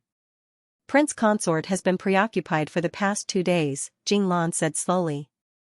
Your highness should be more concerned. The most important thing between husband and wife is to hide things. You're still young, Li Rong listened to Jing Lan's words and laughed. You don't even have a husband. You speak like an old lady. Jing Lan smiled but didn't say anything. Li Rong thought for a moment and said, but that's true. You should help me keep an eye on him. I'm not careful. Prince Consort is a sentimental person. I don't even know when I've offended him. When the two heard Li Rong's words, they couldn't help but laugh. The three of them talked about Pei Wenchuan all the way back. When they returned to the princess residence, Li Rong confirmed that Sun Quan had already led people to find Luo Wan and his old subordinates from the Battle of Huangping County. Then, she pulled out a list of names of each of the subordinates. After thinking for a while, she gave a list of names and a corresponding gift list and had someone send it over. When she was done with her business, she began to bathe, use incense, choose clothes, put on makeup, and choose hairpins and jewelry. These things seemed simple, but when a woman really did it, it was extremely time-consuming. Li Rong looked left and right and regretted that she didn't ask Pei Wenchuan to come over. Pei Wenchuan had excellent taste. The clothes and accessories he chose were much better than those of the maidservants. After Li Rong looked for a long time, she finally decided. She chose a long red dress embroidered with peonies with gold thread. It had a slender waist and wide sleeves, and it outlined a woman's figure to the extreme. When Li Rong finished dressing, the sky was already dark. There was a message from outside that Xianxia had arrived at the door. Li Rong got up and went out. She saw Xianxia, who had changed back into a long blue dress, and was leaning against the window of the carriage, waiting for her. Li Rong used her fan to lightly hit her. She laughed and said, you're becoming more and more unruly in front of me. I've already lost all face in front of you. Xianxia leaned against the window of the carriage and looked at the people coming and going outside. She said with no love for life, I don't care about face anymore. What kind of blow did you receive? Why are you like this? I'll send you to Mingyuelu later. Xianxia straightened up and sighed, you can eat with Su Yongqing. I have to eat with Su Ronghua. Why did you agree to eat with him? Li Rong was quite puzzled. Xianxia was helpless, he said he's going to sue my father for gambling. Li Rong was amused by her. He sat on the side and laughed until his stomach hurt. Xianxia was dispirited for a while, but she cheered up, I'm so hungry. It's just a meal. I'm not afraid of him. Tonight's focus is on your highness. As Xianxia spoke, she looked up at Li Rong. After looking him up and down, she frowned, aren't you dressed too formally? Li Rong raised his hand, don't I look good? It's not that I don't look good. It's just that. Xianxia thought for a while, it's too imposing and oppressive. But it doesn't matter. Xianxia looked her up and down, as long as you're good-looking, everything is fine. Let's preview what we're going to do tonight. Li Rong was puzzled, we still need to preview? Of course. Xianxia said decisively, everything needs to be planned and prepared. After all, you're married. Although you and I are well aware of your relationship, Su Yongqing doesn't know. If you speak rashly, I'm afraid you'll scare him. So tonight's important is to talk about business and use your personal charm to win him over. So what should I do? You can only talk about business, but you have to learn how to make eye contact. As Xianxia spoke, she sat up straight and gestured, look at me. You have to do it inadvertently, such as turning your head or raising your head. You have to look at me slowly, just like that. Xianxia demonstrated to her. She first lowered her head, then raised her head. Her eyes were full of limpid autumn water, as if they could speak. She gently glanced at Li Rong. Li Rong was stunned for a moment, then he clapped his hands and said, you're good. Come, see if I'm doing the right thing. As Li Rong spoke, he began to learn. The two girls began to practice their eye contact in the horse carriage. When Li Rong and Xianxia went to Mingyue Hotel, Pei Wenchuan had almost finished signing the last document. He wasn't a high-ranking official and didn't have much work to do.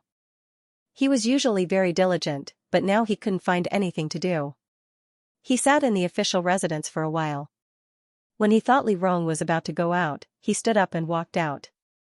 Dong Yi was guarding the door. When he saw him come out, he said, "Young master, you're so early today. Are you going back to your residence?" "Yes." Pei Wenchuan responded in a low voice. Dong Yi sighed, "Young master hasn't returned to Huajing for a few years. Those young masters who used to accompany young master have all left. There's no one to talk to on a daily basis. If young master knew this would happen, young master would have stayed in Luzhou." Pei Wenchuan didn't say anything and directly got into the horse carriage. In fact, he didn't remember many of his childhood friends. After so many years, his later friends were Li Chuan, Qin Lin, and the others. Li Chuan was still the crown prince, and Qin Lin and the others were far away at the border. Other than Li Rong, he didn't have anyone by his side. Pei Wenchuan felt a little tired. He raised his hand to cover his head and whispered, "Let's go back." The horse carriage slowly moved from the noisy place to a dark corner. Before they left the alley, they heard a hurried call from the front, "Young master. Eldest young master." The horse carriage suddenly stopped. Pei Wenchuan looked up coldly. Then, Dong Yi rolled up the curtains and hurriedly said, "Young master, madam is seriously ill. She wants you to go back to the Pei residence immediately." Pei Wenchuan didn't say anything. He rolled up the curtain and looked at the messenger. It was indeed his mother's personal attendant. She was crying like a pear blossom in the rain. "Young master, please go home quickly. Mother is seriously ill. Why didn't you tell me before?" Pei Wenchuan looked at her coldly. She sobbed and said, "It was nothing at first. Madam said not to disturb you. Ever since you got married, you haven't seen her for a long time. Madam thought that you were busy, and an hour ago, she suddenly fainted. We couldn't invite a doctor, and the people in the residence made things difficult for her.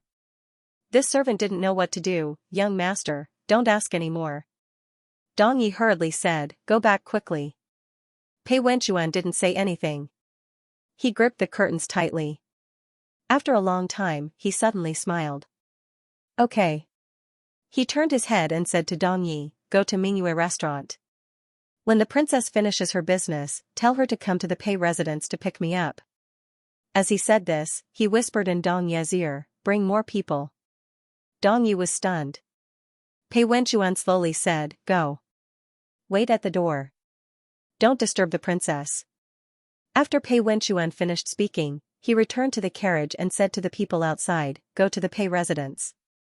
The carriage slowly left. Dong Yi stood in the same place. After a long time, he finally realized what Pei Wenchuan had told him. His young master had always been intelligent, so he must have sensed that something was wrong before he gave such an order. Dong Yi was both flustered and anxious, so he hurriedly ran towards Bright Moon Hotel. However, a moment before Dong Yi left, a secret guard had already left in advance to pass on the news. Li Rong was still arguing with Xianxia in the carriage when a shadow guard rushed over and stopped the carriage. Li Rong lifted the curtains and said coldly, "What's the matter?" "The Pei family called the prince consort over." "What's the reason?" Li Rong frowned. The shadow guard immediately said, "Madam Wen is seriously ill." Li Rong didn't say anything. After a while, he turned to Xianxia and said, "Get off the carriage." "Ah?" Xianxia was confused. Li Rong directly said, "Something happened to Pei Wenchuan. Go to Mingyue restaurant and help me explain to Su Yongqing." "No," Xianxia anxiously said, "Can something happen to him at the Pei residence? We're already at the entrance of Mingyue restaurant. You should see him before you leave. He's gone." Li Rong directly said, "I'm worried. Hurry up." Li Rong directly pushed her out and turned to instruct the shadow guard, "Go to the princess residence and ask for people to go directly to the Pei residence." The shadow guard responded. Li Rong turned the carriage around and rushed to the Pei residence. She sat in the carriage and closed her eyes. She thought about Pei Wenxuan's thoughts and what she might encounter at the Pei residence. After a while, she couldn't help but laugh. She thought about the first thing she would do when she saw Pei Wenxuan. She would give him a big slap. Pei Wenxuan closed his eyes and leaned against the carriage, quietly thinking about all the possibilities of this trip to the Pei residence. Although Madame Wen's health was not very good, she had lived for more than 10 years in her previous life without any major illnesses. So it was too much of a coincidence for him to be called back so suddenly, right after Li Rong had finished building the intelligence bureau. If Madame Wen was not seriously ill and the Pei family called him back, then it could only be Li Rong's matter. Li Rong was now pointing his sword at the major aristocratic families. If they wanted to cause trouble for Li Rong, it would not be so troublesome for him. After all, the rules of the clan were above all. Even Li Ming could not interfere with the internal affairs of the Pei family. Today, when he returned, the Pei family was planning to use both kindness and power to persuade Li Rong. If Madame Wen was seriously ill, he would go back and take a look. But if they wanted to cause trouble for him by using Madame Wen's illness as an excuse, he would argue with them. Pei Wenxuan's heart calmed down. When he arrived at the entrance of the Pei residence, he raised his eyes and looked around. In the dark, he saw the hidden guards following him. He retracted his gaze, got off the carriage, and walked into the Pei residence. As soon as he got off the carriage, someone came forward and said respectfully, "Eldest young master, please." Pei Wenxuan folded his hands in his sleeves and followed the person forward, only saying, "Didn't you say that my mother was seriously ill? Why don't we go to my mother's side courtyard? First Madame is waiting for you in the main hall." The person did not answer directly and only said this. Pei Wenxuan knew in his heart. He followed the man all the way to the main hall and saw that almost all the members of the Pei family were present. His grandfather sat high up, his mother sat beside him, and the rest of the clan elders, his 2 uncles, and his cousins all stood to the side. The guards surrounded the entire courtyard. Pei Wenxuan led 2 subordinates sent by Li Rong into the courtyard. He bowed to the people seated one by one and said respectfully, "Greetings to grandfather, mother, elders, and brothers." After Pei Wenxuan bowed, he looked up at Wenshi and said calmly, "I heard that mother was seriously ill, so I rushed back. It seems that mother is fine. I told you to come over, I'm the one who called you here." Pei Xianxia saw that Mrs. Wen was stuttering and said directly, "I knew that you wouldn't come back, so I asked your mother to summon you." "Grandfather, you must be joking." Pei Wenxuan smiled and said gently, "How could Wenxuan not answer the summons of the elders in the family? You could have just called for help and lied that your mother was seriously ill, causing your grandson to worry for nothing." "Worried? You still know how to worry?" Pei Xianxia slapped the table. "If you knew how to worry for your family, you wouldn't have instigated the princess to do those outrageous things. Your grandson doesn't understand grandfather's words." Pei Wenxuan's voice was calm. Hearing him speak like this, Pei Liwen was furious. He stood up and said, "Are you still pretending to be confused? Tell me, were you the one who instigated the princess to build the monitoring division?" "The monitoring division was the princess's idea. What does it have to do with Wenxuan?" Pei Wenxuan looked up at Pei Liwen. "If third uncle is dissatisfied, you can directly talk to the princess. All the elders have gathered here today." Pei Wenxuan turned around and looked at everyone. "Is it just because of this?" "Wenxuan," Pei Xianxia spoke again, "you are the princess's husband. She doesn't care about the consequences of her actions, so do you? Now that the other families have asked, the princess has never cared about politics. Before. After marrying you, she has started to cause trouble. You say that it has nothing to do with you. Even if the family believes you, who will believe you? So?" Pei Wenxuan looked at them and said calmly, "What do you mean today? What do you mean? What do we mean?" Pei Liwen said angrily, "Is this the attitude you should have when speaking to your elders?" Pei Wenxuan didn't speak.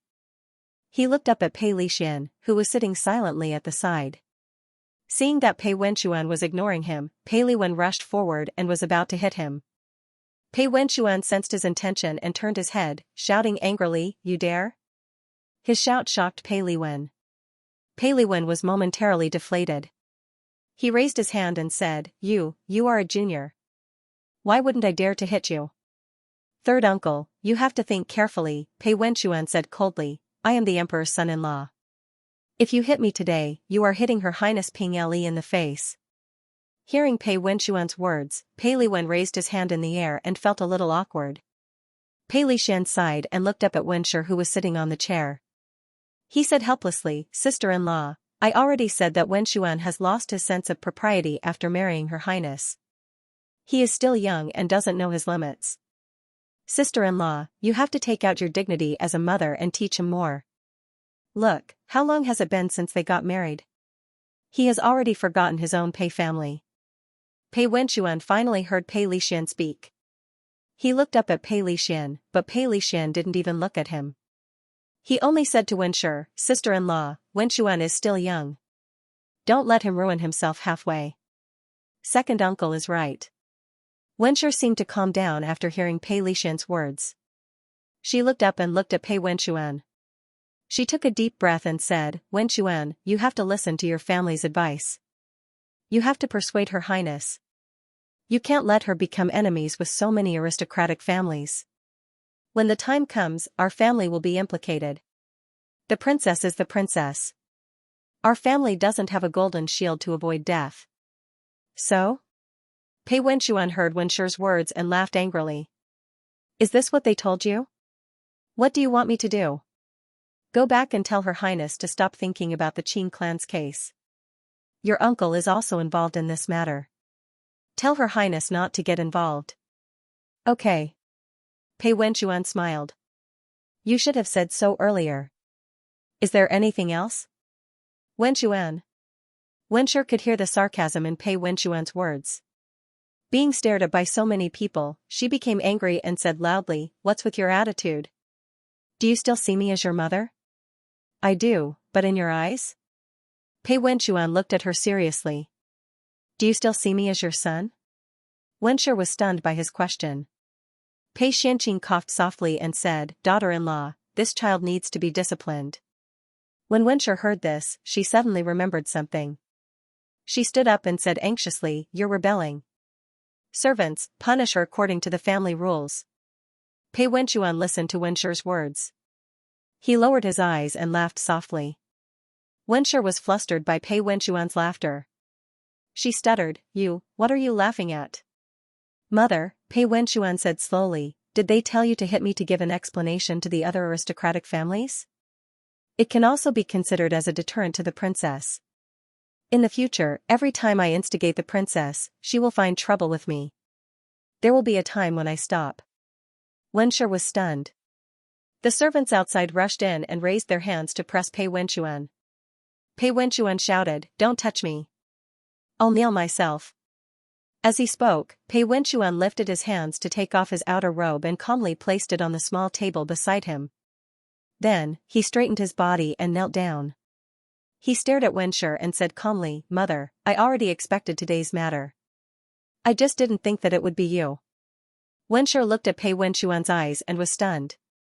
After a moment, the sound of a rattan whip suddenly sounded. Pei Wenxuan's expression did not change. He just looked at her quietly. Wenshi trembled. She wanted to speak, but she heard Pei Lishan say, Sister-in-law is used to this kind of scene.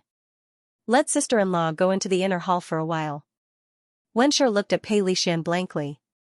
Then, a servant girl supported her and half pulled and half pushed her out. The rattan viciously whipped Pei Wenxuan's body. When Wenshi left, the servants increased the force. The rattan vines hit his body and brought a piercing pain. His face instantly turned pale. Cold sweat dripped from his forehead.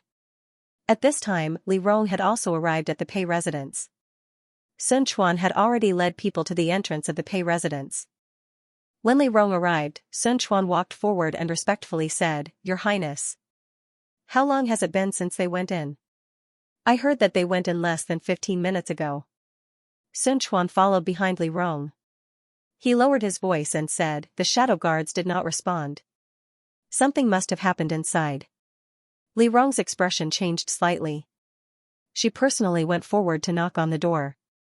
When the gatekeeper opened the door, Sun Quan pressed his sword against the door. Li Rong said in a low voice, "Knock." The servants forcefully knocked the door open. The gatekeeper was knocked to the ground.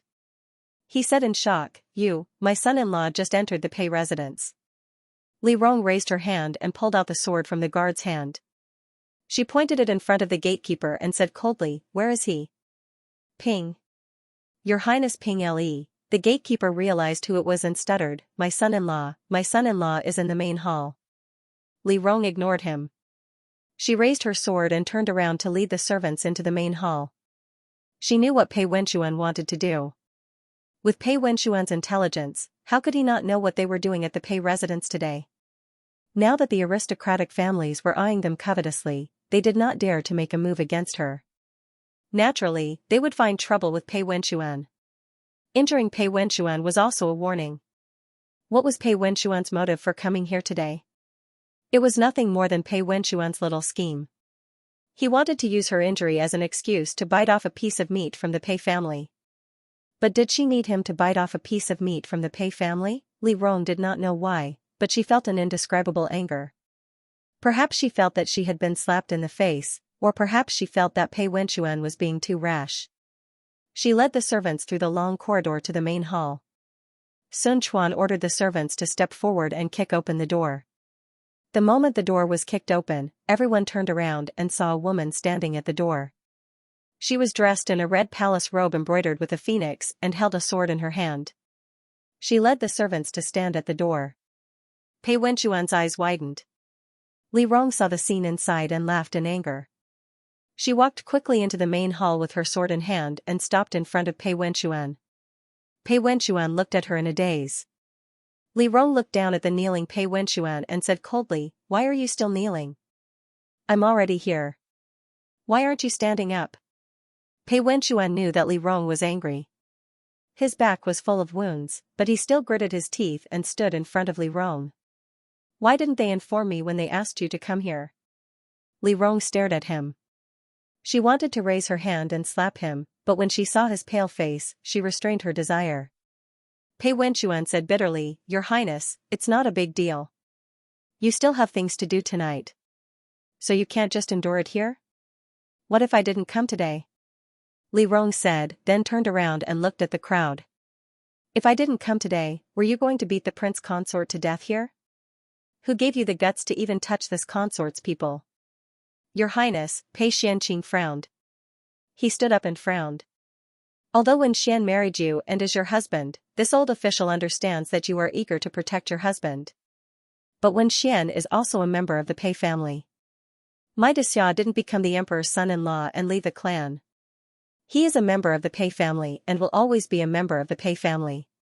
Your Highness, please forgive us." "Forgive what?" Li Rong sneered. "Forgive you people for being ungrateful and short-sighted?" "Your Highness," Pei Liwen hurriedly said. "How can you, shut up." Li Rong slapped Pei Liwen's face and shouted angrily. Pei Liwen was stunned by her slap. He covered his face and stared blankly at Li Rong. After this, no one in the Pei family dared to speak. She turned her head and stared at Pei Xianqing. She said coldly, "I know very well why you sent Pei Wenxuan here today. Do you think that by hitting him today, you can give the other aristocratic families an explanation and give me a warning? You don't want me to establish the monitoring department and meddle in other people's business? Do you think," Li Rong looked around, "that your Pei family is now a large family in the imperial court? Pei Lixian's subordinates are the Minister of Provincial Affairs and have a higher position than the Prime Minister. Pei Lixian is the Minister of Arts and Works. He has many other descendants all over the imperial court. So you are the same as those aristocratic families? They sent you to cause trouble for me, so you can't wait to be the knife? Do you want me to remind you?" Li Rong sneered. "Your Pei family was born in Luzhou. Before this generation, you were even inferior to a second-rate aristocratic family in the imperial court. The highest position you had was a fourth-rank minister. It was Pei Wenxuan's father, Pei Lizzie, who led your family from Luzhou to the imperial court. He led you from a cold family to an aristocratic family. But now?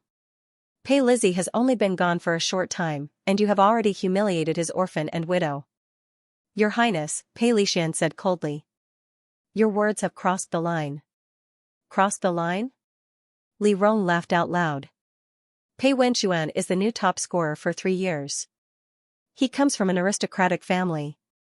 With his status, he should have been sitting in a position of real power. But now? If he didn't marry me, he would still be an insignificant official, even worse than a prison guard. You can only fool the Wen family by saying that the disciples of aristocratic families need to go through training. Can you fool me? When he was sick, you stopped him from being seen. When he went out to socialize, you didn't give him any money and made things difficult for him.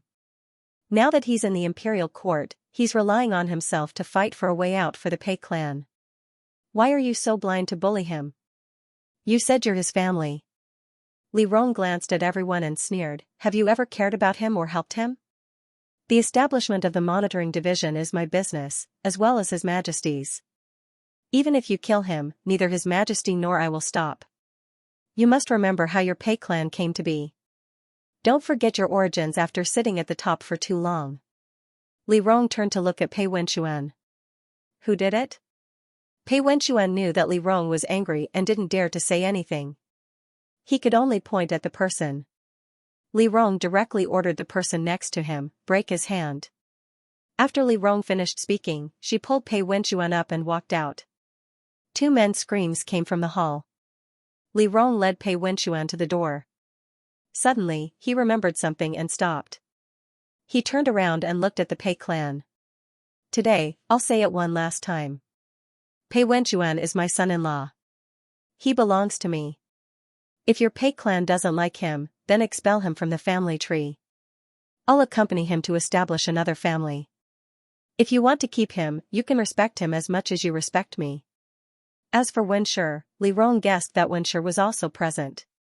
She raised her voice. If you can't learn how to care for your child, then go back to your temple and pray to Buddha. Pray to your husband for the rest of your life. Pei Wenxuan already has a new home. He has someone to care for him and someone to love him. If you can't bear the responsibility of being a mother, please don't make trouble for him. He can tolerate it, but I can't. Do you understand? Li Rong glanced at the crowd. No one dared to speak. The servant whose hand was broken rolled on the ground and wailed. Li Rong saw that no one responded. She turned around and pulled Pei Wenxuan out. She walked in a hurry. It was obvious that she was controlling her emotions. Pei Wenxuan was dragged by her. His wound hurt when he moved. But for some reason, when Li Rong pulled him through the familiar corridors of the Pei clan, even though his back hurt, he felt an indescribable joy. He felt as if he was walking on a path full of blooming flowers. Li Rong was pulling him and leading him to a new, unknown, and beautiful world. He looked at Li Rong's back and couldn't help but smile. He pulled Li Rong's hand and couldn't help but tighten it. He really wanted to keep pulling her, to keep following behind her and watch her reveal all her emotions for him. He finally realized that when Li Rong lost her composure for him, he could feel such great happiness. Li Rong dragged him all the way out of the Pei residence. When they reached the door, she finally let go of him. Then she suddenly turned around and slapped Pei Wenxuan's face. Are you stupid? Don't you know what they're doing? I calculated it. It's fine. Pei Wenxuan saw that Li Rong was angry, but he couldn't stop smiling. Li Rong was even angrier when she heard this. She was so angry that she laughed and only said, fine, fine, fine. What did you calculate? Have you ever thought that if your second uncle is determined to make a move today and let the servants take the opportunity to cripple you, your life will be over? That won't happen. Pei Wenxuan smiled and said, besides, aren't you here? As he spoke, Pei Wenxuan seemed to have thought of something. Didn't you go to Su Yongqing for dinner?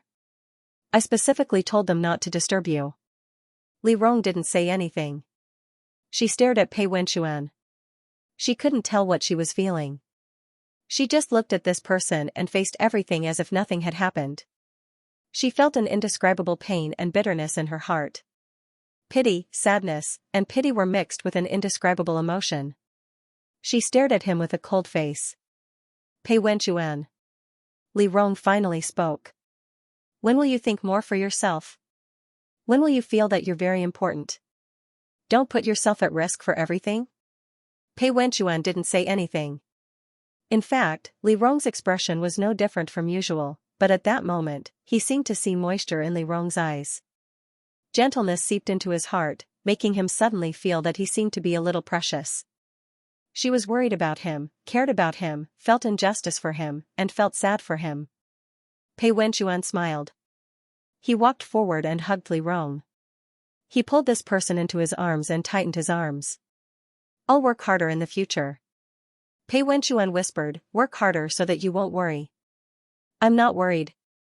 Li Rong's voice was stiff. I just feel that you've embarrassed me. You're my son-in-law. Only I can bully you. Okay. Pei Wenchuan smiled and hugged her tightly. In the future, I'll only let you bully me. Pei Wenchuan. Li Rong heard him admit defeat and her tone softened. Why are you so useless? I was wrong. Pei Wenchuan said gently. In the future, I won't let anyone bully me. Li Rong felt that Pei Wenchuan was just being perfunctory. But since he said this, she had nothing else to say. Sun Quan led the people out. Li Rong was a little embarrassed to be hugged in public. She whispered, let's get on the carriage. Pei Wenchuan nodded and slowly let go of Li Rong. Sun Quan walked over and saw the two of them. She nodded at Pei Wenchuan and then reported the situation to Li Rong. Li Rong let Pei Wenchuan get on the carriage. She and Sun Quan listened to what she saw in the Pei family. She said, I'll find trouble with the Pei family tomorrow. You continue to look for Luo Wan. Have you found him? No. Sun Quan frowned. He's not at his house. He's been missing for several days. I'm still looking for him. Okay. Li Rong nodded. Continue to look for him. It's getting late. Let's go back. Li Rong said and got on the carriage. Pei Wenchuan was already sitting in his seat. Apart from his pale face, he looked normal. Li Rong walked in with a cold face and sat next to him. Let me take a look. When we get home, let the doctor take a look. Pei Wenchuan smiled. It's useless even if you see it. Turn around.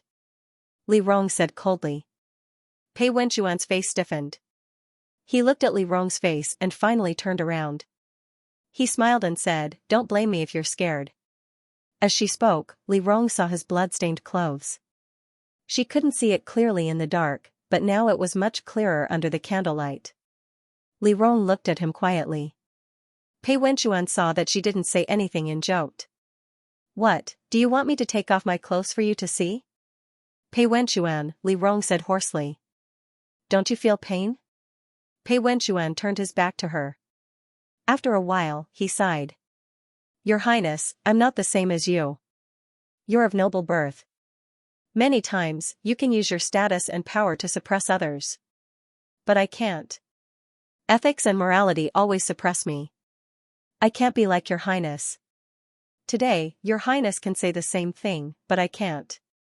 Pei Wenchuan smiled bitterly. This humble subject is used to these days. I don't think there's anything wrong. It's just that this humble subject is guilty of causing your Highness to suffer. Originally, this humble subject didn't want to disturb your Highness, but I didn't expect your Highness to come. But your Highness, don't worry. Now that I'm injured, my mother is a fence-sitter. Tomorrow, as long as you can persuade my mother to stand on our side, you can negotiate with my grandfather. Not only will the Pei family be handed over to me, but my father's property must be given to me. Li Rong listened to Pei Wenchuan's words, but she didn't respond. She unbuckled Pei Wenchuan's belt and pulled down Pei Wenchuan's clothes. Pei Wenchuan's back was facing her, so he could feel her movements. He knew that she wanted to take a look at his wound and help him take care of it, but he didn't know why, but he felt an inexplicable sense of nervousness. Li Rong looked at Pei Wenchuan's exposed back under the light. He was born white, and his back had the unique thinness of a scholar. His back was crisscrossed with bloodstains, which looked a little scary. Li Rong looked at the bloodstains. The light in the carriage was a little dazzling. She leaned forward and looked at the wounds. Her breath sprayed on Pei Wenchuan's back. Pei Wenchuan's body stiffened. He felt that she was too close to him, but he couldn't wait to be closer. For a moment, heaven and hell overlapped. Li Rong gently put her hand on his shoulder and touched his back with her forehead. There were no wounds on his back. Pei Wenchuan, in fact, I used to dislike you for not having money. I was just teasing you. She whispered, don't be like this in the future. Seeing you work so hard makes me uncomfortable. Pei Wenchuan's back stiffened.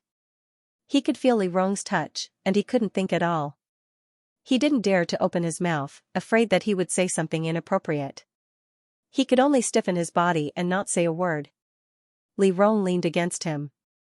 After a while, she straightened up and sighed. Forget it. You're also like this. I'll help you pick out the debris on your wound first. Pei Wenchuan didn't speak. He could feel Li Rong approaching him and carefully picking out the barbs on his back. Her breath sprayed on his back, bringing with it a scorching heat. It cut open the wound and then spread all the way to his limbs. Li Rong helped him pick out the debris on his wound and said casually, next time you encounter something like this, you should at least discuss it with me. I'll know what to do. You always say that I don't understand people's hearts and that I don't care about other people's difficulties. But I feel that you care too much about other people's difficulties. Pei Wenchuan listened quietly. Li Rong rarely talked to him like this.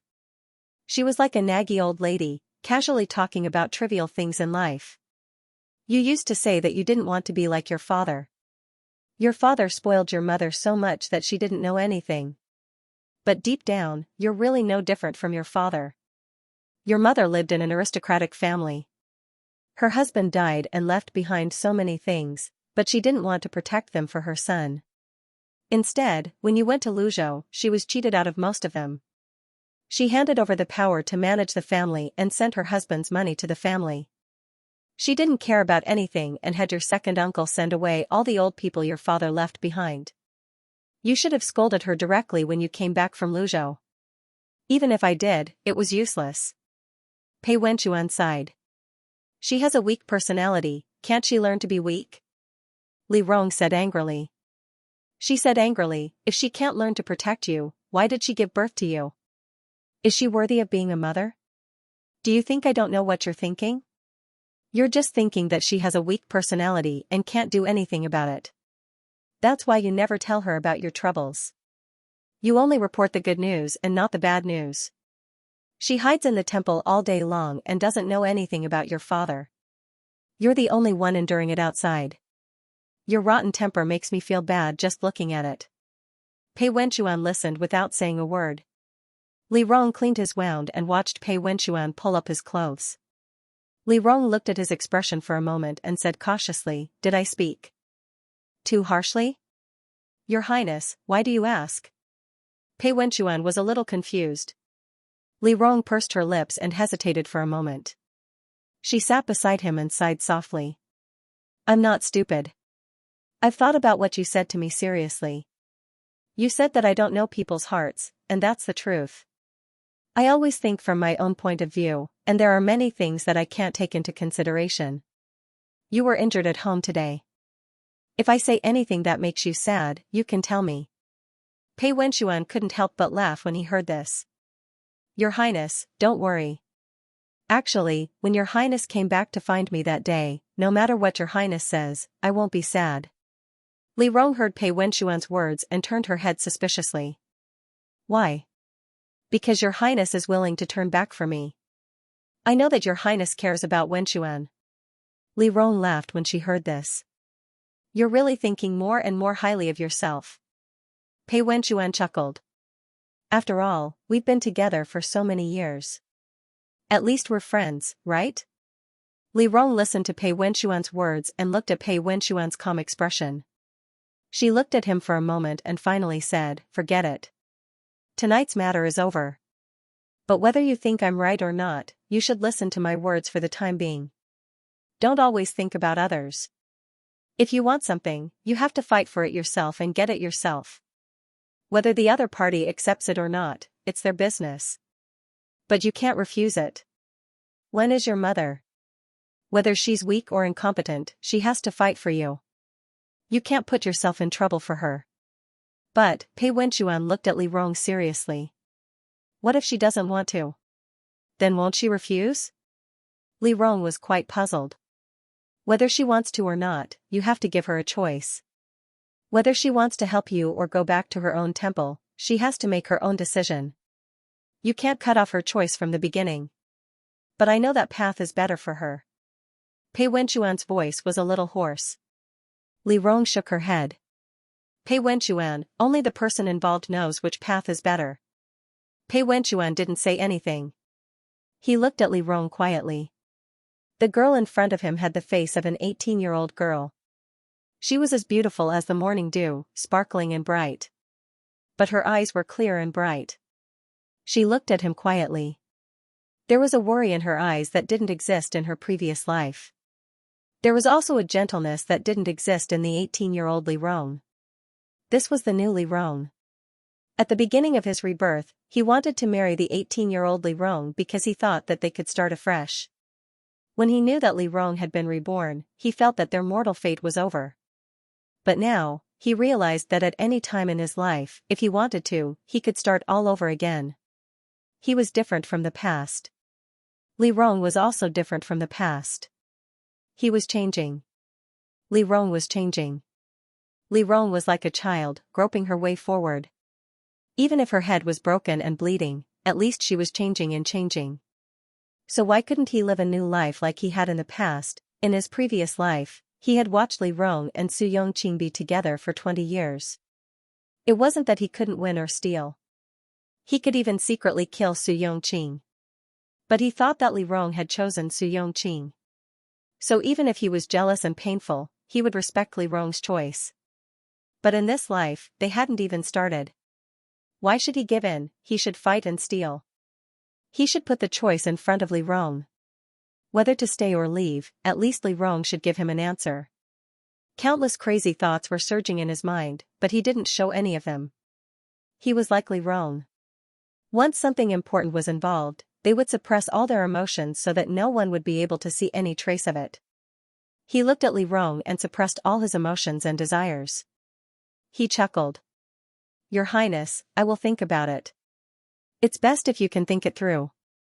Li Rong said slowly. After all, I can't protect you forever. I understand. Pei Wenchuan lowered his voice. I won't always let your Highness stand up for me. It's good that you know. As the two of them chatted, the carriage arrived at the princess's residence. Li Rong helped Pei Wenchuan down the carriage, which was a rare occurrence. On the way there, someone came to inform them. Thus, when they arrived at the princess's residence, the servants had already prepared everything and escorted Pei Wenchuan back. The doctor came to examine Pei Wenchuan, then applied medicine and bandaged him. After a long time, he told him to rest well and finally left. After Pei Wenchuan was bandaged, Li Rong was also exhausted. She and Pei Wenchuan casually ate some food, then washed up and lay on the bed to rest. Pei Wenchuan's back was injured, so he lay on the bed and looked at Li Rong. Li Rong took a bath in the bathroom, put on an unlined garment, then blew out the lamp and climbed into bed. Pei Wenchuan stared at him without blinking. Li Rong noticed his gaze. When he lifted the quilt and lay down, he couldn't help but laugh. Why do you keep looking at me? Your Highness is good-looking. Pei Wenchuan answered truthfully. Li Rong thought he was flattering him again, so she rolled her eyes. Glib tongue. Pei Wenchuan looked at her sideways. Li Rong lay flat and closed her eyes.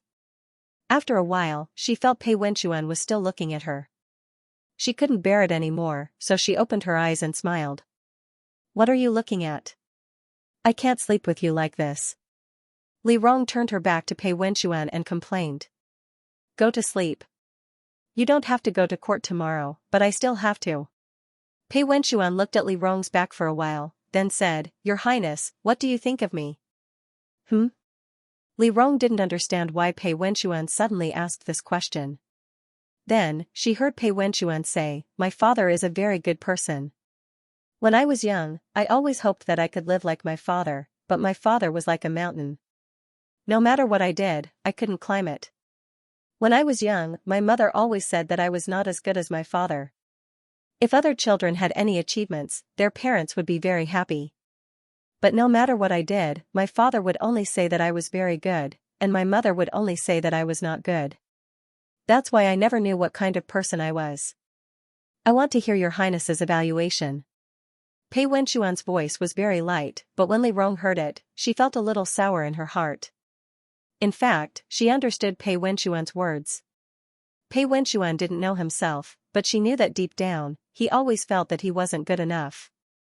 So as long as she casually gave him a little bit of good, she could see that this person was 10 times more touched and happy. He was like this when he was young. After a few decades, she thought that this person should have grown up. But when he asked, she realized that if the wound wasn't managed, it would only rot, take root, and grow in the dark for a long time. She didn't speak. Pei Wenxuan was a little flustered for a moment. Your Highness? As he spoke, Pei Wenxuan became embarrassed. Your Highness should be tired, so I won't chat. I'm sorry to disturb, Your Highness can sleep. I think you're very good. Li Rong suddenly spoke. Pei Wenxuan was stunned. Li Rong's back was facing him, and she said softly, I'm not blind. Do you think that I would be moved by anyone I married in my previous life? I think you're very outstanding. You're good-looking, good-tempered, considerate, and considerate. You're interesting and knowledgeable. Every year, you'll get first place in the 6 arts of gentlemen. You're good at everything that's popular among the nobles. You learn everything quickly. The first time you drew my eyebrows, you were crooked. In less than a month, you could even do makeup for me. The first time you did my hair, you pulled so hard that my scalp hurt. After that, there's no hairstyle that you can't do. Although you're sentimental and indecisive, that's because you value relationships. If a husband, a friend, and a family member are all like me, taking everything lightly and letting it go, then this kind of relationship will always lack something. Pei Wenxuan. Li Rong looked at the moonlight falling on the room. As she spoke, she couldn't help but laugh. Actually, you're very good. Pei Wenxuan didn't speak. He listened to Li Rong's words. At that moment, he was filled with infinite courage. He finally felt. He couldn't let go. I'm sorry, Your Highness. He spoke softly. Li Rong was a little puzzled. Why are you? Before she could finish speaking, the person behind her suddenly reached out and pulled her into an embrace. They were pressed against each other. Li Rong's entire body stiffened. Pei Wenxuan hugged her very tightly, as if he wanted to rub her into his bones and blood. Li Rong felt that her entire body was surrounded by him. All of her senses were magnified infinitely in the night. His aura, his touch, his hands locked around her waist, everything about him was being sensed in her world. Her heart was beating fast. She didn't know why, but she remembered the night of their wedding. The red curtain billowed, and the brocade quilt became waves. Pei Wenxuan felt the change in her mood and knew the changes in her body. He gently relaxed his hands, propped himself up, and leaned over her ear. His low and hoarse voice brushed past her earlobe, fell into her ear, and drilled into her mind. She didn't know why, but it stirred up a wave of numbness. Rong Rong. He called her name. His usually clear voice was somewhat indescribably hoarse. Li Rong's mind buzzed for a moment. It was a bit difficult for her to think. Then she heard him say with a bit of sadness, I'm sad. Let me hug you, okay? Li Rong couldn't think. She didn't respond, but she didn't resist either. Pei Wenxuan tightened his arms around her and buried his head in her neck. Rong Rong, he said softly, I don't want to let go. I won't let go, okay? You. What are you not going to do? Li Rong's entire senses were focused on Pei Wenxuan's movements. She found it somewhat difficult to understand his words. She could clearly understand every word, but she felt as if she had misunderstood the meaning. Pei Wenxuan quietly hugged her. Li Rong said with difficulty, do you want to keep hugging me? As she spoke, she laughed, I know you feel uncomfortable tonight. If you want to hug me, then hug me. Alright, let's not talk about it anymore. I have to sleep. Tomorrow morning, your family will definitely accuse me. Let's not talk about it anymore. After Li Rong finished speaking, she turned her back to Pei Wenxuan and pretended to fall asleep. Pei Wenchuan hugged her for a while. Seeing that her body was stiff and motionless, he loosened his hands and slept behind her, quietly watching her. At night, he couldn't lie flat, so he could only lie on his stomach or on his side. His wound hurt so much that he couldn't sleep. In any case, he couldn't go to the morning court tomorrow. He simply looked at Li Rong and casually combed her hair with his hands. He had always been a reliable person. He wouldn't make a move if he wasn't confident. He knew that Li Rong definitely didn't have any thoughts about him. If he rashly opened his mouth, he might not even be able to be friends. It was better to stay by her side and slowly wear her down. Dripping water could penetrate a stone, and an iron pestle could become a needle. He had a goal and enough patience. After confirming his thoughts, Pei Wenchuan's heart seemed to settle down. He reached out and held a strand of Li Rong's hair. He gently placed it on the tip of his nose and gently sniffed it. The fragrance of Li Rong's hair soaked into his heart. He leaned over and gently hugged the sleeping person in his arms. He leaned his head against her head. When Li Rong woke up, she found herself in Pei Wenchuan's arms. She was instantly shocked awake, and then secretly scolded herself for making a fuss over nothing. It was normal for Pei Wenchuan to want someone to accompany him when he encountered such a troublesome situation at home last night. Not to mention Pei Wenchuan's chaste character, even if Pei Wenchuan really had any ideas, she was not afraid of him. Li Rong calmed down and stood up. The attendants helped her put on her clothes. Pei Wenchuan sensed the light and lifted the bed curtain. Half of his head poked out, as if he was still sleepy. He squinted his eyes and said, "Your Highness, I'm afraid it won't be easy to go today." "Don't worry." Li Rong comforted him. "In a moment, I'll have someone inform your mother and have someone send her over from the Pei residence. I'll deal with things in the palace first. Once you've settled your mother's matter, you can let her enter the palace." Li Rong did not say much, but Pei Wenchuan's heart was very clear. He knew what Li Rong wanted him to say. He supported his upper body with one hand and his lower body with the other and said solemnly, "Your Highness, don't worry. I'll get it done." When he said these words, although his expression was serious, his hair was scattered around his body, and the clothes in front of his chest were pulled open, revealing his lean and fair chest. As a result, his usually handsome face showed an indescribable charm. This charm was different from the feminine charm. It was like a romantic and elegant young master deliberately showing off to coax a girl. It was a kind of temptation for a man to a woman. Li Rong hurriedly glanced at his face and looked away. She only said, "Lie down and have a good sleep. I'll leave first." After saying this, Li Rong led her out of the room. As soon as Li Rong left, she ordered people to inform the spies in the Pei residence. They had to find a way to inform Pei Wenchuan of his serious injuries and coax Madame Wen to the princess residence. After doing all this, she went to the morning court. The Pei family must have been pressured by the other aristocratic families to do these things. After she was reborn, her personality changed too quickly. Coincidentally, it happened to clash with her wedding. Everyone probably thought that Pei Wenchuan instigated her to do this. If the aristocratic families found trouble with the Pei family would find trouble with Pei Wenchuan. They wanted to pressure Pei Wenchuan to change her attitude. The Pei family probably wanted to beat Pei Wenchuan up. Firstly, they wanted to let Pei Wenchuan know how powerful they were. Secondly, they wanted to show the aristocratic families the Pei family's attitude. They wanted to show that this was Pei Wenchuan's idea and appease the aristocratic families.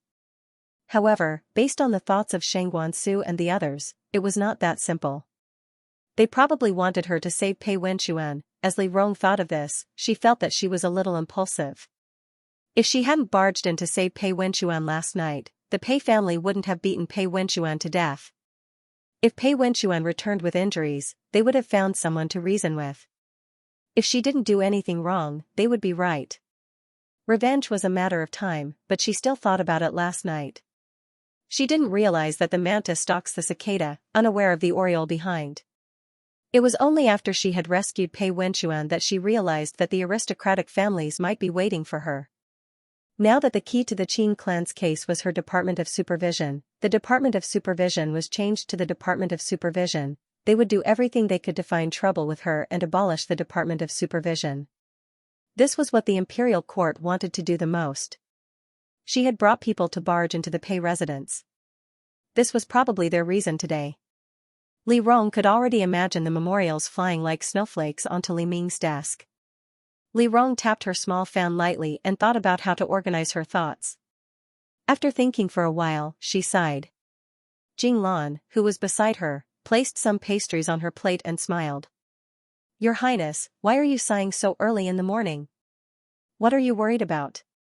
Li Rong wanted to say that she didn't have much confidence in today's morning court session, but before she could say anything, Jing Lan said, but I'm thinking about how to explain yesterday's incident when I see the Lord Su today. Li Rong froze. After a while, she sighed again. Why are you bringing this up? She didn't want to attend court anymore. However, she still had to face what she had to face. Li Rong prepared herself well and finally arrived at the palace gates. She alighted from the carriage and walked into the square. Officials stood in groups of 2s and 3s in the square. Li Rong had only taken a few steps when she saw Su Yongqing, who had just arrived. She hesitated for a while, but still walked forward and called out to Su Yongqing. Lord Su. Su Yongqing saluted Li Rong. Li Rong smiled awkwardly. Yesterday, this humble subject and elder brother left first after eating, Su Yongqing said respectfully. We didn't delay anything. Your Highness need not worry. My apologies. Li Rong saw that Su Yongqing's expression was calm and didn't show any dissatisfaction. She felt even more embarrassed and could only say, something did happen yesterday. I'll treat you another day. Actually, there's no need, Su Yongqing said calmly. Your Highness's current status is sensitive. You shouldn't have too much contact with this humble subject to avoid criticism from the officials. Yesterday, when I agreed to Elder Brother's invitation, I didn't know that Your Highness was coming. If I had known, I wouldn't have agreed. Su Yongqing's rejection was straightforward. He almost said, it's good that you're not coming. Li Rong felt like she had been slapped in the face. However, her skin had long been tempered by Pei Wenchuan. She pretended that she didn't hear anything and smiled. Okay, then let's make an appointment next time. Lord Su, you're busy. This consort will leave first. As she said this, Li Rong didn't give Su Yongqing a chance to refuse. She directly turned around and returned to her seat. Not long after, Li Ming was escorted into the imperial court by his attendants. Li Ming sat down as usual and asked as usual, is there anything important today? As soon as he finished speaking, Li Rong saw Pei Lixian move. Pei Lixian moved quickly, but she moved even faster. She hurriedly knelt on the ground and loudly said, Fu Huang, you have to uphold justice for a Ken. Li Rong's voice was sorrowful. Pei Lixian trembled in fear. He raised his eyes to look at Li Rong and then at Li Ming. Li Ming calmly raised his tea and lightly said, you were bullied? It wasn't a Ken, it was Prince Consort, Li Rong said with a sobbing voice. Last night, Pei Nian had someone summon Prince Consort back to the Pei family. He said that mother-in-law was seriously ill and Prince Consort was anxious to return. In the end, after he returned, he was beaten by Pei Nian. Now, he's lying at home covered in wounds and can't attend court. You know Prince Consort's temperament. He's always been filial and respectful to his elders. It was only because of me that he was implicated and was beaten. Even if the other party is an elder, Prince Consort is still the son-in-law of the imperial family. Although Pei family is beating Prince Consort, Urchin's face is damaged. This is the dignity of the imperial family. Li Rong's tearful complaints made Pei Liwen unable to hold back. He hurriedly stepped out and said, Your Majesty, the truth is not what His Highness said. Ever since Prince Consort married Her Highness, he has never returned home to visit mother. Recently, eldest sister-in-law has not been feeling well. She summoned Prince Consort many times, but Prince Consort ignored her. Eldest sister-in-law was disheartened and ordered the elders to summon Wen Xian back to the family. We originally hoped to persuade Wen Xian to mend his ways and be filial to mother. Who knew that he would speak rudely? Not only did he not listen to our advice, he even insulted his elders. Eldest sister-in-law saw her son's impudence and ordered the servants to act according to the family rules. However, when Xian relied on his status as prince consort and refused to be disciplined, he got into a conflict with the servants in the family. Not only did he injure many servants, but he also said that he had the princess's support and no one could discipline him. Later, the princess led the troops to the Pei family and took prince consort away. Before she left, she even broke the hands of 2 servants. She was arrogant, rude, and had no respect for the law. Now, she even slandered others and slandered the Pei family. Your Majesty. Pei Liwen kowtowed and said loudly, if your Majesty does not punish His Highness, I am afraid that the courtiers will be disappointed. Li Ming did not speak. He raised his eyes and looked at Li Rong. He only said, Ping Li, what do you say? Imperial father, he said that they summoned Prince Consort many times, but Prince Consort refused. Why don't we let them call the witnesses? When, where, who sent the witnesses, we can verify them one by one. They said that Prince Consort hit someone. Last night, when Prince Consort heard that mother was sick, he immediately rushed over. He did not bring many people. Their whole family surrounded Prince Consort. Prince Consort is just a civil official. What kind of bear's heart did he eat that he dared to hit someone? Furthermore, after he took the initiative to hit someone, he was beaten to the point that he could not get out of bed? Lord Pei and Aken each have their own version of the story. Why don't we investigate this matter one by one and see who is lying? Let them call. Pei Liwen heard Li Rong say this and said angrily, Your Highness, don't try to distort the truth. You are too arrogant. Enough. Li Ming listened to the 2 sides arguing and showed some impatience. In the end, it is your own family's matter. This kind of small matter, to argue in the imperial court. You don't want face, but Jin does. Prince Consort was also beaten by you. Ping Li also saved people last night. What is there to argue about? Forget it. I heard that there hasn't been any rain in the 3 provinces for a long time this year. I'm afraid that there will be a drought. Let's not talk about these small matters right now. Li Ming brought up important matters of the country. Pei Liwen was refuted for a moment. He choked on his anger and his face turned red. Li Rong calmly stood up. Then, he heard an official step out and say, Your Majesty, His Highness has just established the inspection department, so, are you done yet? As soon as Li Ming heard the other party mention the inspection department, he knew the other party's intention. He said angrily, Do you really want Jin to punish you for being disrespectful? No matter what, Pei Wenquan is Jin's son-in-law and a relative of the imperial family. It is already very generous of Jin to not make a fuss about it after you beat him. Shut up. Li Ming scolded and finally suppressed everyone. Li Rong tapped his small fan on his palm. He lowered his head and didn't say a word.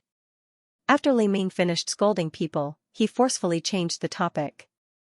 The officials suppressed their anger and began to talk about the rain with Li Ming. Li Rong lowered his eyes and calculated the time. At this moment, the sky was about to brighten, but it was also covered with dark clouds. It seemed like it would rain at any time. Wenxia sat in front of the mirror and dressed. She looked at the woman in the mirror and sighed softly. She didn't sleep all night and was not in good spirits. The maid behind her couldn't help but ask, Madam, why are you worried? Yesterday, she said slowly, I don't know if what His Highness said is true or not. I kept thinking last night. If what he said is true, second uncle really wants to hurt Wenquan. Madam, you think too much. The maid interrupted Wenxia's words and whispered, Second master and first master grew up together. Eldest master is first master's only son. Second master raised him as his own child. Look at second master's eldest master. He is also an 8th rank official. Eldest master is impetuous and should be trained more. His Highness didn't understand second master's deep meaning and misunderstood. Wenxia didn't speak. She held the small comb in her hand and lowered her eyes. In the past, she didn't care about these things. When Pei Lizzie was here, he would arrange everything for her. She never thought that the people around her would be disloyal, nor did she think about what she needed to fight for. In the 4 years after Pei Lizzie's death, what she did the most every day was to eat vegetarian food and pray to Buddha. She wanted Pei Lizzie to have a better life in the underworld. After being scolded by Li Rong last night, she finally had some ideas. She looked around and realized that many of the people around her were not old people. For example, the person who helped her dress was arranged by the housekeeper. But the housekeeper power was handed over to her sister-in-law for a long time. She didn't like to take care of these chores. She also felt that Pei Lixian's wife was better at taking care of the Qin clan. Now that she thought about it carefully, she felt a little scared. There were only a few people around her who weren't sent by the Qin clan. She was scared, but she didn't dare to say anything. After dressing up, the servant brought up the bird's nest as usual. Wenxia just took the bird's nest and opened the lid. She saw a small line of words written on it: "Eldest master wants to see madam. See you at the princess's mansion." Wenxia saw this line of words and panicked. She looked around and saw that the person who brought the bird's nest was looking at her. Wenxia's heart beat fast. Her hand trembled and the bowl of bird's nest fell to the ground. The servant who brought the bird's nest hurriedly knelt down and said anxiously, "This servant deserves to die. You clean up first." Wenxia stabilized her voice and then asked the servant next to her to bring another bowl of bird's nest. When the servant went out, Wenxia immediately asked, "What happened to my son?" "Madam, eldest master is seriously injured. You secretly sleep first and come out from the back window. I will lead you out." When Wenxia heard this, she suppressed her fast heartbeat and didn't dare to ask again. When the servant came back, she ate a few mouthfuls of bird's nest and said that she wanted to sleep for a while. She sent everyone out. Then she opened the back window as requested. When she opened the back window, she saw the servant waiting for her at the door. He gave her a bag and whispered, "Change quickly." Wenxia nodded and hurriedly changed her clothes. Then the servant led her out of the back door. He disguised himself as a servant who was buying groceries. When she got on the carriage, Wenxia hurriedly asked, "What happened to my son?" "Eldest master needs your help, so he asked you to go see him." The servant comforted her, "Don't be impatient. You will see eldest master soon." Wenxia saw that she couldn't get anything out of him and didn't say anything else. She wrung her handkerchief anxiously. In the court, after the rain and other matters were sorted out, Li Ming finally announced that the court was dismissed. Li Rong smiled and turned to leave the hall. Before she left, Pei Li Wen stopped her and said loudly, "Your Highness, don't you feel guilty for lying like this today?" When Li Rong heard his words, she turned her head and looked at Pei Li Wen. She couldn't help but laugh. "Ben Gong didn't make trouble for you. You dare to make trouble for Ben Gong? Ben Gong should be the one asking you this. Don't you feel guilty for lying like this today?" "It doesn't matter if it is a lie or not," an official came up and said coldly, "It is natural for a mother to discipline her son." "Your Highness, you barged into an official's home. That is inappropriate. Why don't you say this to my father emperor?" Li Rong turned to look at the person who spoke and smiled faintly. "You didn't dare to say a word in the court just now. Now you come to make trouble for me? If you think you are so reasonable, go ahead and say it." "Your Highness," an official frowned, "you are too arrogant." "Then report me." Li Rong looked at him again. "If you really don't like it, why don't you hit me a few times?" "You." The official who spoke took a step forward but was quickly stopped by the people next to him. Li Rong looked at the angry official. She twirled her fan and laughed. "Ben Gong really loves the way you look at me when you don't like me but can't do anything about it. You are all blind. Ben Gong won't bicker with you." Sooner or later, Li Rong pointed at the officials surrounding her, "You all have to apologize to Ben Gong." As she spoke, Li Rong opened her fan and walked out with a smile. "That's enough. You all may disperse.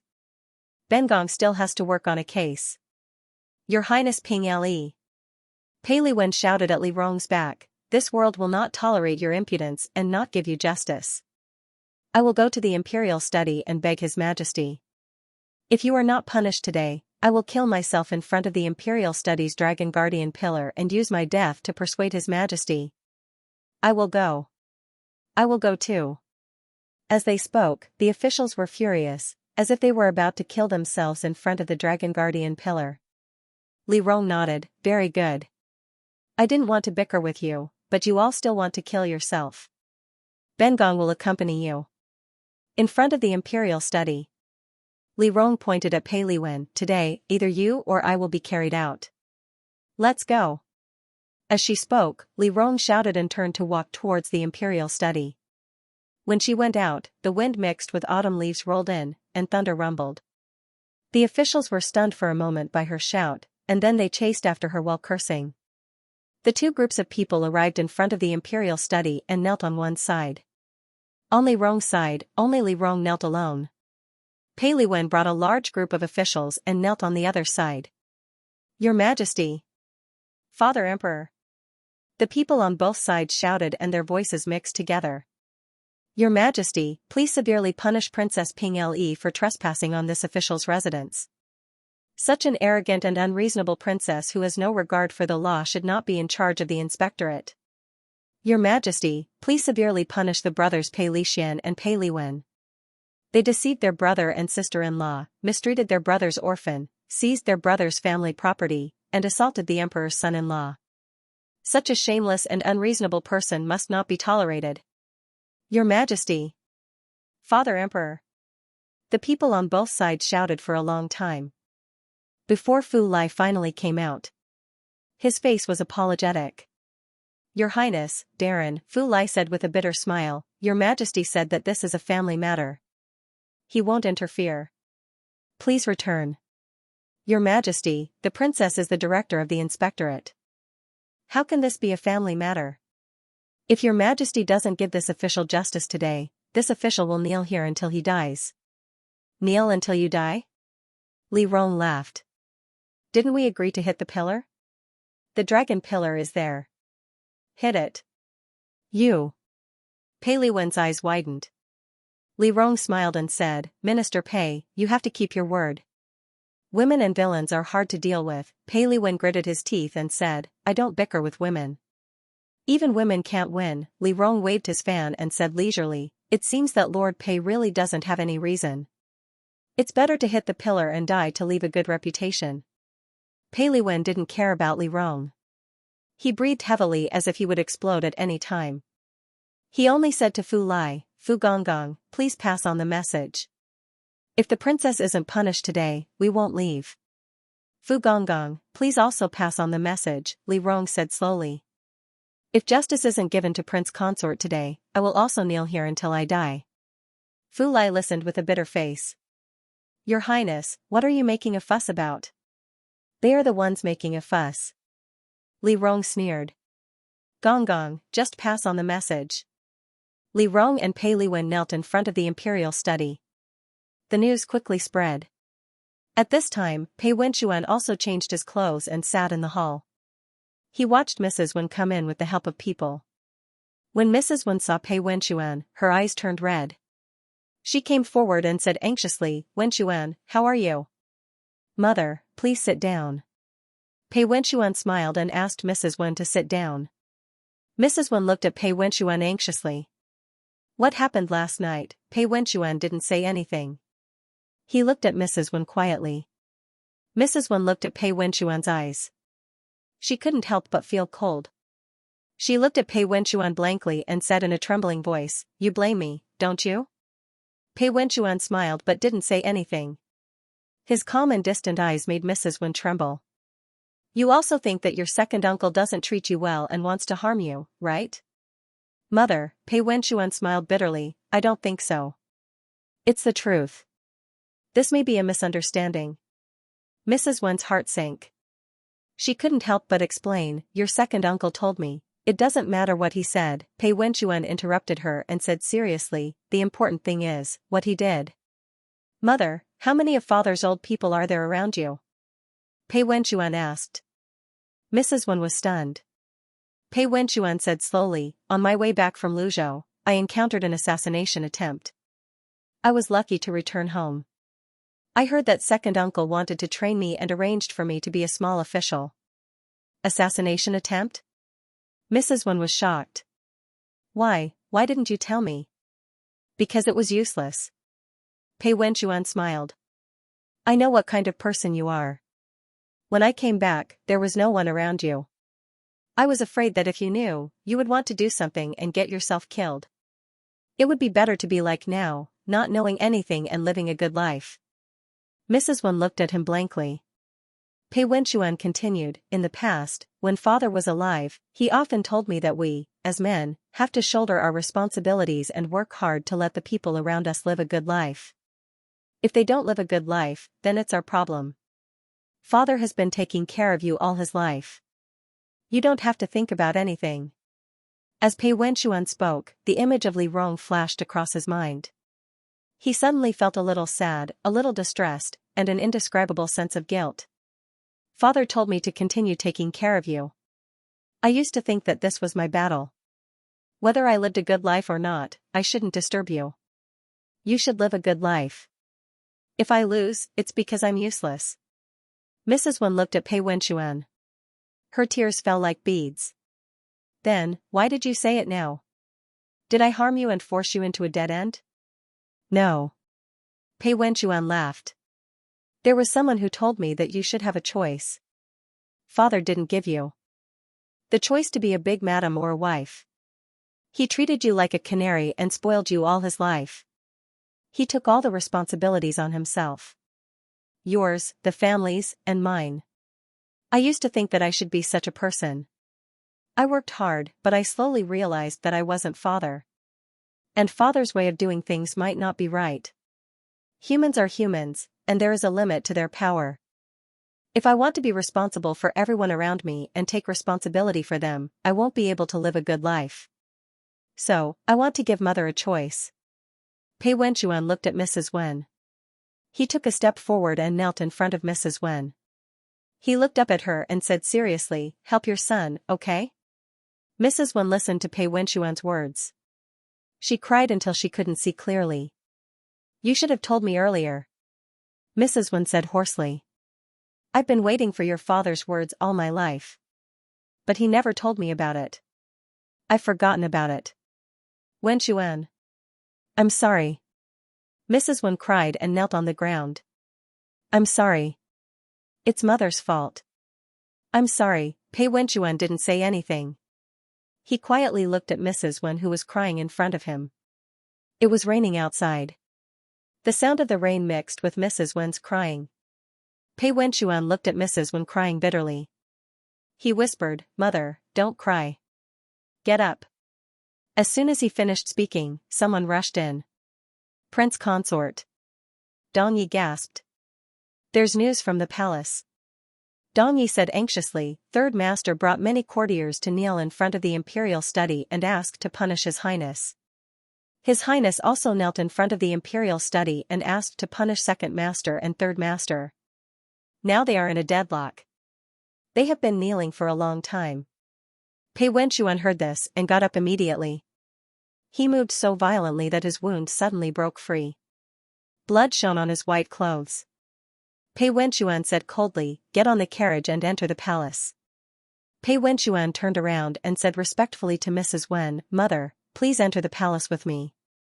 I'll listen to you. Mrs. Wen sniffed. I'll listen to you. Pei Wenchuan responded. Mrs. Wen stood up and saw the blood on Pei Wenchuan's back. She wanted to ask, but she didn't dare to ask again. She just held back her voice and cried. After a while, everything was arranged. Pei Wenchuan took the umbrella and got on the carriage with Mrs. Wen.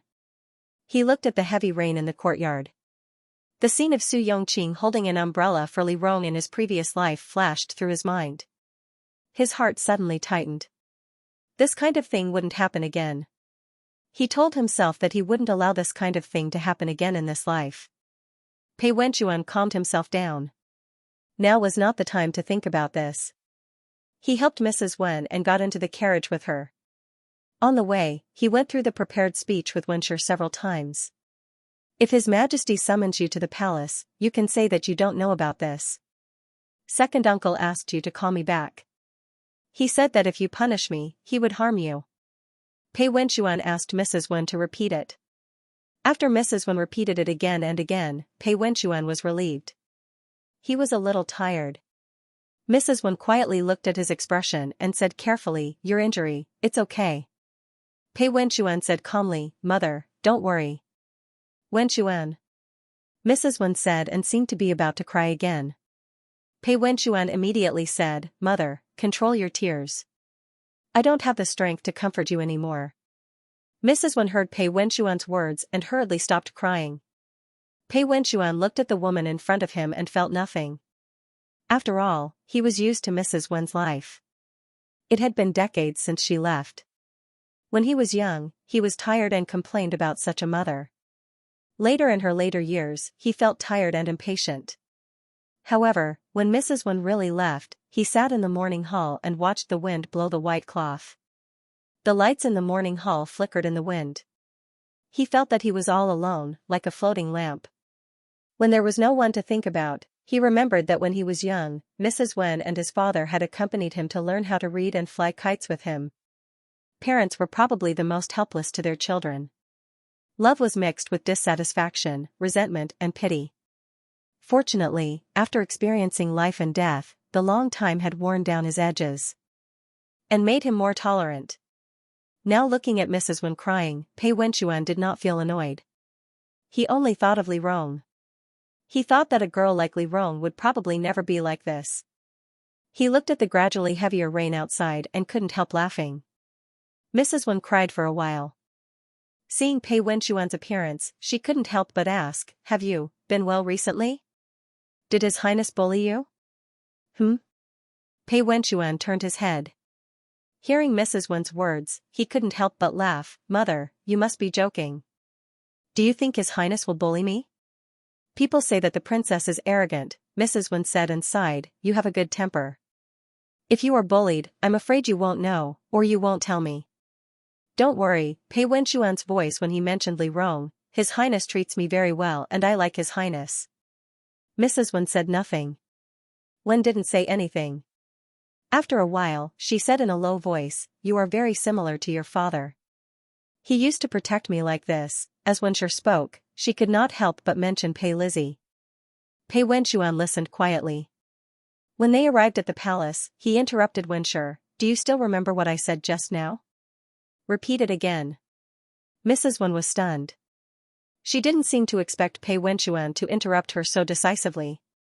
She looked gloomy for a moment. After a while, she repeated everything. Pei Wenxuan nodded and went to the palace gate. After negotiating with the guards, he took Mrs. Wen into the palace. The two changed from the carriage to a sedan at the palace gate and went to the imperial study. At this time, the heavy rain made it difficult to see the surroundings. Pei Wenxuan rolled up the sedan curtain and looked around. Seeing that they were about to reach the imperial study, he suddenly saw a person holding an umbrella walking towards the imperial study. That person should have returned to the official residence. He heard about the imperial study and hurried over. Pei Wenxuan didn't know what he was going to do, but he clearly recognized the clothes. It was Xianxia.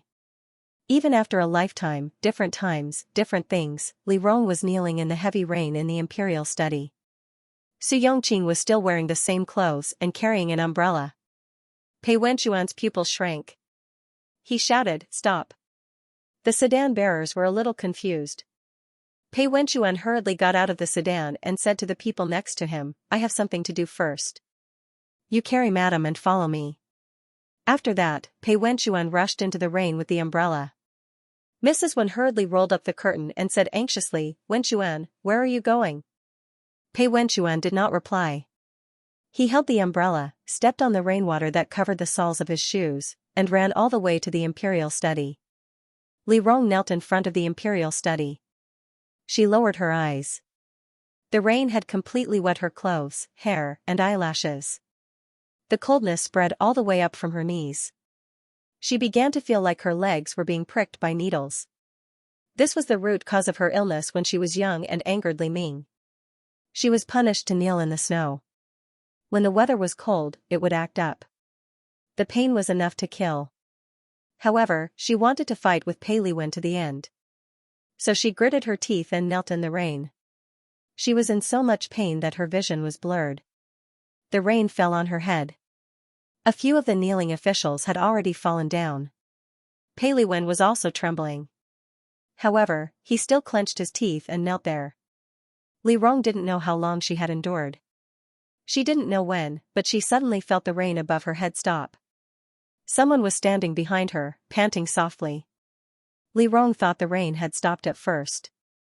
However, when her vision cleared a little, she saw that it was still raining not far in front of her. She heard the panting behind her and knew that someone was supporting her. She remembered this feeling. In her life, there were only a few times. It was an unforgettable gentleness. Her heart beat a little fast and hurt a little. She slowly looked back. The first thing she saw was white clothes. This was not unexpected. Then she slowly looked up. Finally, she stopped at that person's face. The young man was wearing white clothes and a jade crown. His facial features were handsome and stunning.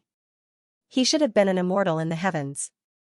However, in the moment he was panting, he was dragged into the mortal world.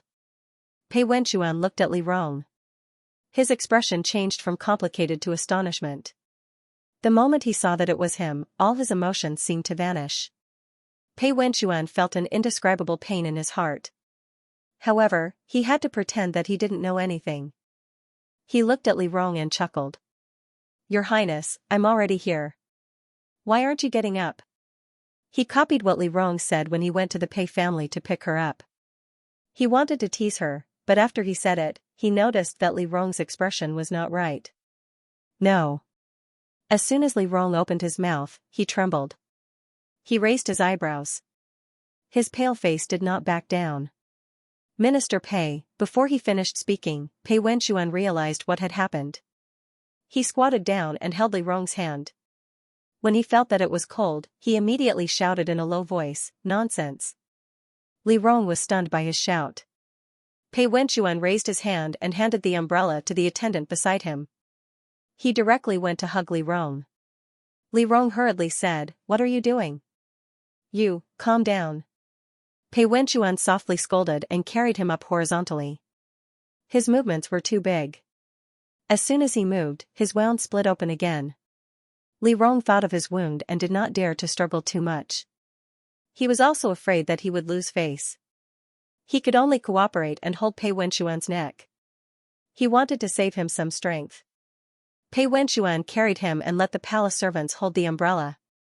He coldly looked at Pei Liwen, who was still kneeling. "I've already brought my mother here. Third uncle, if you really want to confront His Majesty, you can continue to kneel. If you still want to save some face, let's meet in the ancestral hall tomorrow night. Let the relatives come together to discuss an explanation. Don't make a fool of yourself here." After he finished speaking, Pei Wenchuan did not care about anything else. He carried Li Rong and walked quickly to the door. As he walked, he ordered people to bring Madame Wen back to the princess residence. Now he had no time to fight with these people. Li Rong's matter was more important than anything else. Pei Wenchuan was stunned when he heard Pei Wenchuan's words. After a moment, he reacted. Madame Wen was a soft-hearted person. Since Pei Wenchuan brought her here, he must have a good relationship with her. Now that he confronted Li Ming, what good could he do? Pei Liwen gritted his teeth, closed his eyes, and simply fainted. Li Rong and Pei Wenchuan heard the commotion behind them. Li Rong could not help but chuckle. Pei Wenchuan looked at her coldly. Li Rong did not know why, but she felt a little guilty. She coughed softly and said, "Why are you so angry? Why are you so angry?" Pei Wenchuan did not speak. When he carried her to the door, he saw Su Yongqing just turned in. The umbrella in his hand was still the same one from the past. The moment he saw the two, his eyes were filled with surprise. Pei Wenchuan and he looked at each other. Li Rong felt a little embarrassed and said embarrassedly, "Lord Su." Su Yongqing heard Li Rong's greeting and turned to look at Li Rong. He looked at Li Rong for a moment, as if he wanted to say something but hesitated. In the end, he just nodded gently and bowed, "Greetings, Your Highness." As he spoke, he stepped aside and waited respectfully for Li Rong and Pei Wenchuan to leave. Pei Wenchuan carried Li Rong and left. Li Rong could not help but look over Pei Wenchuan's shoulder at Su Yongqing. Pei Wenchuan looked ahead and said calmly, "What are you looking at, Your Highness?" "I just remembered," Li Rong said with some emotion, "the umbrella he gave me that year seemed to be this one." As Li Rong spoke, she could not see him clearly. Pei Wenchuan put her in the sedan and let her sit. Then he put down the curtain, half knelt in front of her, and lifted her skirt. The sedan was very small, so the two of them were squeezed together. It was very cramped. As soon as Pei Wenchuan lifted her skirt, she could not help but press his hand and anxiously said, "What are you doing?" "Your skirt is wet," Pei Wenchuan said in a low voice, "it will hurt more if I cover it." Saying this, Pei Wenchuan didn't allow her to say anything and pulled her hand away. He pulled up her skirt, twisted it dry, and tied a knot. Then, he used his sleeve to wipe her calves dry. Finally, he used the blanket in the sedan to wrap her calves. The warmth from her calves was in stark contrast to the cold on her body. Pei Wenchuan touched his outer garment, then took it off and covered her body. He said in a low voice, "It is a bit wet, but it is better than nothing. Bear with it, we will be back soon." After Pei Wenchuan finished speaking, he left the sedan. Then he had people quickly get up and send Li Rong out of the palace. Li Rong rested in the sedan for a while and finally felt a bit better. At this time, she realized that she was wearing Pei Wenchuan's clothes. His clothes had his unique fragrance, which was very faint and could only be smelled at a very close distance. At this moment, the smell enveloped her entire body. Li Rong did not know why, but she felt her heart beat faster. She thought that it must be because the sedan was stuffy, causing her to hallucinate.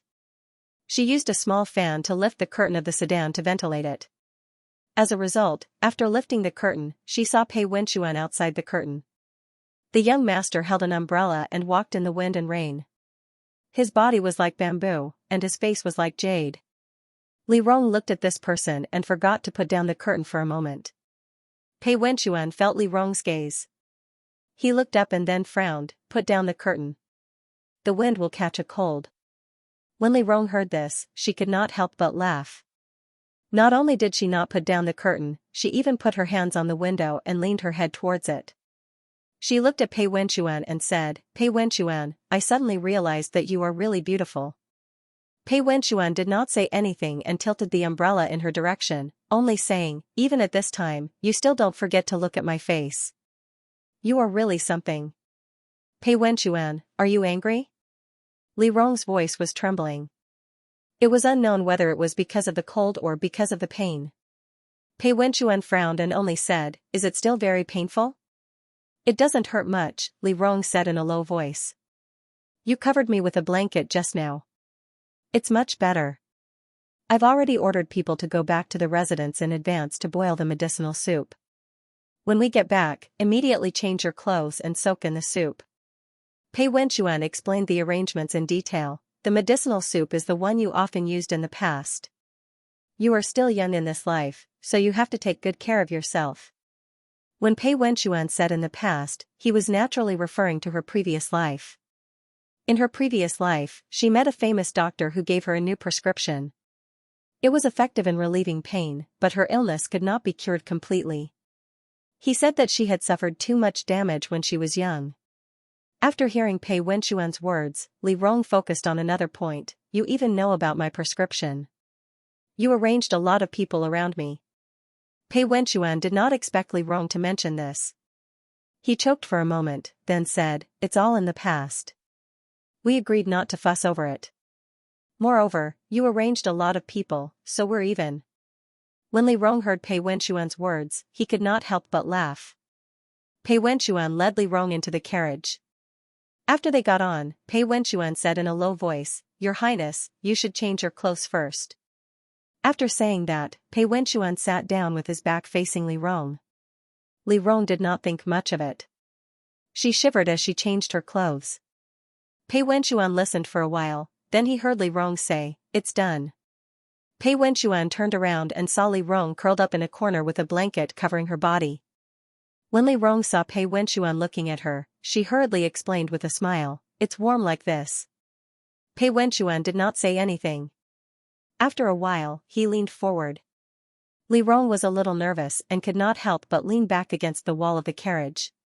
She said warily, "What are you doing?" Pei Wenchuan reached out and hugged Li Rong. The wide sleeves of the outer robe that he had just changed into were stuck to Li Rong's back. He hugged her without any charm and said calmly, "It's warm like this." Li Rong did not dare to say anything. She just let Pei Wenchuan hug her quietly. After a long time, she smiled with difficulty, "You Why do you like hugging me so much recently? It's a good feeling. Pei Wenchuan replied very smoothly, we even sleep in the same bed. Why? Are you still fussing with me? Don't you know how cold you are now? Why do you have to suffer like this? Then last time, I was sad, Pei Wenchuan immediately continued, I offended the princess, but you also promised, didn't you?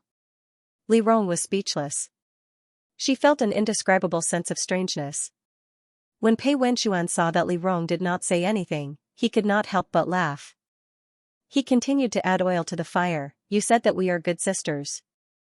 You won't have any thoughts about me, right? Don't wrongly accuse me. Li Rong hurriedly said, we are so close. I'm not that kind of person. Pei Wenchuan laughed in a low voice. Li Rong was a little nervous, what are you laughing at? Nothing. Pei Wenchuan sat down on the cushion and changed his position so that Li Rong was leaning against his chest. He raised his hand and wrapped it around Li Rong's shoulder, I just thought that your highness and I are really telepathic. Coincidentally, I also think so. That's good. Li Rong nodded, but for some reason, she felt a little guilty. The two sat quietly for a while. Pei Wenchuan seemed to be tired, so he leaned against the wall of the carriage and closed his eyes to sleep. Li Rong leaned against his chest and felt the warmth. There was an indescribable sense of security coming from this person. She could not help but feel a little sleepy. Leaning against Pei Wenchuan, she fell asleep in a daze. After a while, the two of them arrived at the princess residence. Pei Wenchuan carried Li Rong out of the carriage. Li Rong was used to his actions, so she obediently wrapped her arms around Pei Wenchuan's neck. Pei Wenchuan saw her actions and could not help but laugh, you really know how to climb up a pole. What? Li Rong raised her eyebrows and looked at him, Lord Pei is a pole? Pei Wenchuan saw that Li Rong was in the mood to make fun of him, so he asked, then your highness is a monkey? You can't take a loss for even a moment. Li Rong sighed. Pei Wenchuan chuckled, there are still times when you take a loss. Oh? Oh, Pei Wenchuan thought for a moment, then said seriously, when your highness and I were husband and wife, how many times did I take a loss? Li Rong heard this and could not help but laugh, you took a loss at that time? You obviously didn't know me well. You're wrong. Pei Wenchuan's face was serious, I have always been tolerant of my wife. If your highness wants me to take a loss, then this is the only way. Li Rong was stunned for a second.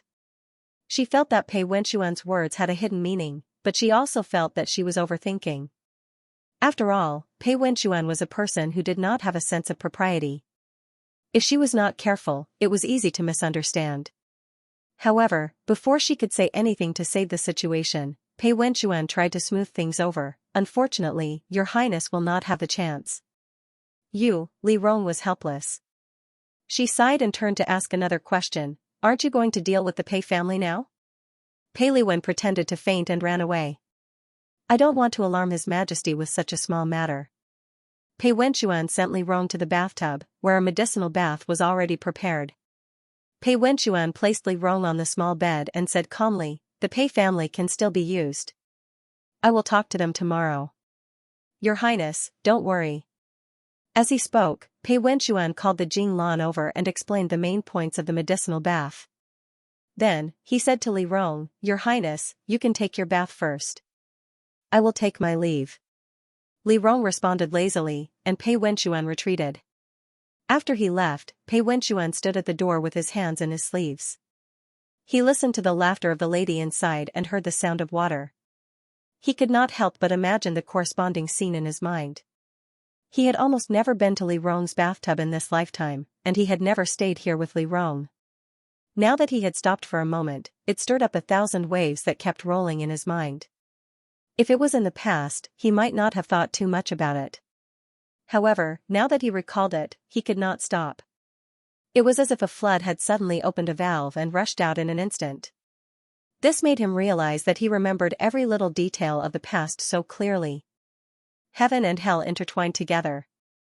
He stood quietly at the door.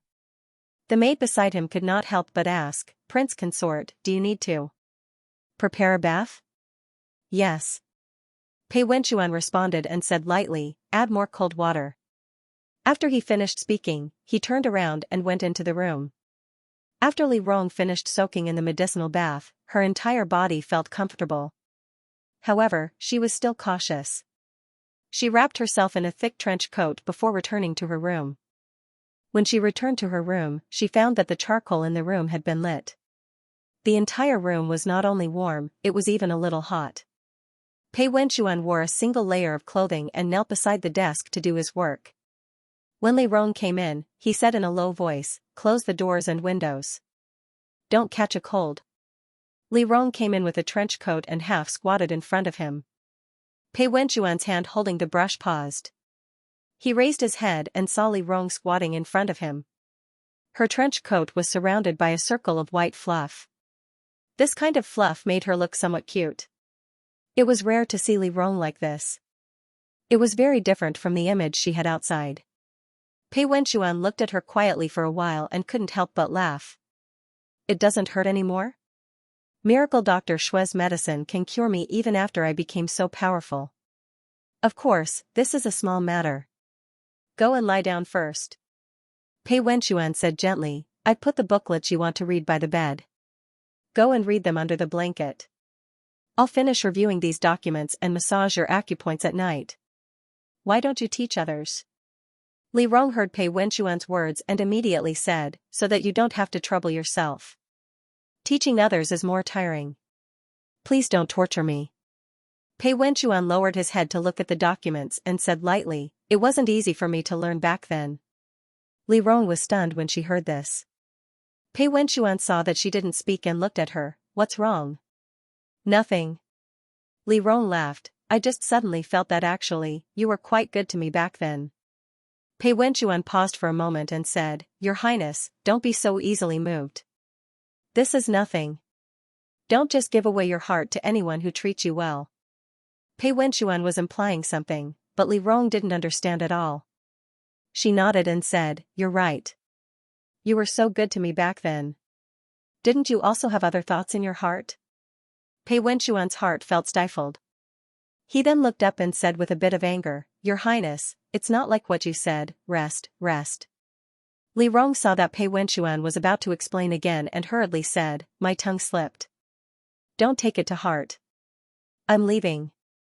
With that, Li Rong ran away. Pei Wenxuan held the pen. After a while, he didn't know whether to be angry or to laugh. He helplessly bowed his head and continued to read the memorials. Li Rong read all the recent news. Sun Quan had been chasing after the witnesses, but Luo Wan and the other witnesses had been transferred several times and had long disappeared. Sun Quan had now chased them out of Huajing. In addition to the unfavorable evidence, the biggest problem came from the court officials. Today, there were nearly 150 memorials sent to Li Ming. They were all about the removal of the inspection department. The reasons were all mixed, but the goal was very similar. If Li Rong couldn't find any strong evidence, Li Ming was afraid that he wouldn't be able to withstand the pressure. When Li Rong finished reading, it was almost night. Pei Wenxuan came to her side. Seeing her frown, he directly took the memorials from her hand. Li Rong was stunned for a moment, then shouted, "What are you doing? You've asked this question many times today." Pei Wenxuan threw the memorials aside and directly carried the small table with the memorials to a distance. Then, he turned off the lights and returned to the bed. "Lie down, I'll massage you." "No need." Li Rong was a little nervous in the dark night. "It doesn't hurt today." "Another day. Moreover, aren't you still injured? Take good care of yourself. Don't use too much strength." "Are you really okay?" Pei Wenxuan frowned and somewhat didn't believe her. Li Rong hurriedly said, "Okay, okay. Speaking of which, did you apply medicine to your wound?" Pei Wenxuan paused for a moment, then said, "It's time to change." "And? Then I'll help you." Li Rong sat up and patted the bed. "Come, light the lights. Give me the medicine and bandages." Pei Wenxuan listened to her, lit the side lamp, took the medicine and bandages, then raised his hand to take off his shirt and lay on the bed. His movements were very smooth and very calm. Li Rong repeatedly told herself not to think too much. Her gaze fell on Pei Wenxuan's wound, and she frowned. These people are really ruthless. It's the family law. Pei Wenchuan said lightly, the disciples of the clan have all endured it before. It's nothing. Speaking of which, Li Rong lowered her eyes, did you suffer in your previous life? How could I not? Pei Wenchuan smiled bitterly, you just don't know. Oh. Li Rong said in a low voice, then do you hate them? Pei Wenchuan didn't speak. After a while, he said slowly, you only hate when you care about them. When I was young, I hated them. Later, I forgot about them. It's not a big deal. What's more, I've already gone and I have everything I need. I don't want to miss them. Pei Lixian, Li Rong recalled, you killed them in my previous life, right? Pei Wenchuan was silent. After a while, he suddenly said, what were you worried about just now? Li Rong heard Pei Wenchuan change the topic so abruptly and knew that he didn't want to talk about it. Therefore, she didn't pester him and followed the topic. Sun Quan went to find the witnesses. It's been a long time, but he still hasn't found them. I'm afraid that something has happened to these people. If something happened to them, the only evidence we have now is to find the person who sealed the residence and find out where the gold came from. As she spoke, Li Rong sprinkled the powder on Pei Wenchuan's wound. Pei Wenchuan trembled slightly. Li Rong looked up, does it hurt? No, Pei Wenchuan hurriedly said, if you want to find evidence that the gold was planted by them, you can only find the person who handled it. Are you worried that there's no list? Yes, Li Rong pondered and said, it seems that I still have to find Su Yongqing. He won't give it to you. Pei Wenchuan said decisively, why don't you change your way of thinking? Li Rong looked up at Pei Wenchuan. Pei Wenchuan continued, the Pei family has a person in the Ministry of Justice. Although his position isn't high, he's mainly in charge of everyone's logs. If I can reach an agreement with the Pei family tomorrow and let them listen to your arrangements, we can find the attendance log of the officers and soldiers on the day the residence was sealed. Then, we can find the person. That's a good idea. Li Rong nodded. Pei Wenchuan propped himself up and let Li Rong wrap the gauze around his wound. He continued, it's more reliable than finding Su Yongqing. Did Xianxia come up with such a bad idea because she wanted to watch the show? She has good intentions. Li Rong smiled and said, she wants to kill two birds with one stone. When it comes to relationships, Pei Wenchuan said seriously, you can't kill two birds with one stone. Otherwise, there will be a lot of misunderstandings. You didn't say that to me in the past. Li Rong tied a knot in the bandage. Pei Wenchuan muttered to himself for a moment and said slowly, at that time, I didn't understand a lot of things. You understand now? Li Rong thought for a moment, I don't think we've encountered anything recently that would make you think about these things. Pei Wenchuan didn't say anything. After a while, he said, Your Highness, listen to my advice. If you're not sure about a relationship, don't think about getting into a relationship with the other party. I was wrong in the past. I always thought that you and Su Yongqing would continue your relationship, so I wanted to matchmake the two of you. But now, I've thought it through. Love is fate, and fate can't be forced. Your Highness doesn't need to do anything. You just need to wait quietly. Wait for what? Wait for the right fate. Pei Wenchuan said. He stood up and went to turn off the lights. Li Rong sat on the bed and thought about what he said.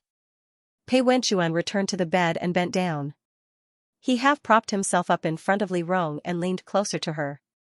He was very close to her. She could clearly see his white and smooth skin under the moonlight. He looked at her with a gaze that seemed to be drunk, intoxicating her heart. He smiled faintly, in any case, Your Highness has me by your side. There's no need to be anxious. If Your Highness is lonely, I can accompany Your Highness to talk. If Your Highness lacks someone to take care of you, I can also do everything. I guarantee that Your Highness will be satisfied. Your Highness should wholeheartedly focus on court matters and build the inspection department well. It's best to leave it to fate. Li Rong listened to Pei Wenchuan's words and couldn't help but raise her eyebrows. You can do everything? Your Highness thinks that there's something that I can't do? There's one thing that you can't do. Li Rong became happy. For example? Pei Wenchuan gently tilted his head, looking like he was listening attentively. Li Rong smiled and fell down on her bed. She loudly said, "Kiss me." As soon as her voice fell, she felt a huge force coming from behind. She was pulled into an embrace. One hand wrapped around her waist and the other pinched her chin, forcing her to look up. Li Rong sensed what he wanted to do. Her heartbeat suddenly sped up. She hurriedly raised her hand and pressed his face down. She anxiously said, "I was wrong, I was wrong." Pei Wenchuan was pushed away by her. He didn't turn his head for a long time. Li Rong carefully leaned over, "Are you angry?" A moment later, Pei Wenchuan laughed softly. Li Rong was a little confused. "What are you laughing at?" Pei Wenchuan sat and hugged her while laughing. Then he raised his bright eyes and happily said, "Your Highness, you're really too cute." Li Rong knew that Pei Wenchuan was making fun of her. She was too lazy to pay attention to him. She laid down with her back facing him and said, "Sleep." Pei Wenchuan didn't say anything. He just looked at her with a smile. He slept more than her during the day. When Li Rong fell asleep, he was still awake. Li Rong slept with her back facing him for a while. Then she turned over. Pei Wenchuan propped his head up and looked at her sleeping soundly. The moonlight fell on her face. She must be having a beautiful dream. There was a smile on her face.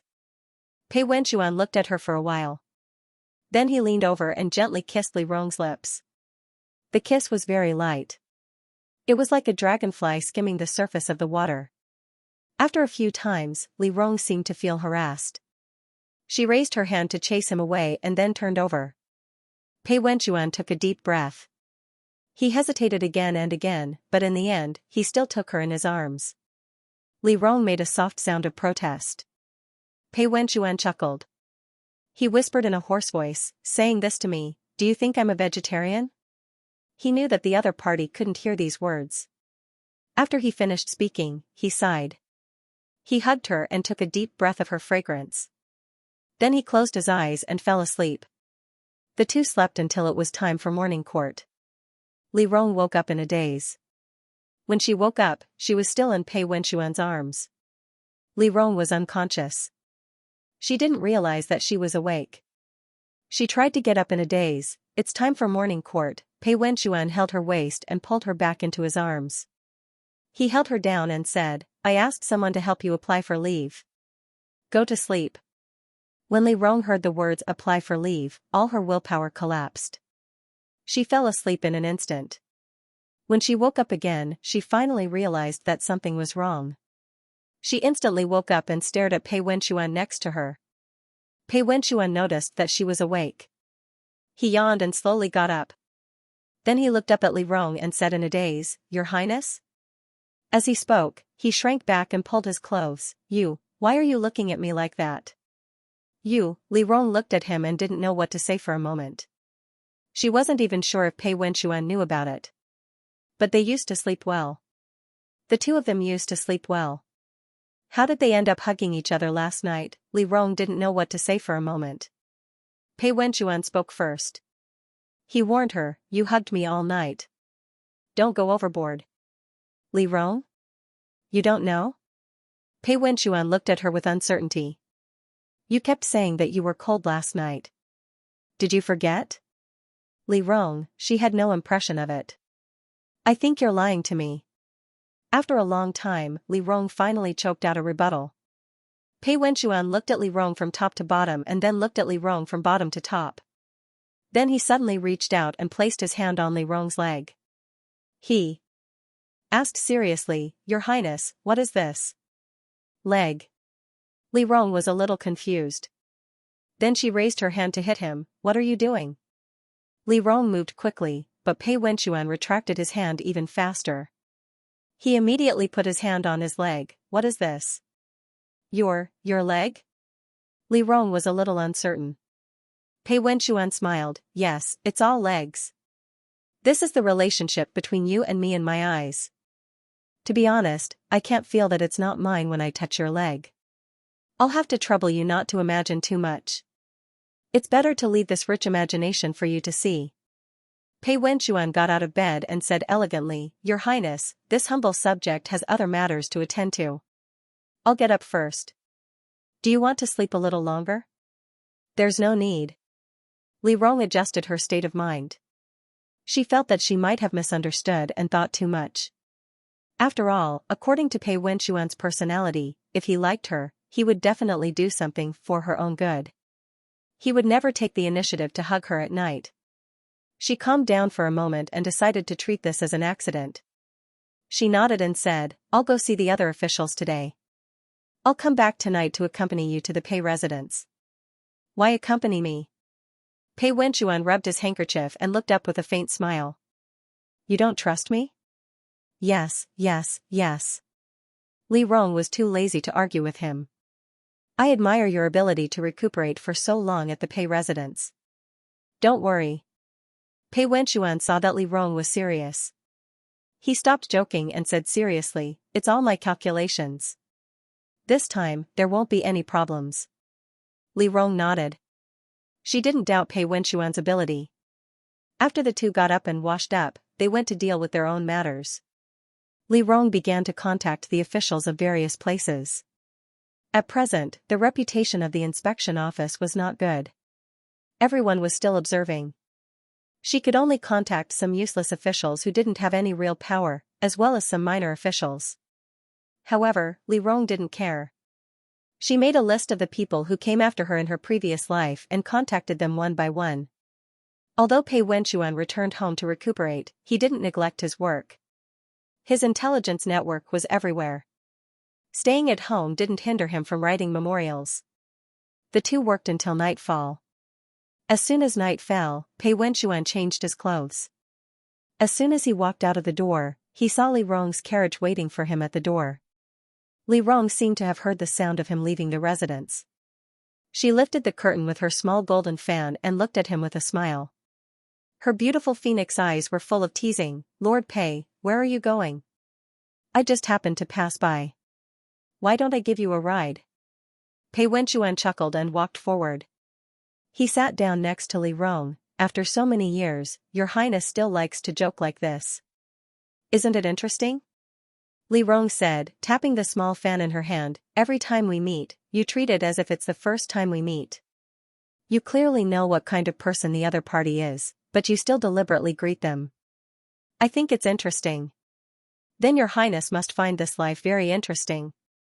Pei Wenxuan answered with a smile. Li Rong paused for a moment, then laughed softly. "Indeed. Where's my mother?" Pei Wenxuan didn't joke and directly asked the key person. Li Rong raised his hand and pointed behind, in the carriage behind. "Did you say what you wanted to say?" "Yes."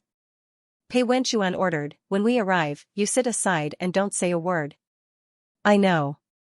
You're good at arguing." "This isn't called arguing." Pei Wenxuan hurriedly explained, "It's being reasonable." Li Rong smiled but didn't say anything. The two discussed how to cooperate tonight. One played the good cop, the other played the bad cop. Then they began to talk about some interesting things. Soon, they arrived at the Pei residence. The carriage stopped at the Pei residence. Pei Wenxuan alighted first, then reached out a hand to help Li Rong down. When they arrived at the Pei residence, Li Rong looked up and saw that the Pei residence was guarded by guards. It was obvious that they were scared by Li Rong's antics last time. Li Rong opened her small fan and whispered, "So cowardly." Pei Wenxuan held her hand and smiled without saying anything. The two led the guards into the Pei residence and walked through the long corridor to the ancestral hall. In front of the ancestral hall were the memorial tablets of the Pei family's ancestors. The clan elders sat closest to the tablets, while the others stood outside according to their status. Pei Wenxuan helped Li Rong into the ancestral hall. Everyone stared at him. Pei Wenxuan smiled and bowed to everyone, but no one said a word. Li Rong raised his eyebrows. "What? The prince consort bowed to you, but you don't bow to me?" Pei Wenxuan put his hands in front of him and smiled as he lowered his head and watched Li Rong make a scene. Both sides wanted to intimidate the other. The Pei family didn't move, so Li Rong looked up. Pei Wenxuan's words made everyone look at each other. Li Rong waved his fan and sat at the side to watch the commotion. After a while, Pei Xianxia said, "Your father left behind a huge amount of wealth. You might be an adult, but you're still a child. You don't have any experience in managing such wealth, so leave it to your second aunt to handle. Grandfather, you must be joking. Pei Wenchuan laughed. Wenchuan is now an official in the imperial censorate and has a family. No matter what, I am an adult. There is no reason for me to let the elders worry about me. Taking a step back, Wenchuan's mother is still alive. Even if Wenchuan cannot manage the assets my father left behind, my mother should take care of him. I do not dare to trouble the elders. Then you should ask your mother. Hearing Pei Wenchuan's words, Pei Xianxia did not say anything more. He turned to look at Wenshi and said, Wenshi, you asked your family to help take care of the assets. The clan asked Li Xian to help. You have to make it clear to Wenchuan in case he misunderstands. Wenshi was called out. Pei Wenchuan looked at her. Wenshi struggled to stand up and said respectfully, Gong Gong is right. Daughter-in-law has already told Wenchuan. Wenchuan knows clearly. But Wenchuan has grown up and should be at the age to manage the assets. If second uncle still manages the assets, I am afraid there will be a gap. Before Wenshi left, Li Rong had someone teach her how to speak. Everyone stared at her. She did not dare to look up. Although she stumbled, she still managed to speak clearly. When she spoke, everyone's expression changed. Pei Liwen laughed coldly. Eldest sister-in-law, you did not stay in the princess residence for nothing. You are suspicious of your family so quickly. Second brother, you don't have to worry about it. Good intentions are treated as ill intent. Just treat it as feeding two ingrates. Third uncle. Wenshi heard Pei Liwen's words and hurriedly tried to explain. My mother has the same thoughts as me. Pei Wenchuan saw that Mrs. Wen was about to explain and interrupted her. He looked at Pei Xianxia and said, Why don't I come over tomorrow and take a look at all the assets under my name? What do you think, grandfather? Pei Xianxia didn't say anything. An elder beside him coughed and said slowly, Lizzie is the most promising child in our Pei family. Our entire family watched him grow up when he was young. Our family also helped him on his way to becoming an official. Although the things he left behind did indeed belong to Wen Xian, the family couldn't just watch it disappear. Wen Xian is too rash in his actions now. Look at the recent events. Many aristocratic families are dissatisfied with him. In my opinion, the child should be polished a little more. As soon as the elder spoke, everyone agreed. Li Rong sat at the side drinking tea and smiled at Pei Wenchuan. Pei Wenchuan stood calmly in the middle of the hall with a smile on his face. He didn't have any ill intentions. Then he slowly said, When my father first came to Huajing, he was about my age. At that time, the emperor was still the crown prince and the imperial examinations had not yet begun. My father moved around Huajing and finally became the crown prince's confidant. Only then did he rise to the top with the Pei family. But my father was from a cold family. How did he become the crown prince's confidant? Pei Wenchuan asked with a smile, but no one said anything.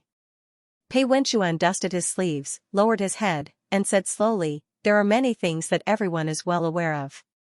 As for where the Pei family began, I believe that all of the elders here are well aware. Why did His Majesty set up the inspection department?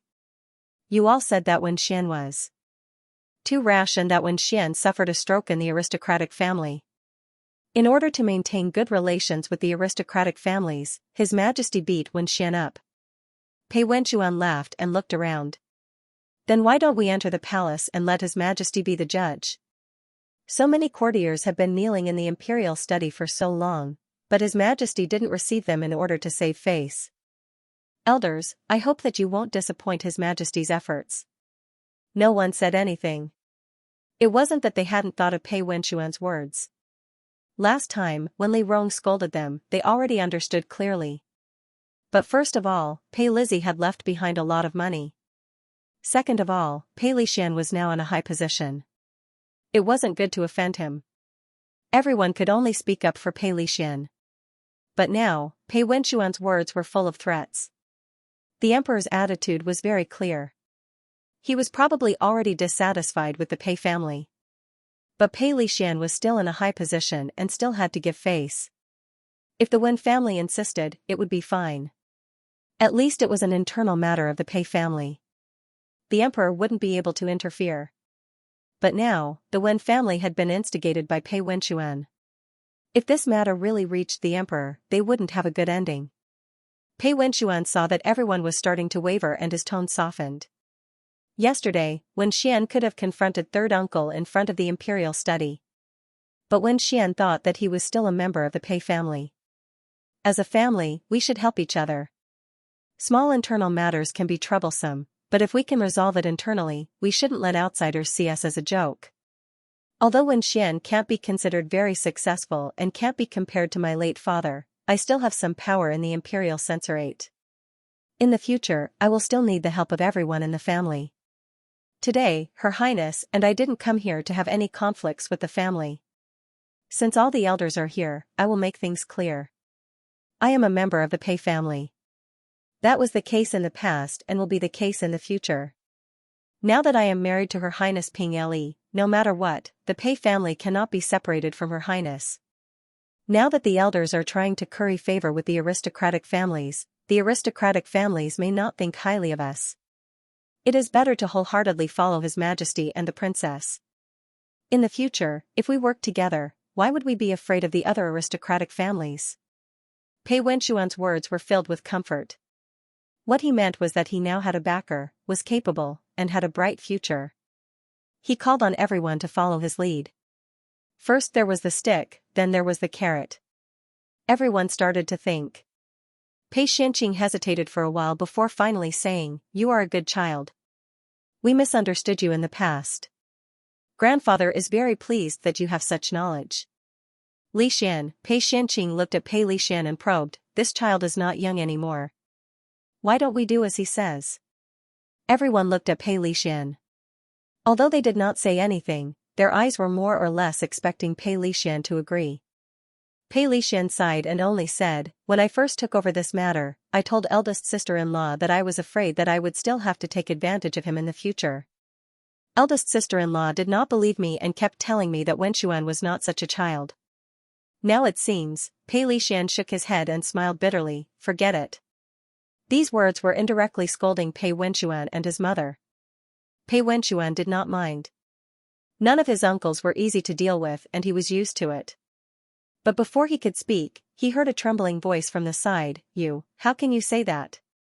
Everyone looked over in surprise and saw that it was Wenxuan who stood up. She looked at Pei Li Xian and did not know where her meek personality came from.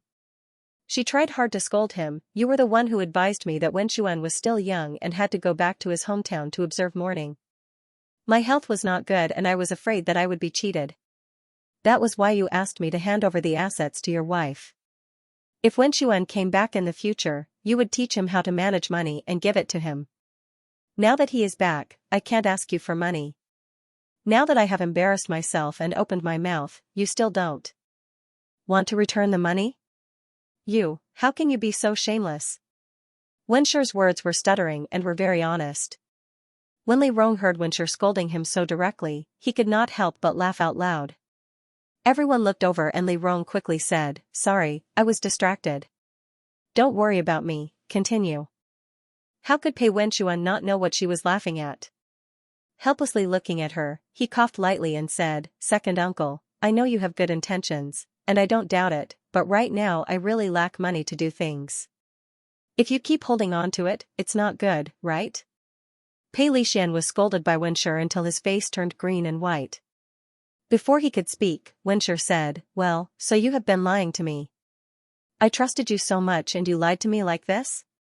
Tell me, how many shameful things have you done to my son? I have treated you like my own brother. How can you be so vicious?" Wenxuan said with sincerity. Pei Li Xian hurriedly said, "Sister-in-law, you didn't want to do this. Listen to me, return the money." Wenxuan became emotional. She was like a shrew in the marketplace. She shouted, "That is my son's money. I have been deceived by you. I have let Wenxuan down. If you don't return the money today, I will kill you." Li Rong listened to Wenxuan's words. She could not tell if Wenxuan meant to kill Pei Li Xian or if she really wanted to kill Pei Li Xian with her own body. She used to think that Wenxuan was weak and annoying. Looking at her today, she actually found her to be a little cute. Pei Wenxuan saw that Wenshur's pestering had a miraculous effect. He did not say anything and just watched Wenshur and Pei Lixian argue. Wenshur was unreasonable. Now that she was crying and throwing a tantrum, Pei Lixian could not do anything about it. Wenshur recounted all the promises that Pei Lixian had given her in the past. When she talked about how Pei Lizzie had helped and taken care of Pei Lixian in the past, she was so emotional that she could not help but pounce on him. The scene became chaotic. Everyone rushed forward and tried to persuade her. It was very lively. After much effort, they pulled Wenshur and Pei Lixian apart. Pei Lixian's hair crown was pulled off by Wenshur and his face was scratched. He was stopped by people. Looking at Wenshur, who was being supported by Pei Wenxuan and crying, he said angrily, "Everything should be done step by step. Sister-in-law, you are too unreasonable. It's not that I don't want to give you the money. It's just that Wenxuan is busy with court affairs now. Can he manage it if we just give it to him? Even if we give it to you, you can't manage it. I will let my wife continue to manage it. Wenxuan will check the accounts and manage it. When Wenxuan is not busy, he will slowly take over. How can you be so ungrateful? I don't care." Wenshur cried. "You are bullying us. You want to kill Wenxuan. I don't care. Give me the money. Give me the money." Wenshur kept shouting about money. Everyone was embarrassed and looked down on her. Pei Wenxuan supported Wenshur and tried to persuade his mother. When Li Rong heard this, he put down his tea and said slowly, "Isn't it just managing the money?" When Li Rong spoke, everyone became quiet. Li Rong stood up and said with a smile, "I will manage it. Princess has a noble status."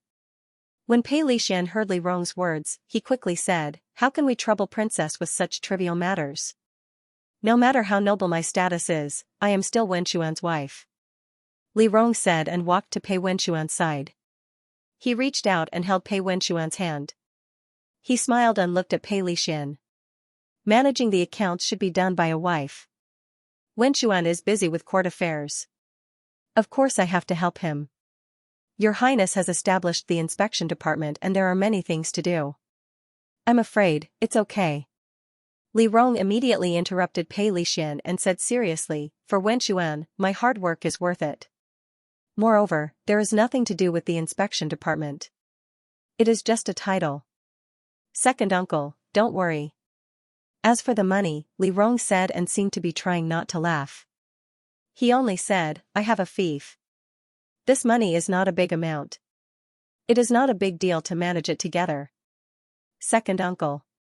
Li Rong lowered his voice as if to remind him, "You should take care of yourself, en?" Pei Lixian's expression was very ugly. Pei Wenxuan lowered his head and smiled. He did not care what Pei Lixian's answer was, but he could not help but emphasize, "My wife is right. Second uncle, don't worry. She is very capable." Since the princess has spoken, Pei Lixian struggled for a moment before finally speaking, "Then I have nothing to worry about." "Then I will send someone over tomorrow," Li Rong said directly, "to check the finances and move into the princess residence." Your Highness, hearing this, everyone became anxious. "Do you want Wenxian to separate from the family?" Li Rong fell silent. Pei Wenxuan smiled and said, "Of course not. Your Highness is only here to check the finances and take over the warehouse keys. Wenxian is a member of the Pei family and naturally will not leave the Pei family. However, Your Highness is of noble status, so I will accompany Your Highness to stay in the princess residence temporarily." Hearing Pei Wenxuan's words, everyone calmed down. Pei Wenxuan turned to look at Pei Xianqing and said respectfully, "Grandfather, if no one has any objections, then it is decided." In the past, Wenxian did not think carefully and did not visit the family often, causing everyone to mistakenly think that Wenxian did not have a family.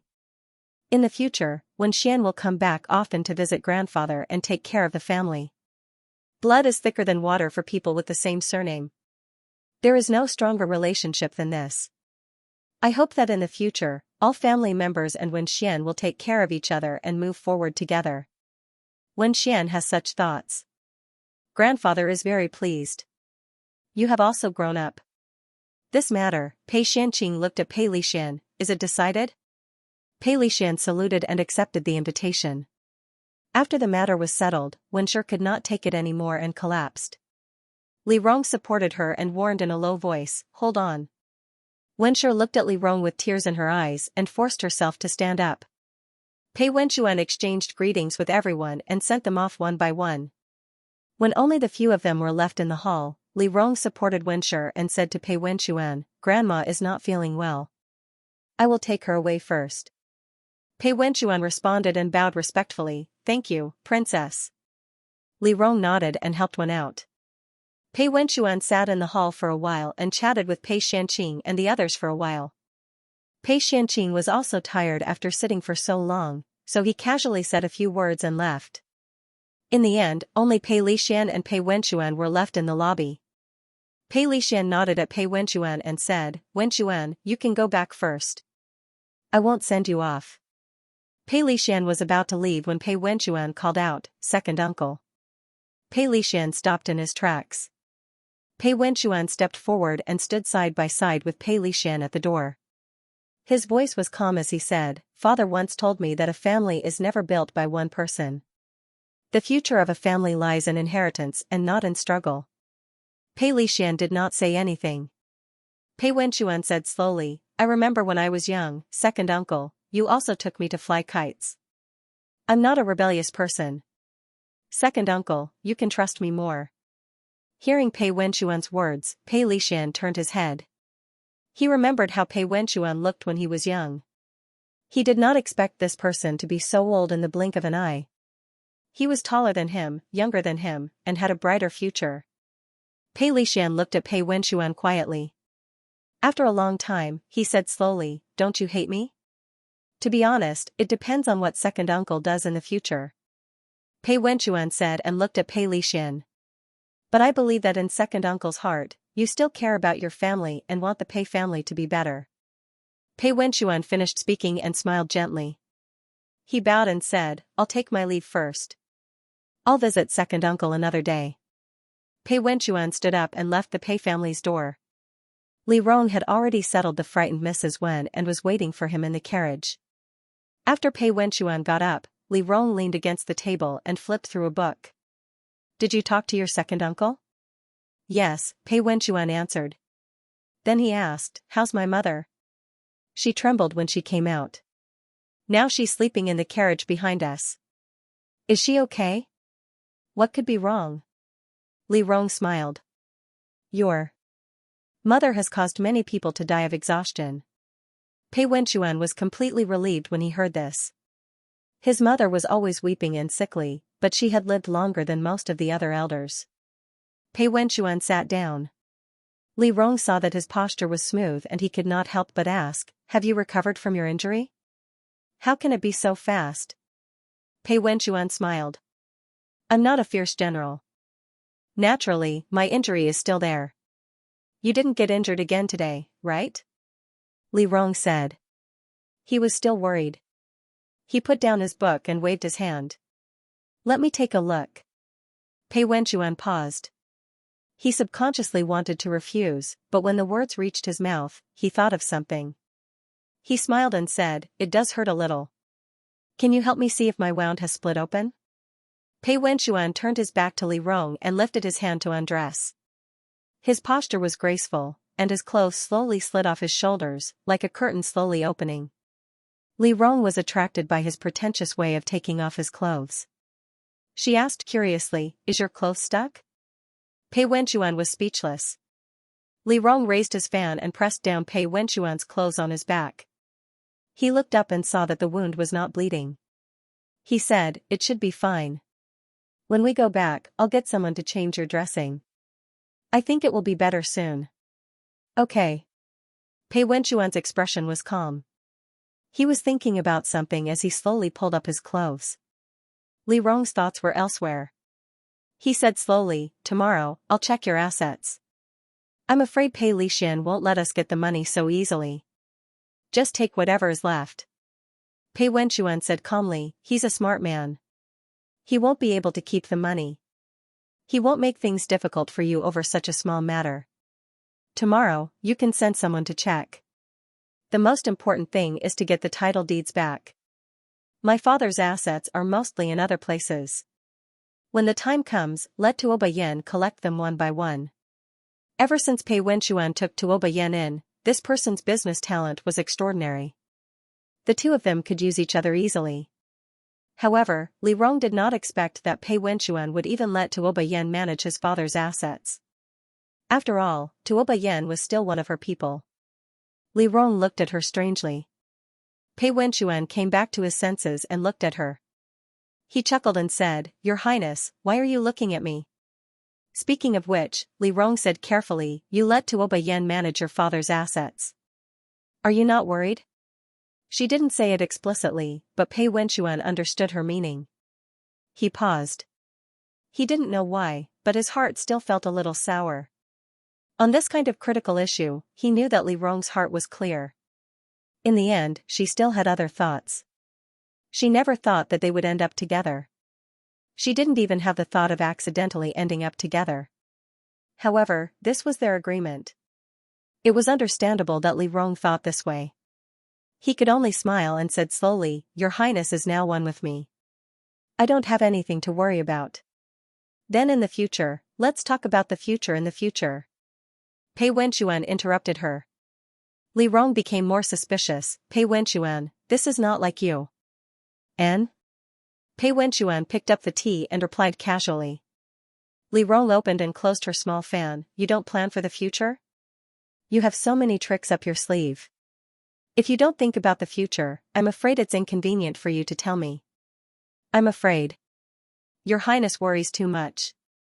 Pei Wenxuan heard Li Rong's words and knew that it wasn't good for him to be too abnormal. He said slowly, "It's not that I haven't thought about the future. It's just that when Xian's future is with Your Highness." Li Rong paused, but before she could react, Pei Wenxuan continued, "Your Highness and I have been together for so many years. Even if we're not husband and wife, we're still family. In this life, when Xian doesn't want to part ways with Your Highness." It was like a wind blowing across the surface of the sea. The wind blew across the pond, causing waves to appear suddenly and then quickly returning to calmness. Li Rong felt a little embarrassed and secretly scolded herself for thinking too much. She coughed lightly and said, "You're right." Pei Wenxuan raised his head and looked at Li Rong with a smile. "So Your Highness will have to bear the title for a while." "It's a small matter."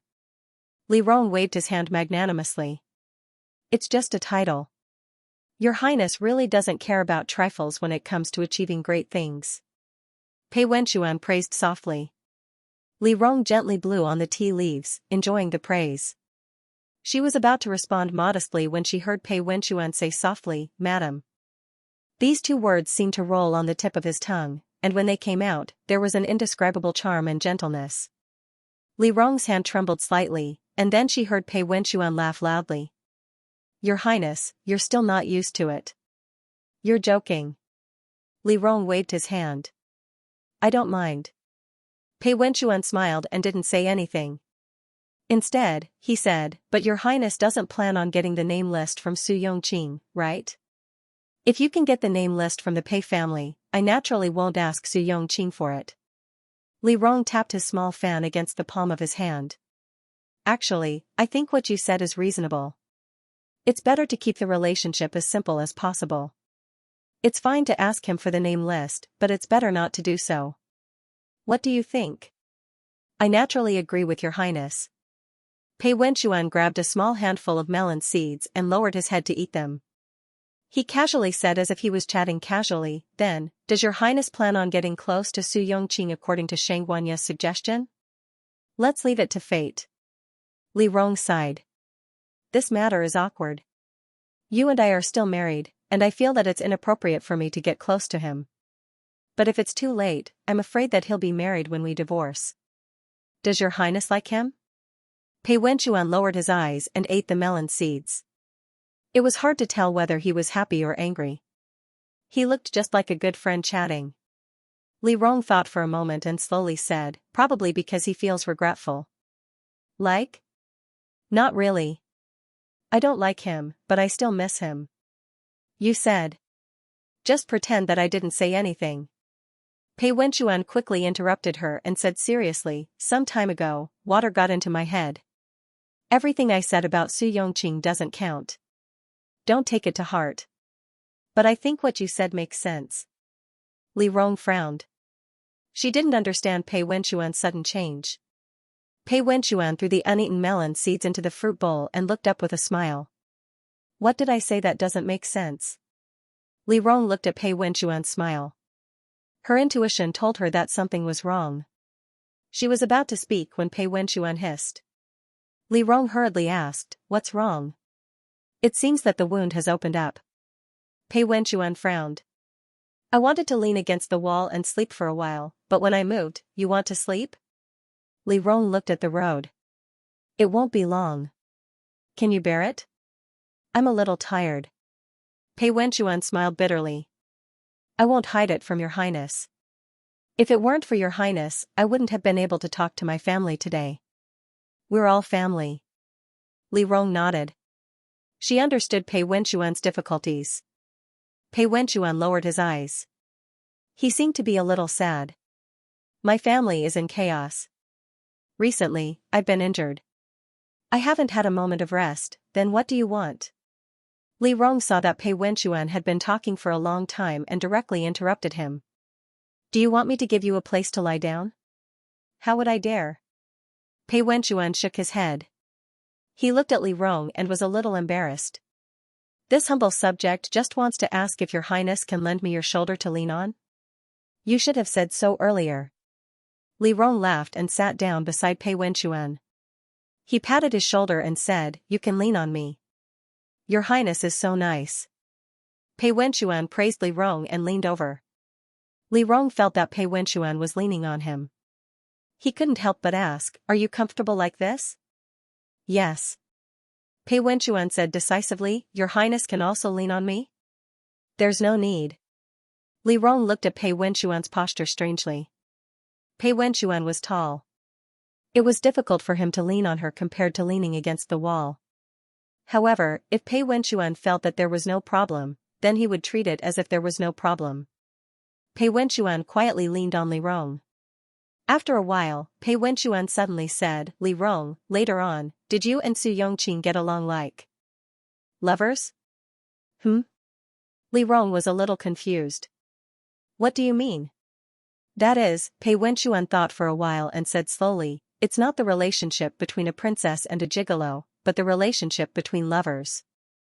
"I don't quite understand. What's the specific difference between the two?" Li Rong thought for a while. Pei Wenxuan looked at Li Rong's hand on the table and said gently, "For example, if they were lovers, at this time, he would hold on to you." Pei Wenxuan said and reached out to hold her hand. Then, he interlaced his warm fingers between hers. His movements were very slow. Wherever the man's slightly gritty hand touched, a silent numbness would spread from the tip of her finger. He slowly held her hand and then bent his joints slightly to interlock their fingers. "Like this." His voice was low and hoarse as he whispered in her ear. Li Rong looked up at Pei Wenxuan. Pei Wenxuan leaned on her and lowered his eyes. His gaze fell on their intertwined hands. He didn't let go, nor did he take any further action. Li Rong restrained all her emotions and desires. She wanted to pull her hand away, but she didn't know why her body stopped there. She was a little greedy for the feeling of intertwined fingers. Whether it was her body or her heart. For a moment, she vaguely felt that this man was seducing her.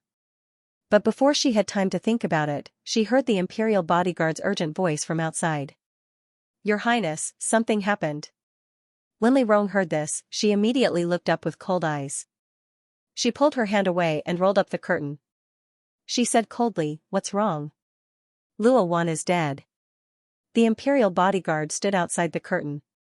He seemed to have just received the news and hurriedly delivered it. His whole body was gasping for breath.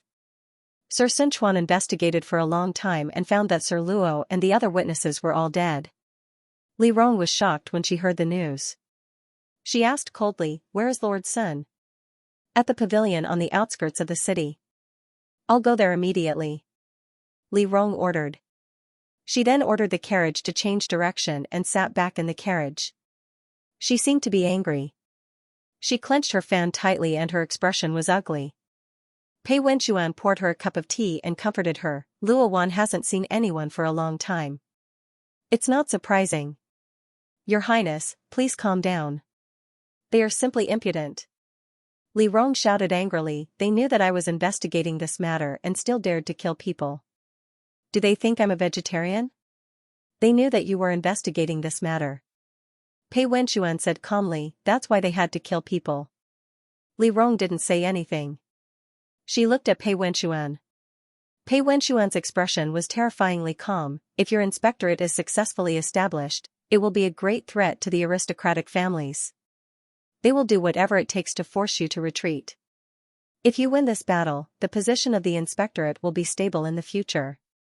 If you lose, it will be difficult for His Highness the Crown Prince or His Majesty to build a team to contend with the aristocratic families. Of course, Pei Wenxuan said slowly, Your Highness, and my future is also over. Pei Wenxuan said it very calmly, as if he was talking about something unimportant. Li Rong slowly calmed down.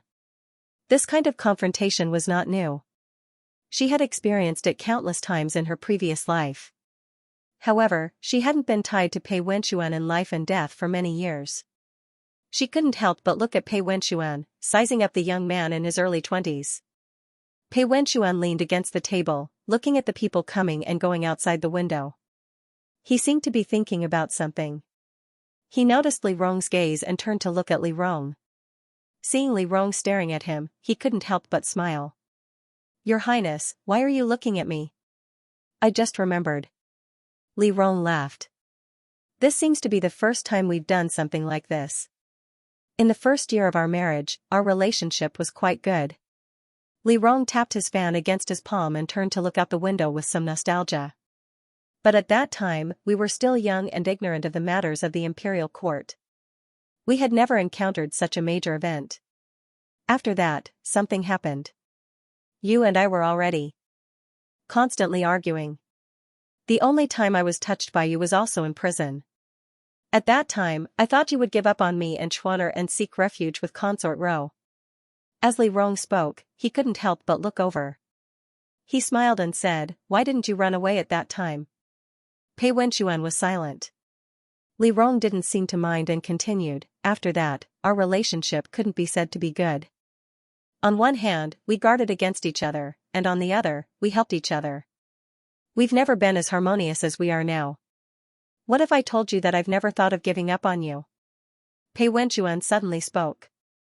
Li Rong looked up in surprise and saw Pei Wenxuan looking at her calmly. In my previous life, I've never violated our alliance. That year, when Li Chuan deposed the crown prince and Li Rong went to prison, he had never thought of seeking refuge with others despite his high position. Subconsciously, even though he had been arguing with Li Rong for many years, he chose to go to prison without hesitation. He made a promise to that person and asked her to wait for his return. Li Rong was speechless. Her eyelashes trembled slightly. Pei Wenxuan smiled. We've been through so many trials. Isn't it natural for you to trust me in this life? After all, other than me, Pei Wenxuan said seriously. No one can guarantee that, no matter the situation, I won't betray your highness in this life.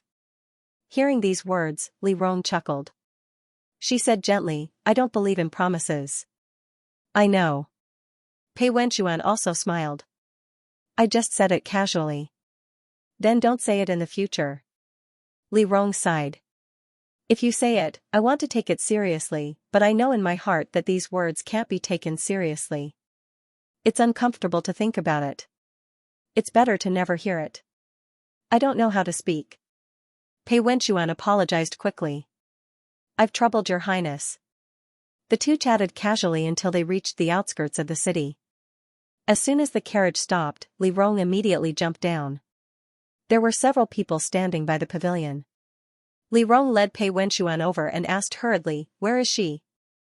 Your highness, please follow us. The person responded and led her into the forest. Li Rong followed the person for a while. Soon after, she saw a group of people standing around a place.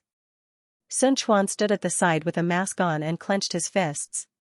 Li Rong walked forward and asked coldly, What's going on? As soon as she got close, she smelled a stench. Before she could turn around, Pei Wenchuan stepped forward and blocked Li Rong's view. "Your Highness, you don't need to look. Get out of the way." Li Rong pushed Pei Wenchuan aside and saw more than 10 corpses that had been dug out. Li Rong looked at the corpses on the ground and turned to Sun Quan. "Have you examined the corpses?" "Yes," Sun Quan said in a hoarse voice. "I've also confirmed their identities. They're all the witnesses involved in the case." "They're all dead?" Li Rong asked in disbelief. Sun Quan nodded. "They're all dead. Not a single one was left. These days, I've investigated them one by one and found that they all left the capital on the same day. Before they left a large sum of money for their families, saying that they were going to return to the northwest.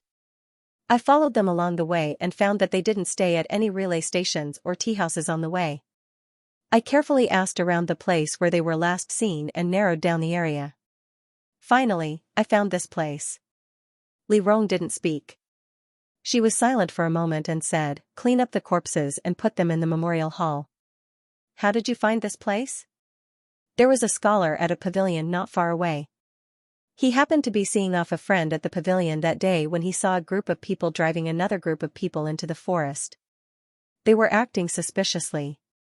I asked the owner of the tea house about the whereabouts of the guests and found the scholar."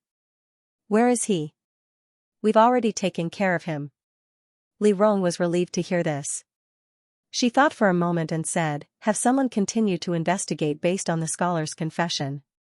Then go to His Highness the Crown Prince." Li Rong pursed her lips. "Ask him to find someone for me and find a way to get me into the Ministry of Justice to meet Lord Qin." Sun Quan froze when he heard this. He looked up at Li Rong. Although he didn't say anything, Li Rong understood what he meant. "You can come with me, but," before Li Rong could finish, Sun Quan interrupted her, "I understand. Your Highness, you don't have to worry." Qin Zhenjin had already killed himself in front of the princess residence. No one could bear the responsibility of deceiving the emperor and bending the law. Li Rong nodded and Sun Quan sent someone to make the arrangements. Li Rong stood on the side for a while and looked at the corpses quietly. After a while, she turned and said, "Let's go." Pei Wenchuan accompanied her and followed her into the carriage. After getting into the carriage, Li Rong closed her eyes. After a while, she smelled a fragrance lingering at the tip of her nose. She realized that Pei Wenchuan had taken out an incense burner from the drawer and lit the incense. Li Rong laughed. "You're still in the mood for this? You're used to these things." Pei Wenchuan's voice was calm. "This incense soothes the nerves." Pei Wenchuan covered the incense burner and sat beside Li Rong. Before Li Rong could react, he had already rolled up his sleeves and put his hand behind her neck. He put his hand on her shoulder and pressed her head against his shoulder with his other hand. This position seemed to have completely isolated her from the outside world. Her nose only smelled the scent of the incense mixed with the faint fragrance of his body. These scents and his temperature isolated her from everything else, creating an unusually warm and peaceful world for her. "Close your eyes," Pei Wenchuan said gently, "don't think about anything. I'll be here with you." "Pei Wenchuan." Li Rong did as he said and closed her eyes. However, she still said, "It's not the first time I've seen a corpse. You don't have to take care of me like this. I remember that in the 10th year of Kongping, you and I went to the Ministry of Justice." Li Rong leaned against Pei Wenchuan and listened to him slowly talk about the past. "You were watching the prisoners being executed. I saw that your hands were trembling. In order not to be discovered, you hid your hands in your sleeves and curled them on the armrest. You maintained that position for the entire afternoon." "I don't remember." "Then you came out and vomited. Su Yongqing stood beside you and comforted you. He poured you tea and water." Li Rong did not speak. She listened quietly. Then she heard Pei Wenchuan say, "When I came back that day, I kept thinking that I should hold you, light the incense, and talk to you. Maybe you'll feel better then. There were many things that I didn't do well in my previous life." As Pei Wenchuan spoke, he lowered his head and looked at Li Rong. "In this life, if there's anything that I didn't do well, Your Highness, please remember to tell me." Li Rong leaned against him quietly and listened to his heartbeat. Pei Wenchuan was puzzled. Your Highness? Very good. She opened her mouth and did not say much. She thought about Pei Wenchuan's words. She finally found the bits and pieces that Pei Wenchuan said from the distant memories of her previous life. However, after she found them, she could not help but think of Su Yongqing. She suddenly realized the difference between Su Yongqing and Pei Wenchuan. Su Yongqing treated her with all his heart, but he was also respectful and courteous. In Su Yongqing's eyes, she seemed to be born cold and strong, so he never thought that she would be afraid, nor did he think that she would need someone to occasionally support her. Su Yongqing would always stand behind her like a shadow. He was so close when she turned around, but he was so far away. Her feelings for Su Yongqing were different from those of Pei Wenchuan. She always thought that it was because she met Su Yongqing too late, so it was difficult for a young man to fall in love with her. At this moment, she finally understood that it was because Pei Wenchuan treated her well without reservation and was sincere. It was a casual kiss under the night sky. It was a smile on the bed when they talked about the future. It was a slight movement from her that allowed him to know what she really wanted. However, Su Yongqing's kindness to her was always from afar. They had accompanied each other for more than 10 years, but he never overstepped his boundaries. Even if it was an occasional kiss, it was cold and desperate. Li Rong closed her eyes and didn't dare to think too much. Pei Wenchuan hugged the person in his arms and slowly said, I didn't want you to see this, but you still have to see it. Then I'll make some calming incense for you. Bring it with you at all times. If you encounter something like this, you have to bring me along. It was fine in the previous life, but in this life, I'll always be by your Highness' side. I won't let your Highness suffer any grievances. As Pei Wenchuan spoke, he didn't see any response from Li Rong. He lowered his head and saw that Li Rong seemed to have fallen asleep. He saw that she was sleeping peacefully leaning on him and couldn't help but smile. He looked at her for a while. He wanted to kiss her forehead, but he was afraid that she would wake up. In the end, he hesitated for a moment, then lowered his head and gently kissed her hair. Li Rong leaned on him and slept all the way until they entered the city. After entering the city, the two went straight to the Ministry of Justice. When they arrived at the Ministry of Justice, it was already night time. They ate in the carriage. Not long after eating, Li Chuan's people sent a letter saying that the arrangements had been made. Li Chuan had been in the court for many years, so he had more people than Li Rong. After Li Chuan made arrangements, Li Rong immediately got off the carriage. She led the people to the entrance of the Ministry of Justice and saw a person wearing a black robe already waiting there. Li Rong was quite surprised. She had some guesses in her heart and hurried forward. The other party turned around, revealing his young and tender face in the night. Sister, Li Chuan looked at Li Rong and said seriously, I'll go in with you. Li Rong did not expect Li Chuan to come personally. She frowned and said in a low voice, Why are you here? Is this a place you should come to? Let's not talk about it for now. Pei Wenchuan came from behind and stood in front of the siblings. He looked around and said, There are too many people here. Let's go in first. Li Rong knew that Pei Wenchuan was right. She turned around and said in a low voice, Let's go in. The group entered the prison. A guard led the way. The guard did not dare to look back as if he knew who was coming. He respectfully escorted them into the prison and then said to Li Rong in a low voice, Your Highness, we can't take too long. The shift will change in half an hour. Please hurry. After that, the guard left. Li Rong looked up and saw the people in the prison. After a short moment of fear, the old man immediately recognized them and said anxiously, Your Highness. Are you Her Highness Ping Le and His Highness the Crown Prince? Lord Qin. Li Rong went forward and bowed. She looked at the old man who was holding the door with both hands. The old man's prison clothes were stained with blood and his clothes were tattered because of the execution. Li Rong could not bear to see him like this, but she still said calmly, Do you know that I am in charge of the Qin family's case? Qin Lang was stunned and then said slowly, Did Xinjun look for you? Li Rong pursed her lips and nodded. The old man sighed, Fortunately, she went out. Otherwise, how can I face Shan in the underworld and Lin in the battlefield? Qin Shan was the father of Qin Lin and Qin Xinjun. He died early with his wife. As his father, Qin Lang took the responsibility of raising his 2 grandchildren. Qin Lang said and then remembered, Your Highness, is Xianxia okay? Li Rong listened and subconsciously looked at Sun Quan next to her. Sun Quan wore a mask and looked at the old man in front of him quietly.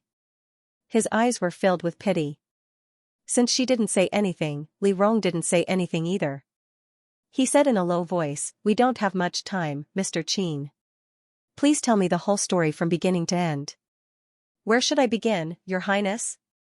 The old man smiled bitterly. Li Rong said calmly, Huangping County. Sun Quan took a chair from the side and placed it behind Li Rong.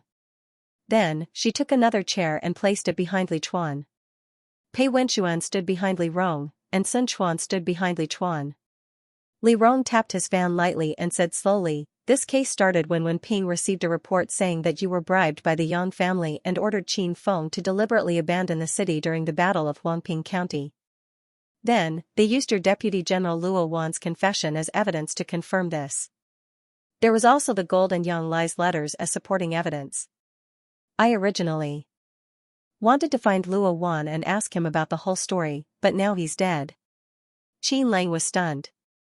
He said in disbelief, Luo Wan is dead? Yes, Li Rong said calmly, the generals who participated in the Battle of Huangping County are all dead now. Qin Lang's face instantly turned pale. His body swayed. Pei Wenxuan stepped forward and reached into the cell to support Qin Lang. He hurriedly said, Granduncle, don't worry. His Highness is still investigating the case. There's still room to turn the tables. You just need to clearly tell the truth about what happened at that time. Tell the truth. Qin Lang's lips trembled, but what's the use? They won't let us overturn the case of Huangping County. Just say it, Li Rong said directly, the Crown Prince and I are sitting here. Don't waste time. Granduncle, Pei Wenxuan stared at Qin Lang, you still have a family. As long as there's a slight chance of survival, you have to grab it. You're right. Qin Lang took a deep breath and said slowly, during the Battle of Huangping County, we had 3,000 soldiers defending the city.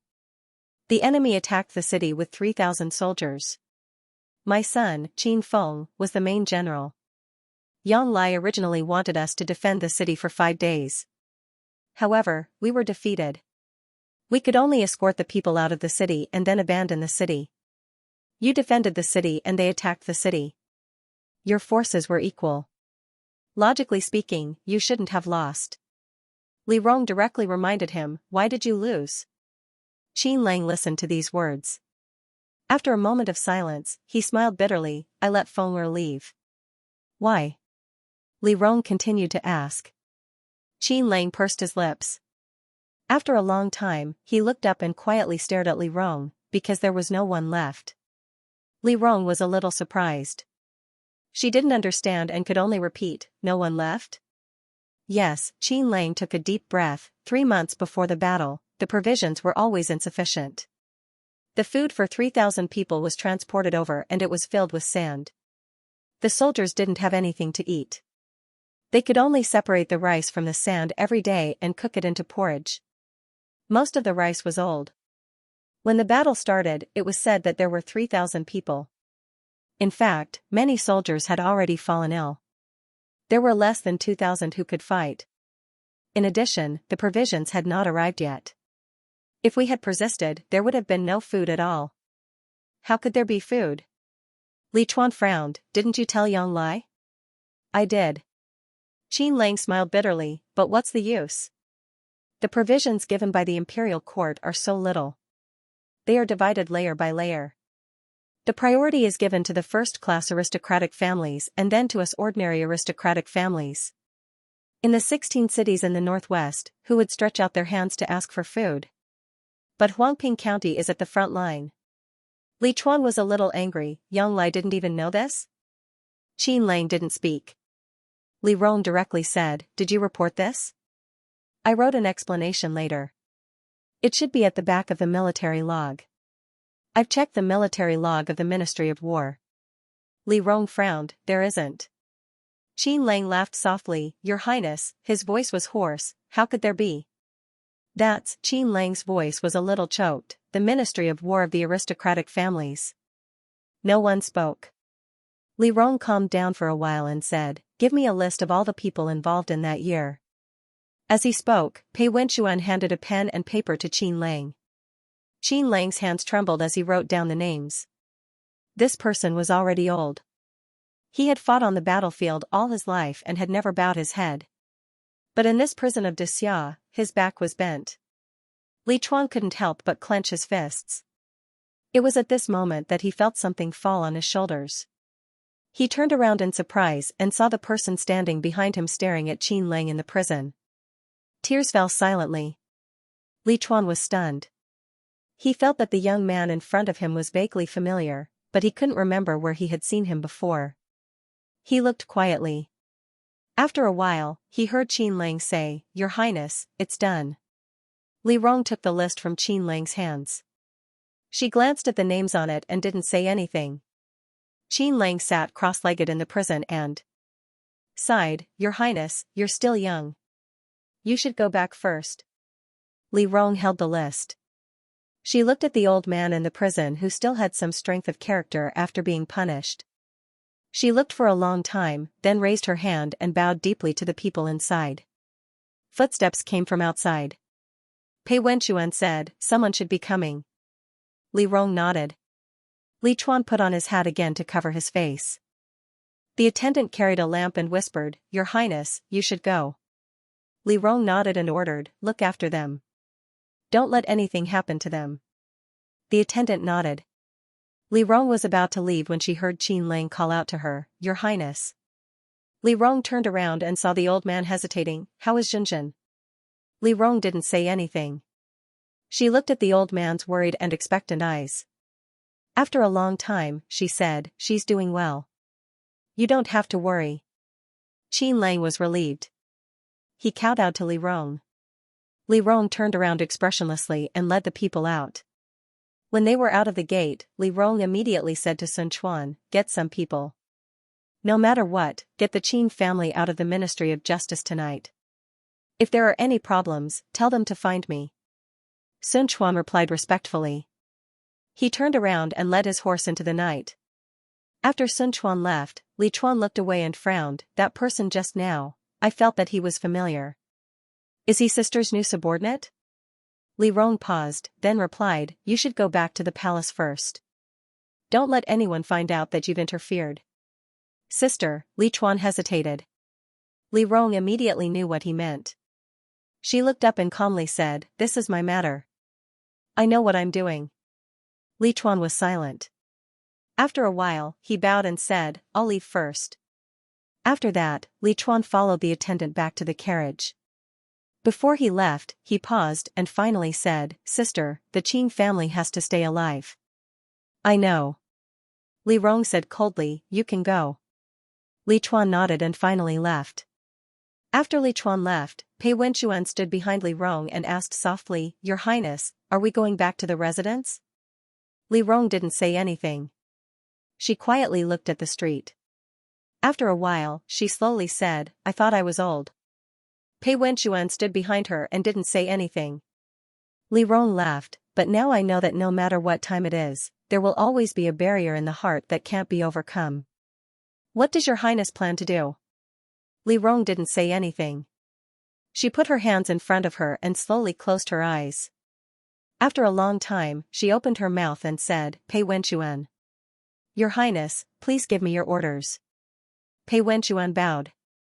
Li Rong said in a low voice, "Take the inspectorates and my token and follow the route from the army's pay to Huangping town. Along the way, copy all the records of the county yamen's provisions when the army's pay crossed the border. I'll be waiting for you."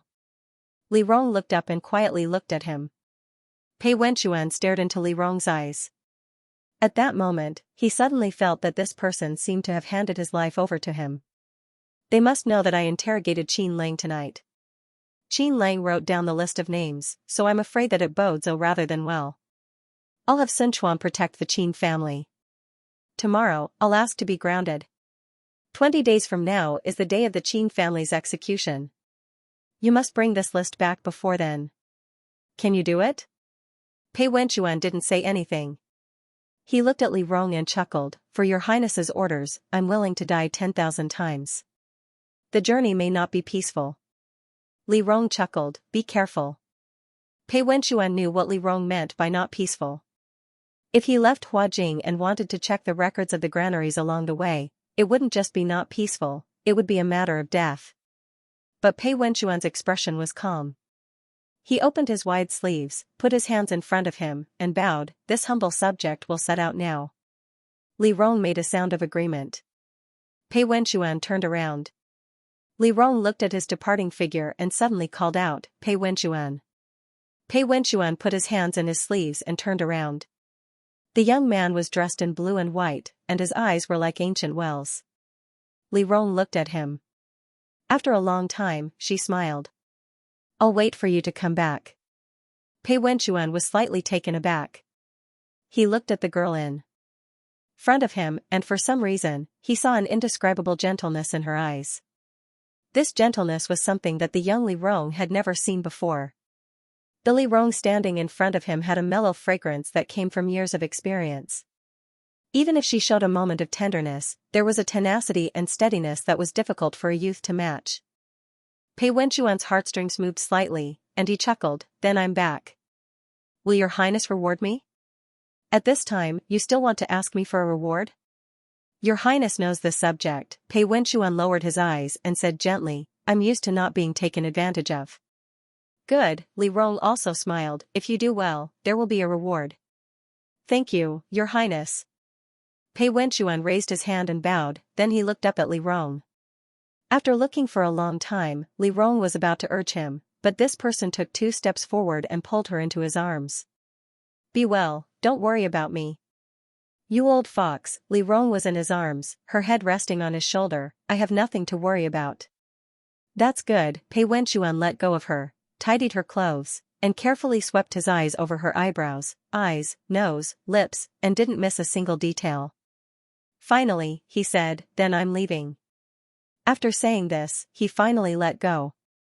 This time, he didn't seem to dare to look back, and hurriedly left. After Pei Wenxuan left for a long time, Li Rong finally recovered. She felt that it was almost winter, and the night wind was much colder. She took a deep breath, then turned around and got into the carriage. In the middle of the night, Sun Quan brought the Qin family back to the princess residence. Li Rong arranged for the Qin family to be settled down, and then all the personnel of the inspectorate and the princess guards were transferred back to the princess residence to guard the entrance. The Qin family suffered many punishments in prison, especially Qin Lang, who was tortured until he was on the verge of death. The whole family had a doctor examine them one by one, and it took a long time. The entire princess residence was lit up, but Li Rong didn't sleep. She thought for a while in the study, and then asked someone to call Sun Quan.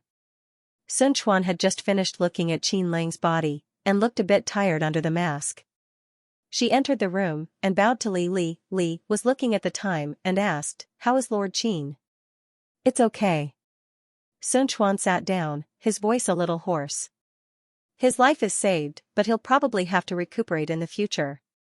After all, he is old." "You were raised by him, right?" Li Rong said, and put down the report in her hand. She looked up at Sun Quan. "Didn't you think of telling him about you?" "Let's not talk about it for now." Sun Quan's voice was very calm. "If I told him, he wouldn't let me do anything outside. As long as I tell him that I'm still alive, he won't worry." Li Rong thought for a moment, and then nodded. She didn't ask any more questions, and handed the name list written by Qin Lang to Sun Quan, and said in a low voice, "Take this name list. After tomorrow, I might be trapped in the palace, and you will have 2 responsibilities. First, protect the Qin family, and don't let anyone take them half a step away from the princess residence." "Yes." "Second, find Xianxia, and find suitable people from the name list, and get the testimony of the witnesses of the Huangping County soldiers' corruption." "Understood." "That's it." Li Rong looked up, and saw that it was drizzling outside. She was quite tired, and said, "Is it going to be dawn soon?" Before she finished speaking, the sound of soldiers and horses could be heard outside. Sun Quan raised her hand to hold her sword, but Li Rong pressed down on her sword, and said calmly, "Don't be alarmed, someone will come." Sun Quan listened to Li Rong's words, and slowly calmed down. Li Rong withdrew her hand, and looked at the lantern swaying in the wind in the corridor, and said, "Pour the tea." Sun Quan calmed herself down, and raised her hand to pour the tea for Li Rong. Li Rong listened to the sound of tea trickling down, and Li Rong listened to the chaos outside. A moment later, Jing Lan entered the room, and said coldly, "Your Highness, the Assistant Minister of the Ministry of Justice, Su Yongqing, led the soldiers to surround the residence, and came to demand the prisoner." Li Rong didn't say anything. She raised her hand to take the teacup beside her, and calmly took a sip. Then she looked at Sun Quan and said, "If you die, remember to pour the corpse incineration powder on your face." Sun Quan understood Li Rong's meaning. She was a dead person, and if her corpse appeared in other places, it would bring trouble to Li Rong. She respectfully said, "Yes." Li Rong was silent for a moment, and then said, "Don't think about destroying your face in advance. If you do that, you don't need to stay in the inspection department." Sun Quan stiffened, but in the end he still said, "Yes." Li Rong didn't say anything else. She changed into a bright red palace dress embroidered with golden peonies, and put on a golden hairpin, and then led the people out through the corridor. As soon as the door opened, the cold wind and rain blew in. Outside the door, Su Yongqing was dressed in plain clothes, holding a paper umbrella, and leading a group of soldiers. He calmly looked at Li Rong. One of them was inside the door, while the other was outside. The cold wind caused the lanterns in front of the door to sway. Li Rong chuckled, "Assistant Minister Su, you have such great authority. It's not even dawn yet, and you're leading so many people to stand in front of the princess's residence. Did I break some law? This should have been done at the time of the Supreme Court's arrival. What excuse did Assistant Minister Su use to come here?" "Your Highness," Su Yongqing's voice was very steady, "if you hand over the Qin family now, I'll pretend that you didn't break the prisoner." "Break the prisoner?" Li Rong laughed. "The Qin family case was originally handled by the Bureau of Investigation. I felt that the person I wanted was in danger, so I specially brought him over for interrogation." "What's wrong with that? Even if your Highness wants to interrogate a prisoner, you should follow the law and get approval from the relevant officials." Su Yongqing's voice gradually became cold. "Your Highness, you should hand him over." "You have to think clearly." Su Yongqing looked up. The rain fell down from the umbrella and formed a curtain, blurring Su Yongqing's face behind the curtain. Li Rong had never seen this person look at her with such eyes. He seemed to be warning her, "The Bureau of Investigation hasn't been established yet." The Bureau of Investigation didn't have any achievements to show, so no one was willing to accept it. No matter how much Li Ming supported it, it was difficult for her to move forward. Now that she had made such a big mistake, Li Ming would probably be completely furious. Li Rong looked at him. After a long time, she laughed, "You're threatening me." Su Yongqing didn't say anything. He just looked at Li Rong. Li Rong didn't know why, but she laughed and repeated herself, "You're actually threatening me?" Su Yongqing pursed his lips and slowly said, "Your Highness, I'm doing this for your own good." "You're not doing this for my own good," Li Rong slowly said with certainty, "you're doing this for the Su family behind you, for the sake of the aristocratic family behind you." "Su Yongqing, it's okay for people to have selfish motives. There's no need to be so dignified." As she spoke, Li Rong stepped out. The Jing Lan immediately opened an umbrella and escorted Li Rong to the carriage at the entrance. Li Rong walked with her head held high and slowly said, "The Lord Su doesn't need to threaten me. If you want to complain, go ahead. The morning court is about to begin. I'll be waiting for the Lord Su in the main hall." As Li Rong spoke, she brushed past Su Yongqing. Su Yongqing unconsciously clenched his fists. The moment before she left, he suddenly said, "Why don't you believe me?" Li Rong turned her head and looked at Su Yongqing, who was not far away. His body trembled slightly, as if he was trying to control his emotions. He said with difficulty, "Your Highness, why must you treat everyone's good intentions as bad intentions? What your Highness is doing right now is harmful without any benefits." "Your Highness, what are you asking for?" "I don't know." Li Rong smiled bitterly, "Perhaps I'm just asking for peace of mind?" Su Yongqing was stunned. Li Rong walked in front of him. Su Yongqing held the umbrella, and Li Rong stood in front of him. The heavy rain fell along the umbrella, isolating them from the outside world. Li Rong looked up at him. At that moment, time seemed to have no boundaries. The past and present blended together. Su Yongqing's eyes were dazed for a moment. Li Rong laughed and said, "Lord Su, I used to think that we were the same kind of people. But after thinking about it for many years, I realized that we weren't. You can abandon everything for your family, including your conscience, morals, and your life. One day in the future, perhaps you will become someone like Yang Lai. He was once hot-blooded, but in the end, he betrayed his country for his family's prosperity. But I can't. If I do this, my whole life," here, Li Rong raised her hand and placed it on her chest. Her voice was calm, "I won't be able to rest in peace. I can't go against my morals. Today, I can't watch the Qin family fall because of political strife. If one day, the Su family faces injustice." Li Rong looked at Su Yongqing's gradually shocked expression and slowly smiled. "I won't sit by and do nothing. Actually, you're right.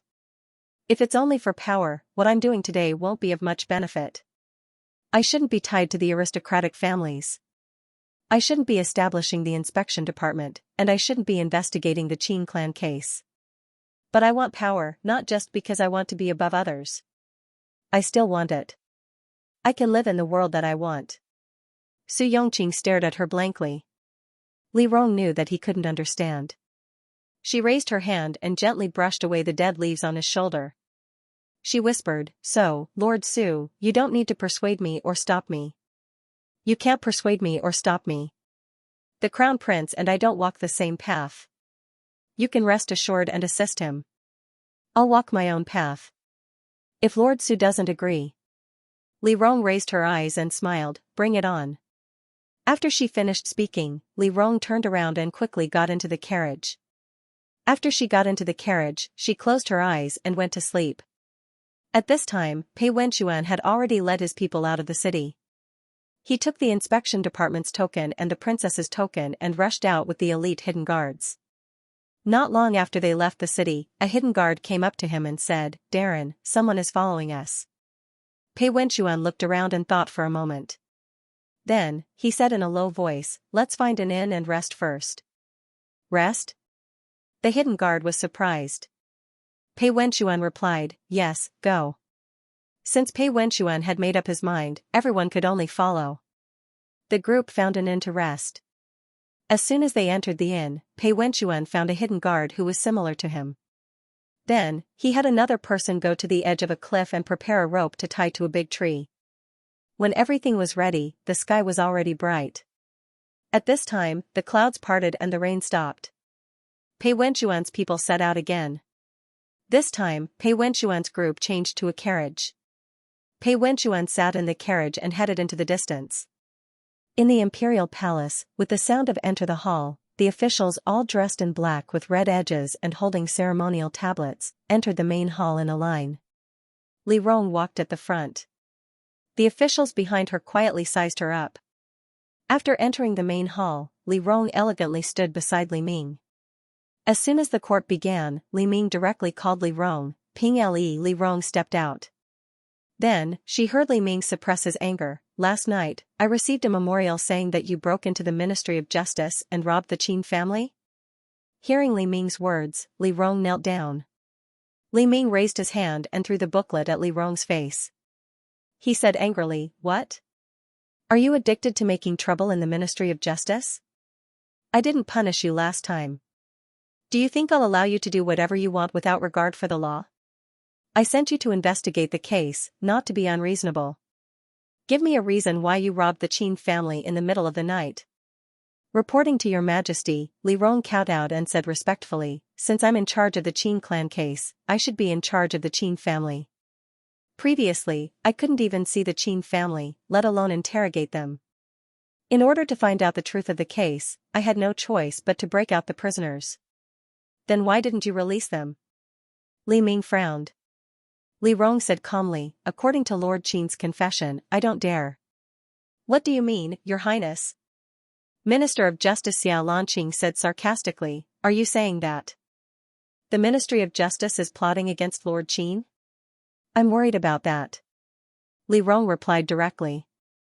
Xiao Lanqing was so angry that he laughed. Good, very good. Since we've reached this point, Your Majesty, I have something to say. Li Ming frowned and said slowly, Lord Xia, Ping Li is young and doesn't know what to say. Please don't take it to heart. Your Majesty, Xiao Lanqing said with a sorrowful expression, since you know that Her Highness is young, how can you treat the court as child's play? How can you hand over such an important matter as the Qing clan case to Her Highness Ping Li? Lord Xia, Your Majesty, I can understand that you love your daughter dearly. However, handing over such great power to Her Highness Ping Li is pointless. Giving a child a sharp blade will only hurt her. Look at how many ridiculous things Her Highness Ping Li has done since she started investigating the Qing clan case. She trespassed into the Ministry of Justice, beat up an official of the Ministry of Justice, forced her way into an official's residence, beat up an official's servant, and now even broke a prisoner. She has no regard for the law. Not only does Her Highness Ping Li not repent, but she is also making her mistakes worse. Your Majesty, if you don't stop her and punish her, she will make a huge mistake. As he spoke, Xiao Lanqing knelt down. Everyone in the court agreed and knelt down as well, shouting that Li Rong should be stripped of his fief and punished severely. The entire court was filled with emotions. Xiao Lanqing was so emotional that he shouted, Your Majesty, if Your Majesty insists on siding with Her Highness Ping Li, I will leave today so that I won't feel sad when I see Her Highness doing evil in the court in the future. Your Majesty, please allow this. As Xiao Lanqing spoke, he took off the crown on his head and placed it beside him. The officials around him all took off their crowns and followed Xiao Lanqing's example, placing their crowns beside them. Li Ming raised his eyes to look at his daughter, who had been silent this whole time. After a long time, he finally said, Ping Li, you heard it too. She has caused such a big trouble. Have you found out anything? Not yet. Li Rong cowed out on the ground and said calmly, After I investigated the case, I found that all the witnesses were killed and most of the evidence was destroyed. I am still investigating. Your Majesty, please give me some time. All the witnesses are dead? Li Ming asked in shock, They are all dead? Yes, Li Rong said calmly while still kneeling. They were massacred in the outskirts of the city and their corpses were abandoned in the wilderness. I searched for them for a long time before I finally found their corpses. Imperial Father, now that all the witnesses are dead, I'm worried that the Qing family will be placed in the Ministry of Justice. So Your Highness means that now that all the witnesses are dead, it's impossible to refute their testimonies. With all the evidence and witnesses, the Qing family's crimes can't be changed. Xiao Lanqing slowly said, The Qing family's crimes can't be changed, and Your Highness firmly believes that the Qing family is innocent. Therefore, we must protect the Qing family. Then Your Highness, may I ask why you believe that the Qing family is innocent? Have you obtained any evidence yet? In any case, Li Rong said calmly, all the witnesses have been killed. Is there no problem with the case? Who killed these people? Xiao Lanqing raised his voice as if he was reminding him of something. Li Rong turned around and looked at Xiao Lanqing coldly. Xiao Lanqing smiled and said, Your Highness, I'm sorry to say something disrespectful, but all the witnesses are dead. There may be a problem with the case, but there may also be no problem with the case. Xiao Lanqing didn't finish his sentence, but Li Rong already understood what he meant. A young court official was puzzled and whispered, How can there be no problem with the case?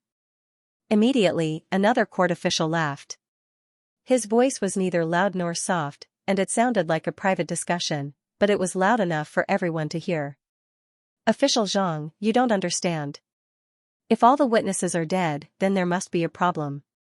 But what if there's actually no problem? What if there's someone who wants the case not to be judged? If the witnesses were dead, then everything would become a mystery. If Li Rong insisted, then the case would be postponed indefinitely without any evidence. Therefore, Your Highness, the witnesses are dead. They can't prove anything. Even if the witness is dead, the evidence is still there. Yang Lai's letter is real, and the gold they received as bribes was also found from the Qin family. All of this evidence has been examined by the Censorate, the Ministry of Justice, and the Supreme Court. Does Your Highness think that all three departments are deceiving you? Xiao Lanqing sneered. Your Highness, you've just gotten married. It's better if you don't get involved in the affairs of the imperial court. Go back and do something that a woman should do, such as embroidery, reading scriptures, and cultivating your character. After Xianxia finished speaking, all the officials in the imperial court whispered in agreement. Li Rong knelt on the ground and pretended not to hear anything. This was how the world treated women. Even if they were geniuses, if they made a mistake one day, their status would be the original sin.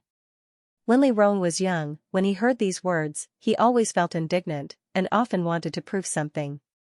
But now that he heard these words, even though he felt it was unfair, he remained calm. She only said, since the 3 divisions think there's no problem, why is it so difficult for me to get the files, gather the evidence, and interrogate the prisoners? Your Highness, you must be joking, Xianxia said calmly. The Ministry of Justice is used to doing things according to the rules and regulations. They won't deliberately make things difficult for anyone. Lord Xia, you're indeed a senior official of 2 dynasties and the Minister of Justice, Li Rong said. She supported herself with one hand on her knee and slowly got up. Xianxia frowned. Li Rong turned around and looked at Xianxia. He said calmly, you're good at deceiving people. You can't do things well, but you're good at talking. Your Highness, are you angry because I've hit the nail on the head? Angry, of course I'm angry. How can I not be angry? Li Rong shouted. You're the Minister of Justice, but when faced with a case full of doubts, you don't think about how to investigate the case or find the truth. You only want to play with power and treat people's lives like grass. How can I not be angry? I built the inspectorate. You people, Li Rong raised his hand and pointed at the officials in the court. You think about how to seize power and how to make me retreat. When I ask for the files, the Ministry of Justice is in a dilemma. You push me, I push you. After running for an afternoon, you still can't get an approval. If I don't force my way in, how can I get the files? The Ministry of Justice's evidence is still being evaded. They won't let me see the evidence. How can I know whether it's true or not? You keep talking about the process and rules. If everyone's process is like that, even the chief judge has to go for a month to get the evidence. I think your Ministry of Justice is unnecessary. Rebuild it. You bunch of good-for-nothings who can't even protect the witnesses and only know how to make things difficult for people. I'm already giving you face by calling you Your Excellency. Do you really want me to tear your face off and step on it? Li Rong shouted. Xianxia's face darkened. An official from the Ministry of Justice stood up and said loudly, Your Highness, this is the main hall. It's not a place for you to make a scene. You. Back down. Li Rong shouted at the official. Who do you think you are? How dare you speak to me like this? I know what you want to do. Li Rong looked around. But I also want to tell you today that the people of the Qin family who might die unjustly aren't just a few officials or a few lives. They're also the high wall of the border and the backbone of Xia. What you're destroying today is Xia's country and Xia's future. I'm here today, and I definitely won't give in for this. But the Qin family is guilty. Xianxia looked calm. Your Highness can't produce evidence, so he's guilty. You and I both know whether he's guilty or not. Li Rong shouted angrily. Xianxia, I won't mention these things in court. I just want to ask you one thing. Can you live up to your conscience? Even if you can't hear the cries of the people at the border. Can't you see the blood that second Miss Qin left in front of my princess's residence? You bullied the Qin family today only because the Qin family is born in a humble family and has no power or influence. They're easy to bully. But have you thought about it? If the Qin family leaves with such injustice today, who will be loyal to the border in the future? And in the future, in the court, as long as you're born in a humble family, will you be able to tolerate such humiliation? Your Highness, you've gone too far. Right, Prime Minister Su Mingji frowned. Judging a case and deciding a sentence depends on evidence. Your Highness has already made your stand. How can you talk about fairness when you're acting based on your emotions? Su Mingji's words were right, and the old officials all agreed with him. However, they didn't notice that the younger officials were faintly wavering. Li Rong naturally didn't say such an emotional statement for these old foxes to hear. It was just that in the court, there were not only politicians who had been immersed in politics for a long time, but also officials who were worried about the world. Not only were there century-old noble families, but there were also scholars from humble families who wandered around the lower ranks. After Li Rong's reminder and seeing that she had achieved her goal, she looked back at Su Mingji and said calmly, "Yes, Prime Minister Su is right. Everything depends on evidence. Now that all the witnesses have been killed, does this prove that there are doubts in this case?" "There's a connection, but it can't be absolutely proven," Su Mingji said calmly. Su Mingji said calmly, "Your Highness, you've already investigated for so long. The Qin family's case should have been closed a long time ago, but you insisted on reversing the case. Now, you haven't found anything. You can't delay this case because of what you believe in. Your Highness, please return the Qin family to the Ministry of Justice and return their power to His Majesty. They should be rewarded and punished according to the law. Prime Minister Su, you're worried that this seat will use the excuse of investigating this case to delay the execution of the Qin family. Why don't we both take a step back?" Li Rong stared at Su Mingji. "This seat won't delay the execution of the Qin family, but before the execution of the Qin family, they need to be protected by this seat in the princess's residence. No one is allowed to bring them to trial. Furthermore, this seat's people can continue investigating this case. If they find any evidence that the Qin family is innocent, this case can be overturned." Su Mingji hesitated for a moment after hearing this, but Xianxia said firmly, "No, Your Highness has already given Your Highness many chances, but Your Highness keeps causing trouble in the Ministry of Justice. Today, we shouldn't be discussing the Qin family's case, but how should the Ministry of Justice be dealt with by Your Highness? I'll take responsibility for trespassing in the Ministry of Justice." Li Rong shouted. "Let me ask you this, do you dare to keep the Qin family's people here? Do you dare to let me investigate the Qin family's case? Since the death of the witnesses can't prove that there's something wrong with the Qin family's case, why are you afraid of me investigating it? This humble official isn't afraid of Your Highness investigating the case." Xianxia refused to budge. "This humble official is afraid that Your Highness will cause trouble. Then what do you want?" Li Rong stared at Xianxia. "I must investigate the Qin family. Your Highness must also be punished." Xianxia replied to Li Rong and said coldly, "This humble official is the Minister of Justice. I can't tolerate anyone trampling on the laws of the land. Even if Your Highness is a princess, you should still abide by the laws of the land." "Good." Li Rong nodded. "Xianxia, then I'll do as you wish." As Li Rong spoke, he opened his wide sleeves, turned around, and kowtowed to Li Ming.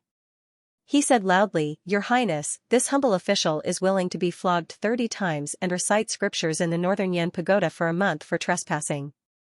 After Li Rong finished speaking, Xianxia revealed a satisfied expression. Li Rong continued, "However, the people in the Ministry of Justice didn't do a good job. They didn't protect the key witnesses and recorded their whereabouts. This indirectly led to the deaths of the witnesses. This is the first crime. They looked down on Imperial Father's authority. Imperial Father gave this humble official the position of Director of the Inspection Department. However, the Ministry of Justice refused to listen to the Imperial Edict and did their best to assist in the case. Instead, they used the rules as an excuse to make things difficult for this humble official. This is the second crime. Now that they know that all the witnesses are dead and the case is suspicious, they are lazy and negligent in their work. This is the third crime. Xianxia is the Minister of Justice and is in charge of the Ministry of Justice. However, there are many problems in the Ministry of Justice. Xianxia can't absolve himself from the blame. This humble official is willing to accept punishment. However, it is imperative that the Ministry of Justice be reorganized. Although these three crimes are focused on the Qin clan case, they can be seen through and the way the Ministry of Justice usually handles cases. This is a matter that endangers the country. Imperial Father, please investigate this matter thoroughly and won't tolerate it." As Li Rong spoke, the expressions of the people in the Ministry of Justice gradually turned ugly. Li Rong kowtowed on the ground and said calmly, "As for the Qin clan case, since this humble official has intervened, I won't let it go. Imperial Father, please give this humble official another 20 days, you can't, Before they could finish speaking, Li Rong shouted, "If I can't find anything in 20 days, then it will be enough to prove that the Qin clan case was not unjust. This humble official was the one who caused trouble. This humble official is willing to accept punishment and be expelled from Huajing. I will return to my fief and never return to the capital again. Return to her fief and never return to the capital again." For a princess, this was the same as being completely expelled from the center of power. There was no turning back for her. It was equivalent to being demoted and exiled in disguise. Everyone fell silent. Shang Guansu frowned. He couldn't bear it and said, "Your Highness, I beg for Imperial Father's permission." Li Rong knelt on the ground and shouted. Li Ming looked at his daughter who was kneeling on the ground with an unreadable expression. After a long time, he finally spoke. His voice was slightly hoarse. "Since Princess Ping Li is willing to bet on being expelled from Huajing, I will give you a chance to redeem yourself. However, you have offended the Ministry of Justice. In order to prevent you from causing trouble again, you will be grounded in Northern Yan Pagoda during the investigation period. You will copy Buddhist scriptures and cultivate your mind. You will be exempted from punishment. After all, you are a girl. Isn't it the same as asking for your life?" As Li Ming spoke, he raised his head and looked at Xia Lanqing. He said tiredly, "Lord Xia, what do you think?" Xia Lanqing frowned. Li Ming reminded her, "Actually, Ping Li's words are not without reason. The Ministry of Justice has been a bit too old-fashioned in the past few years." Li Ming's words were a disguised threat. If Xia Lanqing continued to speak, he would start to use this reason to punish the Ministry of Justice. Xia Lanqing understood Li Ming's words. She said respectfully, "I am only an official. This matter should be discussed by everyone and decided by your majesty." Li Ming nodded and looked at everyone. "What do you think?" No one spoke. Li Rong knelt on the ground and kowtowed silently. After a long while, a smiling voice came from below. "Your Majesty, this humble subject thinks that this is the best." These words attracted everyone's attention. Li Rong also secretly glanced at the person who spoke. He saw that the person who spoke was standing at the back of the court. He was actually a low-ranking official. He was extremely young and seemed to have a natural smile on his face. This added a bit of a romantic air to his appearance. It was incompatible with his official robes and was very eye-catching in the court. Li Rong looked at him for a moment and recognized him. Then, he heard the Minister of Rights, Gu Zidao, shout, "Cui Yulong, are you crazy?" The young official held the ceremonial tablet and smiled, "Lord Gu, I am speaking from the bottom of my heart. Look, Her Highness has already punished those who should be punished. The execution of the Qin family was not delayed. As a princess, why can't Her Highness use her future to protect a general's family? If the Qin family is guilty, Her Highness will not delay anything. If the Qin family is innocent, then Her Highness will have accumulated great merit. Isn't this beneficial and harmless thing excellent?" As Cui Yulong spoke, he smiled and knelt down. He kowtowed and said, "Your Majesty, I think Her Highness is right. Please have mercy and accept Her Highness's words." After Cui Yulong spoke, a young official came out and knelt down with his eyes closed. "Please have mercy and accept Her Highness's words, Your Majesty." Then, in twos and threes, several other officials came out. Although there were not many of them, they seemed to have a silent power when they knelt in the main hall. Li Ming looked at these people. After a long time, he looked at Li Chuan, who had been standing next to him, and asked, "Crown Prince, what do you think?" "Son." Li Chuan seemed to be in a difficult position. After a long time, he finally said, "Son will listen to Imperial Father. In that case, we will do as Her Highness says." Li Ming said calmly, "Starting today, Princess Ping Li will be confined to the Northern Yan Pagoda. She will copy 100 Buddhist scriptures and pray for the Empress Dowager to show her filial piety. After the court, she will go directly to the Empress Dowager. If she needs anything, she will have the servants get it. The execution date of the Qin family will not be changed. She will be temporarily supervised by Her Highness. The Ministry of Justice will reorganize and streamline the process. After streamlining the entire process, send me a report." "Yes." Xia Lanqing bowed respectfully. After dealing with these matters, Li Ming asked about some other political matters. Finally, he announced that the court was dismissed. After the court was dismissed, Li Rong looked at Cui Yulong, who was walking out of the crowd, talking and laughing with the people next to her. She hesitated for a moment and did not go forward. Instead, she turned her head and looked at Li Chuan, who was walking towards her. Li Chuan's expression did not look too good. Li Rong glanced at Shang Guansu behind him. She knew that it was Shang Guansu who asked Li Chuan to find her. Li Chuan still had to feign civility with the aristocratic family. Li Rong was now standing in front of the aristocratic family. Li Chuan had to show too much in front of the aristocratic family. Therefore, when Li Chuan walked in front of her, Li Rong's face turned cold. He said directly, "You don't have to say anything to me. People who walk different paths cannot make plans together. Forget it." "Sister," Li Chuan frowned, "you are too much." The words of the siblings attracted the attention of the officials who had not yet left. Li Rong sneered, "Am I too much, or are they too much? Those who should be punished have been punished. I will leave now. Crown Prince, do as you please." After Li Rong finished speaking, he directly left. Li Chuan frowned. He seemed to want to say something, but in the end, he could not say anything.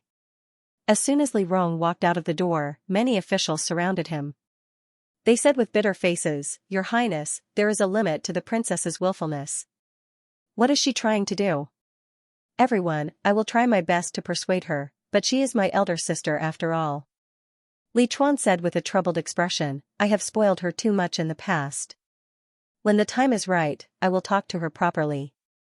After all, Li Chuan lowered his voice, "She is also the princess of the Shangguan family." Hearing these words, the officials calmed down a little and sighed, "I hope that your highness can change his mind. If things really go to the point of being expelled from Huajing." As he spoke, the official who spoke shook his head and left with a sigh. Li Rong did not need to listen to the conversation between these officials and Li Chuan. He could guess most of it. She was the best candidate for the construction supervision department. It was not because of her ability, but because she was the princess of the Shangguan family, the crown prince's sister. This was her amulet. If it was someone else who did what she did today, how could the aristocratic family forgive her so easily? However, he believed that she would stop in the end for the crown prince's sake. He believed that she would not dare to do anything for the sake of the Shangguan family. This was the reason why Li Ming was willing to use her, but it was also the reason why Li Ming was not willing to help her completely. He was always observing her from behind and testing her. Li Rong thought about everything in the court and walked towards the Northern Yan Tower. The Northern Yan Pagoda was a place that Li Ming had specially built for his mother when he was young to observe the stars. Later on, the emperor and empress rarely went there, and as time passed, it was abandoned. Later on, because it was remote and quiet, it became a forbidden place in the palace. Li Rong instructed Jing Mei to bring the things she wanted and chattered to the front of the tower. The Northern Yan Tower was the tallest building in the palace. It was tall and had a long body with copper bells hanging from the eaves. Li Rong looked up for a moment and then led the people in. She followed the stairs and climbed all the way to the top. When she reached the top floor, she arrived at her daily residence. An attendant opened the door for her. As soon as she entered, she saw Li Ming sitting inside and drinking tea with his head lowered. Li Rong paused for a moment and then showed a surprised expression. He could not help but say, "Imperial father?" Li Ming was sitting at the table and making tea. He said calmly, "Come in." Li Rong did not say anything. She lifted her skirt and entered. She respectfully knelt beside Li Ming. Li Ming personally poured tea for her and slowly said, "Zhen has not been to the Northern Yan Tower for many years." Li Rong did not dare to answer. Li Ming's voice carried a bit of nostalgia. "When this tower was built, your mother was pregnant with you. Zhen was very happy to be a father. At that time, your mother and I had a very good relationship. That year on her birthday, Zhen did not know what she liked. I always saw her looking at the sky, so Zhen thought that she liked to look at the stars. Therefore, in the first year of my ascension, Zhen mustered a lot of people and built this Northern Yan Tower." The water on the small fire was boiling, making a faint sound of boiling water. It seemed that the water had just risen. Li Ming turned his head and looked at the open window in the distance. The windows in this room were opened very wide. When the windows were opened, the sky outside was like a painting. Li Ming slowly said, sometimes, Zhen also wishes that I can always be like that time, not thinking about anything, not understanding anything. Maybe then I can live very well. At least, Zhen and my wife should be very loving. And you, Chuaner? Li Ming turned his head and looked at Li Rong. He looked at her for a long time and slowly said, our relationship should be very good. Zhen will be a good father. Imperial father has always been very good. Li Rong comforted. Li Ming waved his hand and said with a smile, Zhen knows what kind of person Zhen is. You don't need to say it. Li Ming said. He paused for a moment. After a long time, he said, you are a smart child, smarter than Chuaner. Imperial father, Chuaner is only still young. You are also young, Li Ming chuckled, but you see much more clearly than him. If only you were a man. Li Rong didn't say anything. In reality, she wasn't that much smarter than Li Ming. If she was, it was because she had lived through this life and knew the ending of this life in advance. In the last life, she was the same as Li Chuan. They chose a path that seemed to be easier to walk and completely relied on others. Then, as they grew older, Li Chuan became the next Li Ming, and the cycle repeated. Zhen always thought that you were just a little smart, no different from your mother. You helped Zhen deal with the Yang family, but it was only for your own marriage. The establishment of the inspection department was also because of Pei Wenxuan's instigation. You wanted to have more power, but today Zhen suddenly felt that you were actually better than Zhen imagined. Li Ming sighed, there are many things that I have no choice but to do. I don't ask you to not blame me, but if one day, when I return to heaven after 100 years, you can know that in my heart, I also hope that you and Chuaner can live well. Li Rong quietly looked at Li Chuan. In reality, Li Chuan wasn't even 40 years old, but he looked like an old man over 50 years old. He didn't have much time left. Li Rong clearly knew that in her last life, Li Ming would die in the winter 2 years from now. In the past, she felt that her feelings for Li Ming had already faded. But now, seeing this person apologize to her, she knew that in reality, in this person's heart, he had far more power than she did, but she still felt an indescribable bitterness. Fu Huang, why are you saying this to me now? Li Rong smiled bitterly, you didn't say it before. I didn't say it before because I was afraid that one day you would feel sad.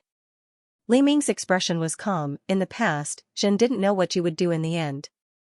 What if in the end, you and Chuaner sent Zhen away? What's the point of saying these words in your hearts and feeling sad for the rest of your lives? Today is different, Li Ming smiled. He looked at Li Rong, Zhen is very happy. Fu Huang can be honest with Aken, Li Rong smiled, Aken is also very happy. It's good that you don't have any grudges in your heart. Li Ming sighed, in today's court, Zhen can't be too biased towards you. If the aristocratic families feel that Zhen is determined to deal with them, I'm afraid that they will make too radical a scheme. I understand, Li Rong slowly said, the aristocratic families are complicated. It's not a problem that can be solved overnight. It has to be done step by step. Also, Aken was indeed reckless and should be punished. Why aren't you a boy?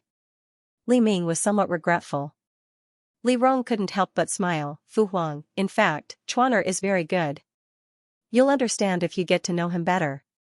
He's very good, Li Ming's voice was somewhat indifferent, he's just too similar to Zhen. If this continues, Zhen is afraid that he'll be the next Zhen, or even worse. Li Ming smiled, then thought of something and waved his hand, but he's still young. We'll see. After all, he's the crown prince. If he doesn't make a big mistake, Zhen won't do anything. Aken knows, Li Rong knew that Li Ming was afraid that she would be oversensitive, so he said, Fu Huang only hopes that Chuaner can do better. Li Ming responded. He didn't say anything else.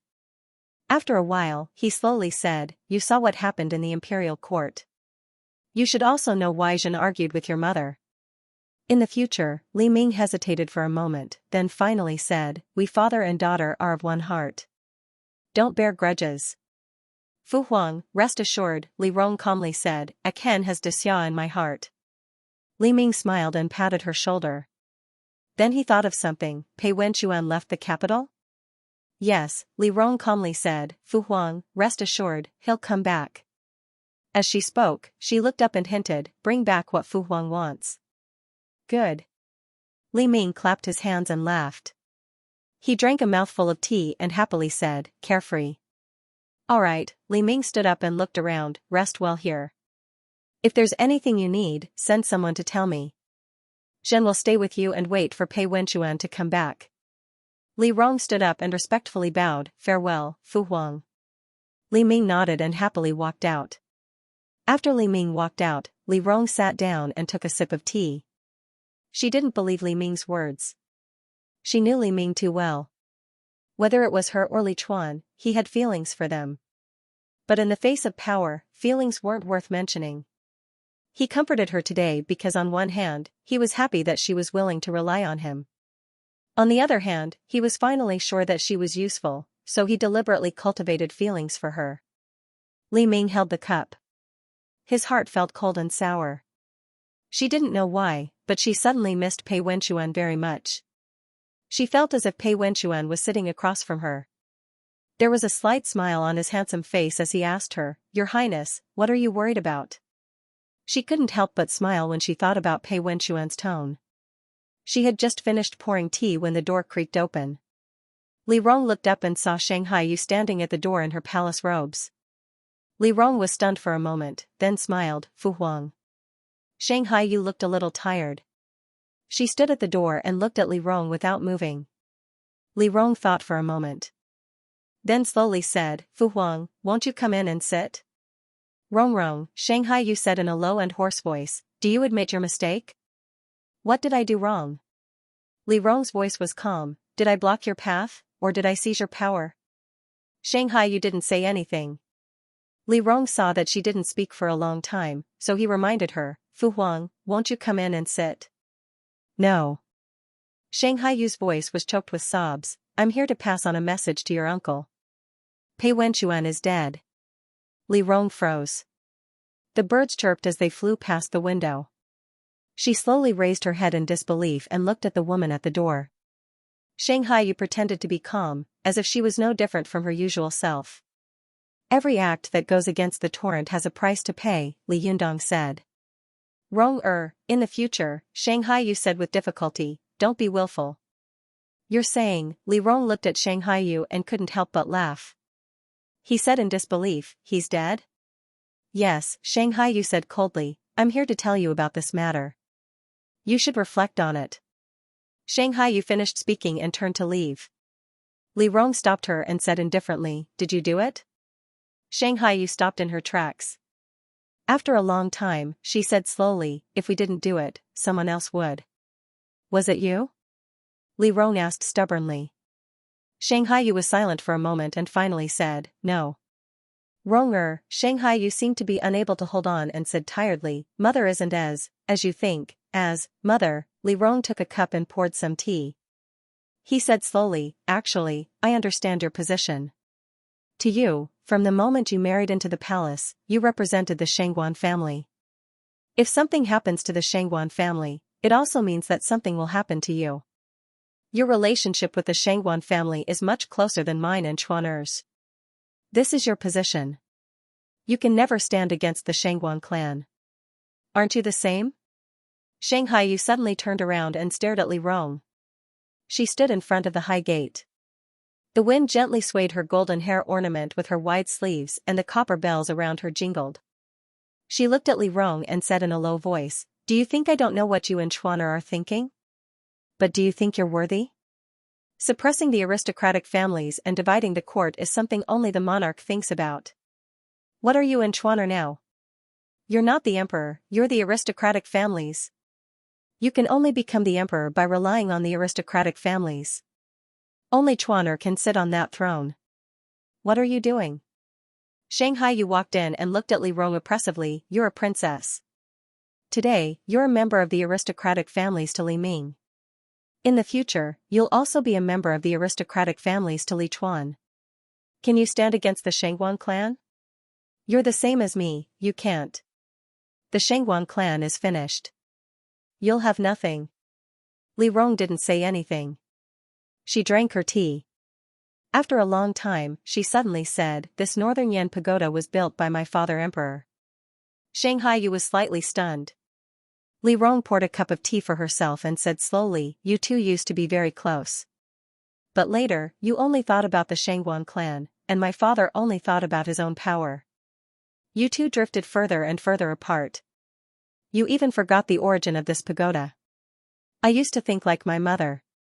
Li Rong raised her hand to pour a cup of tea for Xianxia and asked her to sit down. Xianxia's expression was too calm.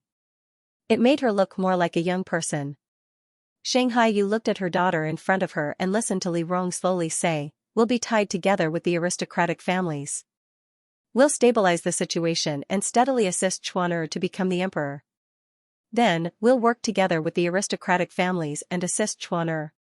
With me around, if Aya marries Chuan's sister and Chuan's wife are both members of the Shangguan clan.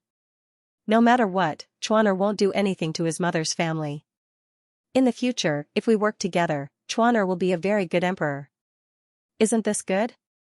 Xianxia frowned and said somewhat angrily, "The Shangguan clan is your mother's family. Do you even suspect your mother's family?" Li Rong said calmly, "But this is what we think. We think that everyone in a clan will act like us. They will know when to stop and when to advance and when to retreat. But in reality, when a clan is too big, there will be many side branches that you can't imagine. The more prosperous the Shangguan clan is, the more stable its foundation will be. Those side branches will grow crazily in places that you don't know about. They won't tell you. But when something happens, you can't refuse to help them. Just like this time, do you know what exactly happened behind the Qin family case? Does uncle know? Now that things have come to this, can you deal with the people involved at this time? If you deal with anyone who supports you at this time, regardless of the reason, you and uncle will be devoured by these people." Xianxia didn't say anything. For a moment, she didn't dare to respond. Li Rong didn't force her. She looked away and said slowly, "Today's emperor is imperial father. In the future, the emperor will be Chuan. If we continue to follow the path that imperial mother said, Aya and I will be in your position in the future, and Chuan will be imperial father today." Li Rong smiled bitterly. Isn't this kind of future sad? Principles are often talked about in the imperial court. Everyone knows what it means to serve the country and the people. In the end, in life, the first thing one wants in life is to live well for oneself and for one's family. After that, some morals and principles are more or less the same. But imperial mother, Li Rong looked up at Xianxia. "Are you living well?" Xianxia didn't say anything. She tried her best to calm down and act as arrogant and cold as usual. However, when she met Li Rong's gentle and calm eyes, Xianxia was stunned. Li Rong sighed and said slowly, "Imperial mother, the Shangguan family needs a scabbard. Otherwise, sooner or later, it will either hurt Chuan or he will be killed by Chuan. What I did today wasn't to oppose the aristocratic families, nor was it to stand on imperial father's side to hurt you and uncle." Li Rong's voice was gentle and serious. "On the contrary, I just hope that my family can live well. I hope that Chuan can choose the person he likes and live the life he wants. As long as he fulfills his responsibilities as the crown prince and the emperor, he can live like a normal person. I hope that uncle, Aya, and the other clansmen can live a peaceful life in the years I see. I hope that the people of Xianxia can live a peaceful life. I hope that the country I live in can be stable and prosperous. I even hope that one day, you and imperial father can come back to the northern Yan pagoda to look at the stars and talk to each other." Li Rong couldn't help but laugh. "I know that my hopes are extravagant, but this is what I want to do for the rest of my life. And the first step I want to take is to use the power of the Shangguan family to not hurt Chuan and me." Li Rong looked at Xianxia seriously. "The Shangguan family needs the power that the Chuan brings to the Shangguan family. This power is given to the Shangguan family by us, so it must be controlled by us. This is the reason why the Chuan refuses to marry Aya?" Xianxia frowned and seemed to understand. Li Rong calmly said, "This is a touchstone. Marriage may not be a big deal in the imperial court, but if the Chuan can't even control this matter, then it is a big deal. Moreover, if the Chuan marries Aya, then the Chuan will definitely not be able to inherit the throne. Imperial Mother, Li Rong was a little tired at this point. She looked up at Xianxia. You don't have to worry about the matter between me and Uncle. You just have to understand that in my heart. Li Rong reached out and grabbed Xianxia's hand somewhat awkwardly. Ever since she became an adult, she rarely acted like a spoiled child. Xianxia trembled slightly and heard Li Rong say, Imperial Mother and family have always been very important. Xianxia didn't say anything and lowered her head. After a long time, she looked up and smiled bitterly. You and your imperial father are really too similar. Li Rong looked up in confusion. Xianxia said in a low and hoarse voice, you always mix feelings and power. Many times, I don't understand whether you are telling the truth or not. You said in the imperial court that you were doing this for the sake of Xia's country. Now, you are telling me that you are doing this for your family. I don't even dare to believe your words. Li Rong didn't say anything. Xianxia stood up and said in a low and hoarse voice, I won't say anything else. I will go back first. You don't have to be too sad about Pei Wenxuan's death. In the future, I will find another husband for you. Li Rong looked down and didn't say anything else. Xianxia seemed to want to say something, but in the end, she didn't say anything. She turned around and walked out. Li Rong sat alone in the same place. Jing Lan came up and said hesitantly, Your Highness, something happened to the prince consort. Should we go and find some plain clothes? Li Rong said calmly. Change into them. We haven't found the corpse yet, Jing Lan said anxiously. We should go and find the person first. Your Highness, don't be too sad, he won't die. Li Rong said with certainty. Jing Lan was stunned. Li Rong's expression was full of confidence. You don't know what kind of person he is. How can he die? Jing Mei panicked when she heard this. She didn't dare to say anything and turned to look at Jing Lan. Jing Lan hesitated for a moment and finally said, Your Highness, he hasn't come back yet. Let's go and look for him. Li Rong didn't say anything else. After a while, she said, You all can leave. I will take some time to calm down. The bystanders only thought that she was too sad and retreated. After everyone left, Li Rong sat quietly for a long time. Finally, she got up and sat at the desk. She took out a piece of paper and wanted to write something. She didn't know what to write, so she just wrote randomly. After a long time, when she finally realized what was going on, she saw that the paper was filled with Pei Wenxuan's name. Li Rong looked at Pei Wenxuan's name quietly for a long time. She suddenly realized that she had a lot to say to him. She wanted to talk to him about her mother, and she also wanted to talk to him about her father. She had a lot to say to him. The only person in the world she could talk to was Pei Wenxuan.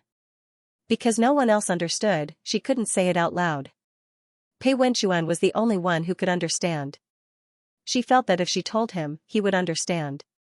He would know that every word she said was true. Unfortunately, he wasn't here. Li Rong thought about it. She looked up and looked at the copper bell hanging on the eaves outside the window. It made a crisp sound in the wind, as if it was calling one's soul back. Pei Wenxuan, she whispered softly.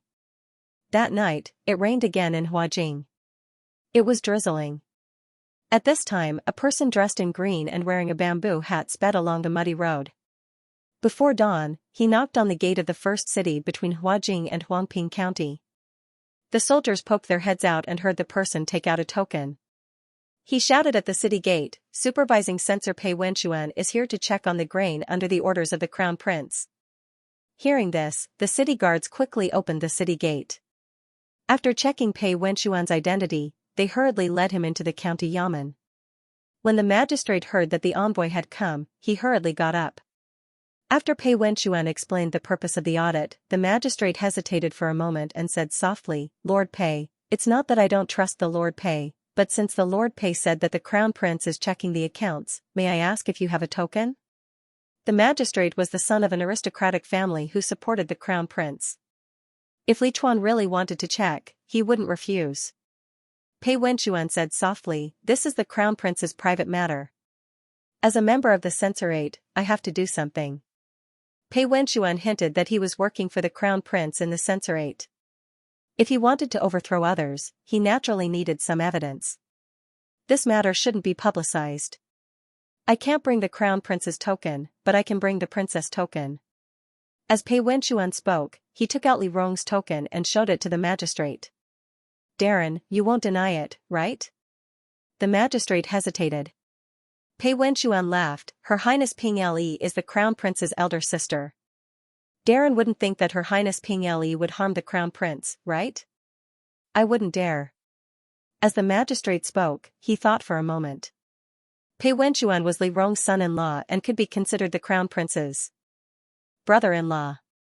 After straightening out the relationship, he bowed his head and said, "My son-in-law, please follow me." Pei Wenchuan checked for less than an hour and copied down the records of the grain transportation in Huangping County. Then, he quickly left and went to the next place. At this time, the sky was already bright.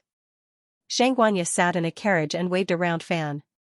She smiled and walked into the Juxian tea house.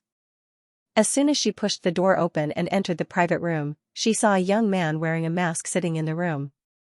The other party sat behind a small table and looked up at Xianxia. Xianxia held the round fan and smiled. She raised her hand and closed the door of the room. She said softly, "I knew that His Highness would send you to find me." As she spoke, she walked to the table and sat down gracefully. She looked up and said, "Tell me, what do you want me to do?" This list was written by Qin Lang. The defeat of the Huangping County army was caused by the lack of grain at the front line. These are all related officials. His Highness wants their statements. Xianxia twirled her fan and scanned the names on the list one by one. She said slowly, "We can't touch the senior officials on the list. We can only pick a few." As she spoke, Xianxia raised her finger and pointed at a few names. "Just these few. His Highness asked me to listen to your arrangements." Sun Quan said calmly. Xianxia smiled. She really knows how to be lazy. Xianxia thought for a moment and said, "Let's start with this Tanaka. He's only a 7th rank official. He's in charge of keeping accounts in the Ministry of War. He's naturally timid."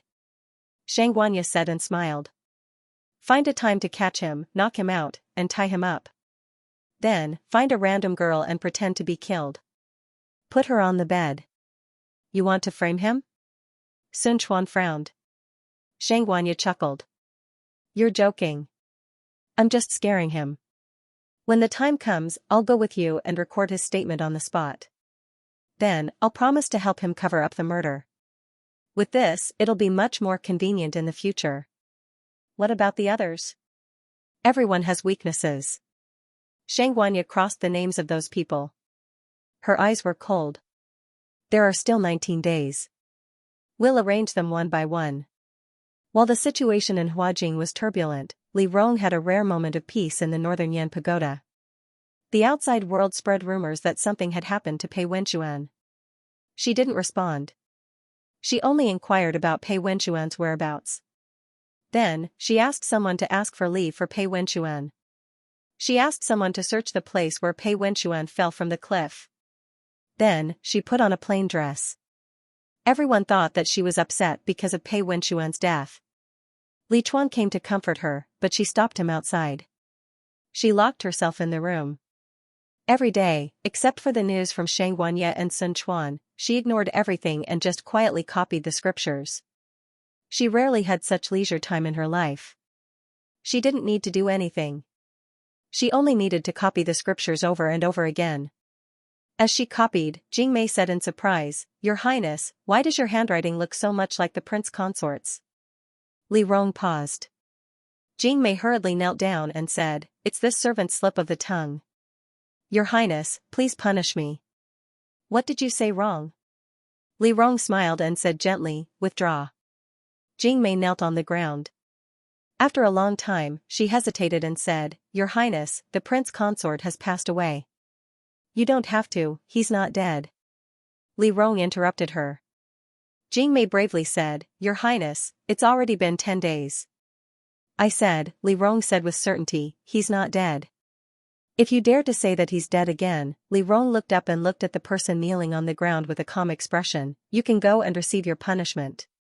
Jingmei bit her lip and finally kowtowed, "Yes." After saying that, Jingmei withdrew. Li Rong sat by the table. After a long time, she took a new piece of paper and wrote down Pei Wenxuan's name. Then she began to write letters. This was a habit that she had recently started. She was used to talking to Pei Wenxuan every day. Now that Pei Wenxuan wasn't by her side, she didn't have anyone to talk to. So she began to write letters to Pei Wenxuan. Today was the 9th letter. She still had a lot to say. Pei Wenxuan, I'm well.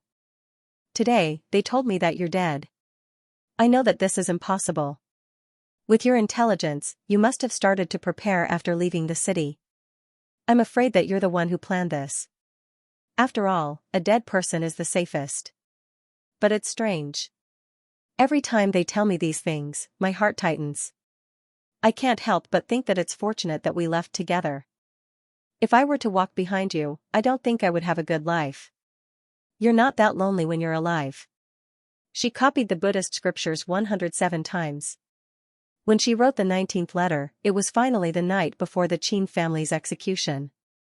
On this night, Qin Lin and Qin Feng from the border were finally escorted to the capital. As soon as they arrived in Huajing, Sun Quan went to pick them up and sent them to the princess residence.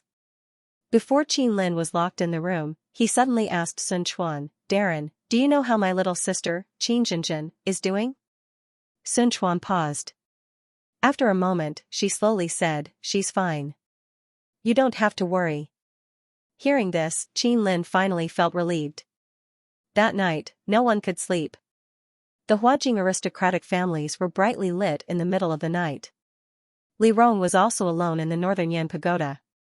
Everyone was waiting for a result. They were waiting for the Qin family's result, and also waiting for Li Rong's result. The next day, at dawn, the Ministry of Justice led people to the princess residence. Su Yongqing also came to the northern Yan pagoda. Everyone was surprised by his arrival. He spread his sleeves and saluted, then respectfully said, This humble subject, Su Yongqing, requests an audience with your highness. No one answered. After a long time, the door slowly opened. Jing Lan stood behind the door and saluted, Young master, please. Su Yongqing followed Jing Lan all the way up the stairs. When he reached the top of the pagoda, he saw Li Rong copying scriptures inside. She wore a white gauze robe with white plum blossoms embroidered on the edges. Her long hair flowed down her back. It was rare for her to be so simple and clean. She looked a little lonely, but there was a hint of otherworldly immortality. Su Yongqing stood at the door and stared for a moment. Then he raised his hand and saluted, Your Highness. Today, the Qin family will be executed. What are you doing here instead of watching? I heard that Your Highness is preparing to leave the capital today, Su Yongqing said calmly. This humble subject came to see. Li Rong paused. She looked up at Su Yongqing. Su Yongqing stood at the door with his usual calm expression. Li Rong looked at him for a moment. Then she put down her brush and ordered, Since you're here, bring the go table and have a cup of tea. Jing Lan complied. Li Rong stood up and led Su Yongqing to the go table. After the two sat down, Li Rong slowly said, I didn't expect that Lord Su would come so early to see me off. I don't know where Lord Su got the news. Li Rong looked up at Su Yongqing and smiled, Are you certain that I will lose? That person is already dead. Su Yongqing said calmly, Your Highness can't take out the evidence collected by Your Highness subordinates. Why can't you? Li Rong chuckled. Su Yongqing took the lead and placed a go piece on the go board. He slowly said, Because Your Highness doesn't dare. There are too many people on that list. If Your Highness really takes it out, I'm afraid that you won't even be able to leave Huajing. Li Rong's expression was calm. After a long time, she slowly said, You know who it is. I know. I thought, Li Rong thought for a moment, then smiled, Lord Su wouldn't tolerate this. Embezzling soldiers' pay is something that my father, Shangguan Darren, and I can't tolerate. Su Yongqing spoke slowly. Li Rong looked down at him and heard him say in an emotionless voice, But this matter shouldn't be handled by Your Highness. It should be handled internally. If Your Highness handles this matter, it's the same as holding a knife for ourselves. So we can't give this power to Your Highness. You're telling me this so clearly, Li Rong placed a go piece, somewhat puzzled, Aren't you worried that I'll be angry? If I don't say it, Your Highness won't know? Su Yongqing replied quickly. Li Rong thought for a moment, then laughed, that's true. So, Li Rong looked at him with a smile that wasn't a smile. Today, Lord Su came to show off in front of me? If I lose to you, the inspectorate can't be built. In the future, His Majesty won't have a reason to build a second inspectorate. Is Lord Su satisfied? Su Yongqing's movements paused. After a long time, he slowly raised his eyes and looked at the woman opposite him. Her ink-black hair was scattered in front of her body, and her eyebrows were full of mockery. He stared at her, and there seemed to be countless emotions in his eyes. In the end, they returned to calmness. This humble subject has a question that I want Your Highness to answer. Speak.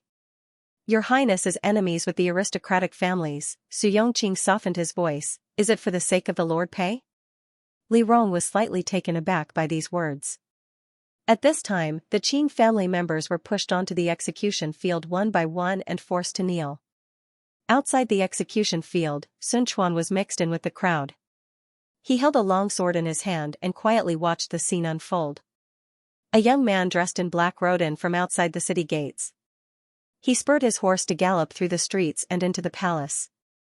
Why does Lord Su ask such a question? Li Rong paused for a moment before he reacted. It was quite strange. Su Yongqing looked at her and only said, because I want to discuss something with Your Highness. Lord Su, please speak frankly. Right now, the aristocratic families are angry with Your Highness and want to expel Your Highness from Huajing. This humble subject has a good plan that can prevent Your Highness from suffering. Oh? Li Rong was a bit puzzled. Su Yongqing lowered his eyes and calmly said, this humble subject is willing to marry Your Highness. Li Rong froze in place. Su Yongqing looked up, I don't know if Your Highness will allow this? Su Yongqing's expression was very calm, but the moment he spoke, Li Rong could clearly sense an indescribable, restrained, and surging emotion from him. Li Rong couldn't tell what it was. She just stared at him blankly. Su Yongqing stared into her eyes. Neither of them spoke. Then, the sound of hurried footsteps came from outside. Your Highness, Jing Lan rarely lost his composure. He rushed in while panting, Prince Consort has returned to the capital. End of chapter 66. Don't forget to subscribe, like, and share the video to support the channel.